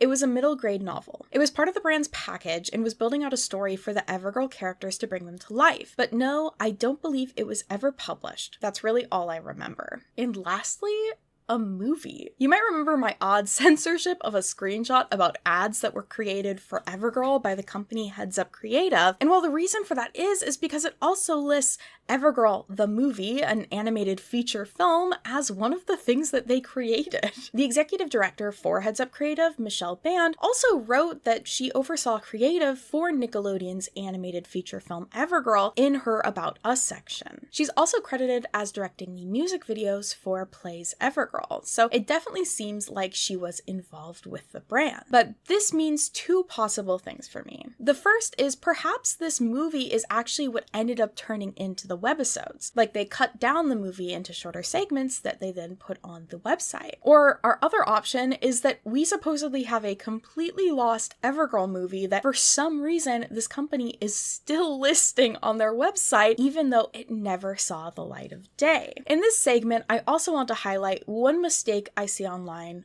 all the time. People often say that they were planning a television show for Evergirl. I can't actually find anywhere officially published that references this plan. It's actually pretty consistently reiterated that the plan is not to have a TV show, just the online webisodes. So I'm not sure where this piece of information came from that's been shared in other videos that I've seen or on web pages, but as far as I can tell in my hours of research, there never was a plan to make an Evergirl TV show.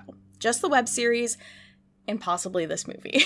Ever dreams, ever true, ever cool, ever you, ever power, ever proud. Just say it ever loud. May of 2006.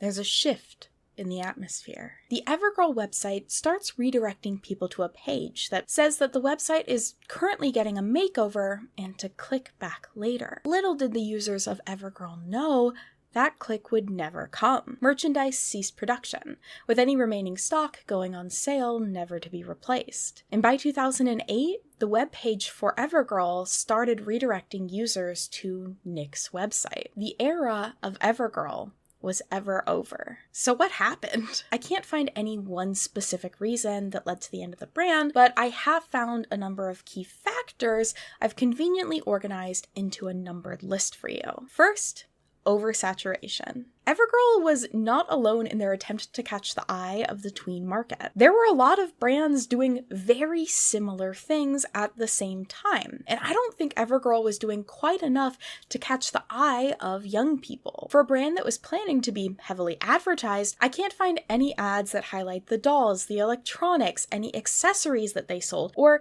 even really showing what the website itself looked like. And these ads were playing on Nickelodeon alongside ads from Barbie, Bratz, Limited Too, and oftentimes for products that were really in direct competition with Evergirl. And I've watched almost every recording I can of commercial breaks on Nickelodeon from 2004 to 2006, and I can say with some confidence that there wasn't a lot of Evergirl advertised on there. So not only was it a pretty saturated market anyways, with Evergirl having to compete with other tween lines at stores, Limited Too, celebrity lines like Hilary Duff and the Olsen twins, but Nickelodeon was also just not doing a super great job of advertising their own products, especially considering that they were running ads for their competitors on the channel as well. And this also goes for things like Nick magazines. Again, I could only find Evergirl mentioned once in the one small ad for the game. The second factor that may have affected things is that girls don't really want realism. They want high fantasy. I want to be in the woods punching bears. So a lot of the Evergirl brand was built around wanting to be relatable and realistic. The only issue is girls at this age don't necessarily want realism. One study on the culture of girlhood by Claudia Mitchell and Jacqueline Reed Walsh notes the power of unrealistic dolls like Bratz and Barbie in that because the dolls are obviously caricatures or cartoons, they could not be constructed as models for children to imitate. This non-modeling aspect could lend lend to their play appeal. These dolls as a type could indicate a move of material tween culture into the parody mode of burlesque, from what was formerly a representational form that has been largely constructed as realistic. So these researchers were finding that there was an appeal in tweens to basically playing out a parody of being a teen or adult. Growing up can be kind of scary, but leaning into the glamour, fashion, drama, or aesthetics over the substance of it allows for a more manageable way to handle the emotions that come with growing up. A newsletter from 2008 highlights some of these ideas around marketing to tweens. In it, they note that teens are rooted in reality. Kids love fantasy. For tweens, a fantasy-reality combination is the most appealing. Think of tween-oriented shows such as High School Musical, The Suite Life of Zack and Cody, and Bindi the Jungle Girl. The newsletter also highlights that in 2008, the most popular website for tweens to visit at the time was Webkinz, saying, better yet, look at what the #1 tween site, Webkinz.com, has done by combining their plush animal dolls with their website. Talk about interactivity. Webkinz.com is the holy grail of where reality and fantasy merge in the tween mindset. Evergirl might have been trying to be a bit too real for what tweens really wanted. The third factor is the Viacom split. Getting into the more nitty-gritty details as to why I think Evergirl disappeared, we have the Viacom split. In 2005, Viacom announced that it would be splitting into two companies, Viacom and CBS Corporation. Viacom was a huge company, so the split was for a number of investment, culture, and management reasons that I really can't get into fully in an eloquent or easily understandable way. But to put it as simply as I can, the company split at the end of 2005, with Nickelodeon and thus Evergirl staying a part of Viacom. While apparently Viacom thought this would be a really good idea, by July of 2006, their stock was dropping. An article from the New York Times reported that this was due to the youth-oriented networks, which had long been dominant, increasingly being challenged. And the company has been faulted for not being aggressive enough in making internet acquisitions, which is kind of interesting. I'm wondering what exactly they mean by internet acquisitions, because Viacom had actually acquired a little tiny, not so super well-known internet website called Neopets in 2005. There's even a saved Evergirl link on the Wayback Machine, which makes it look like they had some sort of collaboration at some point, which was kind of fun. So like, what were they trying to do?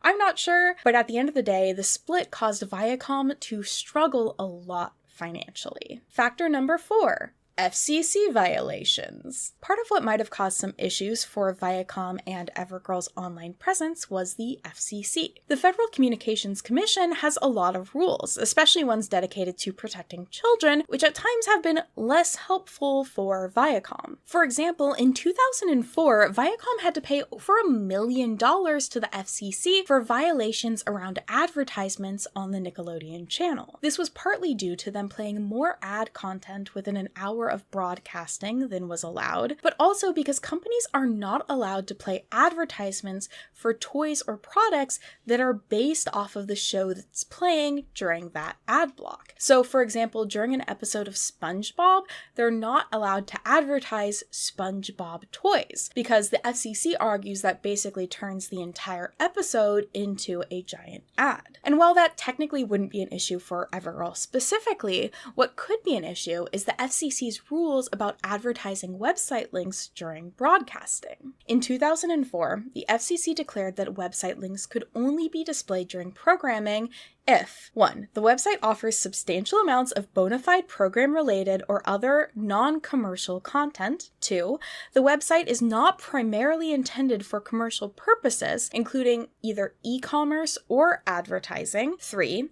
The website's homepage and other menu pages are clearly labeled to distinguish the non-commercial from the commercial sections. And 4. The page of the website to which viewers are directed by the website address is not used for e-commerce, advertising, or other commercial purposes. Example, contains no links labeled store and no links to another page with commercial material. So due to the Evergirl website essentially being a big ad for the brand, Nickelodeon wouldn't be allowed to display the URL to the website outside of paid commercial time. And like we said earlier, Nickelodeon has to follow rules about how much paid commercial time can be shown per hour of broadcasting, which means they would have to pick between playing ads from their competitors who were paying them for that airtime or playing ads from their own brand, which I don't know if they would have been paid, and if so, it's like the company paying itself, which is not the most profitable situation. The fifth reason why I think Evergirl ended up not continuing on is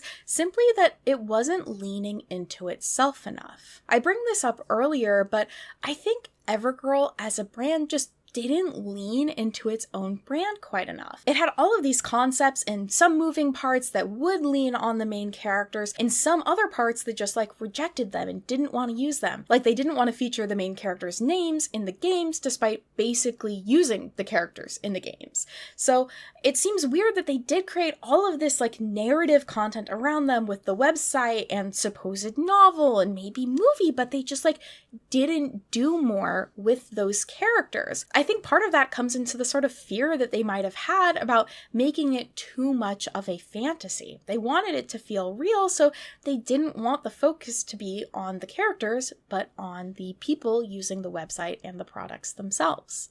But in my opinion, Nickelodeon's products sell well because of the characters that they create. And I know that that probably felt at odds to the creators with creating a brand that was all about celebrating the diversity of girlhood and celebrating all girls. But if you think about it, the most successful part of the brand was its website, and that was one of the few places that really did lean into using these characters. So at the end of the day, I guess I'm kind of arguing that Nickelodeon didn't know how to make Evergirl work or be profitable. They were throwing a lot of spaghetti at the wall, trying to get their footing. As well, the FCC regulations probably kind of threw a wrench in their plans as to how they wanted to drive traffic to the website. And once Viacom was struggling financially, it probably just seemed like the right cost to cut. The video game hadn't done well. We can't say for sure how well the clothing was selling. The doll line wasn't super successful. So all they really had left was the website. And even though it was getting a lot of traffic, running a website with that sort of online traffic that isn't really making back that profit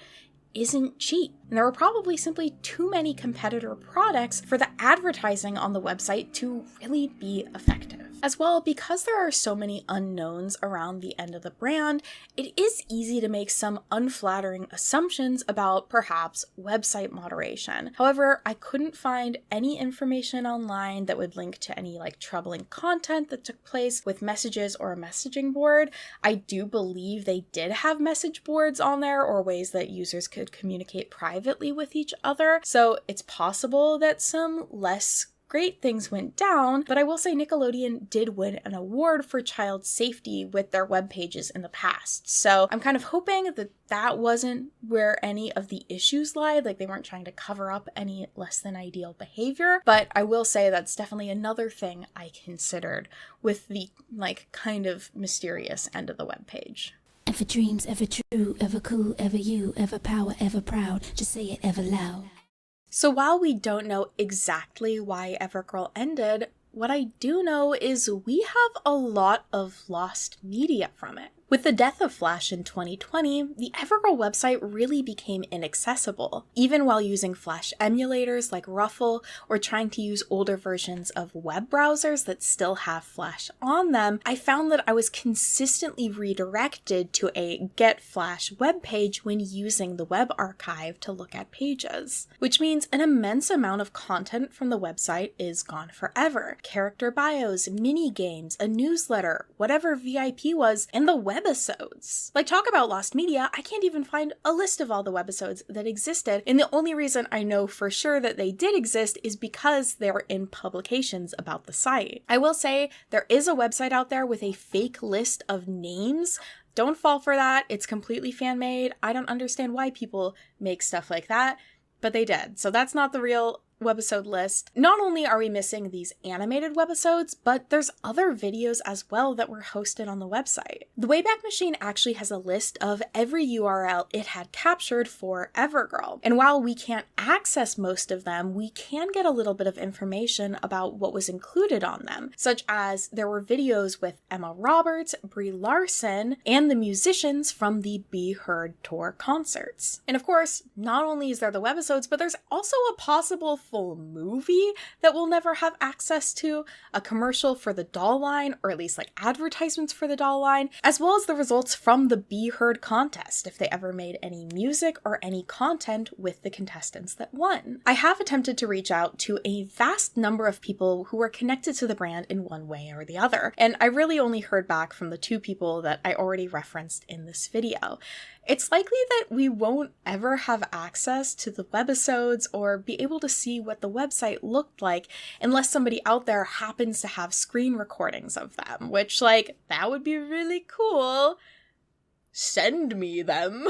It seems like Nick and Viacom haven't exactly cared to archive this history, which means that all we're really left with is a Wikipedia article stub, 2 really unpopular games, and a pop song which somebody to this day still makes celebrity fan edit slideshows to on YouTube. Shout out to them. And so that's Evergirl. Thank you all so much for joining me today for this video. Oh my goodness, in case it's not obvious, this was my rabbit hole essentially for the last 3 months. Thank you so much to anyone in my life who's been around me and has had to hear me talk about this brand or wear my Evergirl shirt out in public. I custom made shirts for this. I just want to highlight the Internet Archive is such an important research, not just to people like me who enjoy making more silly, goofy things like this, but it's a way to archive information and have it accessible to way more people than would be otherwise. So I just want to say, if you have any loose change available, please consider donating to them. Time and time again, they have been an incredible resource for my research and have helped me discover all sorts of little tidbits. So I just really appreciate them, and I want to make sure all of you know how important of a resource they are to me and to thousands of other people and institutions. So please consider supporting the Internet Archive. Also, in general, support the archiving of content, especially internet content. As I've said multiple times, stuff actually isn't forever on the internet, and we're losing pieces of art and information all of the time. The more resources we have available in the world, the better. Also, if you have any memories or information about Evergirl, please share it in the comments down below. I know that this isn't it. There are tons of people who have memories and experiences, possibly merchandise out there that I haven't been able to find. So if you're one of those people, please share your comments down below. I would love to know more about this brand, your personal experiences with it, or anything that you know about it. All right, with that, I think I'm ready to end the video.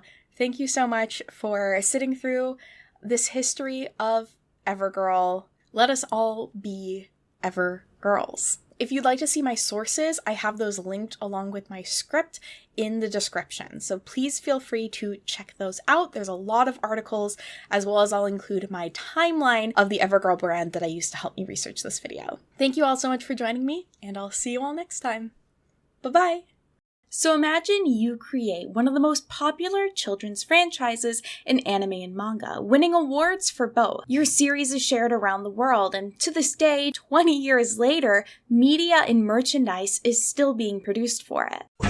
Shadow, wood, sword, thunder, power, sleep, card captors of the cloud, expect the unexpected now. Cardcaptor Sakura, Clamp's 14th published series, took the magical girl genre and turned it on its head. It focused more on the bonds between its characters than the typical monster of the week kids show. And it created a different outfit for its main character to wear for every single episode in a mix of different gorgeous designs. It was and still is a very beloved series. So Clamp attempted to capture that magic again again in 1999, creating a series that essentially turned the mecha genre inside out. Instead of going into a giant robot to fight things, what if the robot was small? What if you still used your mind to control its actions, but instead of fighting to save the world, you were fighting in contests? This series would take that character relationship focus from Cardcaptor, but using it to show the bonds, tension, and joy of competing in a fictional sport based around highly customizable robots. And then what if I told you those robots were dolls? This sounds like the perfect formula for merchandising, right?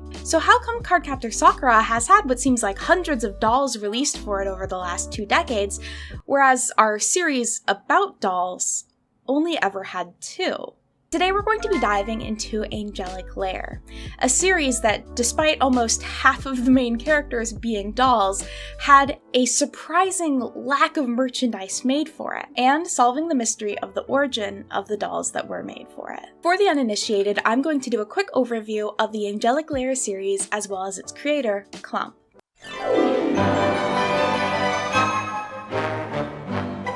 Clump is an all-female manga artist group currently consisting of 4 members. Considered to be one of the most commercially and critically acclaimed manga artists in Japan, the group created works such as Magical Knight Rare, Cardcaptor Sakura, Chobits, XXX-Holic, and Tsubasa Reservoir Chronicles, to just name a few. They essentially ruled the 90s to early 2010s of anime and manga. I don't think I knew a single anime fan growing up that wasn't into at least one of their series. They were huge. One notable feature about their series is they all kind of exist in sort of a Clamp cinematic universe, with many series referring to the others or even using characters from other series. And from here, we can get into Angelic Lair. The manga consisted of 5 volumes, and a 26-episode anime series came out the same year the manga completed. Angelic Lair is a series that follows our main character, Mizaki, as she moves to Tokyo to try to reconnect with her estranged mother. While she's there, she discovers and falls in love with a competitive game called Angelic Lair. This game involves players designing, building, and creating a doll called an angel, and then using said angel to compete in battles with other players, using headsets that allow the players to control the motions of the doll with their thoughts, aka my literal dream life. I cannot express the joy that the first episode of the show still gives me. Just seeing Mizaki design her doll and put it together, something about that I just want to experience so badly. It's essentially about a toy line. The main character goes to a toy store to buy her angel. But despite Japan being a very merchandise-friendly country, especially when it comes to kids' lines, I mean, just look at Precure, very little actually came of it. So why is this? Possibly one of the key reasons why Angelic Lair didn't reach the same level of acclaim and love as Cardcaptor Sakura was that it was published as a shonen. In the world of manga publishing, 2 major categories are shoujo and shonen, with shoujo series being targeted towards girls and shonen series being targeted towards boys. While these are more meant to identify a target demographic than anything else, both do tend to have their own tropes associated with them, with shoujo being more focused on friendships and relationships, romance, and having more flowery artwork. And shonen, on the other hand, tending to be more action-focused. These demographics or categories tend to matter a lot when it comes to manga publishing. In Japan, many manga are serialized or released in magazines at a weekly, bi-weekly, or monthly basis, depending on the magazine. These magazines would tend to have 1 chapter of 5 to 10 different series in each issue, and all of those series would fit into the core demographic for that magazine. For example, Cardcaptor Sakura was published in the best-selling weekly shoujo magazine of all time, Nakayoshi, which also published such iconic series as Sailor Moon and Tokyo Mew Mew. This series had a ton of eyes on it. Angelic Lair, on the other hand, was published in monthly Shonen Ace, which was a more mid-sized shonen publication. So basically, it was published less frequently, only once a month compared to once a week, and to a completely different target audience. I think I've seen This is a complete side note, so bear with me. Something kind of wild to think about how Angelic Layer was published is that it's possible that it was published in the same issues, or at least around the same time, as the Neon Genesis Evangelion manga adaptation. Both were published in Monthly Shonen Ace. This was a series that was quite literally revolutionizing the mecha genre by looking at the emotions and relationships of the characters, and the relationship between the main character and an estranged parent. These series were essentially trying to do the same things, but in very opposite ways. So the idea of them being published at the same time is just very weird. The main theory that I can come up with at this point for as to what Clamp was doing is they simply wanted to try something different. They hadn't published a shonen manga before, and they wouldn't afterwards. I think that they were just trying to reach out to a different audience and try something different. And while I'm sure that it did have a solid fan base that did come from Monthly Shonen Ace, I feel like it being published that way was perhaps a disservice in terms of its reach to its audience. I don't know if it would have done better in Nakayoshi, but I do have a feeling that a series that focused around a female main character and dolls might have been better received by a demographic of girls. And I do want to interject here and say that I do see the flaws that come with having media that is so sort of gender divided. I'm not trying to say any one group has to enjoy something or can't enjoy something. I'm just trying to figure out the strategies. Angelic Layer is a hard one for this. While it is an action series and there is a lot of fighting, it is also character focused and kind of more focused around the bonds between the characters and our main character wanting to connect with her mom. And it does have a mostly female cast. I think there are like 2 or 3 guys in the entire series. Like, there's not a lot of men in this cast. Around the world, there are a lot of gendered expectations about what kids can or can't engage with. So it's possible that to a Japanese audience, which has historically had some pretty strong gender roles, that there were young people that simply felt like they couldn't connect with it or enjoy it. But unfortunately, there's also this layer of kind of just like, who knows? The 2000s is kind of a rough period of time for me to research, especially when it comes to Japanese media. First of all, I don't speak or read Japanese, so I have had to use Google Translate a lot of the time. And another layer with that is simply that the internet actually, despite what your parents might have said, isn't forever. And pages do become unpublished or no longer supported by their domain or etc. So there's tons of information online that we've just lost forever. So it's hard to know if there was anybody talking about Angelic Layer being published, if Clamp ever openly posted on their blogs about Angelic Layer being rejected or accepted by any sort of publisher, or if that culturally would have been an acceptable thing for them even to talk about. I really only have a baseline understanding of the world of manga publishing, so it could have been an attempt on Clamp's part to reach out to a broader audience and try something different, or it could have been limitations placed on Clamp by what publishers were willing to publish. I just won't quite know. Angelic Layer didn't end up being a very long series either, with it only being 5 volumes and I believe about 28 chapters. We can compare that to Cardcaptor Sakura, whose original series ended up being 12 volumes, so more than double the length of Angelic Layer. Another thing I find quite curious about this is pretty quickly after the manga had started publishing, they must have started working on the anime, because the same year that the manga finishes, the anime started airing, which is a pretty quick turnaround, I feel like. I couldn't find any specific stats about the readership of the series and, how many eyes were on it, but it must have either been successful enough that they were able to get an anime started for it, or I don't think it would be totally unfair to assume that Clamp's status in the industry helped them a lot with getting a studio to sign on to the project of making the anime. And what also might help was that it was a fairly new studio.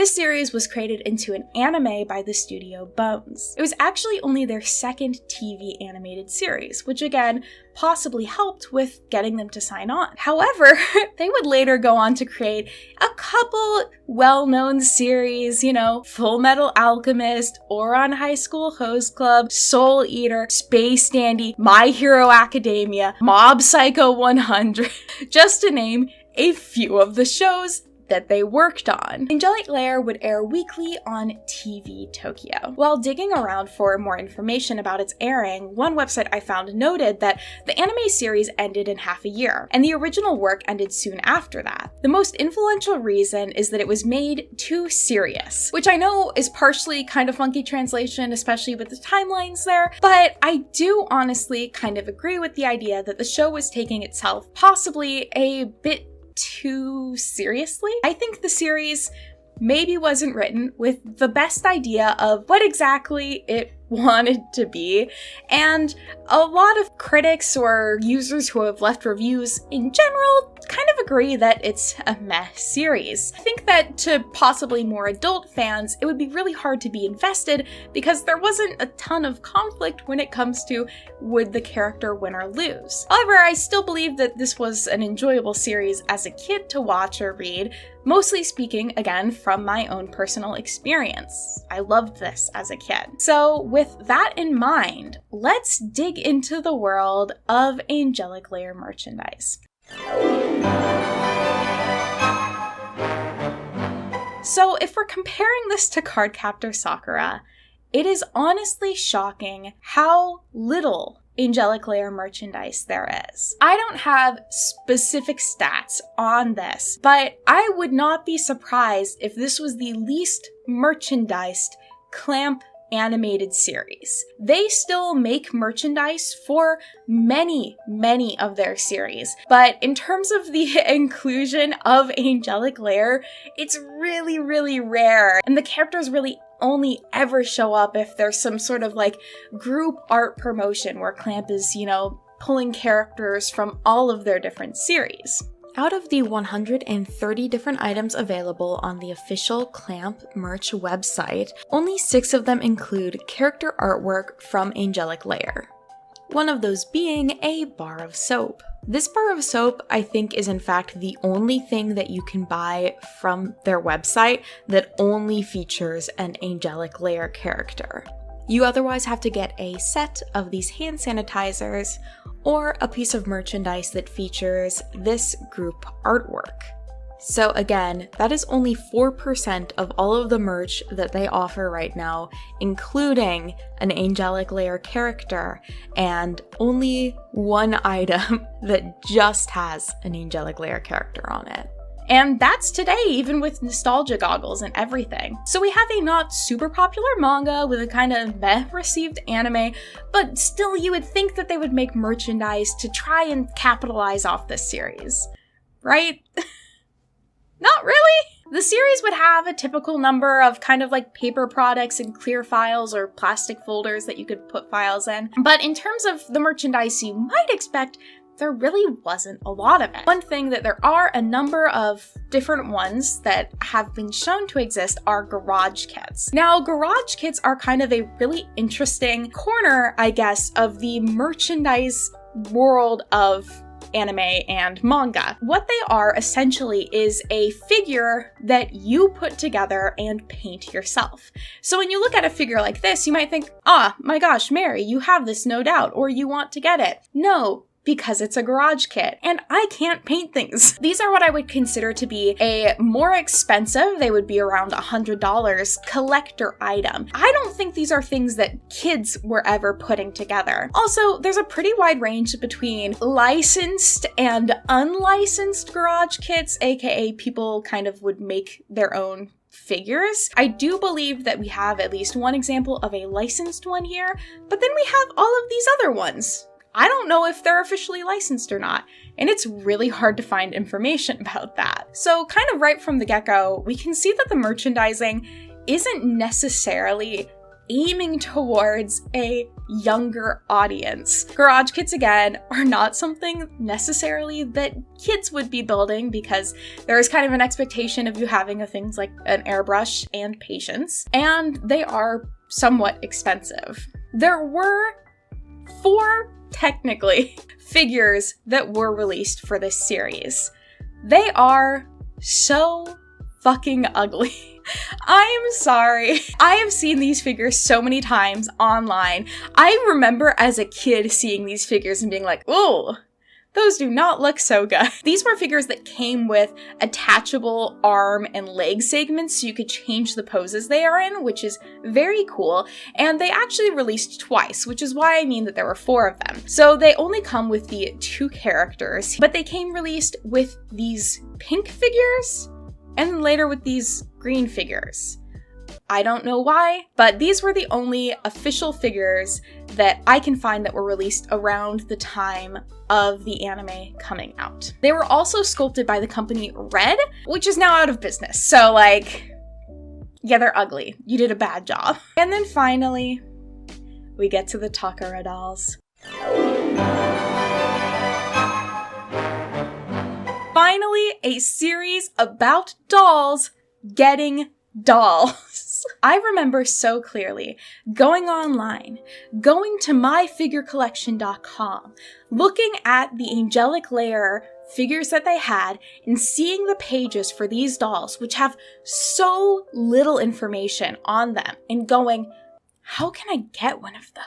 These dolls were manufactured by Takara, which is the company behind the incredibly successful Lika-chan dolls. Like, side note, Lika-chan is essentially why Barbie wasn't ever super successful in Japan. Super interesting to look into. That girl is powerful. These dolls were part of a line or series produced by Takara called Character Model Original Dolls. They were 1/6 size dolls based off of different anime characters. I believe the company only manufactured 6 or 7 different ones, with the final 2 they ever made being Hikaru and Shirahime from Angelic Lair. The character model brand was actually created through the distributor, I believe, which is Kadokawa. Some different companies were involved in the manufacturing all of these, but they were all distributed under the character model brand, which in this case essentially just signifies that these are 1/6 size, highly detailed anime character dolls. From the photos, I could always tell that they seemed to be pretty high quality dolls. In general, Takara has done a really good job making dolls from animated series such as Tokyo Mew Mew and Mermaid Melody. Mermaid Melody, pitchy pitchy pitch.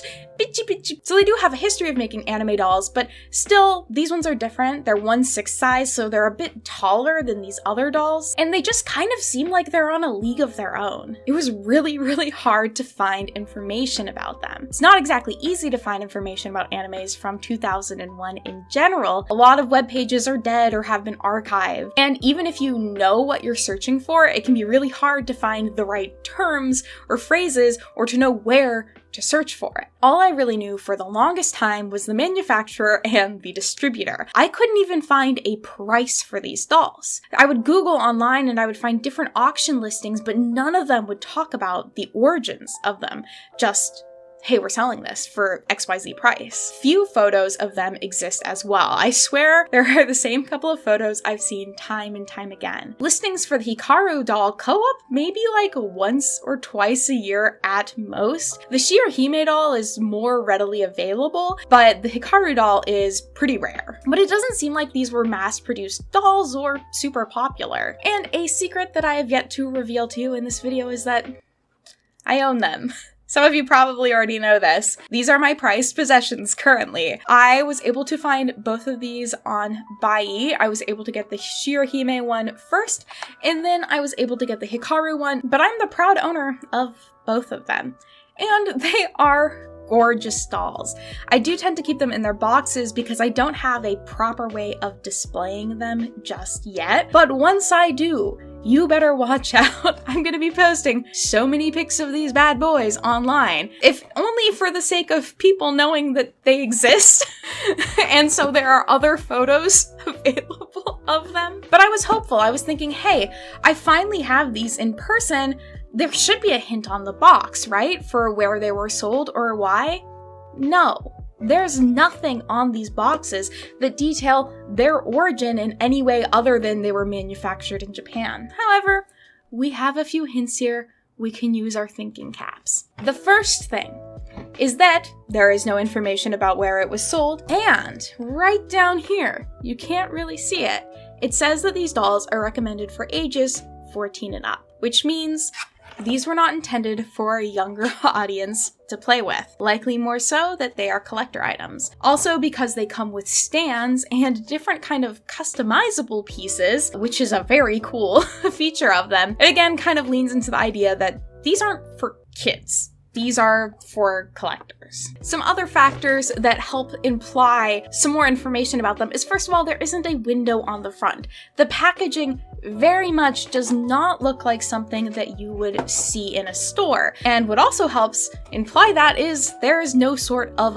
barcode on them anywhere. So I could check off pretty confidently that it's really unlikely that these were ever sold in store. So where did they come from? How did people get them? I was stumped on this. I was Googling combinations of terms in Japanese and English, looking through any website I can get on, ending up on some super weird websites because of it. But eventually, I remembered that Clamp had a website. And because their website is clamp-net.com, I had a feeling that it's been their website for a while. I don't think you usually include net in your URL unless you've been on the internet for a while. Just sort of screams early internet to me. So I went to the Wayback Machine, and sure enough, it had hits starting in 1999. Perfect timeline for us. If for some reason you don't know what the Wayback Machine is, it's a part of the Internet Archive that essentially saves web pages from different points in history. It's really fascinating. I highly recommend you go on it and play around with maybe different websites you went on as a kid, or if you want to see what old YouTube used to look like, definitely check it out. Also, please consider supporting the Internet Archive. They are incredibly important, not only to me, but for the archival of online information, software, and things like that. Things that we can and will so easily lose because we don't have it archived online. And so I spent the next 2 hours on Clamp's website on the Wayback Machine, digging around, trying to find information about these dolls. The thing with the Wayback Machine as well is just not everything can be saved. Part of that's because of the death of Flash Player. Also, it's just hard to save some images. So things weren't super accessible or easy to get around. However, I was able to access their headline news section from 2001 in August, which had an Angelic Lair section, and sure enough, as I scrolled down, a familiar phrase in English, thank God, popped up. Character model. I cannot express how excited that I was to see this. And Google Translate confirmed for me that these were dolls that were released in limited edition through the magazine New Type. You had to buy a copy of the August issue of New Type, whose cover story was about Angelic Lair, and within there you could find a mail order slip to order the dolls. The only questions that I have is I'm not sure if you had to get both or not. I think the situation is it was both dolls together. Again, I can't say for sure because present day Mary hopping in here. When editing this video, I ended up finding some other resources, one of which being the Angelic Lair Perfect Collection, which is an art book or a guide for the series. I've seen this book pop up for sale a few times, but never thought much of it because when I think of art books, I really just think of books that contain artwork or sketches from the creation of the series and didn't think there would be much in it that would really help me out. However, I actually kind of stumbled upon scans of this art book that were hosted on the Internet Archive. So shout outs again to the Internet Archive for making this somewhat rare book way more accessible, and I'd never seen the inside of it before.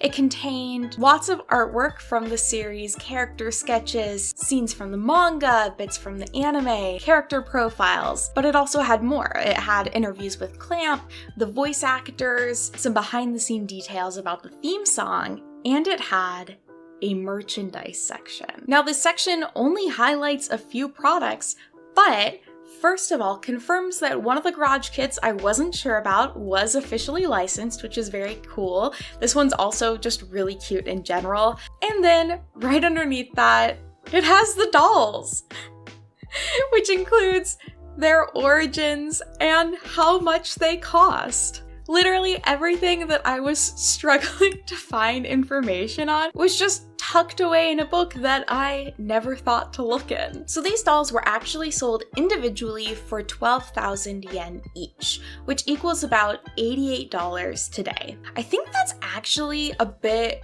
more than I paid for both of them. I think with shipping, it kind of balances out to being the same price, but the list price for these dolls today do tend to be under that. It's kind of funny though in retrospect, because when I bought them, I totally thought I was paying over the list price and that this, was so much more than they originally would have sold for. Which, no? Also, because they were sold individually, we can assume that Shirohime, this one, was the more popular character of the two, just because we tend to see so many more listings for it. So either the Hikaru fan base is more hardcore and is not giving up their dolls, or Shirohime was more popular, which in, a terrible way kind of makes sense, because if you have a series that's being targeted towards men, one of these collector items is going to be possibly a little more appealing than the other. Just saying. And I know I've said it before, but collector items really is the key term here. These dolls are very detailed and do require skills and tools to be able to set up and display properly, which I now know personally because I have taken them out of the box. I've committed the sin. I really went back and forth a lot on if I was gonna do it, and I did it.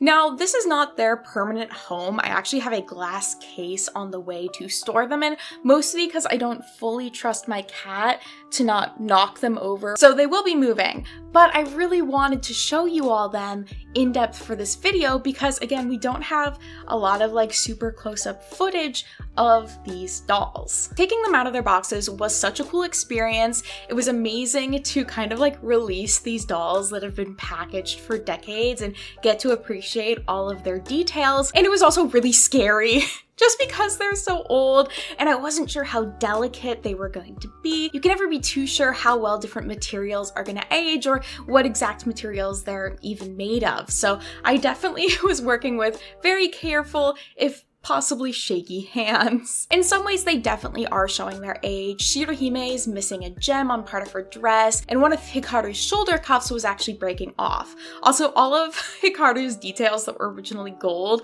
have faded to either this dark gold or even green color, so I honestly might even look into repainting parts of her just so she can, be looking a little more crisp and clean. And relating back to the skill aspect I was talking about, these dolls have different accessories that they come with to add in kind of all the final touches details. The dolls have different little antennas and stuff like that, which to add them on yourself require taking the dolls' heads off and putting holes through them. The Google translated instructions seriously say to drill a hole in Shirohime's head, which I did not. I do not have the confidence to do that without possibly wrecking that doll. That's something to kind of keep in mind with these. The expectation was that you kind of had the tools that you could use to put on all of these final details. I've decided to hold off adding all of the finishing touches to Hikaru and Shirohime until I've done a little bit more research and just have a bit better tools. I want to figure out what glue I should use for gluing on kind of the final touches, because the adhesive on all of the tape in the box was just gone. So I figured anything that was a sticker originally might not work super well anymore. So I just want to do some research before I kind of fully dive into finishing them up, because I want to be, treating them as best as I can. These dolls do mean a lot to me, and I want to be able to display them at their full potential and not damage them.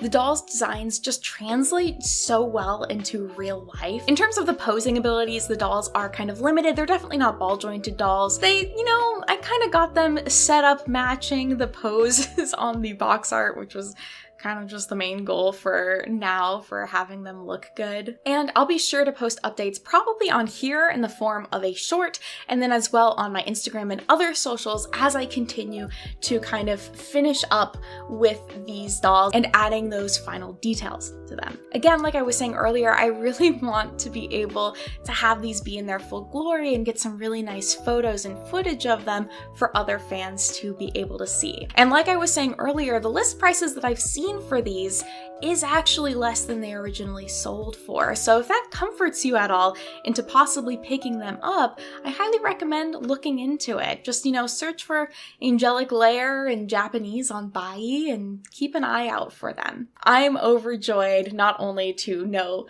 where these dolls came from, what their origin was, but also to own them myself.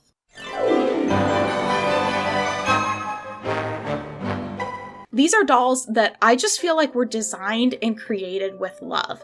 And so I completely understand why they were a limited edition release.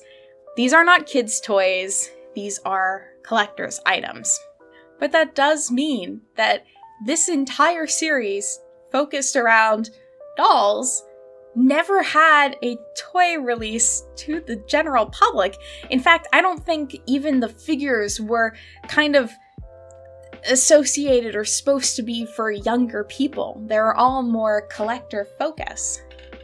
The series, which had the building blocks of being a merchandising powerhouse, never would be. There are thousands of reasons why it could possibly be that way. But there are two main ones which I think might be true at this point. The first is Clamp didn't want it to be one, and the second is I had a severe misunderstanding of who the core audience for this anime was supposed to be. Talking about the first one with Clamp didn't want it to be one, other people pointed this out, but it's a shorter series that has a lot less foreshadowing at the beginning as other Clamp series, which means it wasn't really created with longevity in mind, and the complete story is told within the 5 books of the anime, meaning that it didn't really have the long-term merchandising appeal in terms of, having future seasons. It starts and it ends with its 26 episodes. It was also published in a magazine that Clamp had never worked with before and would never work with again. While the character development was there, the action of the series would kind of fall flat due to our main character's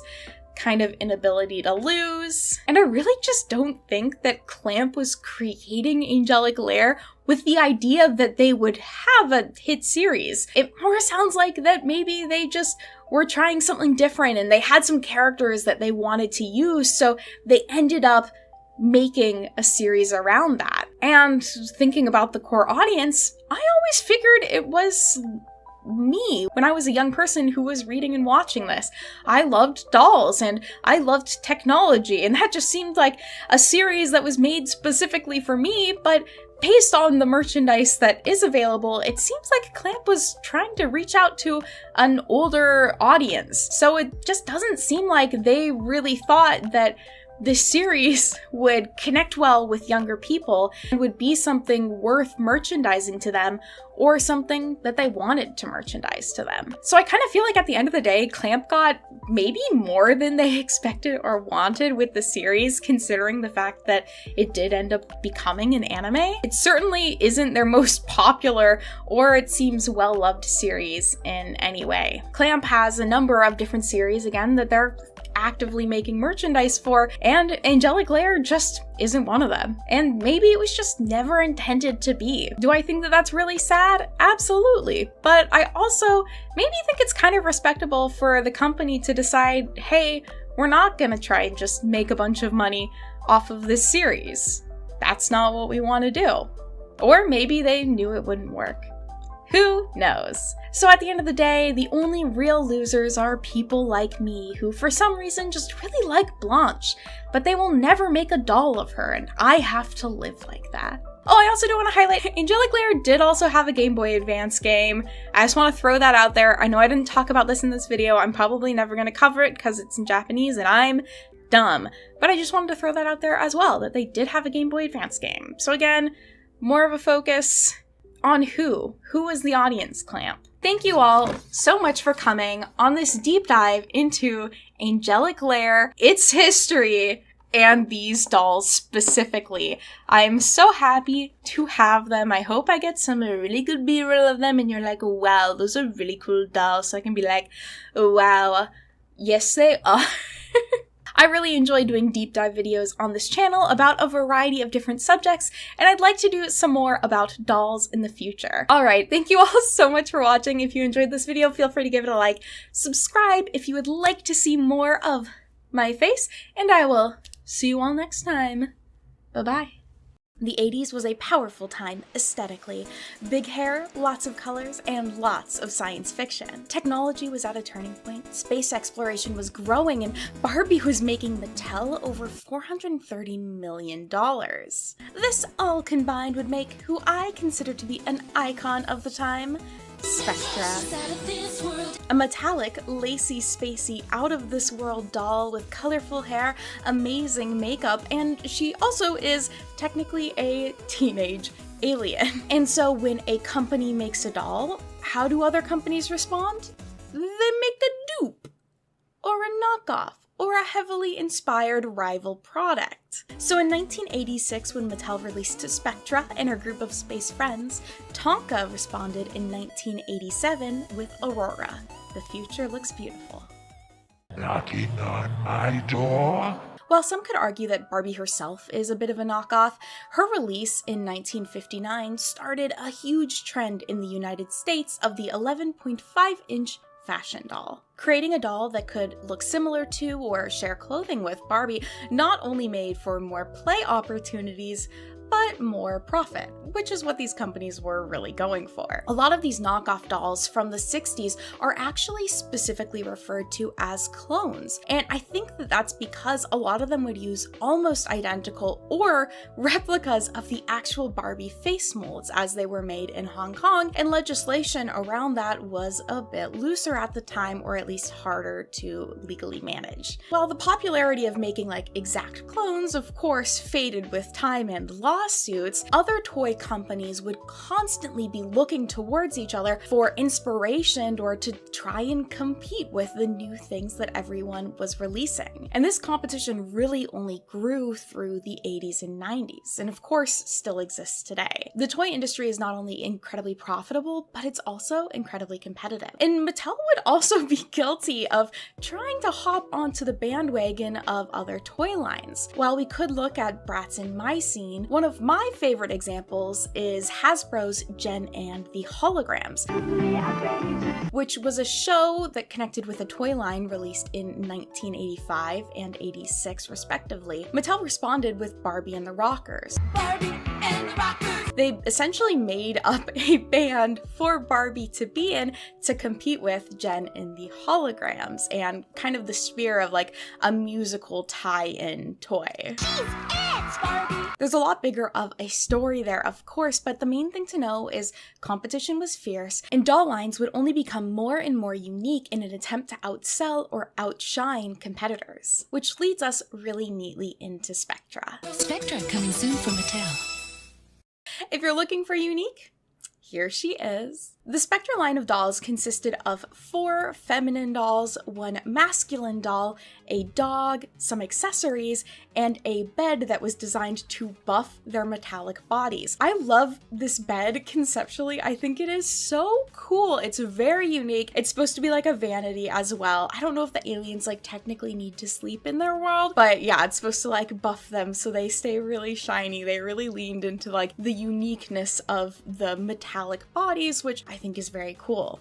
Each of these dolls retailed for $16, which was actually more than Barbie's at the time, but that was possibly due to their bodies. So first of all, they were metallic, so they had a coating on them, of course, but these dolls also had a lot of joint articulation, meaning that they could move their body parts at their joints, which was really unique for dolls. Barbie actually wouldn't start to incorporate this into their dolls until after the release of the Spectra line. They were really considered to be this like super posable action-y dolls, and you can see that from the packaging of them themselves. They're posed in like this very dynamic way, and the boxes themselves also very much fit with this brand of like lacy, spacey, so it has the lace at the top, Spectra and the rainbow logo, which I really love, and it's all about her looking different essentially from a Barbie. Like, this is a whole new thing. She's like dynamic, she's action, she's out of this world. I'm a space age girl around. And with all of that, Mattel apparently thought that they had a smash hit and that this would do really well, and it did not. While I don't have any like sales information, stats, or numbers, the line just ended in 1987, meaning like it only existed for 1 year of production. They were not selling well. But apparently Mattel was not the only company that thought that these would be a smash hit. A toy shouldn't break just because a kid plays with it. When you think of Tonka, the first thing that comes to mind is probably trucks. Beginning as a gardening company in 1946, Tonka would actually start making metal toys as kind of like a side product for their business. However, it was significantly more successful than selling their gardening tools. So in 1955, they decided to completely rebrand as Tonka Toys Incorporated and focus solely on toy production. While trucks would be the company's kind of iconic main brand item, they would also attempt to release a few different doll lines through the 80s. Interestingly enough, this might be because Tonka at the time had a little bit of a reputation of poaching executives from Mattel, and even them having like a Mattel mafia within their ranks, as reported in a news article at the time, which is just very interesting. The first doll line I can find from them of note was in 1984, with the company working on what was described in a People article as the next craze, a sort of Barbie goes to outer space toy called Star Fairies, which was almost a little on the nose for what would come. Like, that kind of sounds like Spectra, but it wasn't, and it wasn't Aurora yet either. The Star Fairies line wasn't like super space themed in my opinion. It's definitely more visually kind of like fantasy leaning, and actually the head molds as well as some of the outfits were from a completely different doll line called Flower Fairies by the company Hornby, which also featured this amazing snail carriage. As soon as I saw this, I was like, I have to highlight, like, this is so cute. This, like, what a cute concept. I want that for me. From the sound of it, the Flower Fairy line wasn't doing super well financially, and so Tonka essentially just bought the head molds and remaining stock of clothing from Hornby and used it for the Star Fairy line. This is actually relatively common practice for this time period. A lot of different dolls released in this era had head molds made from different companies than the actual dolls were released from, essentially. And it just, people were throwing spaghetti at the wall and seeing what stuck, and doll heads were like going around the world on their little adventures. Now can we have a party? Because of that, I don't personally know who designed any of this or the clothing. It would have been, I'm assuming, someone at either Tonka or Hornby or somewhere else. It gets really kind of like hard to find that information considering how much stuff kind of like went from company to company. That being said, the Wikipedia article for Star Fairies actually has like a really in-depth description of the toy line, and it doesn't have a source, which means I'm pretty sure this was just like a collector who probably has a lot of the items writing the descriptions themselves, considering it also has like all of the product codes for everything. So shout out to the fans of the world who are putting in the work to archive this information, because we literally wouldn't have it if they weren't there. So I appreciate you. This line would actually go on to have a Hanna-Barbera television special as well, which included voice acting from child Drew Barrymore. So with Tonka having a few doll lines under their belt by 1987, they were ready to take on a real out-of-this-world Barbie with Aurora. Advertised as the ultimate posable fashion doll, Aurora is pretty visibly inspired by Spectra while still being unique. The doll line consisted of only 4 feminine dolls and a number of different fashion packs or outfits that were released separately. Aurora is a blonde doll with a gold metallic body, Mira with a silver metallic body, get it? She's like a mirror, ha ha ha. Lustra with a slightly darker purple metallic body, or it might be silver. It's hard to tell in photos. She's not one that I own, so she could just be silver, or she might have like a little bit of a purple to her. And lastly, there's Krista, who actually has a crystal body, or is made of a clear plastic that has glitter in it, which I think is really fun. That is one really unique choice that they made with having Krista be essentially different, the non-metallic one. I like her being made of a different material. I always like clear plasticky sort of stuff. It just looks really cool and really of its time, so I thought that that was a cool move to have like one more actually like totally unique option. These dolls also feature lacy outfits with these sort of like iridescent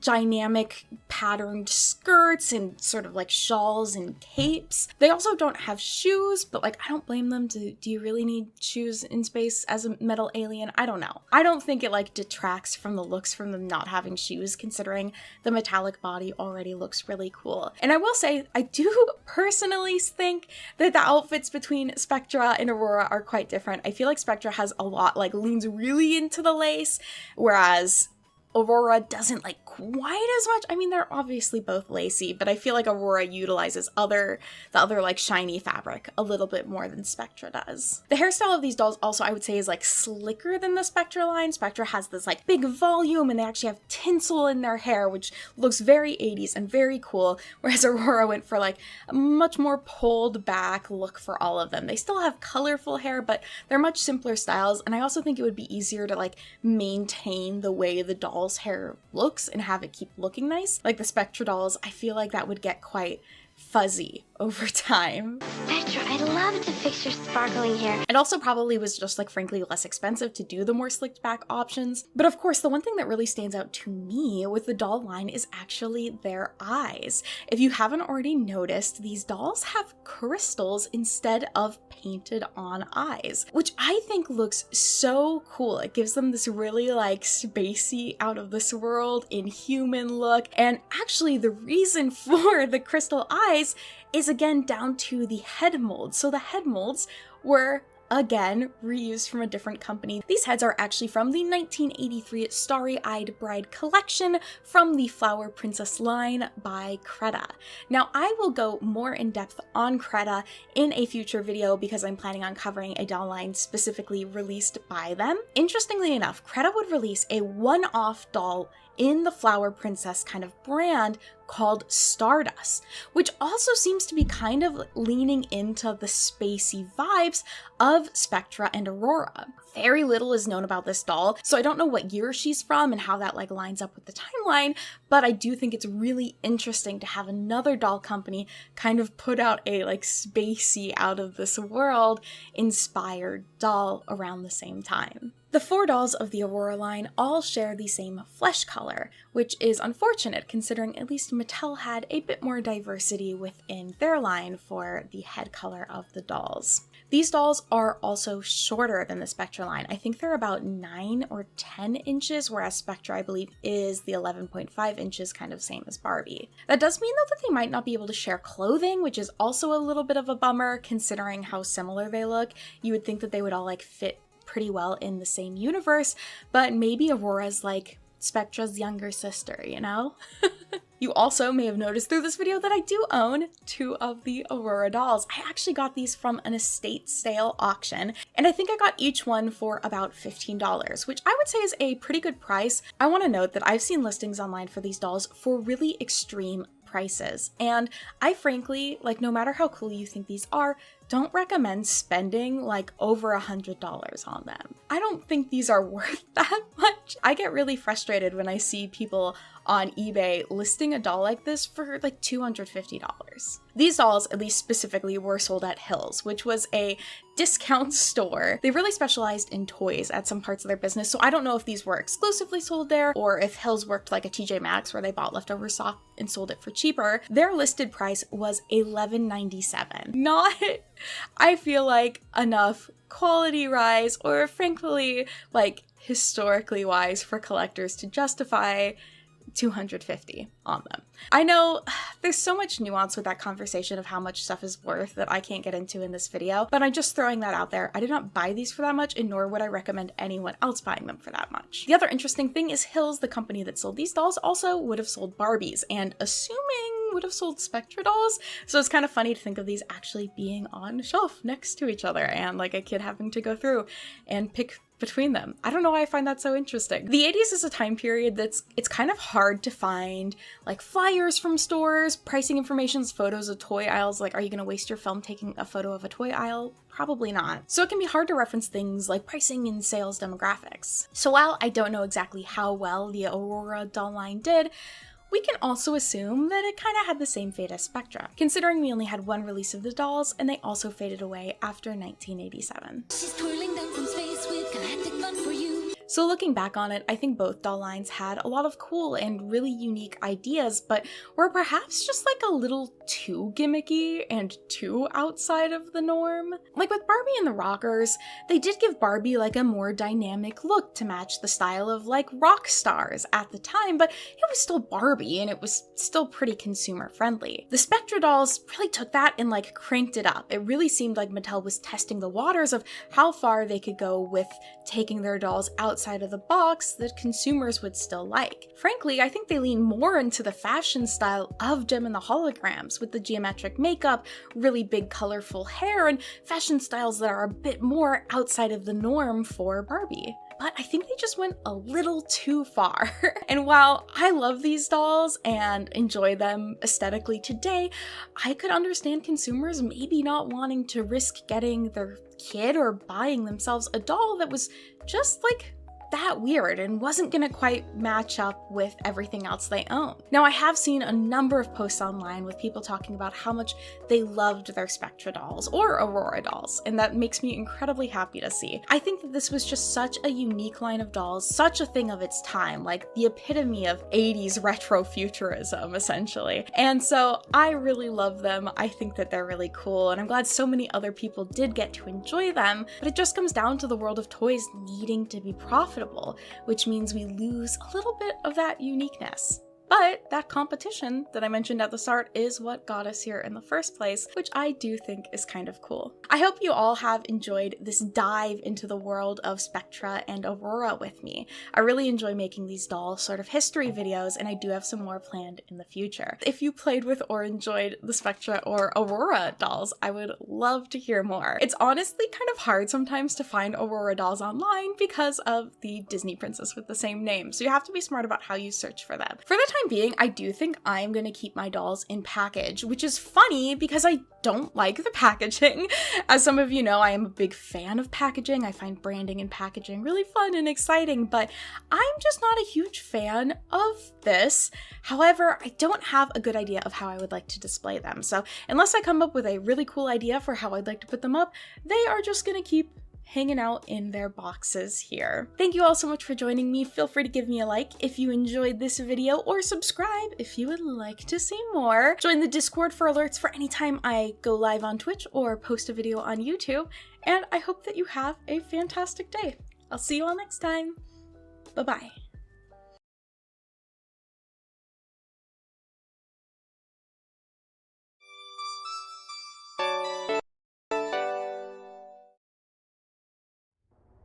On Halloween night of 2007, a show would air on the History Channel which would change media as we know it and our perception of history itself.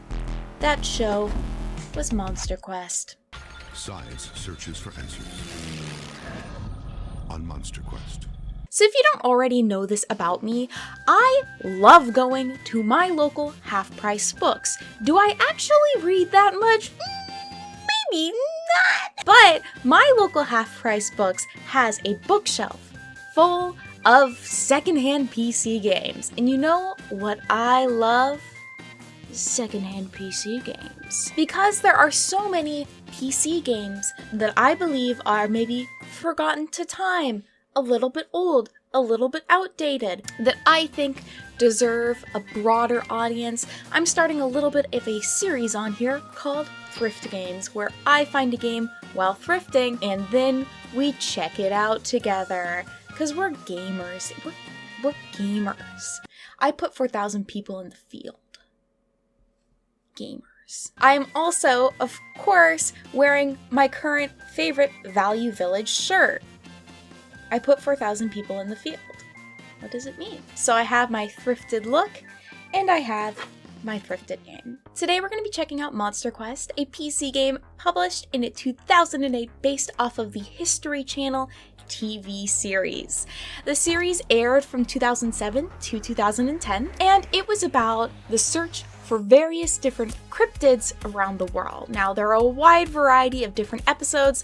One I want to personally highlight is Season 2, Episode 6, where they search for super rats. Eyewitnesses say they've seen super rats. AKA, just really big f***ing rats. I haven't seen any of this. I'm going in completely not knowing what the Monster Quest experience should be, but I'm hoping this game will offer that to me. The front of the game box is labeled with "Seek and Reveal the Truth," based off of the Smash hit series Smash. This was actually created by Canopy Games and was the last game they ever made, so you know that's probably a good sign. This is rated E for everyone, with alcohol references, mild blood, and violent references. Let me give you the juicy lore. Fans of the Smash hit series on History will have the chance to become a Monster Quest investigator in a compelling and mysterious adventure in search of amazing and elusive creatures like super rats. The Monster Quest game will place the player in the heart of those probing investigations. I'm probing because this is a disc game. You know what we get to use? My disc drive, and we get to go through the installation process together. I'll let you look first. Let's see if it's the right disc. Monster Quest. Okay, only one computer crash, so might be living on the edge, but I agree. It's not even that old of a game, so it, in my opinion, yeah, it should install fine. Let's just run it. Let's see if we got a game. It looks like we do. Witnesses around the world report seeing monsters. Let's go on a Monster Quest.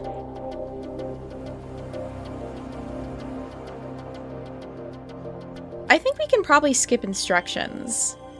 So we can select an existing name from the list or click okay, so we can, start a new game. My name is going to be Mary. Beautiful. Welcome, new Monster Quest agent. I'm an agent. You're about to embark on a series of investigations into the case of strange and mysterious creatures. Love a creature. Settle down in your office and read the material we've prepared for you at the beginning of each adventure. I love reading. Pay attention. You'll need all of your wits about you to sort out the fact from fiction.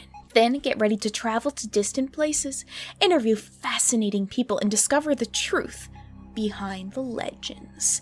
Good luck. Look at Alyssa reading. Case 1. The Return of the Kraken. Agent Case File Fieldwork Assignment. This is a secure server, everybody. Don't worry, there's no hacking. You don't even need a VPN, because it's a secure server. There has been a report of a monster in the deep waters of the North Atlantic. Deep-sea construction workers claim to have been attacked by a fearsome beast. Witnesses who saw the creature report it being as big as a school bus, with long appendages ending in mouths of razor-sharp teeth. Oh my god. Ancient legends of the Kraken have frightened the locals. Proceed to the location and determine if this is a beast of legend, an overactive imagination, or a tall tale crafted by men of the sea. Good luck. We have our Monsterpedia, which is just telling us about the Kraken. I got to see an octopus this weekend, They're scary. I don't know. Like, respect to octopus. I guess that this is... Oh, it could be a giant squid or octopus. I feel like krakens are squids in my mind. Tag yourself down below. Are you team krakens or squids or octopuses? Also, do you also fear octopuses? They could kill me. So they get really big, basically. Case file. Contact Niles Olsson. Looks like I'm going to Norway. Better get some thermal underwear. We're traveling. We're going out to the field. We're going to Norway. Oh, they're gonna quiz me? The first video of the giant squid in the wild was taken. Okay. Well, I'm gonna say 2006 because it didn't say if I was right or wrong. I was right? Oh, whoa. Are we a boat? Are we on a boat? Let's talk. What do you hear about this attack? Oh, wait. What do you hear about this attack by a sea creature? It's the Kraken! She has risen from the depths through the ages and has taken many ships. The beast attacked a new young diver. Ah!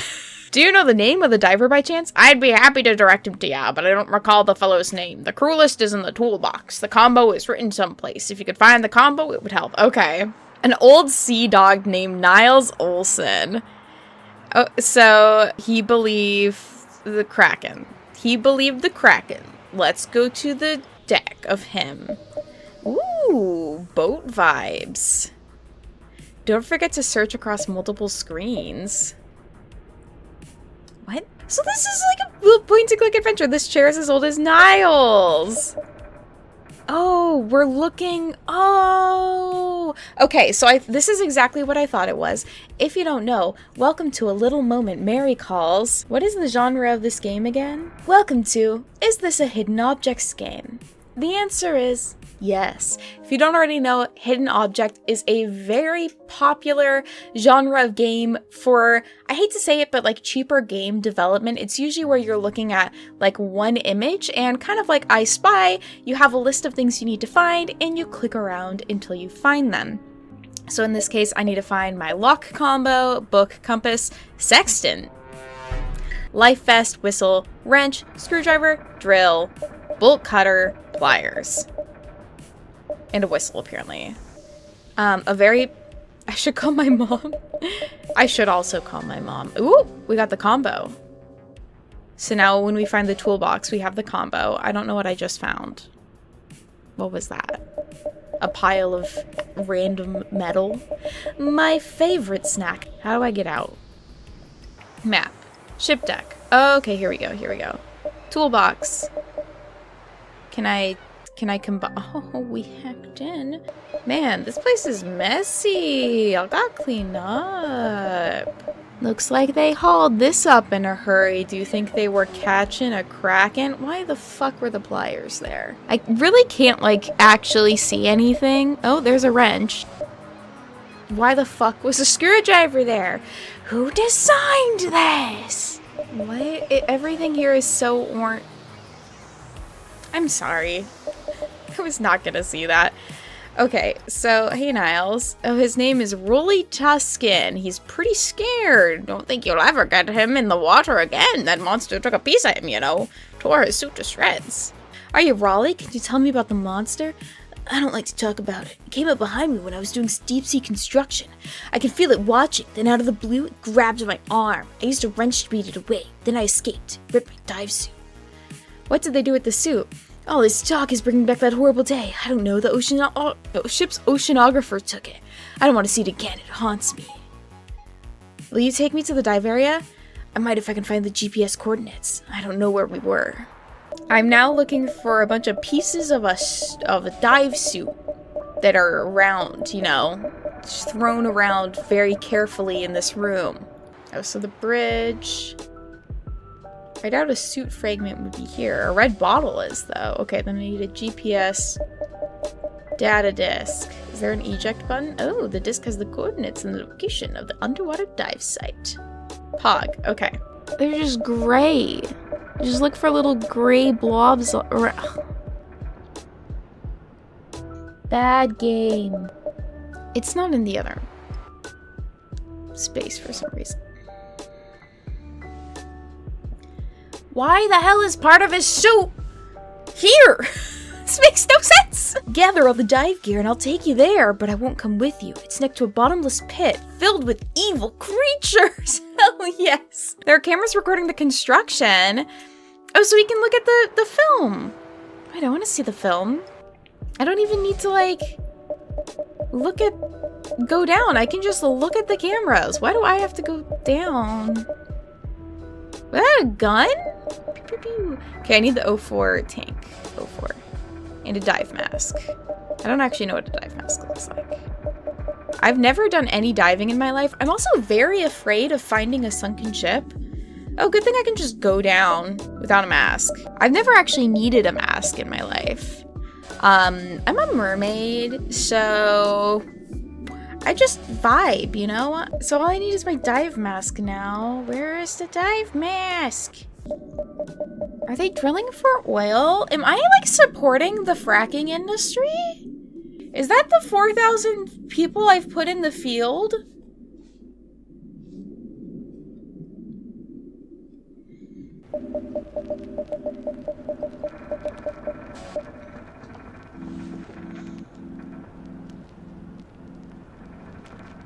I get that this is what the game is. I get it. I'm still gonna get mad. I'm still allowed to get mad. Okay, so I have the evidence of the underwater camera, the torn dive suits, and the computer reconstruction. Okay, now it's time to determine if it's a beast of legend or fact. So we can just look at the cameras and see what happened. Source image analyze. Okay, compare the original underwater photos with the computer-enhanced versions of the image to detect signs of undersea life. I don't know how we've enhanced them. Like, what am I supposed to do? Oh, I'm supposed to look. I'm supposed to look for a giant squid in the background, I guess. What's the difference? Yeah, just a little squiddy. Just a little squid action. Wow, okay, that's looking pretty squid-like. Have I not seen all of? I got 5. Okay. So now we need to apply the image enhancement technology in the lab. Oh, we've resulted in the appearance of an animal-like form in the water. I think it could be a kraken. Oh my god, it's the Seattle NHL team? Wait, what? I'm wearing the wrong shirt. Pretend I've been wearing this the entire time. So now we're going to... It looks like a large animal. It didn't look like a common fish. I answered the trivia question correctly. Nice job. So now we're gonna do a thing. A little puzzle moment. All right, Kraken. Lab test 2. We assembled the suits. Tech notes. Their suits are made of rubber. Yep, that sounds good. Okay, what caused the dive suit to be torn? Snagged. Oh, I answered wrong, so I have to do it again? What a cruel game. Why would you do this to me? Okay, now I actually have to read, because I have not, I clicked it too fast. Okay, rings of tiny teeth. Wow. I think it's a kraken. Computer has generated body parts from the enhanced photos. You can make bodies with computers. We're just 3D printing a giant squid. Okay, so I gotta put it all together. I wonder what it could be. Write in the comments what you think that this is. I think it certainly is not possibly a giant squid. That would just be, like, too improbable. It's gotta be, like, Joe. You know, Joe on the team. They're gonna look at it and be like, oh my god, it's Joe! And Joe's gonna be like, oh guys, sorry, I thought you knew it was me. I didn't mean to spook you like that. I didn't mean to tear your suit like that with my little rings of teeth. It's just me, Joe. And I'm like, Joe. Real creature. Everybody, we found the kraken. We found it. Oh, we didn't find the kraken. We found a Humboldt squid. Is the Humboldt squid a kraken? Because the kraken's like a squid, right? Like, the kraken isn't one specific squid, is it? It's like a general, like, sea monster. Maybe I should have read the lore. Maybe it would have told me the lore. We saw a giant Humboldt squid. So after examination, it seems like a squid. They're aggressive and vicious and often attack in packs. Imagine getting attacked by a pack of giant squids. Holy shit. That would be terrible. The Humboldt is a monster of the deep and may have been the source of the legend of the Kraken. Nevertheless, this case doesn't provide any evidence that the Kraken exists. But it does, because Krakens are squids. I'm confused about what the difference between a Kraken versus a squid is. I need more context, obviously. I guess I should have read the report file more clearly. Oh my god, look at my office! Wait, why doesn't my room look like this? Is that a little Mothman? Wait, where are the giant rats? Is there... I need to know. I need to know. It's like I want to believe. I want to believe. I need to know. Okay, we have a new message. The Werewolf of Johnson's Creek? Old Man Johnson and his werewolf. It's a man-sized creature that walks on 2 legs with an appetite for meat. Wow. That sounds like many middle-aged men. Case cracked. Cracked it wide open. It's just a guy. He's just kind of hairy, guys. You know, some of us just get hairy, okay? You're not gonna make a big deal out of it.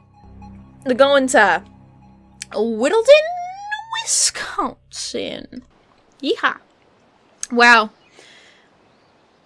The city life. What do I need to find? I'm going to the barn. Ooh. Yeah, this gives me such strong I Spy vibes. Okay, bag of plasters. Bag of plaster. That's such 2 different things. Ooh, something caught? Looks like a kid's shirt. It's not a werewolf, it's a child! There's a foot! That's a suspicious footprint. Could be from a child. Bag plaster. Okay, so I just need egg shards. And claw marks 2. Different than claw mark 1. I have... Oh! Am I supposed to make a... I made a print of the footprint. Like in... You have to do that in another game. It wasn't a man or anything I seen in these woods. Barry Winkler and the auto mechanic says it was a werewolf. Yeehaw! Barry Winkler. Oh my god, Barry. It's a white man in a do-rag. No! I'm actively ignoring the plot, I realize, but... Oh, you know... Okay, you think it's a werewolf? That car got smashed pretty bad. I'm sure it was a werewolf. A big one. I mean, honestly, yeah. The only thing that makes sense is werewolves do cause car crashes. You know? I've seen it, you've seen it, we've all experienced ye olde werewolf car crashes. Is that a piece of paper? Oh, okay. License plate matches the invoice. Okay. Gladys Johnson must be the person who hit the creature. Did Gladys Johnson just like straight up murder someone and they're trying to cover it up? Is this a murder cover-up? We were driving home when he nodded off. I wasn't paying attention and he veered off the road. Oh. So they ran into a creature.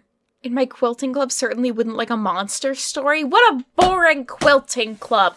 Down with them. Pro-monster quilting club. Who's this? I see strange things all the time. This is... Oh, circus? Okay, I think it's a werewolf. Nothing... Okay.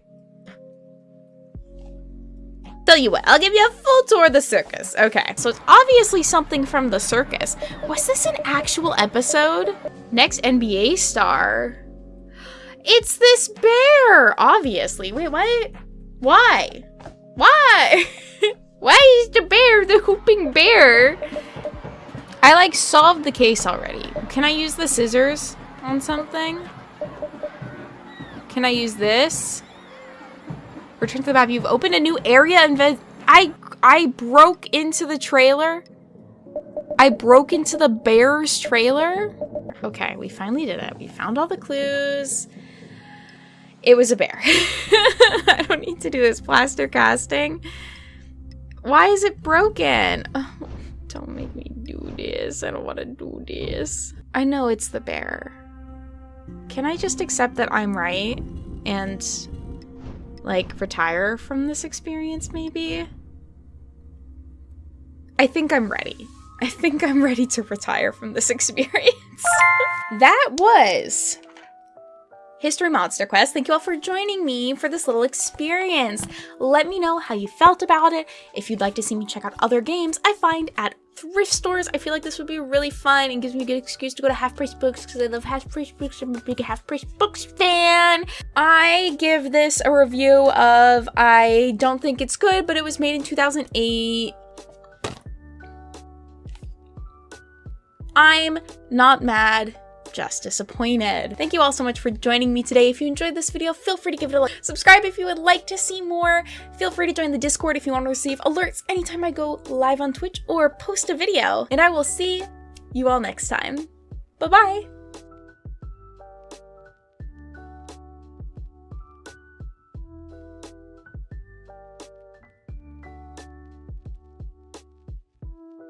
In the year 1940, in the small town of Waterton, Connecticut, Holly Hobbie was born, though she wasn't the small pilgrim child you might expect. Denise Holly Hobbie is an artist and author known for two main things. First, an adorable series of children's books named Toot and Poodle, and second, a series of illustrations of girls in rag dresses who would become the most popular licensed female characters in the world by 1977. Beginning in the 1960s, Denise created artwork inspired by her own children and pets, which she ended up selling to the American Greetings Company for use on greeting cards and a wide variety of other merchandise. If the name doesn't quite sound familiar, American Greetings is second only to Hallmark in the world of greeting cards in the United States. Bye, Muska. This artwork by Denise Holly Hobbie would end up becoming incredibly popular with American Greetings, and one specific character, a little girl in a blue bonnet, would sort of rise up to end up representing the entire brand and Denise herself, earning her the name Holly Hobbie. This is the wonderful world of Holly Hobbie. The success of Holly Hobbie would lead to the creation of Those Characters from Cleveland, Inc., a licensing company owned by American Greetings, which would then go on to create such popular IPs as Strawberry Shortcake and Care Bears. Thousands of products have been made featuring Holly Hobbie characters from around the world, including cards, artwork, plates, cups, toys, replica meat grinders, so much more. But of course, today we're going to be talking about the dolls. From the 1970s all the way to the 2000s, Holly Hobbie existed in this sort of weird space of never being the most popular doll around, but having multiple reboots in an attempt to keep her in the spotlight. With a Holly Hobbie oven, it's fun for you to make tasty pies and a frosty cake too. If we're going to talk Holly Hobbie, we have to talk ragdolls. Ragdolls are actually some of the oldest known children's toys in existence, with evidence of them being found buried with children in ancient Egypt and the Roman Empire and numerous other cultures throughout human history. The act of taking scrap fabric or plant materials like corn husk or really just whatever was around you and using it to make a little figure for play or comfort is a, frankly, very human experience. And as with anything that is human, it must be mass manufactured. While throughout history at different points, ragdolls would be a way for kids to practice skills like sewing when making their own, or would be handcrafted gifts made from loved ones, by 1918, one specific ragdoll would rise up to international acclaim: Raggedy Ann. The character of Raggedy Ann was actually originally created for a children's book, and eventually they would actually market a real version of the doll alongside the books, and that was super successful. While the doll would actually go through a lot of legal and copyright hubbub over the next few decades, by the 1940s, over 7 million copies of the book series had been sold, and at least 150,000 of the dolls had been sold. Knickerbocker Toy Company would end up becoming the 5th official manufacturer of the Raggedy Ann dolls, which I promise that is a relevant fact to point out. And so by the time the 1970s rolled around, it was time for a new competitor in the world of ragdolls. As the story goes, Holly Hobbie was an incredibly popular card and merchandise line through American Greetings, and an employee who was working alongside Denise had an idea. Robert Childers essentially looked at this character of Holly Hobbie and went, "She needs to be a doll." Something I say all the time. But supposedly, nobody at the company took him seriously, so Childers took things into his own hands, going so far as to hand sew his own version of a Holly Hobbie rag doll, and then bringing that into work as a way to try and like sell this idea. And apparently that worked. American Greetings would reach out to Knickerbocker Toys to set up a licensing agreement where Knickerbocker Toys would create a line of rag dolls for the brand beginning in 1974. Knickerbocker, toys that love you back. Knickerbocker Toy Company was originally founded in the 1850s in New York, with the name Knickerbocker coming from a slang term for New Yorkers, which was inspired by baggy trousers that Dutch immigrants would wear. While the company originally produced educational toys such as Letterbox, they would transition into the creation of animals of distinction in the 1920s, aka toy animals. They were especially known for their stuffed bears, which were considered to be quite high quality for the price, and also did a number of Disney tie-in toys through the 20s and 30s. Now, I have to be honest, there are a lot of different sources who say slightly different things about what would happen to the company Knickerbocker after the 80s. I think maybe like different parts of the company were sold to different companies, but basically by the middle of the 80s, Knickerbocker as itself originally no longer existed, and the brand had been sold to a different toy company, which would also still use its name, saying that things were manufactured by it, which is a little confusing. But basically, by the end of the 80s, they weren't Knickerbocker anymore. Rest in peace, the pants. I helped you through your first day of school. Back to 1974, we have our release of the first line of Holly Hobbie rag dolls. The rag dolls would originally start with just Holly herself, and then over the years add in different characters, such as Holly's friends Amy, Carrie, and Heather, a brother character named Robbie Hobbie, which is a name, and then also a grandmother character. The original line of dolls actually came in 4 sizes with 2 different packaging styles. So the biggest dolls, the 34-inch and the 27-inch dolls, came in what are called these display boxes that don't have a plastic window, and then the 16-inch and 9-inch dolls came in these windowed boxes. The dolls would all pretty much wear similar outfits with a dress, bloomers, and a bonnet, and Robbie wearing overalls. I think these are overalls?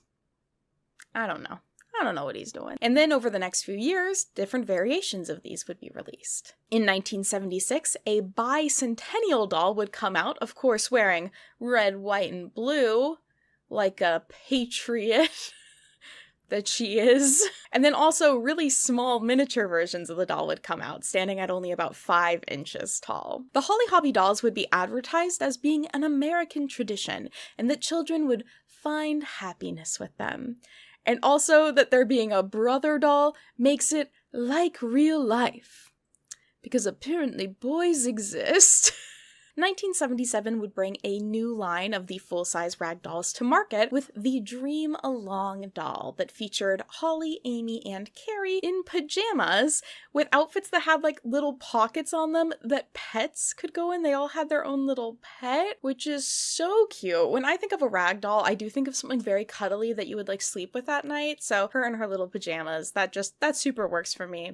Very adorable. At some point also, this like tote and doll set would be released. And in 1978, they would also release a line of kids toiletry sets, which I really wanted to buy for this video and like try out. But I have already made a video where I bought 20-year-old shampoo for the sake of getting merchandise. So like, maybe I can hold off a little bit.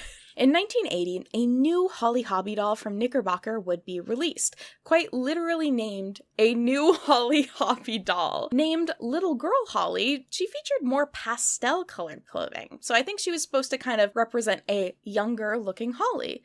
And she's right behind me, isn't she?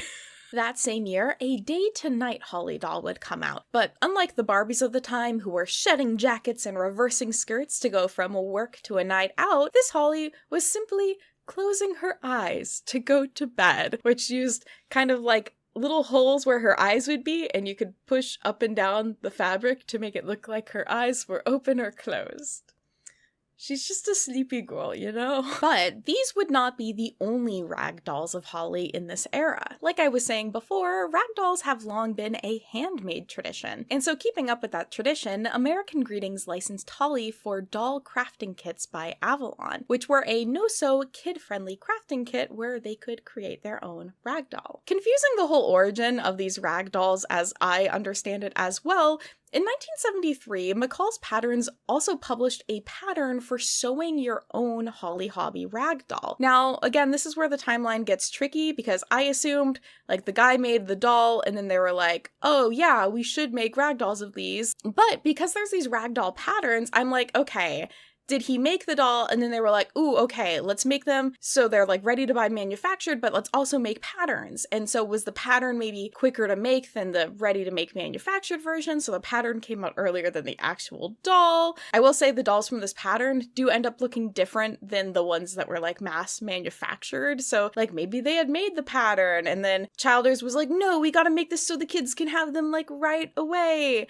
But upon further research, that story with Childers might just not be true. So I found an article from the United Press International that's from 1987, which said, and after a Holly Hobbie doll appeared as a prop in a 1972 advertisement, a manufacturing company called to ask for permission to use the character. That's when American Greetings decided to pursue the sale of the characters. And so it's possible that the doll that was in the photo for the advertisement is the one that Childers made. I just wish I had a very clear timeline about all of this. I'm obviously struggling, but it sounds, instead of like Childers being able to convince his bosses to make it, a company was actually like, let me make that. Let me make that.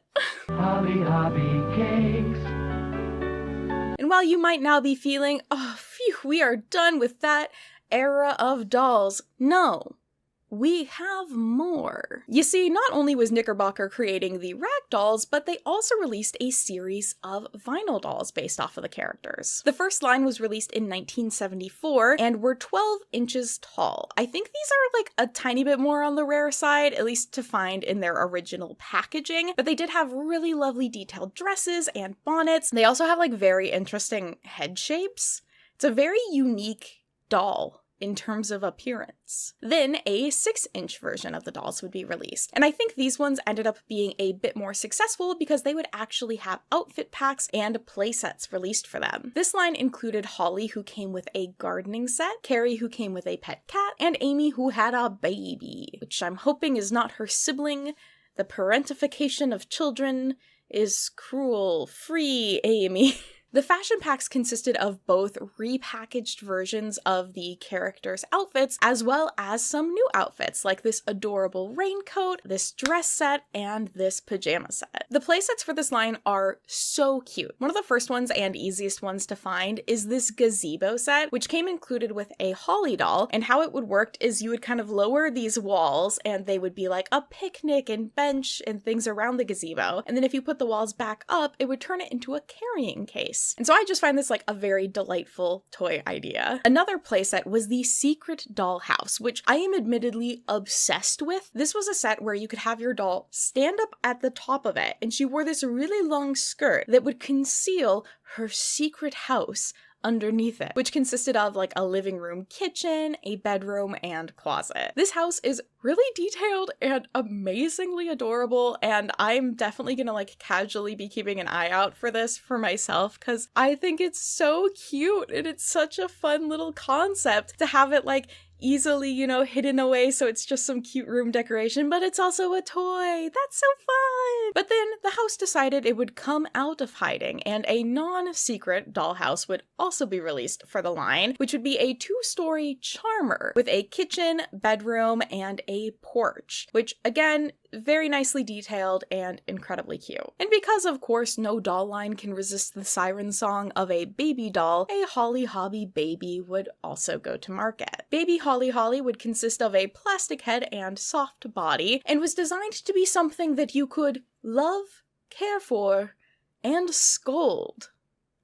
The trifecta of parenting. A doll coach would also be released, but I'm not positive if it was made specifically for this baby doll or just like as a general baby doll kids toy sort of thing. Well, that would be the end of the original line of the plastic dolls. There were a couple of other play sets that included dolls by Knickerbocker, including this like house preschool set and this dollhouse, which had dolls that had magnets in their feet so they could like stand up and then you could move them around with a magnet. And the design of that house actually reminds me a lot of the 1997 Barbie Folding Pretty House. Barbie has a new house! That we had at my daycare. Story time! On February 28th of 2001, I was at daycare actually playing Barbies with that dollhouse. And you know what also happened on that day? The largest earthquake we would have in the region since the 1940s. So while the lady who ran my daycare was trying to make 2 5-year-olds stand in the doorway with her, which is what was considered safe during earthquakes at the time, we kept running back out of the doorway because our Barbies kept falling out of the doorways of their house, and we had to keep them safe during the earthquake. But you know what would have fixed that?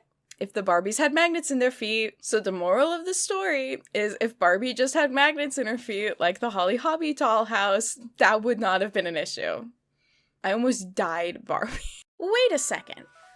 What's that thing? Throughout this video, you might notice a super cute little accessory I have next to me. This is a Devoom Ditto Plus, an adorable retro future designed Bluetooth speaker with a customizable display. Me and Devoom have worked together in the past, and they very kindly sent me one of these speakers to send to you. So if you want to learn about how you could win one of these adorable speakers in a giveaway, make sure you watch till the end of the video. Holly Hobbie Toys, for girls of all ages. In 1983, Knickerbocker would cease production of the Holly Hobbie toy line, likely due to the fact that they weren't really financially successful enough to stay open. And that's when, Knickerbocker gets sold. But I'm sure that American Greetings creating their own toy company, AM Toys, in 1981, which would then produce soft ragdoll style dolls that wore pioneer clothing that would compete with their own licensed brand, wasn't an issue at all. While Holly herself would sort of fade into the background through the middle of the 80s, AmToys would actually produce 2 seasonal collector's edition ragdolls in 1988. Light correction here, AmToys would also release this kind of like classic style Holly doll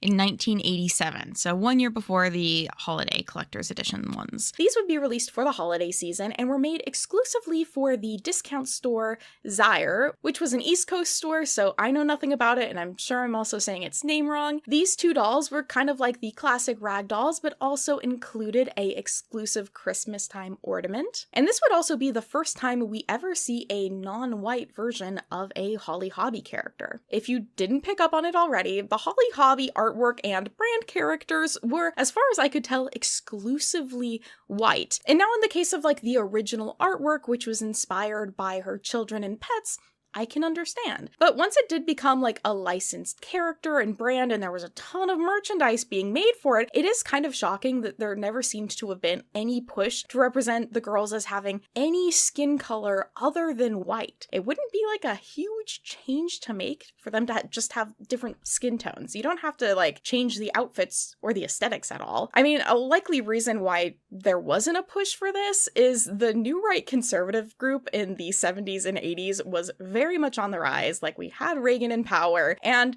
Holly Hobbie probably actually like really appealed to these people, seeing her as like a young, pure white American. And so I really doubt there would have been much pressure on any company involved to consider diversifying. They were probably making a lot of money off of evangelical Reagan voting white Americans, and like probably were like, what's a diversify? I'm doing cocaine. So them releasing a doll that is a different skin color is kind of like a hopeful shift for the brand, which they would then manage to completely throw away with the 1989 reboot of the brand. Holly socks, Holly Hobbie pants, Holly Hobbie doobie, Holly Hobbie wallpaper. Holly Hobbie just became everything. In 1989, Holly changed. Her patchwork dress became a pastel mix of blues and pinks, her hair a bright yellow blonde, and her package emphasized that every day was a holiday. Her branding went from earthy neutrals to pastels, and her fashion was modernized, with her classic bonnets becoming floppy hats. And so with the overall rebrand by American Greetings, it was time for a reboot of the Ragdolls. And so those characters from Cleveland Inc. licensed out the new designs to So many companies. This is what kind of originally got me interested in covering the video, because when I looked up this line of dolls, I was seeing some from Mattel, and I kind of went, oh, okay, this is when they started working with Mattel. But then if you look at the Wikipedia article, on Wikipedia, they say that this line of dolls was made by Tomy. And the more I looked into it, the more I realized that it all was kind of odd. Here is the Country Fair Holly Hobbie as made by Mattel, and here she is made by Tomy. Here's one from Irene and one from Arapopia? What is going on? Well, in case you forgot, Holly Hobbie did have massive international appeal, and so those characters from Cleveland licensed out the design for the box and the doll to multiple different companies in order to create international versions of the dolls for sale. And working with multiple different companies at the same time for similar things was kind of the norm for these characters from Cleveland. For example, in 1988 alone, they were producing Special Blessings with Kenner, Nosy Bears with Hasbro, and both Flop-A-Lots and Brush-A-Lots with their own Am-Toys Inc. So they were pretty willing to work with a bunch of different companies. But this is a special case where different companies were kind of just putting their names on the box and making slight changes for the different language audiences. So as far as I can tell, the Mattel dolls were made for the US market, Tomy was for the UK, Irwin was Canadian and maybe also French. Their packaging had French and English on it, and the Arapopia was the German iteration. The Mattel and Tomy packaging for the dolls both say that the dolls were produced and packaged in China, so it's actually entirely possible that there's just one factory in China that was making all of these dolls with all of their slight language variations, packing them up and sending them out to these companies just kind of for distribution purposes. That being said, it does sound like Mattel might have been responsible for the revival. An article from the New York Times in 1989 notes that Mattel persuaded American Greetings to bring back Holly Hobbie, and the greeting card company had considered and then rejected a reintroduction some 4 or 5 years ago. Mattel in August 1988 unveiled ideas for a Holly Hobbie doll and other products that changed its mind. So it does sound like Mattel was kind of the driving force of this new line of dolls and might have actually been kind of responsible for the designs of them. I can't say for sure though. The doll line consisted of 5 versions of Holly. A party day look, a gift from the heart is the best gift of all, Dream Pretty, which was a kind of pajama look, Sweet Dreams Start in a Happy Heart, Fancy Treat, which was kind of just like a cute floral dress, You Deserve a Special Treat for Being Someone Extra Sweet, Traveling Places, which I'm guessing was kind of a traveling outfit essentially, like if you dress up to go on an airplane back in the day, Wherever You Go, Keep Love in Your Heart, and finally the Country Day look, which was inspired by the original Holly Hobbie designs, Make Each Day a Sunshine Day. Each doll would also come with a styling comb, storybook, and some different themed play pieces depending on the overall theme of the doll. The packaging would actually feature a photo of Denise Holly Hobbie with these dolls and give some background on her as the designer. But I'm not actually sure how much she was involved in this iteration or the kind of rebrand that was happening in the 80s. The packaging also states that the world of Holly Hobbie was where lovable companions become lifelong friends and the fun that is shared is filled with special moments to be cherished forever. The world of Holly Hobbie, where every day is a holiday. While that would be the complete line released by Mattel in the United States, other countries actually would have some Friends of Holly released. But instead of Amy, Carrie, or Heather as we've seen in the past, we instead get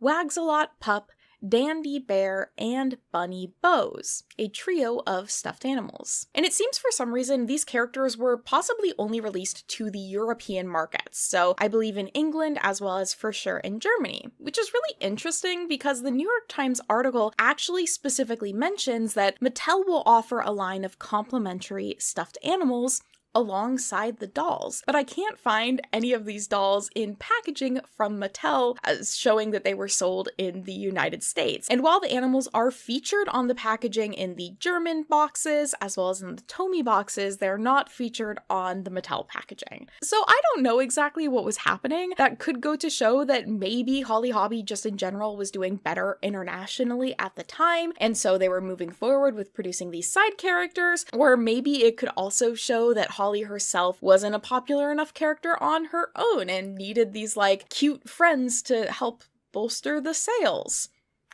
I can't say for sure. In 1990, a limited edition Holiday Wishes doll would also be released. And I can't quite decide if I think that this doll was intended for collectors or kids. I think she is plastic, but she also didn't come with a stand, so could possibly work for both audiences, though I think it is kind of marketed as a like collector's doll. And that would end up being it with this era of the Mattel collaboration. I think this line of dolls just really didn't reach the expectations that the company wanted. While American Greetings claimed that 97% of American mothers are familiar with the country girl, and that they estimate that the new Holly Hobbie doll will grab at least 25% of the 80 million ragdoll market next year in a niche where no single doll currently commands more than 3% of the sales, it seems that that didn't happen. So while it seems like they were really hoping this would be this kind of like grand revival and resurgence of a nostalgic brand for mothers to get their kids, the doll line wasn't continued. So it seems like it probably just fell flat. Around the same time, they did actually also release some DIY patterns. So sewing patterns for both the dolls as well as the clothing that the doll was wearing were released,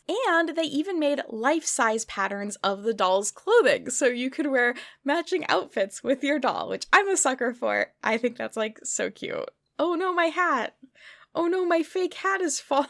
In 1991, it was also reported in The Plain Dealer that there had been talks of a Holly Hobbie movie to be made. So Richard Doubleman, who had actually wrote a novel about the character in 1980, apparently ended up suing American Greetings because they were backing out of a plan to make a movie around the character, which again goes to show that probably this rebrand just like wasn't going the way that they wanted, and they didn't want to put that money towards a movie that they didn't think was going to do well. Despite all of that, American Greetings would then, for some reason, try again in 1993 with another release of ragdolls. These were created by Mertius Industries, and they were supposed to be in celebration of the 25th anniversary of something related to Holly Hobbie. I'm not sure if it's like the start of the brand or the dolls. This line definitely leaned on matching the aesthetics of the original line of ragdolls, and it was also reported that they wanted the line to have multiple dolls and outfits and accessories, but I can't find any evidence of any dolls other than this release. So Holly Hobbie would then be kind of laid to rest again until 1997, when a ghost would rise from the dead. The ghost of Knickerbocker. Now owned by Hasbro, I think, Knickerbocker, aka another company using its name, would release a sort of revamp of the vinyl dolls from the 70s, naming them the newly designed Holly Hobbie. And this would sort of combine the aesthetics of both eras, with the box art really matching that of the 70s, but the dolls themselves wearing slightly more pastel versions and using the newer logo. For this, they would release 6-inch dolls as well as 15-inch soft body, hard head dolls, soft body plastic head dolls, which I can only find this like really tiny image of them in box. So I don't think these did super well. I don't think a lot of them were produced. I also don't think that they're the cutest Holly Hobbie doll. And like, how many re-releases is this now? Let's count. So we're gonna count the original release of all the dolls as 1. Amway produces dolls, so that's 2. We have the Mattel dolls, which is 3. We have the next rag doll re-release, which is 4. And then we have these Knickerbocker re-release. So that's 5 re-releases or revamps of a brand within 2 decades. So it's like every 5 years, they're like, do you guys remember Holly Hobbie? And we're like, you did not give us time to forget. I could not forget this lady to save my life. But again, it was simply all not meant to be, and Holly Hobbie would finally be put to rest until... Though we've never met, I feel I'm just like you. It's time for another reboot. In 2004, American Greetings and Nickelodeon Consumer Products appeared at the licensing show, ready to show off what the future of Holly Hobbie would be. According to an article by Kidscreen, the companies were going to take a two-tiered approach to the revamp of the brand. In 2005, classic Holly items would be brought out featuring the original style of artwork, and then in 2006, the next stage in the world of Holly Hobbie would begin. Holly Hobbie and Friends. This line would be designed to appeal to girls ages 3 to 7, and not only would consist of merchandise such as clothing and accessories and toys, but also direct-to-video specials. So not quite a full-length movie, but not quite a television show, which were a big trend in licensing at the time. As of 2005, a website would appear announcing that Holly Hobbie was back. New products were released, being advertised as having the beautiful patterning, colors, and tradition that are intrinsic to the beloved classic Holly Hobbie style are celebrated in specific themed colored collections like Country Life, Blue Girl, and Authentic Holly. Tag yourself down below. In terms of actual dolls that would be released, I can find evidence of a red, blue, and Christmas-themed rag doll, all of which had kind of a groovy girl vibe to them, especially in the face. Then it was time. 2006 brought us the new generation of Holly Hobbie. Quite literally, as this Holly is actually supposed to be the great-granddaughter of the original Holly. The lore in this era of Holly Hobbie is that she's a 10-year-old girl who ends up spending time with or living with her aunt and uncle in a town called Clover. Here, she's a part of a secret club called the Hey Girls Club and has two best friends, Carrie and Amy. The Holly Hobbie website at this time period is actually really well preserved on the Wayback Machine, so I highly recommend clicking around on there if that's the sort of thing that interests you. It features character profiles, Holly's journal that you could read about her adventures on, some different like download activities, games, crafts, entertainment. It's a really packed web page, and they would also advertise that Holly Hobbie's great-grandmother wants to be remembered too, with a link to the webpage for the more traditional or old-style Holly Hobbie stuff. Don't forget her. She wants to be remembered too. In case you couldn't immediately tell, this line wouldn't actually include any artwork from Denise herself, with her saying in an interview around the time of its release, "I'm not the creator of it, but I'm sort of the great-great-grandmother, and I approve of my great-granddaughter," which is a very cute thing for her to say. The brand would really begin with the release of the first special, which actually would premiere on Nick Jr. and have a video release, and also features a song by country western superstar LeAnn Rimes. Every little girl watching this will be able to sing along to it. Here we would be introduced to Holly, as well as her friends Amy and Carrie. Heather, not invited. I quickly want to note, it is really exciting that one of her best friends is represented as a black girl, because again, diversity hasn't exactly been a strong suit of the brand, so I'm glad one of the three main characters isn't white.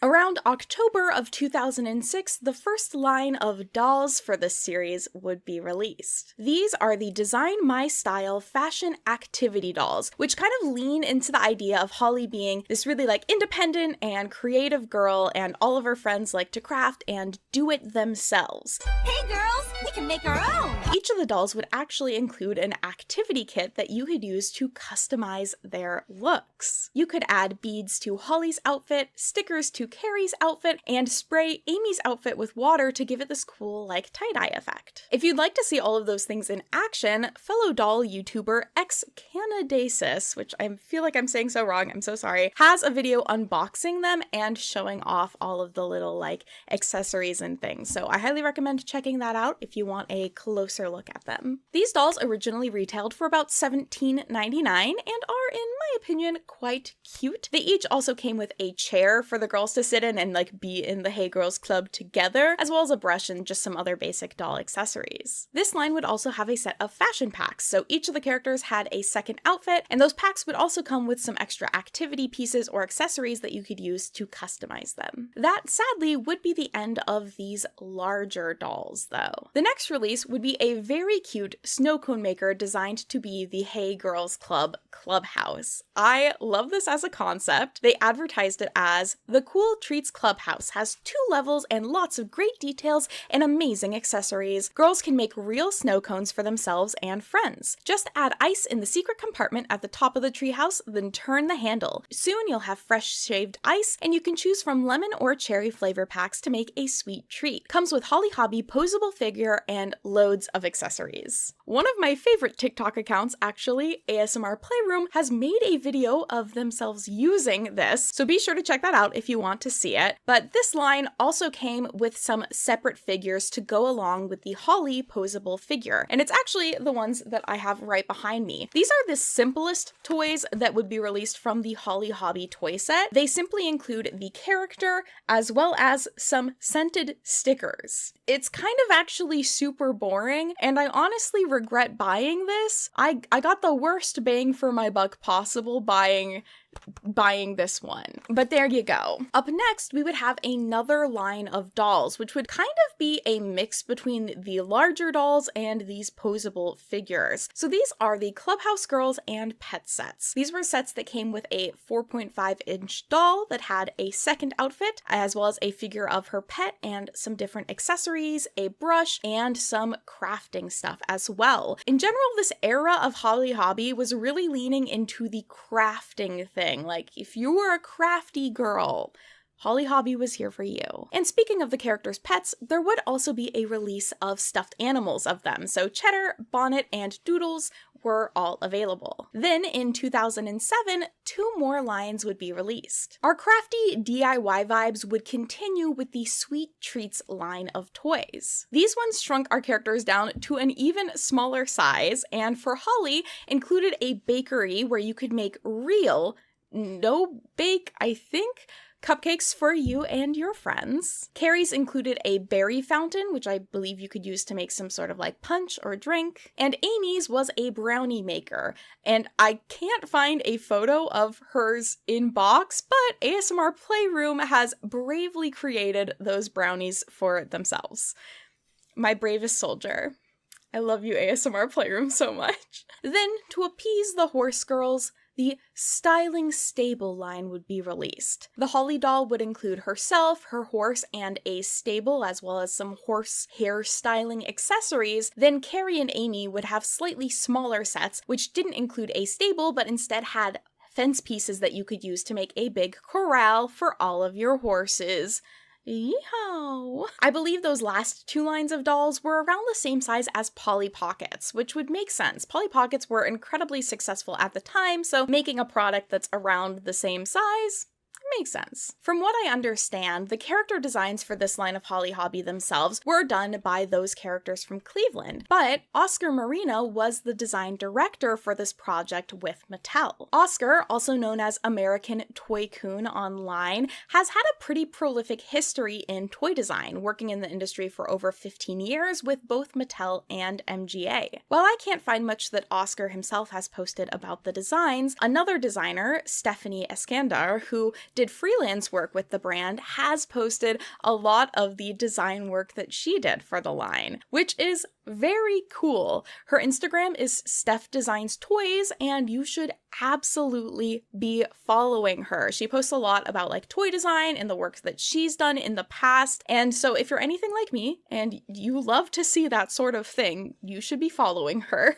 It looks like there were a lot of different ideas that ended up transforming into actual releases and changing a lot in that process, and of course other things that wouldn't end up releasing. But it's really cool to look at those and kind of get a feel for what it was like to work on that toy line. It seems like the toy line would kind of end by 2007. The Holly Hobby website itself stopped being maintained in 2008 and instead would redirect to a more general like kids page on the American Greetings website. American Greetings and Nickelodeon Nickelodeon would continue to keep working on the video series. Overall, 8 videos for the series would be produced. In 2006 and 2007, there would be 2 episodes released a year, both of which would premiere on Nick Jr. and have individual DVD releases. Then in 2008 and 2009, both years would also get 2 episodes released, however, they wouldn't be premiered on Nick Jr., and the episodes would be combined into 1 DVD release for each year. So overall, we got 6 DVD releases for 8 episodes. This series would overall get like pretty positive reviews, with people highlighting that they liked the fact that Holly was both girly and independent. And even Denise herself seemed to enjoy them, with her commenting that, "I just watched the Christmas DVD, and I was apprehensive. I had nothing to do with it. I invited my 9-year-old granddaughter to watch it with me. I wanted backup, but I thought it was terrific. It was completely different than what I had created, but was really thoughtful. I felt relieved, but even more than that, I was really happy about it." So again, it seemed like all was well, like American Greetings was doing well financially and as a company, but something seemed to happen in 2008. So some of the things that I could find is the woman who was in charge of marketing for the Holly Hobbie brand left. Also, the CEO of American Greetings changed, and it seems like what might have occurred is they decided they wanted to put a bit more energy into the reboot of Strawberry Shortcake that was happening that year. Now, I did also find somebody online saying something about like American Greetings and Nickelodeon divorcing each other around 2008, and I just can't find what that was in reference to, but it makes sense. Something was happening between the 2 companies at the time, and they were like, we don't really want to work in the same way on Holly Hobbie together anymore. Holly Hobbie has broken this family.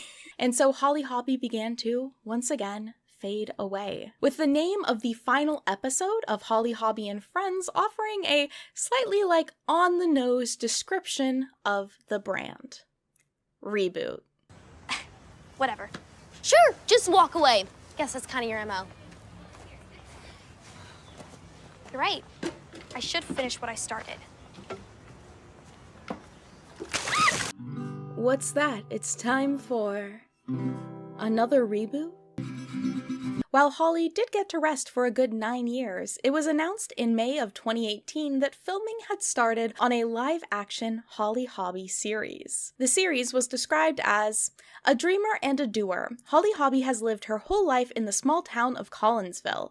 Holly's a 13-year-old singer-songwriter who's got her best friends and a close-knit family by her side, but she's dreaming of ways to save the world, even if it's starting in her own backyard. The series would run for 5 10-episode seasons from 2018 through 2022, with a pandemic break in 2020. Interestingly enough, the 4th and 5th seasons, which both came out in 2022, were actually renewed by BYU TV, as in Brigham Young University TV, as in Holly Hobbie is Mormon approved.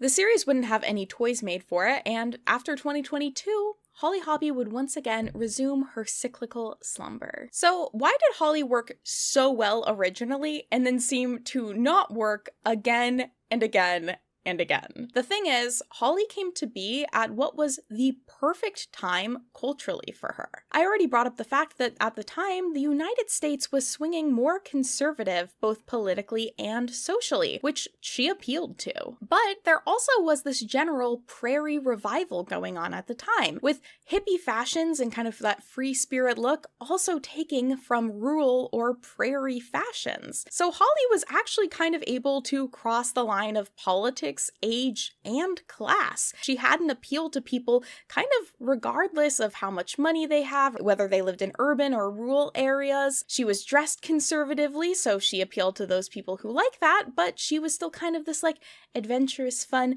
mischievous character. You can kind of see that in how it appealed to girls of all tastes. So girls who leaned a little bit more tomboy, when they saw her, they saw the fashion of pioneers who were out like surviving in the wild, like in the show Little House on the Prairie, which had just started airing in 1974, the same year the Ragdolls came out. And of course, more girly girls also liked it because it was frilly floral clothing. So it ended up appealing to a really wide audience at the time. Holly was of course fitting into some gender stereotypes, but also was representing the resistance that people were feeling towards late-stage capitalism, with an article on the subject by Sarah Tatiana Bernstein describing it as advertisements and editorials depict a frontier or country life where chores are hobbies and you spend most of your time sitting on wooden fences watching the sunset over a field of daisies.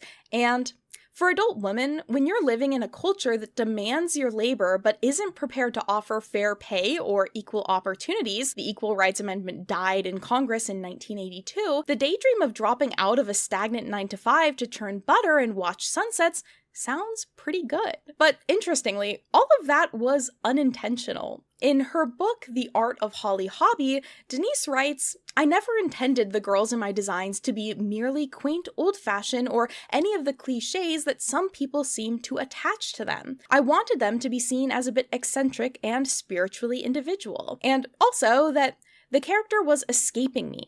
You could actually outfit an entire girl's room with these things. The success was coming too hard and too fast." Denise had ended up creating over 600 pieces of artwork for the characters by the 80s, bringing in likely millions of dollars to American Greetings, but also creating a sort of cultural touchstone. Things are often referenced as being Holly Hobby-like. That's a Holly Hobby dress.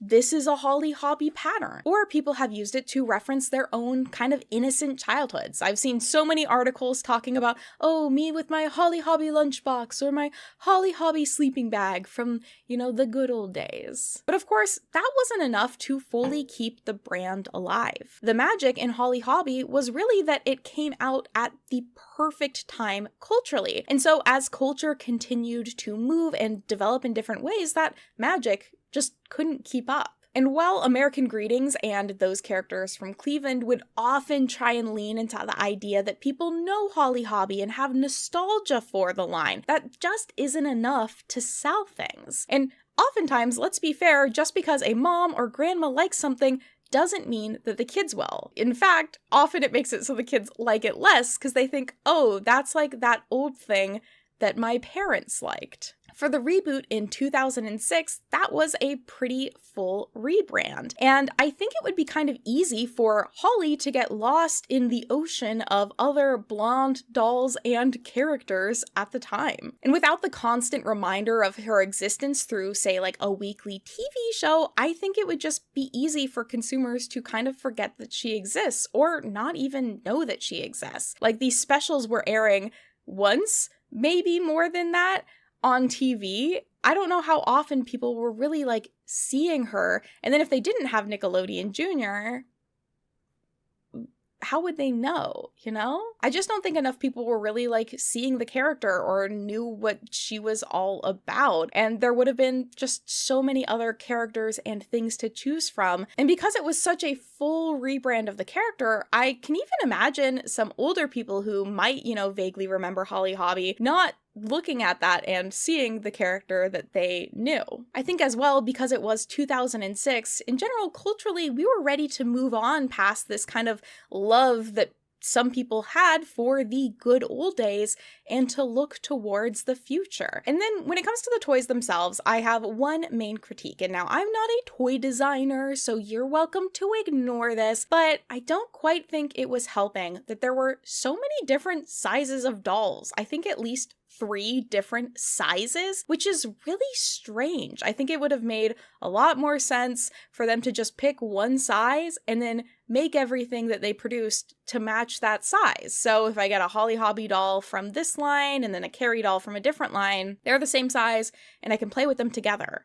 It feels very weird that they had all these different sizes and different size pieces, so you can't really like play with all of the toys together. I also have the sinking suspicion there were a lot of people working on this project, and sometimes too many cooks, Hi, Great-Grandma. Sorry I never got to meet you. Oh, sorry, the old Holly can't come to the phone right now. Why? 'Cause she's dead. While doing my research for this video, I came across something that I simply could not ignore. A Holly Hobby horror novel. Holly Horror by Michelle Crapola is a teen horror novel that was published in 2023.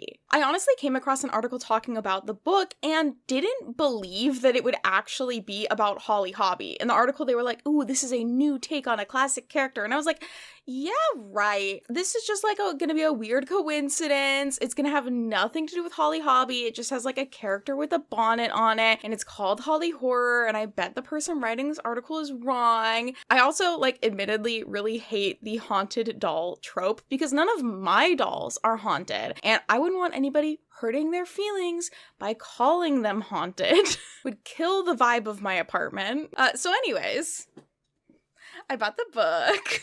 I filmed the first half of my Holly Hobbie video today, and I have to wait a little bit to get some props for the second half, so I'm going to read Holly Horror while I'm waiting. This guy can't even read. Holly Horror follows our main character Evie as she moves to the small town of Ravenglass with her freshly divorced mom and younger brother. The family is moving into their ancestral home, Hobbie House, which is also referred to by the townsfolk as Horror House. And it's down a one-lane street called Knickerbocker Road.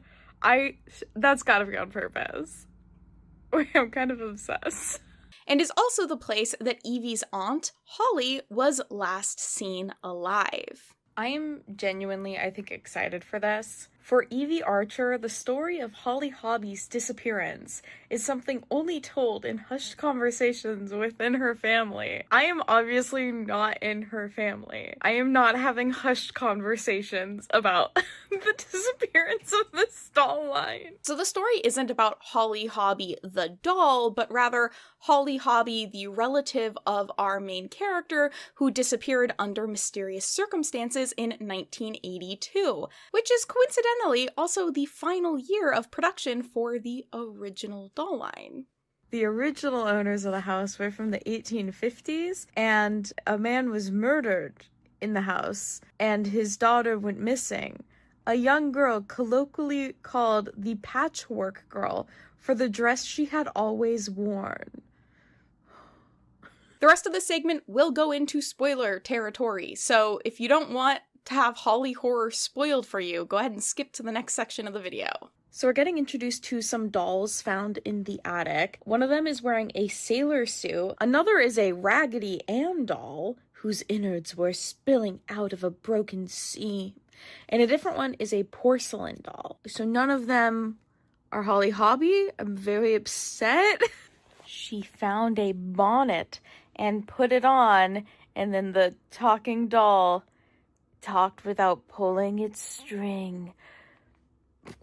So Evie, our main character, is immediately noticing the vibes are off in Ravenglass, like on the way to the house, she's seeing weird shadows, there's weird vibes, and she kind of just slowly becomes obsessed with the disappearance of Holly. She ends up finding her aunt's diary, and it's really a spiral from there as she tries to figure out what is going on and why there are all these mysterious things happening, while also like being a teenager with kind of, teenage angst about moving from the big city of New York to a very small town and dealing with things like bullies. The mean girls are bullying main character because she got partnered with male romantic lead in her home ec class. So classic high school. And boys, and missing your friends, but also not being the one to text them, just being like, man, nobody sent me any messages today. And it's like, girl, are you trying? Phones work both ways, Holly.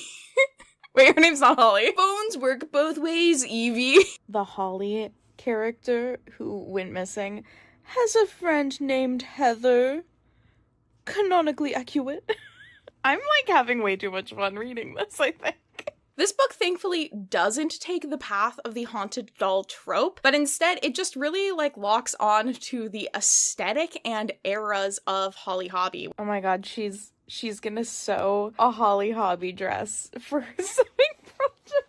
She would make a prairie dress, long and billowy, with voluminous sleeves and ruffles on the skirt and a modern neckline and bodice that married the vintage design of the past with the present. It would be feminine, elegant, one of a kind. It would be her greatest creation yet. It's just gonna be Holly Hobbie's dress. With our main character kind of like becoming possessed by these like spirits of past missing girls and making her own Holly Hobbie dress to wear to her homecoming. Which honestly is kind of like fun and cute. There's like a romantic interest that at first I was like, who's this guy? I don't care about him. He asked her to prom by sewing Evie Archer, Will You Go to Hoko With Me? Oh, it's not prom, it's homecoming. Embarrassing. On his home ec project that she was helping him sew. And it's genuinely really cute. Like, guys, it's really cute.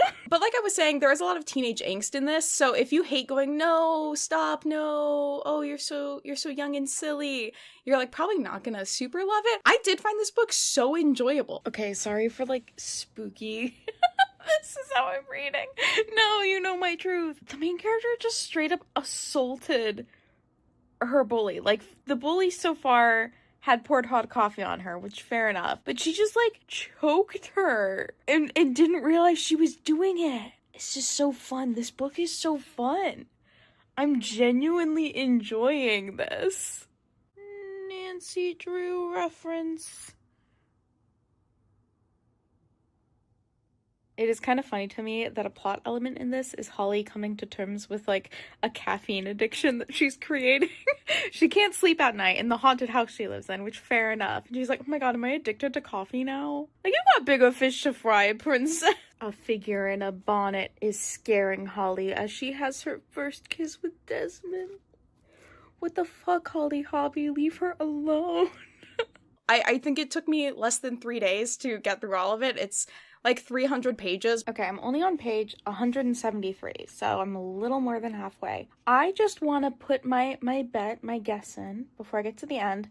I think there's going to be a gas leak involved. That's my feeling. I think the house has a gas leak, and it's making our main character see some stuff. I enjoyed it. I had like theories in the middle about what I thought was happening, and I was totally wrong, which fair enough. We're now getting to a point in the book where the main character is just stressing me out so hardcore. I don't know how to fully describe this. The ghost of Holly Hobbie has like taken main character into the shadow realm essentially, but they just revealed that Holly's like, you have to find my notes. We're not the only ones down here. Which is very much like leading to the sequel, because I think we only have about 30 pages left. Very, Coraline. This whole book it's giving Coraline. But this did end up being kind of like a fun, you know, if we're gonna bring back Holly Hobbie again, like what a unique way to do it. I'm kind of pissed, because I think I'm gonna have to get the next book. It ends on a cliffhanger. That kind of pisses me off. But as far as I can tell, my theory about it being a gas leak was wrong. It's definitely actually supernatural. I wanna know. It's kind of crazy. And in some ways, it's like very much not Holly Hobbie related at all. But then they'll do stuff like throw in that the house is on Knickerbocker Road. It's like, oh my god, that's just like the real Holly Hobbie. I thought at times it definitely was like an homage to Holly Hobbie, but also very much its own thing. So if you're like, I love dolls, that's not the reason why you should read this book. You should read this book if you, for some reason, like teen YA horror, which I do. Like, if I had this in middle school, I'd eat it up. I'm also going to take the opportunity now to mention, I for sure have missed dolls in this. There is a JCPenney talking doll that came out in the late 70s, early 80s that I discovered while I was editing the first half of this video and finding photos for it. And I was like, where did you come from? And then I found another doll from Am Toys, where I have no clue what year this was produced. I can't find another photo of it anywhere. Holly Horror does have a sequel, and while I'm not sure if the series will continue from there, I do want to point out that American Greetings, if there was any time where the stars have aligned culturally and politically, where we have a lot of people who are very tired of capitalism and are desiring some escapism, we also have a lot of people who are very conservative I think now is the time for the revamp. I'm not trying to be any sort of person giving business advice. I'm just saying the stars are aligning for a Holly Holly revamp. In like a bad way, but not a bad way if you want to make money. Now that you've made it to the almost end of the video, I want to tell you about how you could possibly win your very own DeVoom Ditto. So this is going to be ran as a giveaway for people who are 18 and older and live in the United States. I'm so sorry, I would love to include other countries, but other countries have harsher rules about how giveaways are ran, and so I can't include everyone, so I'm so sorry. If you would like the chance to win your very own speaker, go ahead and follow the link that I have in the description to a Google form. There you'll be able to see all of the rules about the giveaway and enter in your own information. The winner will be decided randomly on January 1st, and I will reach out to you by the email address that you include in that Google form. But also, if you want one of these super cute speakers for yourself, check out the link to DeVoom I have in the description. I'm a huge fan of mine. They are very handy speakers. You can fully customize what's on the screen, either drawing it yourself, or if you're like me and you're not quite that talented, using other people's designs that they've uploaded to the DeVoom app. This also has mini games, can be an alarm clock, and has a pretty solid charge time. I love using mine when I'm cooking and cleaning, or want to be able to listen to stuff without having my phone too close to me, because my phone can be such a distraction when I'm doing other stuff. So be sure to check them out and consider getting one of your own. And thank you so much to DeVoom for sending one my way that I could share with all of you. So awesome of them. You're welcome, by the way. For what? Thank you all so much for joining me today. This has been such a fun video to do research on. I've genuinely enjoyed it so much. It's been a wild ride. This all started because I saw a Holly Hobby doll on HiBid, and I literally on video was like, I know nothing about this. And of course that triggered my brain to be like, let's learn everything about this. I know like rag dolls are a bit of a different world when it comes to the dolls I usually cover, but they're still so fun. Honestly, these ladies are like pretty adorable. I also quickly want to say, if you notice that I've missed talking about a doll in this video, please feel free to type it in the comments down below. I will honestly admit, I'm almost positive that there's a baby doll I didn't talk about and some porcelain dolls that I might not have covered. But feel free to let me know if I missed another era of Holly Hobby that we should have considered. Thank you all so much for joining, all of us Hollies here today. I hope that you have a fantastic holiday season and a happy new year, and I will see you in 2025. Bye-bye! With the end of the first leg of the Eras Tour, I think it's safe to say that Taylor Swift is a pop culture powerhouse. After almost 2 decades of creating and performing music, Taylor Swift has connected to the world with her storytelling, stage presence, and of course, fashion. So it might not come as a total surprise to learn that at one point, she had her very own fashion doll line. Move over, Barbie and Bratz, Taylor Swift is coming for you. If we haven't already met before, hello, my name is Mary, and I am a huge fan of dolls as well as Taylor Swift. So when I learned about this doll line, I was instantly curious, and because I no longer had waiting for my Eras Tour show, the ones in Seattle, to fill the Taylor Swift-shaped void in my heart, I had to learn more. So in this video, we will investigate the origins of the Taylor Swift doll line, the fashion looks that inspired the doll's fashions, and we'll also look into the possibilities around why it wasn't very successful. I bought this candle a few years ago, and I haven't ever burned it, so I feel like now's the time. It's so floral. Let's make my home Taylor Swift scented. Yeah, that's great.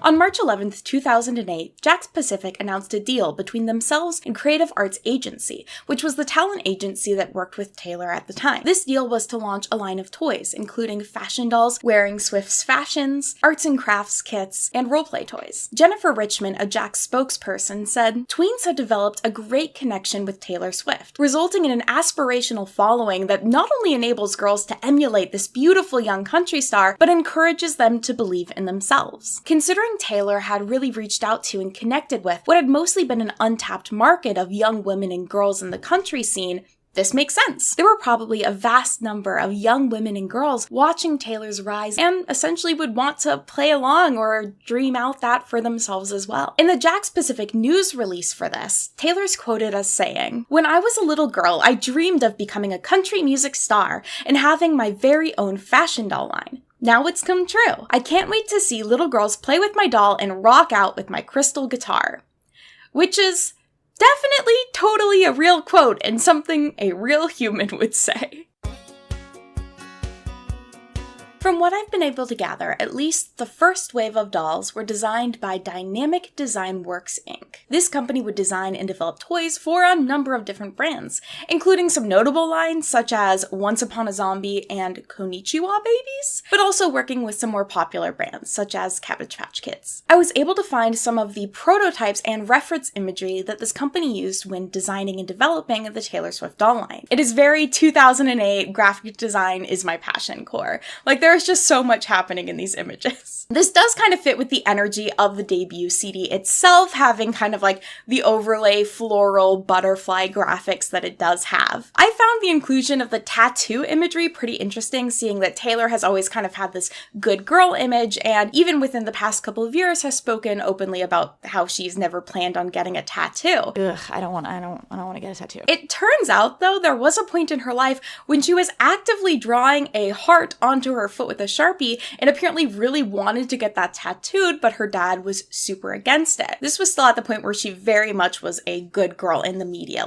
She wasn't even wearing her iconic red lipstick yet because her team thought it would make her look too mature. I think part of why this branding was included was not only Taylor wanting this heart tattoo herself, but also that Ed Hardy was so popular at this time. Ed Hardy was at the peak of its popularity in 2008, so I think they were just trying to capture a little bit of that energy as well and kind of appealing to younger kids that are into this cool, hip Ed Hardy vibe that's going on right now. There's also a bit more pink here than I would personally associate with Taylor. In my mind, she's a blue-green girl, so I think this is possibly just trying to, reach out to girls being ooh, it's pink, it's girly, it's cute, without it necessarily matching Taylor's brand.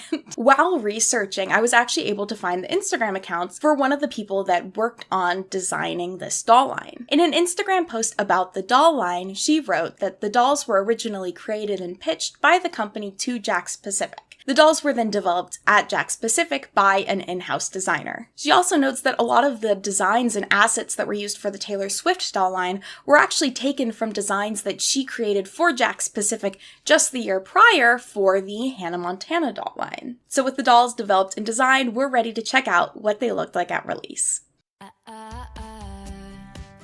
In October of 2008, the first wave of the Taylor Swift doll line was released. Based off of my research and the prototypes I found, I believe that the first wave consisted of the following dolls. 2 of the performance-ready singing dolls, Our Song and Teardrops on My Guitar, both of which retailed for $19.99, and then 3 of the fashion collection dolls, including Red Carpet Ready, Sundress Medley, and Pretty in Pink, all of which retailed for $14.99. Something you may notice if you look up the dolls themselves or as you're watching this video is that the doll's packaging changes. The same doll will have multiple different styles of packaging. This is actually because, for some reason, with each wave of the dolls that was released, there were 3 in total, they did a complete redesign of the packaging. So even if they released the same doll again, say the Teardrops on My Guitar doll, they released it with a complete new packaging design. I personally would like to refer to these as, you have to start somewhere, fun and cute clamshell, and then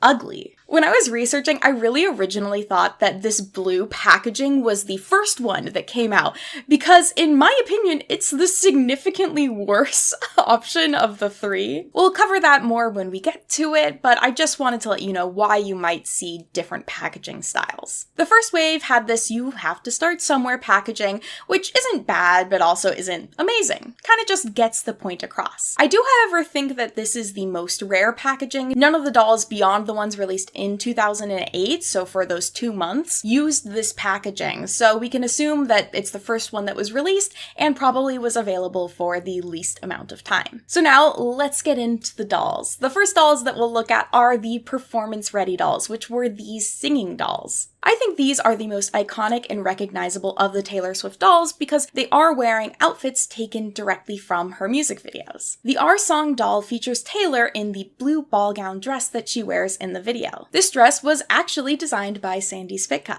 as in Sandy Spitka Borchetta, the wife of the owner of Big Machine Records, which was the record label that Taylor Swift was signed to for most of her career. Sandy Spitka worked as the creative director and stylist for Big Machine record labels.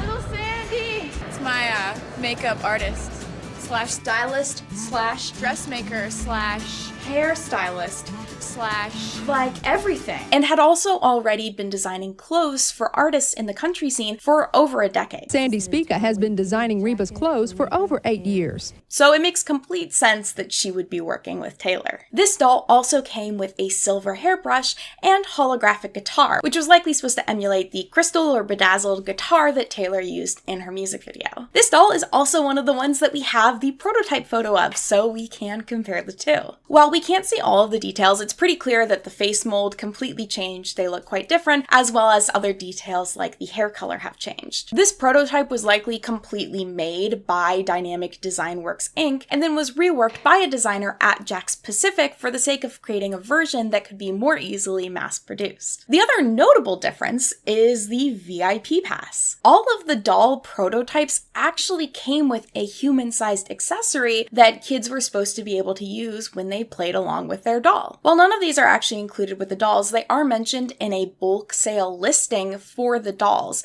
So I think maybe they originally were intended to be part of the dolls, but might have been a last-minute change to remove them. Moving on, our next doll is the Teardrops on My Guitar doll. This doll features Taylor in a frankly gorgeous dress from the music video, this blue-green teal ball gown that was also designed by Sandy Spitka, and I consider to be a very iconic Taylor look. She looks so good in green. I really wish that she would wear more of it. This doll also included a hairbrush as well as a guitar. From the prototype, we can see that the doll originally kind of had these cool curling details that came off the dress, which I'm assuming probably would have been kind of hard to replicate in a mass-produced setting. The doll was also originally supposed to have a necklace, which, like, weirdly enough, she doesn't wear a necklace in the music video, so that's kind of a funny detail, and what I believe would have been stick-on jewels for kids to use on themselves.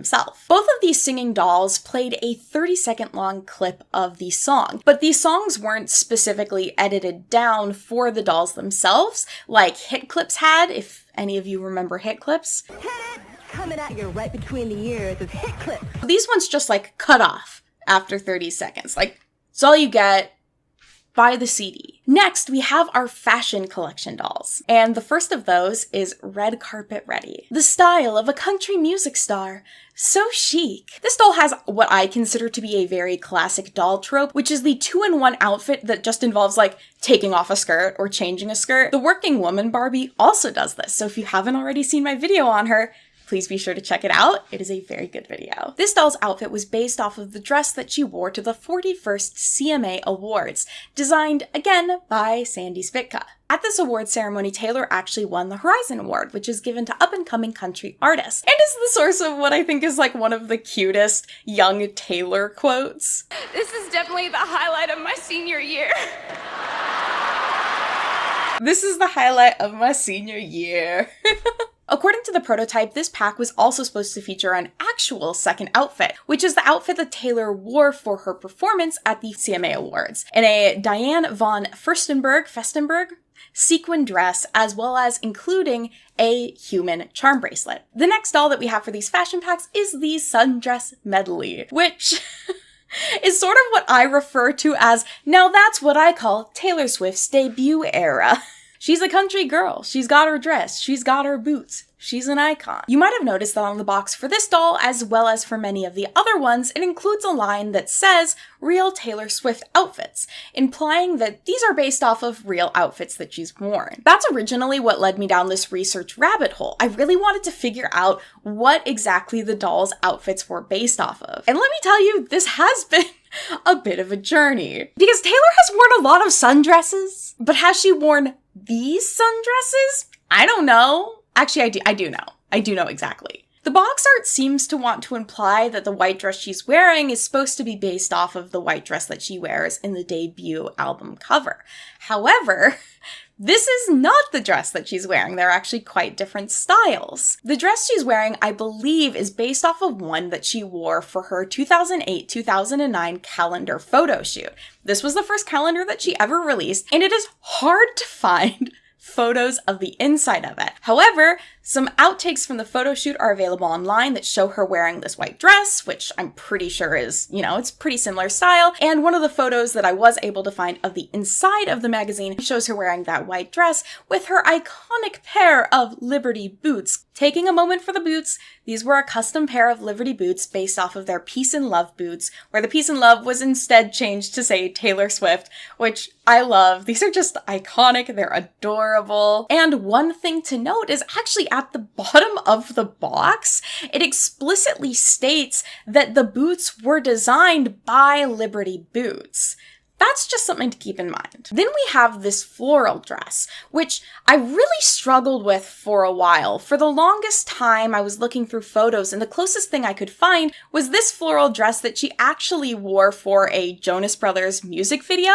It's the one for Love Is On Its Way, which was part of the Jonas Brothers, the 3D concert experience movie, which, blast to the past, haven't thought about that in a hot second. But digging around even more, I looked at some of her concert photos from when she was touring with Brad Paisley in 2007, and I found this dress. There's not a ton of photos of her in it, but I'm pretty positive this is actually supposed to be the one that it's based off of. I couldn't find the designers for either of these dresses, unfortunately, but I kind of know at least the origin of them. Continuing on with the trend of where is this dress from? We have the Pretty in Pink doll. This may come as a slight surprise to the uninitiated, but kind of as I was saying before, Taylor doesn't wear a ton of pink. She's actually way more into neutrals, metallics, kind of black or darker colors, so them including a doll that is explicitly wearing pink is kind of surprising. But from a fashion doll toy line competing with Barbie side of things, it makes a little bit more sense. This fashion pack is also interesting because for each wave that was released, it's slightly different. They change out the outfits in it, which is really weird. We don't see that with any of the other dolls. In the first pack, we have this sweatshirt dress, which is black. With the second wave, that sweatshirt just changes to being a pink and white striped version of it. And then the final version I've been able to find, they actually just changed the main pink dress to be a different style. So super weird. I've never seen something like this with a fashion doll line, and this only happens with this specific pack, the Pretty in Pink version. The pink dress that she wears with the first two waves is actually based off of a Betsey Johnson dress that she wore for her 18th birthday party, which was featured as the music video for Beautiful Eyes, which is included on the Beautiful Eyes EP. This is a super cute dress, just super adorable outfit in general. I am a big Betsey Johnson fan, but not big enough to be able to identify exactly what year this was from. I looked through her runways from 1998 to 2008, and I couldn't find it in there, so I don't know if it was custom made for Taylor or if it was more vintage, but it's a super cute dress and it does look very Betsey, so I do believe it's a Betsey dress. About this dress, Taylor told People magazine, "It was between this and a black dress. I knew all my friends would be in black, so I went with pink. I love pink." So again, she does love pink, she just doesn't wear a ton of it. So we know where that dress is from. But then we have this sweatshirt dress, which has kind of been driving me up a wall. I cannot, for the life of me, figure out when Taylor has worn this, either the black version or the pink and white striped version. She's worn something really similar to this black version in her Reputation era, so maybe some time travel is taking place here. But when it comes especially to this pink version, I can't find anything like it. Taylor does wear a ton of black and does wear a lot of sweatshirts, so the concept for this first pack, yeah, it makes sense. I could totally see her wearing that, but especially with the switch to the pink and white stripe, I just have no clue what this is supposed to be referencing. I'm gonna say something slightly controversial. I don't think this dress is based off of a real outfit she's worn. She's worn a black sweater dress with cowboy boots that's kind of similar, but I don't know, it just has such a specific neckline and design that I feel like it has to be from something she does own. But I have looked at almost every photo I can find of Taylor from like 2007 to 2009, so I just can't find it. If you can find it, please let me know. I would love to see it. So with that, we have reached the end of the first wave of dolls.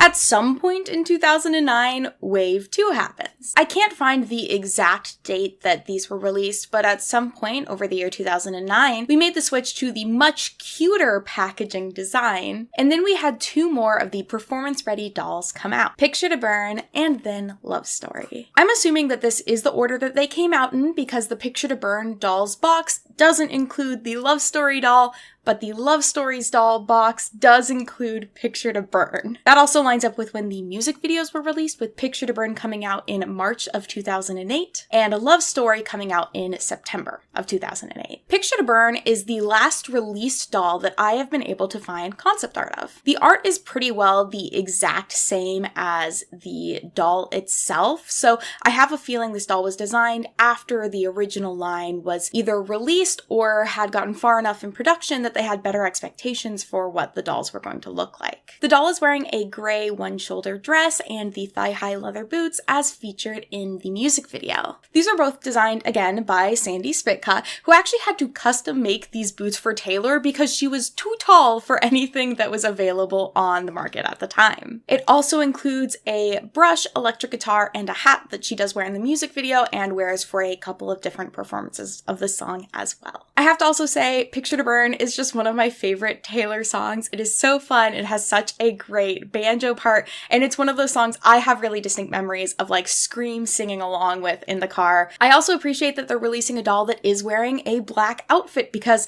again, Taylor did actually wear a lot of black, and so it's nice to kind of highlight her like edgier teen moments that she was having. It's like hard edge, like check it out, like jewelry you'd wear to beat somebody up. I'm excited.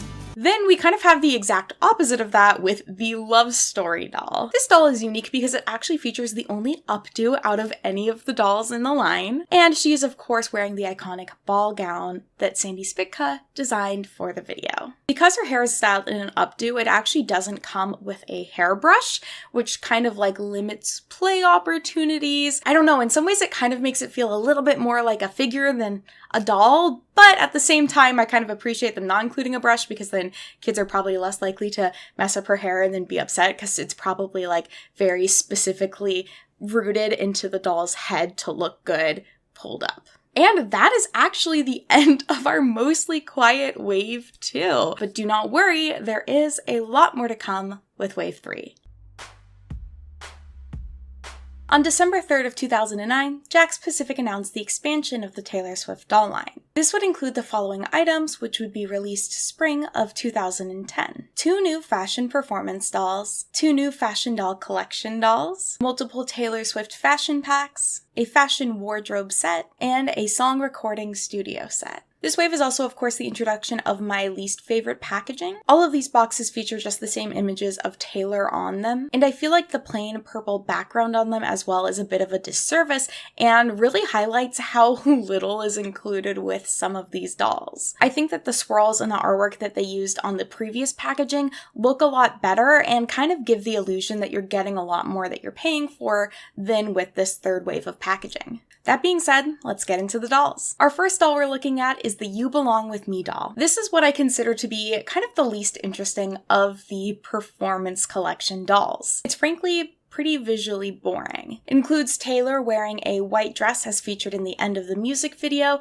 a silver guitar, and brush. This is actually our first performance-ready doll in a dress that wasn't designed by Sandy Spitka, and is instead from the brand Giovanni. The brand specializes in formal wear. This is actually a wedding dress, and Taylor would go on to actually use this dress during her Fearless tour for performances of Love Story, I believe. I think the choice to go with the white dress from the music video was the least interesting option. This music video has a lot of quite iconic looks, from the Junior Jewel shirt to the marching band uniform.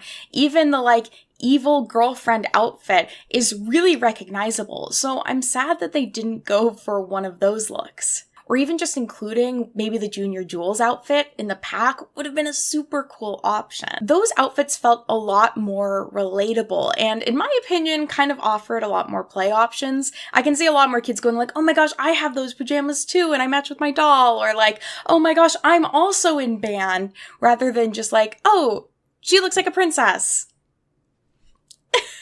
I really think that the perfect outfit for this doll actually would have been the marching band uniform that Taylor wears during the Fearless tour that's torn off of her body.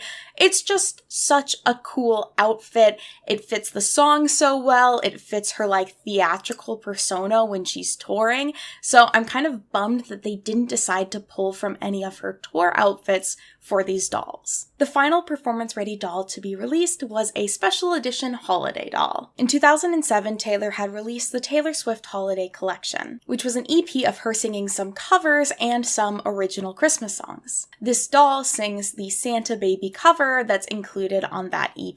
As far as her outfit goes, I haven't been able to find an exact match. The cover for the holiday EP actually uses a photo from her Teardrops on My Guitar look, so they didn't do a specific holiday-themed photo shoot, but Taylor has worn a ton of red dresses. Red is a color that looks good on her, she's worn it a lot, so I'm sure she's worn a very similar dress to this, I just couldn't find an exact match. From there, we can move on to the fashion collection dolls for this wave. The first one that we have is Night to Day. This doll features two outfits, the first of which is based off of the outfit she wore for the 2009 CMT Awards when she performed You Belong With Me. This is a Rebecca Taylor dress that has been slightly customized to add some sparkle along the top. The second look, the black and white striped shirt with the jeans, is from a shoot she did with Glamour magazine in 2009. I can't pinpoint the exact designers for this look, I think it was a bit of a mix, but it's definitely from that Glamour magazine shoot. I like this doll pack. I think it's a good mix of a more casual outfit for Taylor to wear when she's out and about, as well as a more performance-focused outfit. And even though the dress is kind of plain, I think it offers some more play options. Then we have the Camera Ready set. I really like the look of this set. I think it really matches Taylor's kind of aesthetic at the time,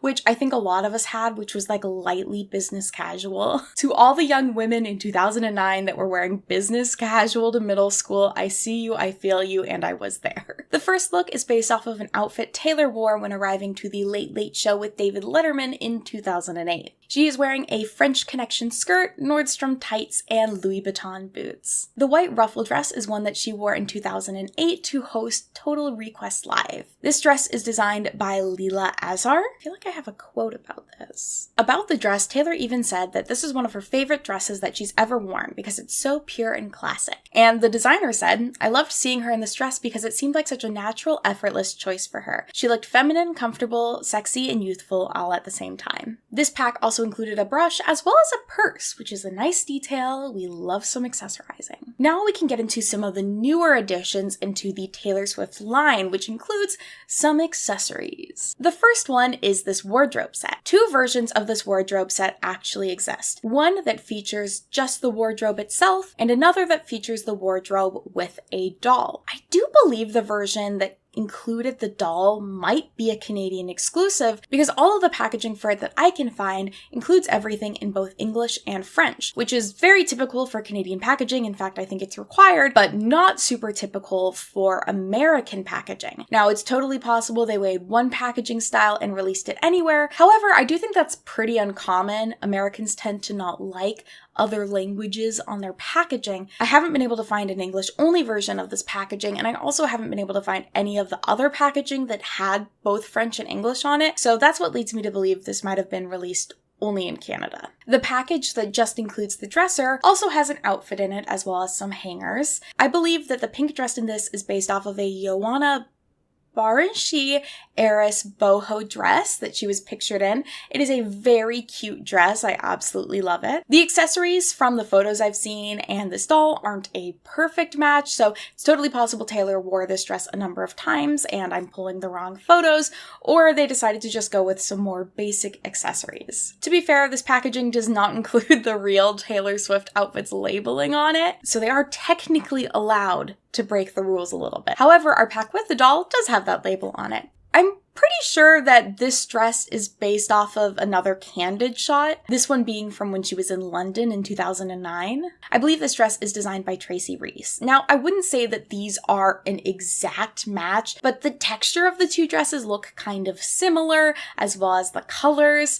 It's a basic blue dress, so I'm sure she's worn that 1,000 times essentially, but just looking through the photos that I've seen, these are what I would say are the closest matches. Then we can get into our fashion packs. There were 4 fashion packs released with outfits for your Taylor Swift doll. The first 2, yellow sundress and pink sundress, were both designs based off of a collaboration Taylor did with LEI. These dresses consisted of 5 different styles, each of which retailed for $14 and were available at Walmart. I sort of miss the time when celebrities had really affordable clothing lines in stores. There was something really fun as a kid of being able to wear these clothes that your favorite celebrity had designed or played a part in or was just actively profiting off of, I don't know. But I thought that that was really cool as a kid and I kind of miss that today. The third pack is magazine cover, which features Taylor in this vested gold look. Another source that I found online listed as this specifically being from a Blender magazine shoot, which she does wear a vest and white shirt for, and that is the cover shot,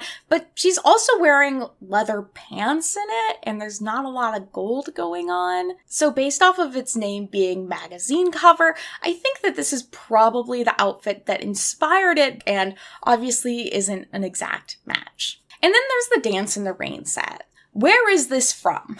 I'm sorry. I have been researching for this video for almost 3 weeks. I have looked through so many photos of Taylor from 2007 to 2009, and I cannot find anything like this dress. It just looks so different from what she was wearing at the time. This blue Rebecca Taylor dress kind of has a similar vibe in that it is blue and has a bow on it, but it's obviously not the same. I feel just so confused and tired by this. This is such a specific outfit and a specific look, and my brain just cannot identify where it's supposed to be from. If any of you do know where this is from, please let me know because, again, I feel slightly feral trying to identify where this look is from. The last thing that released with this wave was the song recording set, which was essentially an accessory pack that included headphones, a chair, a microphone, a photo of Taylor, and a drink. So you could kind of play along that she was recording a song in her recording studio. Oh, you didn't think that that was everything, did you? You see, at some point in the later half of 2010, the final dolls for the Taylor Swift line would be released. For the longest time, I didn't even think that some of these had been officially released because I couldn't find any information about the releases online. But I found them enough in online auctions that they must have been available somewhere. The theme of this half wave, I would say, is reduce, reuse, recycle. And I think it was also a bit of a last push to make this line work. You know that time I was like, wow, I really don't think that this is based off of a dress that Taylor wore. Well, don't worry, because they just used it again. This jukebox pack is a really weird pack. It includes the doll of Taylor wearing the sweater dress that haunts my dreams, a Taylor magazine, records, a microphone, and a light-up jukebox that plays Picture to Burn and Love Story. It's a fun concept, but I've personally never seen Taylor Swift with a jukebox before, so it is kind of a weird accessory to include with her, because as far as I can remember, it really doesn't have anything to do with her brand. Slightly more relevant to her, we have the making a video set. You know that other time that I was like, oh, I don't think this dress is based off of one that Taylor actually wore? Well, don't worry, they also used that dress again. I feel like I must be wrong about these not being based off of dresses she really wore, considering that they keep using them. But again, I can't find what they're supposed to be referencing. I feel like this is a little bit more on brand for her, and I think it would be fun for kids to get to play with this and pretend to create Taylor Swift's music videos, because I think for a lot of kids, that's the way that they mostly see Taylor Swift, actually, is probably in her music videos. I just kind of wish that the outfit she was wearing is actually from one of her music videos. I feel like that would make a little bit more sense. The set included the doll, as well as a light-up vanity and a camera. Then we have the decorate your own fashion doll set, which just really rolls off the tongue. This, I think, is the only arts and crafts related item that Jakks Pacific would release with the Taylor Swift line. It features Taylor again in a repeat outfit, this white ruffle dress, as well as with a plain t-shirt and jeans that you can decorate using rhinestones and glitter glue included with the set. I feel like it would have been kind of cute for them to lean into the Junior Jewels vibe with this set, maybe include some markers. So it's a little bit of a bummer that they went more in the glittery direction. I totally understand though, as a glitter fan. It does, however, end up kind of just feeling like you had extra parts and threw them together to make a set. I actually found someone on Mercari selling a sample of this doll, and so I reached out to them about it because I was curious. They never replied, which is totally fine, but from the sound of it, it sounds like Taylor and their team might have sent samples of some of the dolls to fans. This is kind of cool because I wasn't 100% sure how involved Taylor and her team were in the process of this doll creation, and so I think this kind of implies that they were involved, but again, can't say for sure how hands-on anything was. Then we have the final dolls released, which are also just sad.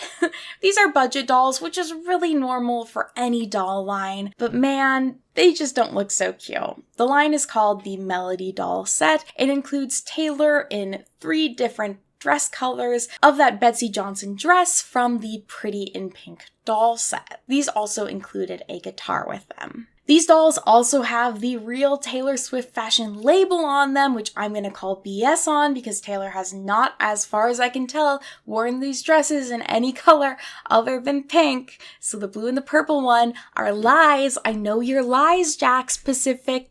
Okay? These dolls don't come with brushes, and they're quite obviously designed to be a budget option, and they definitely look it. Before we get into the gritty details of why I think this doll line didn't quite work, I did want to cover the 2 unreleased items that we have evidence of. The first is the LEI Jean collaboration doll. This is based off of the 2008 photo shoot that Taylor did with LEI jeans. This doll looks incredibly detailed and really closely matches the look from the photo shoot. It was labeled as being a Walmart exclusive, which would make sense seeing it seems that LEI products perhaps were exclusively sold through Walmart at the time, or at least Taylor's dress line also was. I do think that it is quite a bummer this one was never released because I think this is without a doubt one of the best looking of the dolls in terms of the amount of detail that went into it. Like, I personally don't love the outfit, but it's very of its time, and again, it looks really accurate to the photo shoot itself. The second item was actually a tour bus. This looks so over the top and cute. I love all of the little accessories it has, like a jacuzzi. It has a bed on the top that like pops up. It's got a vanity for her. It has artwork of herself everywhere, which I think is so funny to imagine someone just decorating their home only with photos of themselves, like not photos with friends. It's my portrait gallery of me. It also includes a treadmill, which at first I was like, man, these poor young women have so much pressure on them to look a specific way. But then it turns out Taylor actually did have a treadmill on her tour bus. So that's actually just alarmingly accurate. It is really hard to make a fashion doll centered around one real human. Barbie works because Barbie can wear anything. Barbie can look like anyone. She doesn't have to wear clothing that really exists and has been designed for humans. Taylor Swift, on the other hand, is a real human who wears normal human clothing. Is that clothing fashionable? Yes, for sure, but has it been designed to look good as a doll?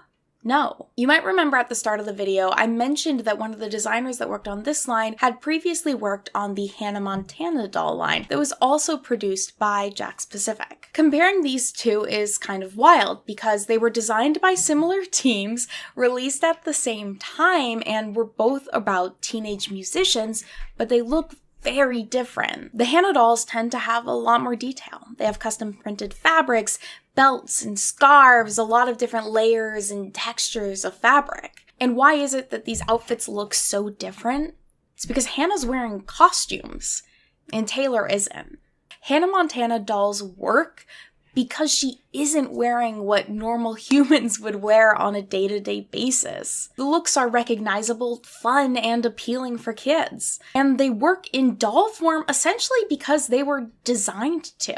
Disney created Hannah Montana to appeal to kids and explicitly to be marketable. Taylor Swift, on the other hand, isn't being styled to specifically appeal to kids or to be making merchandise out of her image in that way. Like I said before, I do think the performance-ready dolls from this line are the ones that work the best because she's wearing those iconic outfits we've seen from her music videos.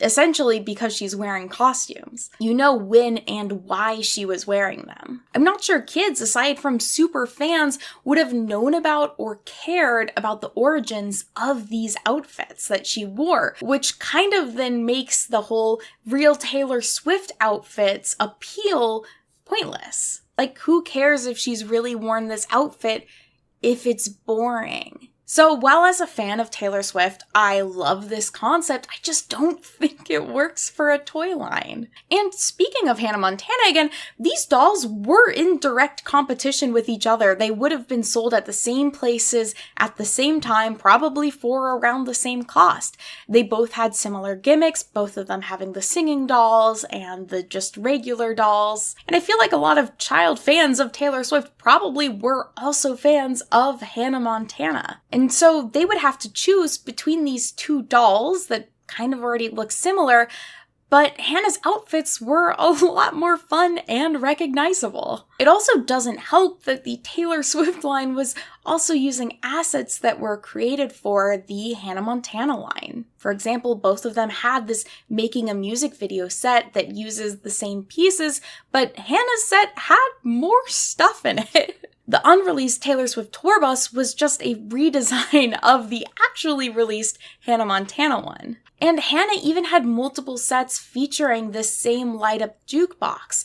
Except for Hannah, it makes sense because she had a jukebox in her room in the show. Because we as consumers have seen her room and we see the places that she interacts with, we see her life. It's much easier to buy these things because they have that kind of level of being recognizable. For Taylor, we don't see every aspect of her life in the same way that we do for a character on a TV show. And of course, Taylor being just one person versus like the cast of a show means that we only get Taylor dolls. But for, say, the Hannah Montana line, we get dolls of Hannah, we get Miley dolls, we get dolls of her friends or romantic questionables. What are they called? Of course, I have no like specific statistical proof that the doll line didn't do well, but the fact that it ended is usually a sign that stuff isn't selling so well, and the fact that it ended with so many of the final released dolls essentially being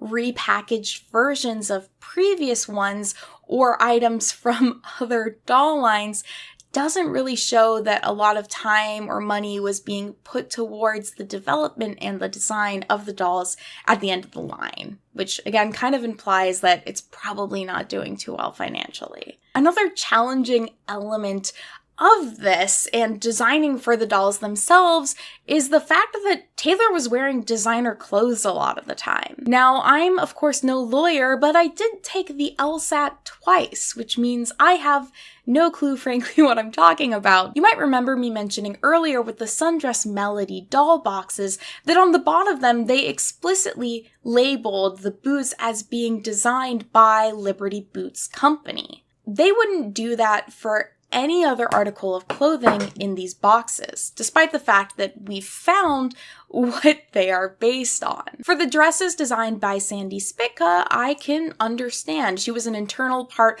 of the Taylor Swift team and thus probably was happy to say, yeah, you know, make these dolls based off of these designs I made. But when it comes to outfits designed by other people, I'm assuming it gets a lot more complicated. And for the doll line, they would have to make them different enough that it wouldn't cause any sort of legal issues with the designers. So I feel like that probably made a lot of restrictions around what Jakks Pacific could actually make or design without facing possible legal issues from the actual designers of these clothes. I didn't know where to put this piece of information, so I'm going to throw it in here now. 1 month after Taylor's talent agency signed the agreement with Jakks Pacific to make these dolls in 2008, Taylor switched talent agencies. Because the agreement was through the talent agency, I have no clue if that affected the way things were going with the doll line. Obviously, the doll line was still released, but I have no idea if that possibly kind of changed the plan for things. So that's just another little thing to keep in mind. One last thing that I want to note is it seems in general at this time, possibly due to the 2008 recession, that the quality on these toys wasn't the best. Miley? When I was researching for this video, I felt pretty convinced I was never going to get one of the dolls. They're simply too expensive online right now. Most of them baseline are over $100, and the performance ready dolls, which I like, can go for significantly more, up to like $400. And I'm personally just like not super interested in paying that. However, one of my friends, Anima, who knows I'm a fan of Taylor and love dolls, actually sent me somebody's Instagram story where they were showing the Taylor Swift doll in a toy store. The price on the box looked like it only said $100, so I said, fuck it. And I messaged the toy store and they were actually able to ship it to me. They didn't add any cost on for shipping, so I only paid $100 plus tax. So let's open up my Taylor Swift doll. She's packaged really delightfully in this flip soccer box. I'm a little scared when it comes to opening up a second-hand toy. There's always a possibility that like something went wrong in shipping. Oh, I do have my blade. Oh my god, it's a large doll. Wow! Can you all guess what one I got? Put it in the comments. Guess before I reveal. Ah! Oh my god. I'm so excited. She looks so pretty. Oh my god. So yeah, I got the second wave performance ready teardrops on my guitar doll. Oh yeah, she just has like a little button right on her stomach. It's like her belly button that you're pressing. Her battery is dead. The person at the store, when I had contacted them, was like, hey, just so you know, battery's dead. I was like, that's totally fine. I want to keep her in package. I'm not super concerned about her being able to sing. But again, I think this packaging is just like really gorgeous. It's really pretty for a doll. Oh, it does look like her hairbrush has fallen down, but that's fine. I don't really care about that. The guitar's still there. The doll's still there. The doll looks so cute. I like how they did the bodice with the ribbons. It's really cute. It like matches the actual style of the dress super well. Of course, we also have the back of it with this very large picture of her. And I'm just checking at the bottom. Again, we don't have any outfit credits. This is just like a very cool find, and I'm very excited to have her in my home and in my collection. Now I gotta figure out where I'm gonna put her, because I got a lot of dolls. But yeah, you'll see her in the background of my future videos.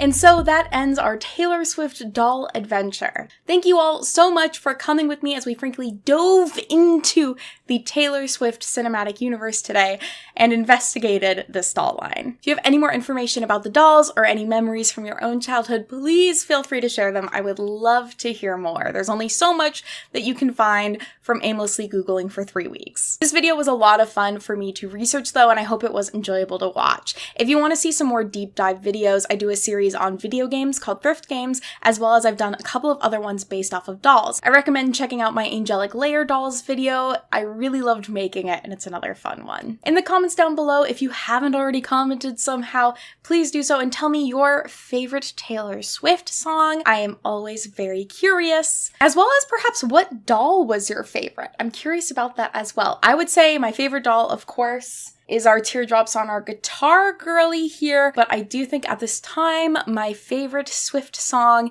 is probably Gold Rush. It just hits. It just hits. If you enjoyed this video, please feel free to give it a like. Please subscribe if you would like to see more, and I will see you all next time. Bye-bye!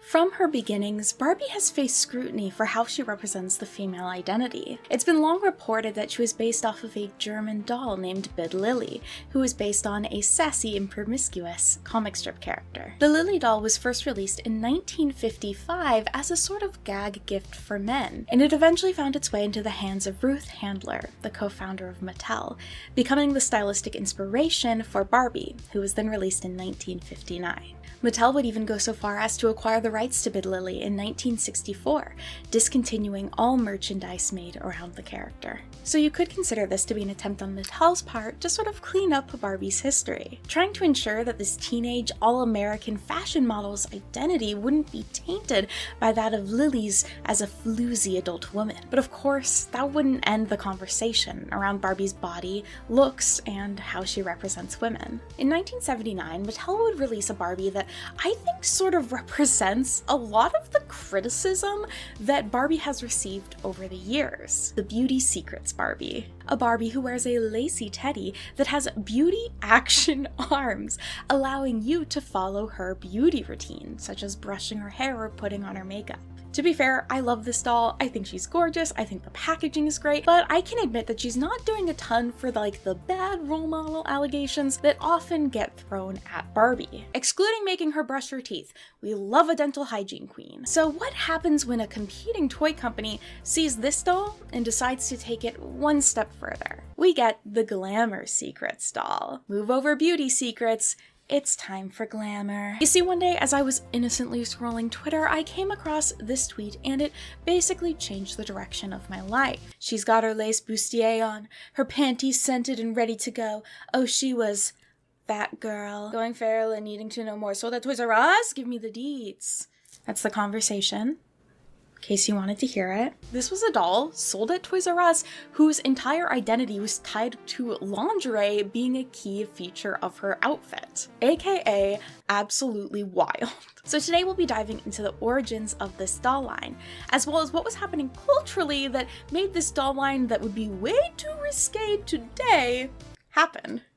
Color, style, hair that's so wild. So I usually don't hop into my videos immediately admitting this, but I kind of mess up when doing research for this doll line. You see, for some reason, I thought these also were released in the 70s. So I was doing a ton of research around the cultural trends that were happening in the 70s and the women's rights movement and fashion, and putting together this argument as to why I thought the dolls would be released looking like that. And no, it turns out they were released in 1988. But some of my argument still kind of is reflective of this. So I was originally going to argue that the trends of increased women's rights and the fight for those, combined with kind of this conservative pushback that was taking place that really was pushing for women to be in the home still, led to the result that was this doll that was very focused on appearance. Now, it had a going out dress, so I think it kind of has a bit of that independent, fun spirit. She's going out on the town, she's an independent woman, but it still had that focus on maintaining looks and maintaining the Barbie appearance, which you could argue leans a bit more conservative. You make up yourself. Don't know how I messed it up, but realizing the dolls actually came out in the 80s changes the context around them and actually makes it make a lot more sense in a weird way. You see, there were some kind of big cultural changes and fashion changes going on that I think kind of bleed directly into this style of doll. The first one is a trend that we've definitely seen come back before, and that's lingerie as outerwear. While lace in general was already a huge trend in the 80s, pop icons would be taking it a step further by wearing their lacy things on the outside. Take, for example, this photo of Madonna from the VMAs in 1984. This dress and outfit actually looks really similar to our Heather doll outfit from the Glamour Secrets collection. So I definitely think some inspiration probably came directly from this. But of course, Madonna wasn't the only celebrity at the time who was wearing lingerie as outerwear. For example, we have Grace Jones in this gorgeous look. So many Cher outfits that leave little to the imagination in a really gorgeous way. Another example we can look to for this is with the fashion of Jean-Paul Gaultier, who I think I'm pronouncing his name wrong, so sorry to him, but he's credited as really popularizing this lingerie as outerwear trend, and did a ton of looks that basically were taking lingerie pieces and reimagining them in new contexts. Of course, those are more high fashion examples, but we also have trends like the workout wear of the 80s that was very leg showing. Showing the world what you can do.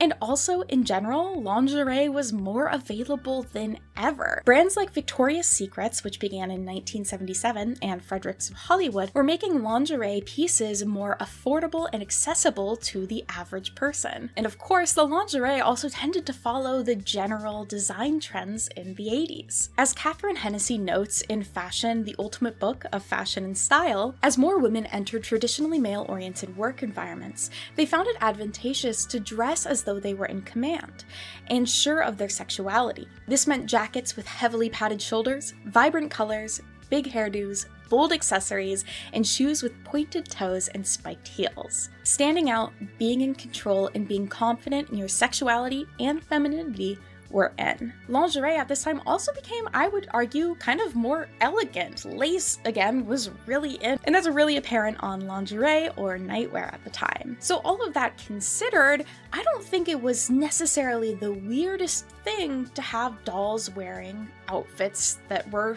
kind of lingerie inspired. It was culturally just kind of a thing that was happening at the time. Now that we have a bit of an idea as to why these dolls might have been made, let's learn a bit more about who made them. Flower Princess. Creda International Incorporated was created in California in 1982. At least I think so.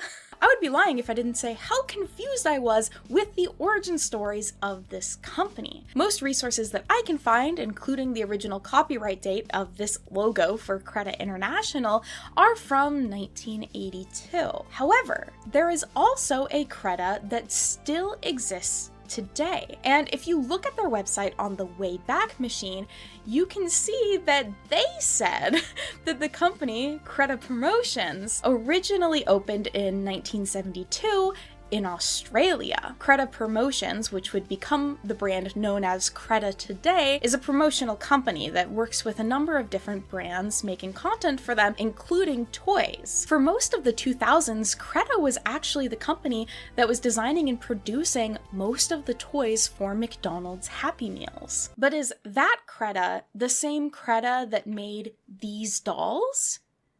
I don't know. This is something that I've really struggled with getting an exact answer for. It doesn't seem like Creda was producing like McDonald's toys till after the time period where they were producing the dolls that I'm going to cover, so it's totally possible they're the same company, but it's also possible that they're not. I got really lost in the trademark sauce trying to figure this out, just finding anything with like what brand owns this company or what company owns the brand, and I just don't know. Apparently there's a reason why trademark law is something that people like have to go to school for. But getting away from the trademark and Creda confusion, through the 80s and 90s, the brand Creda designed a number of different toys. Before I get into the dolls, here is a sampling of some of the non-dolls they created. In 1986, they released Ugglies, which were a set of figures designed to be just gross. or the ugliest friend you have. In 1987, they did a bunch of bike accessories, including lock draws, which were these themed bike locks, which I kind of like. In 1988, they released Winner's Choice Tiny Horses. A tiny horse for you. And my personal favorite, drumroll please, troll ponies and pets. Oh my god, and they're suffering. So now that I've no doubt built your confidence in the quality of the products that Creda can produce, let's get into the dolls. And don't worry, there's so many. Unfortunately, there isn't any one specific resource or list of every doll they ever released. Crystalline Toy Box, which is a blog, does a really good job of trying to compile some of these and collects a lot of images of some of them. So if you want a little bit of a more in-depth look at some of these dolls, I recommend checking that out. I'm just going to give you a SparkNotes version of the releases for each year in the 80s. This won't be a complete list. A lot of these dolls had different color variations or fashion packs, but it'll give you a basic idea of what we're working with. Beginning in 1982 at the start of the company, this year would also be the beginning of the Flower Princess line, which would be Creda's most successful and longest lasting doll line. With that, we would have the release of the original dolls, as well as fashion fragrance dolls, which were scented dolls. How delightful. That year, they would also release a set with a prince and a princess in these really adorable matching outfits. I think these are quite delightfully designed. I think they are very cute. So we're off to kind of a good start, I'd argue. In 1983, we continue the Flower Princess line with the release of some furniture sets. This bed, absolutely gorgeous. A doll with a unicorn named Rainbow, great naming conventions. And we also have the Starry-Eyed Bride dolls, who you might remember have the same head molds as the Aurora dolls I covered in a previous video. Lastly, we would have the first Flower Princess ballerina released. Moving into 1984, this year we have the release of the Fairy Tale Witch and Fairy Godmother, who I both love. I love the designs of both of these. The Fairy Godmother's like star crown piece is just so fun. It's super pretty. Very big fan. That year they also released separate prince dolls, as well as a royal wedding set, which again, I think this is really nicely detailed and looks really good. 1985 is our final year of exclusively Flower Princess dolls. This year we have the Prima Ballerina doll, significantly different from the other ballerina doll, as well as the Little Sister line, which, you know, it's just the kid. It's the kids. It's the kid dolls for the kids. And then in 1986, we have a big change, finally breaking away from the Flower Princess line. We have the release of Lace. This is absolutely Creda's second most popular doll line, and Lace was released as a competitive product with Barbie and the Rockers and Jem and the Holograms. So it was another rock star doll line, essentially. This line would have a number of different dolls released, as well as fashion packs, and also this specific doll, who I feel like is me in the Creda cinematic universe. Like, she's me. Lace must have done pretty well because by 1987, Creda was going all out with the doll lines. First, they released the Bobby Socks doll line, which was based around fashions from the 1950s. 50s fashions, culture, and music had a little bit of a popularity or resurgence in the 80s. So while it seems out of place, it does kind of make sense, and it's kind of just following a general cultural trend that was happening. We also had the Sun Dreamer line of dolls, which were a line of tan-skinned, swimsuit-clad dolls that totally weren't based off of the California Dream Barbie released the same year. 87 also had the Prom Night line, a collection of dolls wearing formal apparel, joining Hasbro's Prom Perfect Maxi in prom releases that year. I also think this Bride doll was released that year. I don't know much about her. And of course, we also have some Flower Princess releases. So this year we have the Soft and Shimmering Ballerina, so number 3 on ballerinas, and Fashion Changes, which was all about quickly changing the style of the doll. Then in 1988, we'd have some secrets. The first being Suntan Secrets, kind of a predecessor to the Sun Dreamer line, wearing pretty similar outfits, but these dolls had a secret.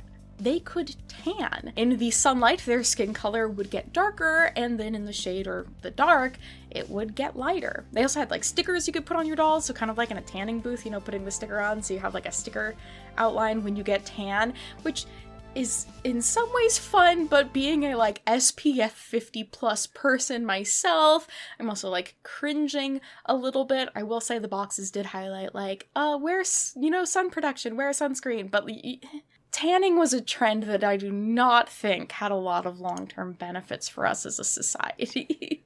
That year, of course, we would also have the release of Glamour Secrets, but let's go ahead and get through the rest of Creta's releases before we dive into those. 1989 would also have a number of new dolls, the first one being a collaboration with the craft brand Tulip.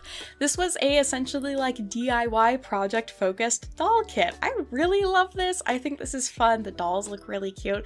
Sounds like they were fairly popular. Something I think is slightly less fun is the Signature 17 line, which I think were intended to be like more high fashion looking. I personally just think they look pretty boring. I don't love the fashion, and I really don't love the packaging or the boxes, so it's kind of like, for me. Of course, we also have a Flower Princess release with the Growing Pretty doll. This one's actually pretty sweet. It comes with a pack of seeds, so you can grow flowers with your doll, which I think is quite adorable. And lastly for this year, we also had the Bright Eyed dolls. These were dolls I discovered only when kind of putting together this timeline. I don't really like them. They do kind of remind me of like the Big Eye Kid paintings, but something about them I don't love. I don't know. And yes, we did get through the 80s, but just covering kind of the final dolls that they released from 90 to 92, we have Today's Girls, which was a line based around being Today's Girls, Golden Girls of the West, which, wouldn't you know it, I own for some reason. Someone stop me. In 91, they released a line of magical mermaid dolls, and then in 92, they released these Mardi Gras dolls, which, like, I find a little unsettling for some. I think it's the mask. I just don't love the mask. This list is shockingly not exhaustive. There are probably tons of other dolls that I just haven't found in general, as well as some that I just like couldn't find a release year from, like the Flower Princess Stardust doll, which I mentioned in the Aurora video, as well as this Texas Wildflower doll, whose only photo I could find of it is just bald. A bald doll. If you wanted to know how rough things get in the world of like toy history and catalog, it's bad. To put together this list, I just like went through sales listings. But enough complaining. I know what you're here for. It's time to listen for some glamour secrets.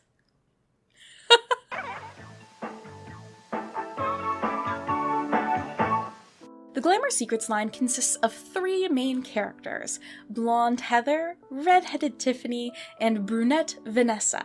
Or was it Blonde Tiffany, Redheaded Vanessa, and Brunette Heather? As far as I can tell, the main trio of dolls would have 2 releases. The first includes the girls in the following outfits, with artwork whose hair matches the color of the doll's hair, and the item of much controversy perhaps, the scented lingerie satchel, which we will talk more about in a bit. Then possibly that same year would come the second release. These dolls are in slightly different variations of their outfits, and the artwork of the dolls for some reason doesn't match hair colors with the dolls themselves. These dolls would also come with a secret scent locket you can wear instead of the scented lingerie sachet. These are great sentences, you know? The other main difference between the dolls is with the second release with the scent locket, there includes a label saying that it confirms to British and European safety standards. So I think that the second release was released in the UK.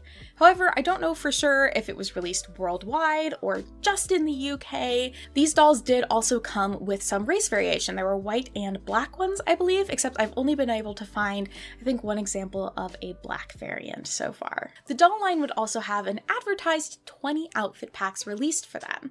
However, I've never personally seen any of the like bridal ones included in this lower section, so I don't actually know for sure if they were released. But I will say, these outfits and the outfits the dolls are wearing, in my opinion, are really nicely detailed. They use like a mix of different fabrics.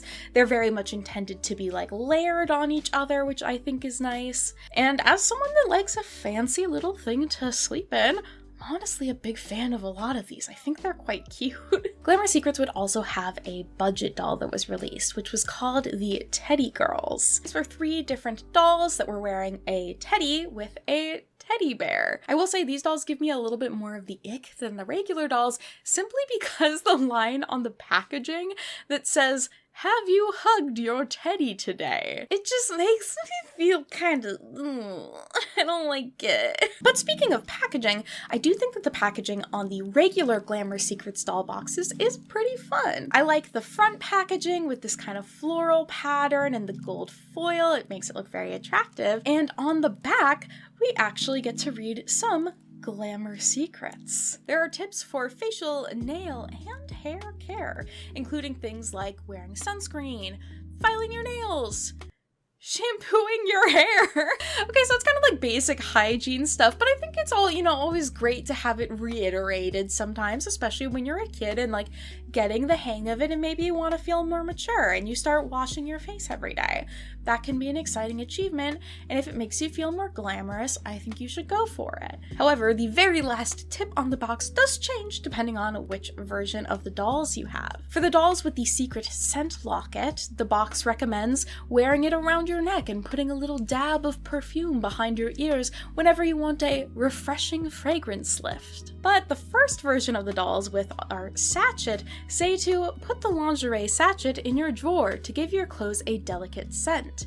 And, ellipses, did you find the extra pocket in the sachet to keep your own little secret in? Which includes a drawing of there being like a pair of panties in there. Now this is the point where I can feel kind of uncomfortable with this. Like, the dolls themselves don't bother me that much, considering, again, it was the fashion trends at the time, and they're obviously designed to, look like adult women, but this part just, kind of gave me, again, that ick. I think they easily could have just called this, a clothing scent sachet, and that would have been totally fine by me. I think it's just the term lingerie feels a little bit weird on packaging for a toy that's intended for ages 4 and up. And I don't know if just kind of the general culture around the term lingerie has shifted, but it's definitely something I consider to be a little bit, more mature. I also want to quickly add that clothing scent sachets are totally a thing. You can just go out and buy those. That's not necessarily an unusual thing. In fact, I have a really fond memory of one. When I went to Japan with my family when I was, I think, about 10 or 11, I actually got to make what's called a kaori bunkoro, which is a traditional Japanese scent sachet, essentially, that has a bunch of herbs in it. And making those was really cool, and I got to bring them home. And so my childhood bedroom always smelled like sandalwood and cinnamon, and it was just so nice. And whenever I smell cinnamon and sandalwood now, I always kind of think of my childhood bedroom. So again, these are normal things. This isn't a weird thing to make. It exists in a lot of different cultures. Could have been a totally normal thing, but I think they just took it a little too far.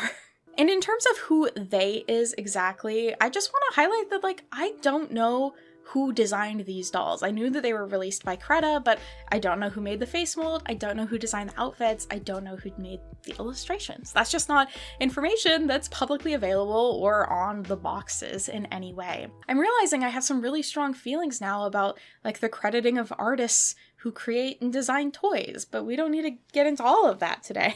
Because there was a switch from the sachet to the solid perfume, I have a feeling maybe when the company wanted to release these in the UK or outside of the US, that maybe they were how about you change this? Or maybe people got upset about it in the US and they decided to change it. I can't find evidence technically of either happening, but that's kind of what I would assume. Either there was some pushback about it, or the government was just you can't sell this here. And they were cool. It looks like these dolls originally retailed for $6.99, which would be about $18.99 today, which I actually think is kind of on par with dolls that are released today in terms of it being a single doll with no extra outfit. I mean, these ones are technically the 2-in-1 outfit thing, where, you take off their skirt and now they're now, it's a different outfit now. Only race wear the 3-in-1 drummer gown. Well, all the gowns are really different. I don't usually count that as 2 outfits. Now, I know at the start of this video, I assumed that these dolls were probably pretty heavily inspired by the Beauty Secrets Barbie, considering both dolls are focused around beauty tips and both have kind of like a day to night sort of thing, with both as well having kind of like the going out look, and then you can take a piece off and it's like the staying in lingerie look. And of course, with both of the names including the word secret, I don't think it's totally unreasonable to assume that one inspired the other, even though they released a decade apart. I also can't help but assume a certain Victoria also provided some, you know, name inspiration as well. But speaking of Barbie and lingerie, through the 80s and 90s, Barbie would actually have a number of fancy frills lingerie fashion sets released. It really seems like dolls in the 80s just got like a lot of fashion that was kind of matching their adult human counterparts. Like, this is what the women were wearing, and the doll lines were like, yeah, women are wearing this. Kids will want to be able to dress their dolls in it. Because also, frankly, a lot of dolls just like didn't wear underwear. It was funny, I was reading through some different threads about this Barbie lingerie set, and I actually saw a lot of comments of people being like, I liked it when I got this because my dolls could finally wear underwear. And I was like, oh yeah, kind of nice to have like that accessory and part of their outfit that also we just wore on an everyday basis as well. So it doesn't need to be like this weird thing associated with it. It's just Barbie wearing the clothes that people at the time were wearing. Again, I just want to highlight, I don't necessarily have an issue with the dolls themselves wearing the fashion. I think the line that more feels crossed was that like toy to user, like involvement, you know, that's the part it feels a little weird. Glamour Secrets line would only be in production in 1988, with Creda going on to, of course, produce different dolls and leave Heather, Vanessa, and Tiffany in the dust. But you know how I said I was going down kind of trademark rabbit holes earlier?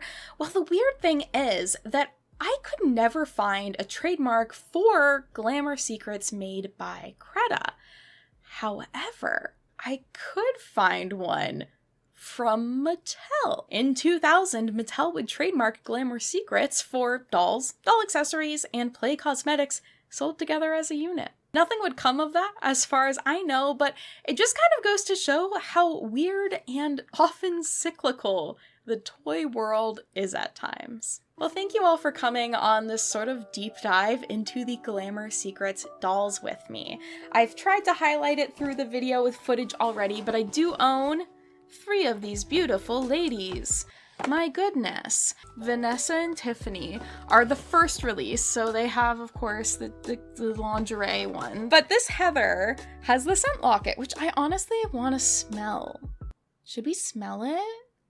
Forbidden smell? So I'm kind of tempted, honestly, to try and get the other Heather, so I have a matching set of the 3, but I do think that would be a little excessive of me to try and do. Ew, it smells a little smoky. I think this came from a smoking household. I wonder if it'll smell like anything still. I'm afraid I'm gonna tear it open and it's gonna be it'll like scent bomb my home. It's empty. I'm kind of sad. Heather. These are cruel secrets. Yusuke's like, I do not care. Well, I didn't take close-up shots of the packaging before I did this, which is, I'll just have to tape it back on, won't I? Her green, pink, blue? Green, pink, blue? Twins? I'm a Glamour Secrets doll? Well, that's all. Thank you as well for all of the kindness and love and support on my last video, the Playboy one. That was just lovely to see because, as many of you know, I make just whatever my brain wants to talk about for a lot of these videos. So when one does well, it honestly is just like so nice. It's hard to build a consistent audience on YouTube when you yourself are like the least consistent human on earth. And also, if you watched this entire video, thank you. Did you ever have a Beauty Secrets doll? Did you ever have beauty secrets? Share them, or don't. Thank you all so much for watching. If you enjoyed this video, feel free to give it a like, subscribe if you'd like to see more, and I'll see you all next time. Bye-bye! Some people out there like to claim that dolls are scary and creepy, and why are they looking at me?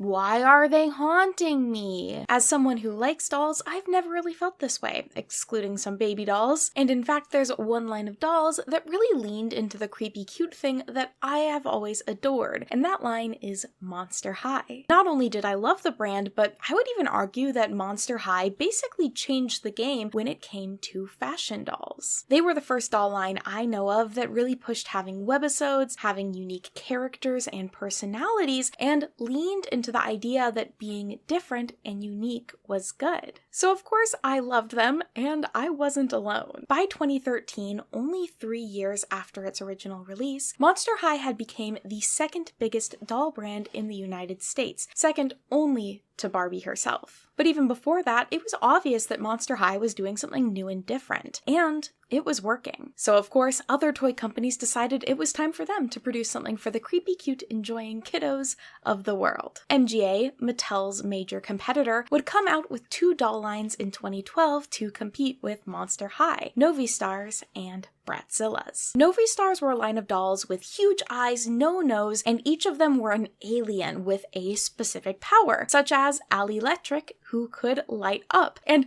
I actually owned, I don't have her anymore, but I remember being really excited about getting her, and it being like a very hard choice for me to pick between Monster High dolls and Novistar dolls. Good job, MGA, on that. Their other line of dolls, Bratzillas, or Bratzilla's House of Witches, were a spin-off of the Bratz doll line. These included some really cool designs. They took the basic Bratz face and body, but instead of them being fashionable teenagers, they were witches with different powers, and also had these really cool and like slightly off-putting eyes, but I do like them. Both Novistars and Bratzillas, as well as many other doll lines at this time, would follow Monster High's trend in having webisode series and an in-depth website with character profiles, sometimes even games, but Novistars and Bratzillas at least still had pretty unique vibes, with Novistars of course being space theme and Bratzillas being focused around witches. Even though they both had their own unique twists, both Novistars and Bratzillas wouldn't survive past 2013, joining the list of ill-fated doll lines which are now huge collector's items. But of course, that wasn't all. In 2012, another doll line would be released, one that absolutely used Monster High as its blueprint, but with a head-turning twist. And that line is Mystics. Mystics was created by the toy brand Playhut Inc. Playhut Inc. was founded in 1992 by Brian Zhang, the inventor of the pop-out windshield cover. He's now super into crypto though, so that's great. The company's hit product would essentially be pop-up toys. Tents, ovens, basketball hoops, laundry baskets. If it exists, it can be made to pop up. Because of this, their website through the years would have a how to fold link on it, which I do find very funny. As someone who has to Google how to fold up her green screen every single time I use it, I strongly relate. The company wouldn't do much else until 2003, when Brian Zhang decided to create Playhut Entertainment. Following the growing popularity of anime in the United States, the company would acquire over 30 animated series from China, with the intent to broadcast it in the United States and create merchandise from those series. The company would refer to these as being Chinamation, and really hoped that they would be the next big thing in entertainment. They weren't. Playhut's next step in branching out would come in 2005 with the release of 2 doll lines, Princess Prancers and Mysticats. Both are half-human, half-animal creations, with Mysticats essentially being cat girls and Princess Prancers being a fashion doll My Little Pony hybrid. I can find almost no information about Princess Prancers aside from a blog by Crystalline Toybox in their attempt to find out more about the brand. And I also very sadly learned that the exact same website that I once hosted photos of the Evergirl dolls from the New York Toy Fair that I couldn't get to work or see properly had also posted photos of the Princess Prancer line when they were at the Toy Fair, which are also now no longer accessible. Why is my life so hard? From the few photos that I can find of them, I think they're really weird. Like, I'm not one to judge, but if I were to say, like, find someone that had a house full of them, I would find that very off-putting. I can't lie.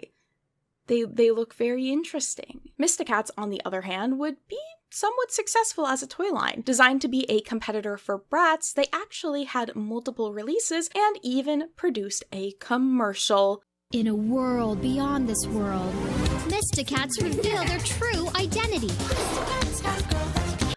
Big deal in my world of dolls. I would love to one day do a more in-depth look at the Mistacats line because I do love a cat girl, but we might even get to hear just a little bit more about them later in this video anyways. Foreshadowing. Playhut would then go back to focusing on their bread and butter of pop-up toys until the year 2012, when they would announce and release Mystics. So what is Mystics? Mystics is a doll line that was designed to follow the Monster Girl vibe of Monster High, but with a twist. A very literal twist. The doll heads had 2 face molds on them. The first, which was designed to be their more human look, and the second, which was their monster look. And you could twist them around on the doll's body to change your character from human to monster, earning it the tagline, "The doll you can change the face of," which doesn't exactly roll off the tongue. As far as I know, the line of dolls have been credited as being designed by Scott Rays and Sean Casel-Singer. Scott himself has been a rather prolific toy designer and has lots of information online about previous projects that he has worked on. And I have to give a huge shout out to him because he worked at Polly Pocket during the rebrand from the 2000s that basically rocked my world. Here's a list of Polly toys that I either owned or played with that he had a hand in designing. The plane or Groovy Getaway, the limo that played music, the pop star sets with the cool hair pieces, the pet show, the beach stuff, Polly on a horse that was wearing heels, and the arcade Pollys, including specifically this popcorn bike, which I have very strong memories of. But oh, is that not enough for you? Well, he also worked on Baby Bratz. And for some reason, while I didn't super love Bratz growing up, I was obsessed with Baby Bratz. I thought that they were super cute. What I'm trying to say is Scott has had some great experience working with really big brands that I loved as a kid. But also, to be fair, those were all brands that had a lot of history and money going into them. So just keep that in mind. Scott would become the senior girls product designer at Playhut in August of 2012. Now, you might recall me mentioning that the Mystics line of dolls would be released in 2012, and more specifically in October of 2012, which means that Scott probably wasn't actually that involved in the initial designing or planning of the line, meaning that the first line was likely mostly designed by Sean Singer. Sean does have a bit less of an online presence as Scott. I was able to find a WordPress blog that belonged to Sean where he confirms that I designed and illustrated these dolls. They're available at Toys R Us right now and soon to be in Target, Walmart, and a special edition doll exclusively at Hot Topic. Now, Sean is not a toy designer. As far as I can tell, he doesn't describe himself as one, and most of his artistic work has been either paintings or graffiti. The first official artwork that I can find of Mystics appears on the Playhut website in March of 2012, and it very much looks like a combination of Monster High, Bratz, and Sean's aesthetic style. You might also notice that it's frankly a little unsettling. At some point, I'm assuming with the direction of Scott, once he joined the team, the artwork would be softened and refined to be a little bit more consumer friendly. And with that, they would be ready for release. The dolls were launched at a Halloween party hosted by Kiss FM radio station, and attendees there would be able to take photos with life-size cutouts of the dolls, as well as hold the dolls in person, like Chris Harrising from The Bachelor is doing here. Harrising? I don't know. He did it!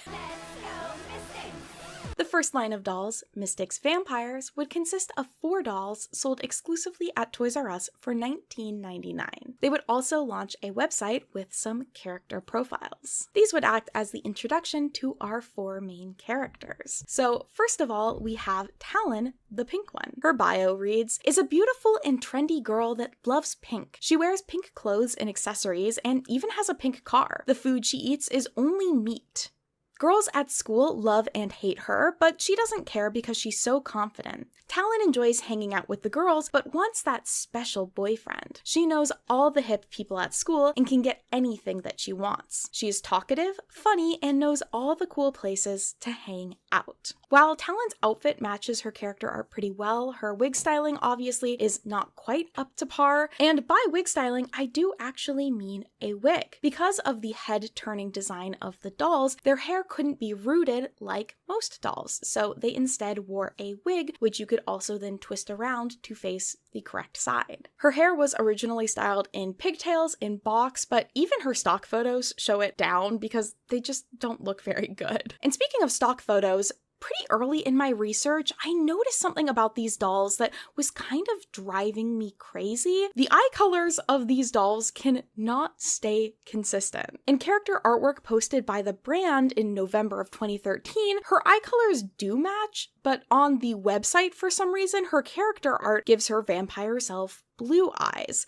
And then even worse, if you look at the doll stock photos next to that, her vampire self has golden eyes and her human self has blue eyes. And I was thinking, why did her eye color change so many times? What is going on? Then, as I was looking at things and researching, I realized that Talon and Siva, another doll we'll talk about in a bit, have the same purple skin color. And whoever took the stock photos of these dolls managed to mix up the two of them. So their eye color is incorrect, which is sort of a wild mistake to make on your stock photos. Speaking of mix-ups, our next doll is Azra, the sporty one. Azra's character bio reads, loves being outdoors. She is competitive and driven and plays on the school's basketball, soccer, and tennis teams. Her favorite sport is snowboarding. So in the winter time, you'll find her enjoying the brisk air out on the slopes. While other girls are chasing boys and shopping with friends, she's busy beating the competition out on the field. Boys love being around her, but her adventurous spirit keeps her interested in other things. She's very direct and says what's on her mind, often gets her in trouble and can hurt others' feelings. But once a friend, you know you can always count on. Solid grammar. And now that I'm looking at things, I realize that her vampire form is supposed to be the blonde one, and her human self actually has more blue hair, so like, what is going on with this artwork and the dolls? One last thing is that if her whole character trait is like being the sporty one, maybe her wearing a like sporty vibe outfit would be a slay. I'm not trying to say you have to dress as your interests, but if we're gonna give them character tropes, why not like lean into that a little bit? Next, we have Siva, the royal one, and the second victim in our eye photo mix-up. Her bio reads, comes from a royal family of vampires from the old country. She wants to be a normal teenager, so she tries hard to hide her royal identity at school. She loves the color purple and has it all around her. From the clothes she wears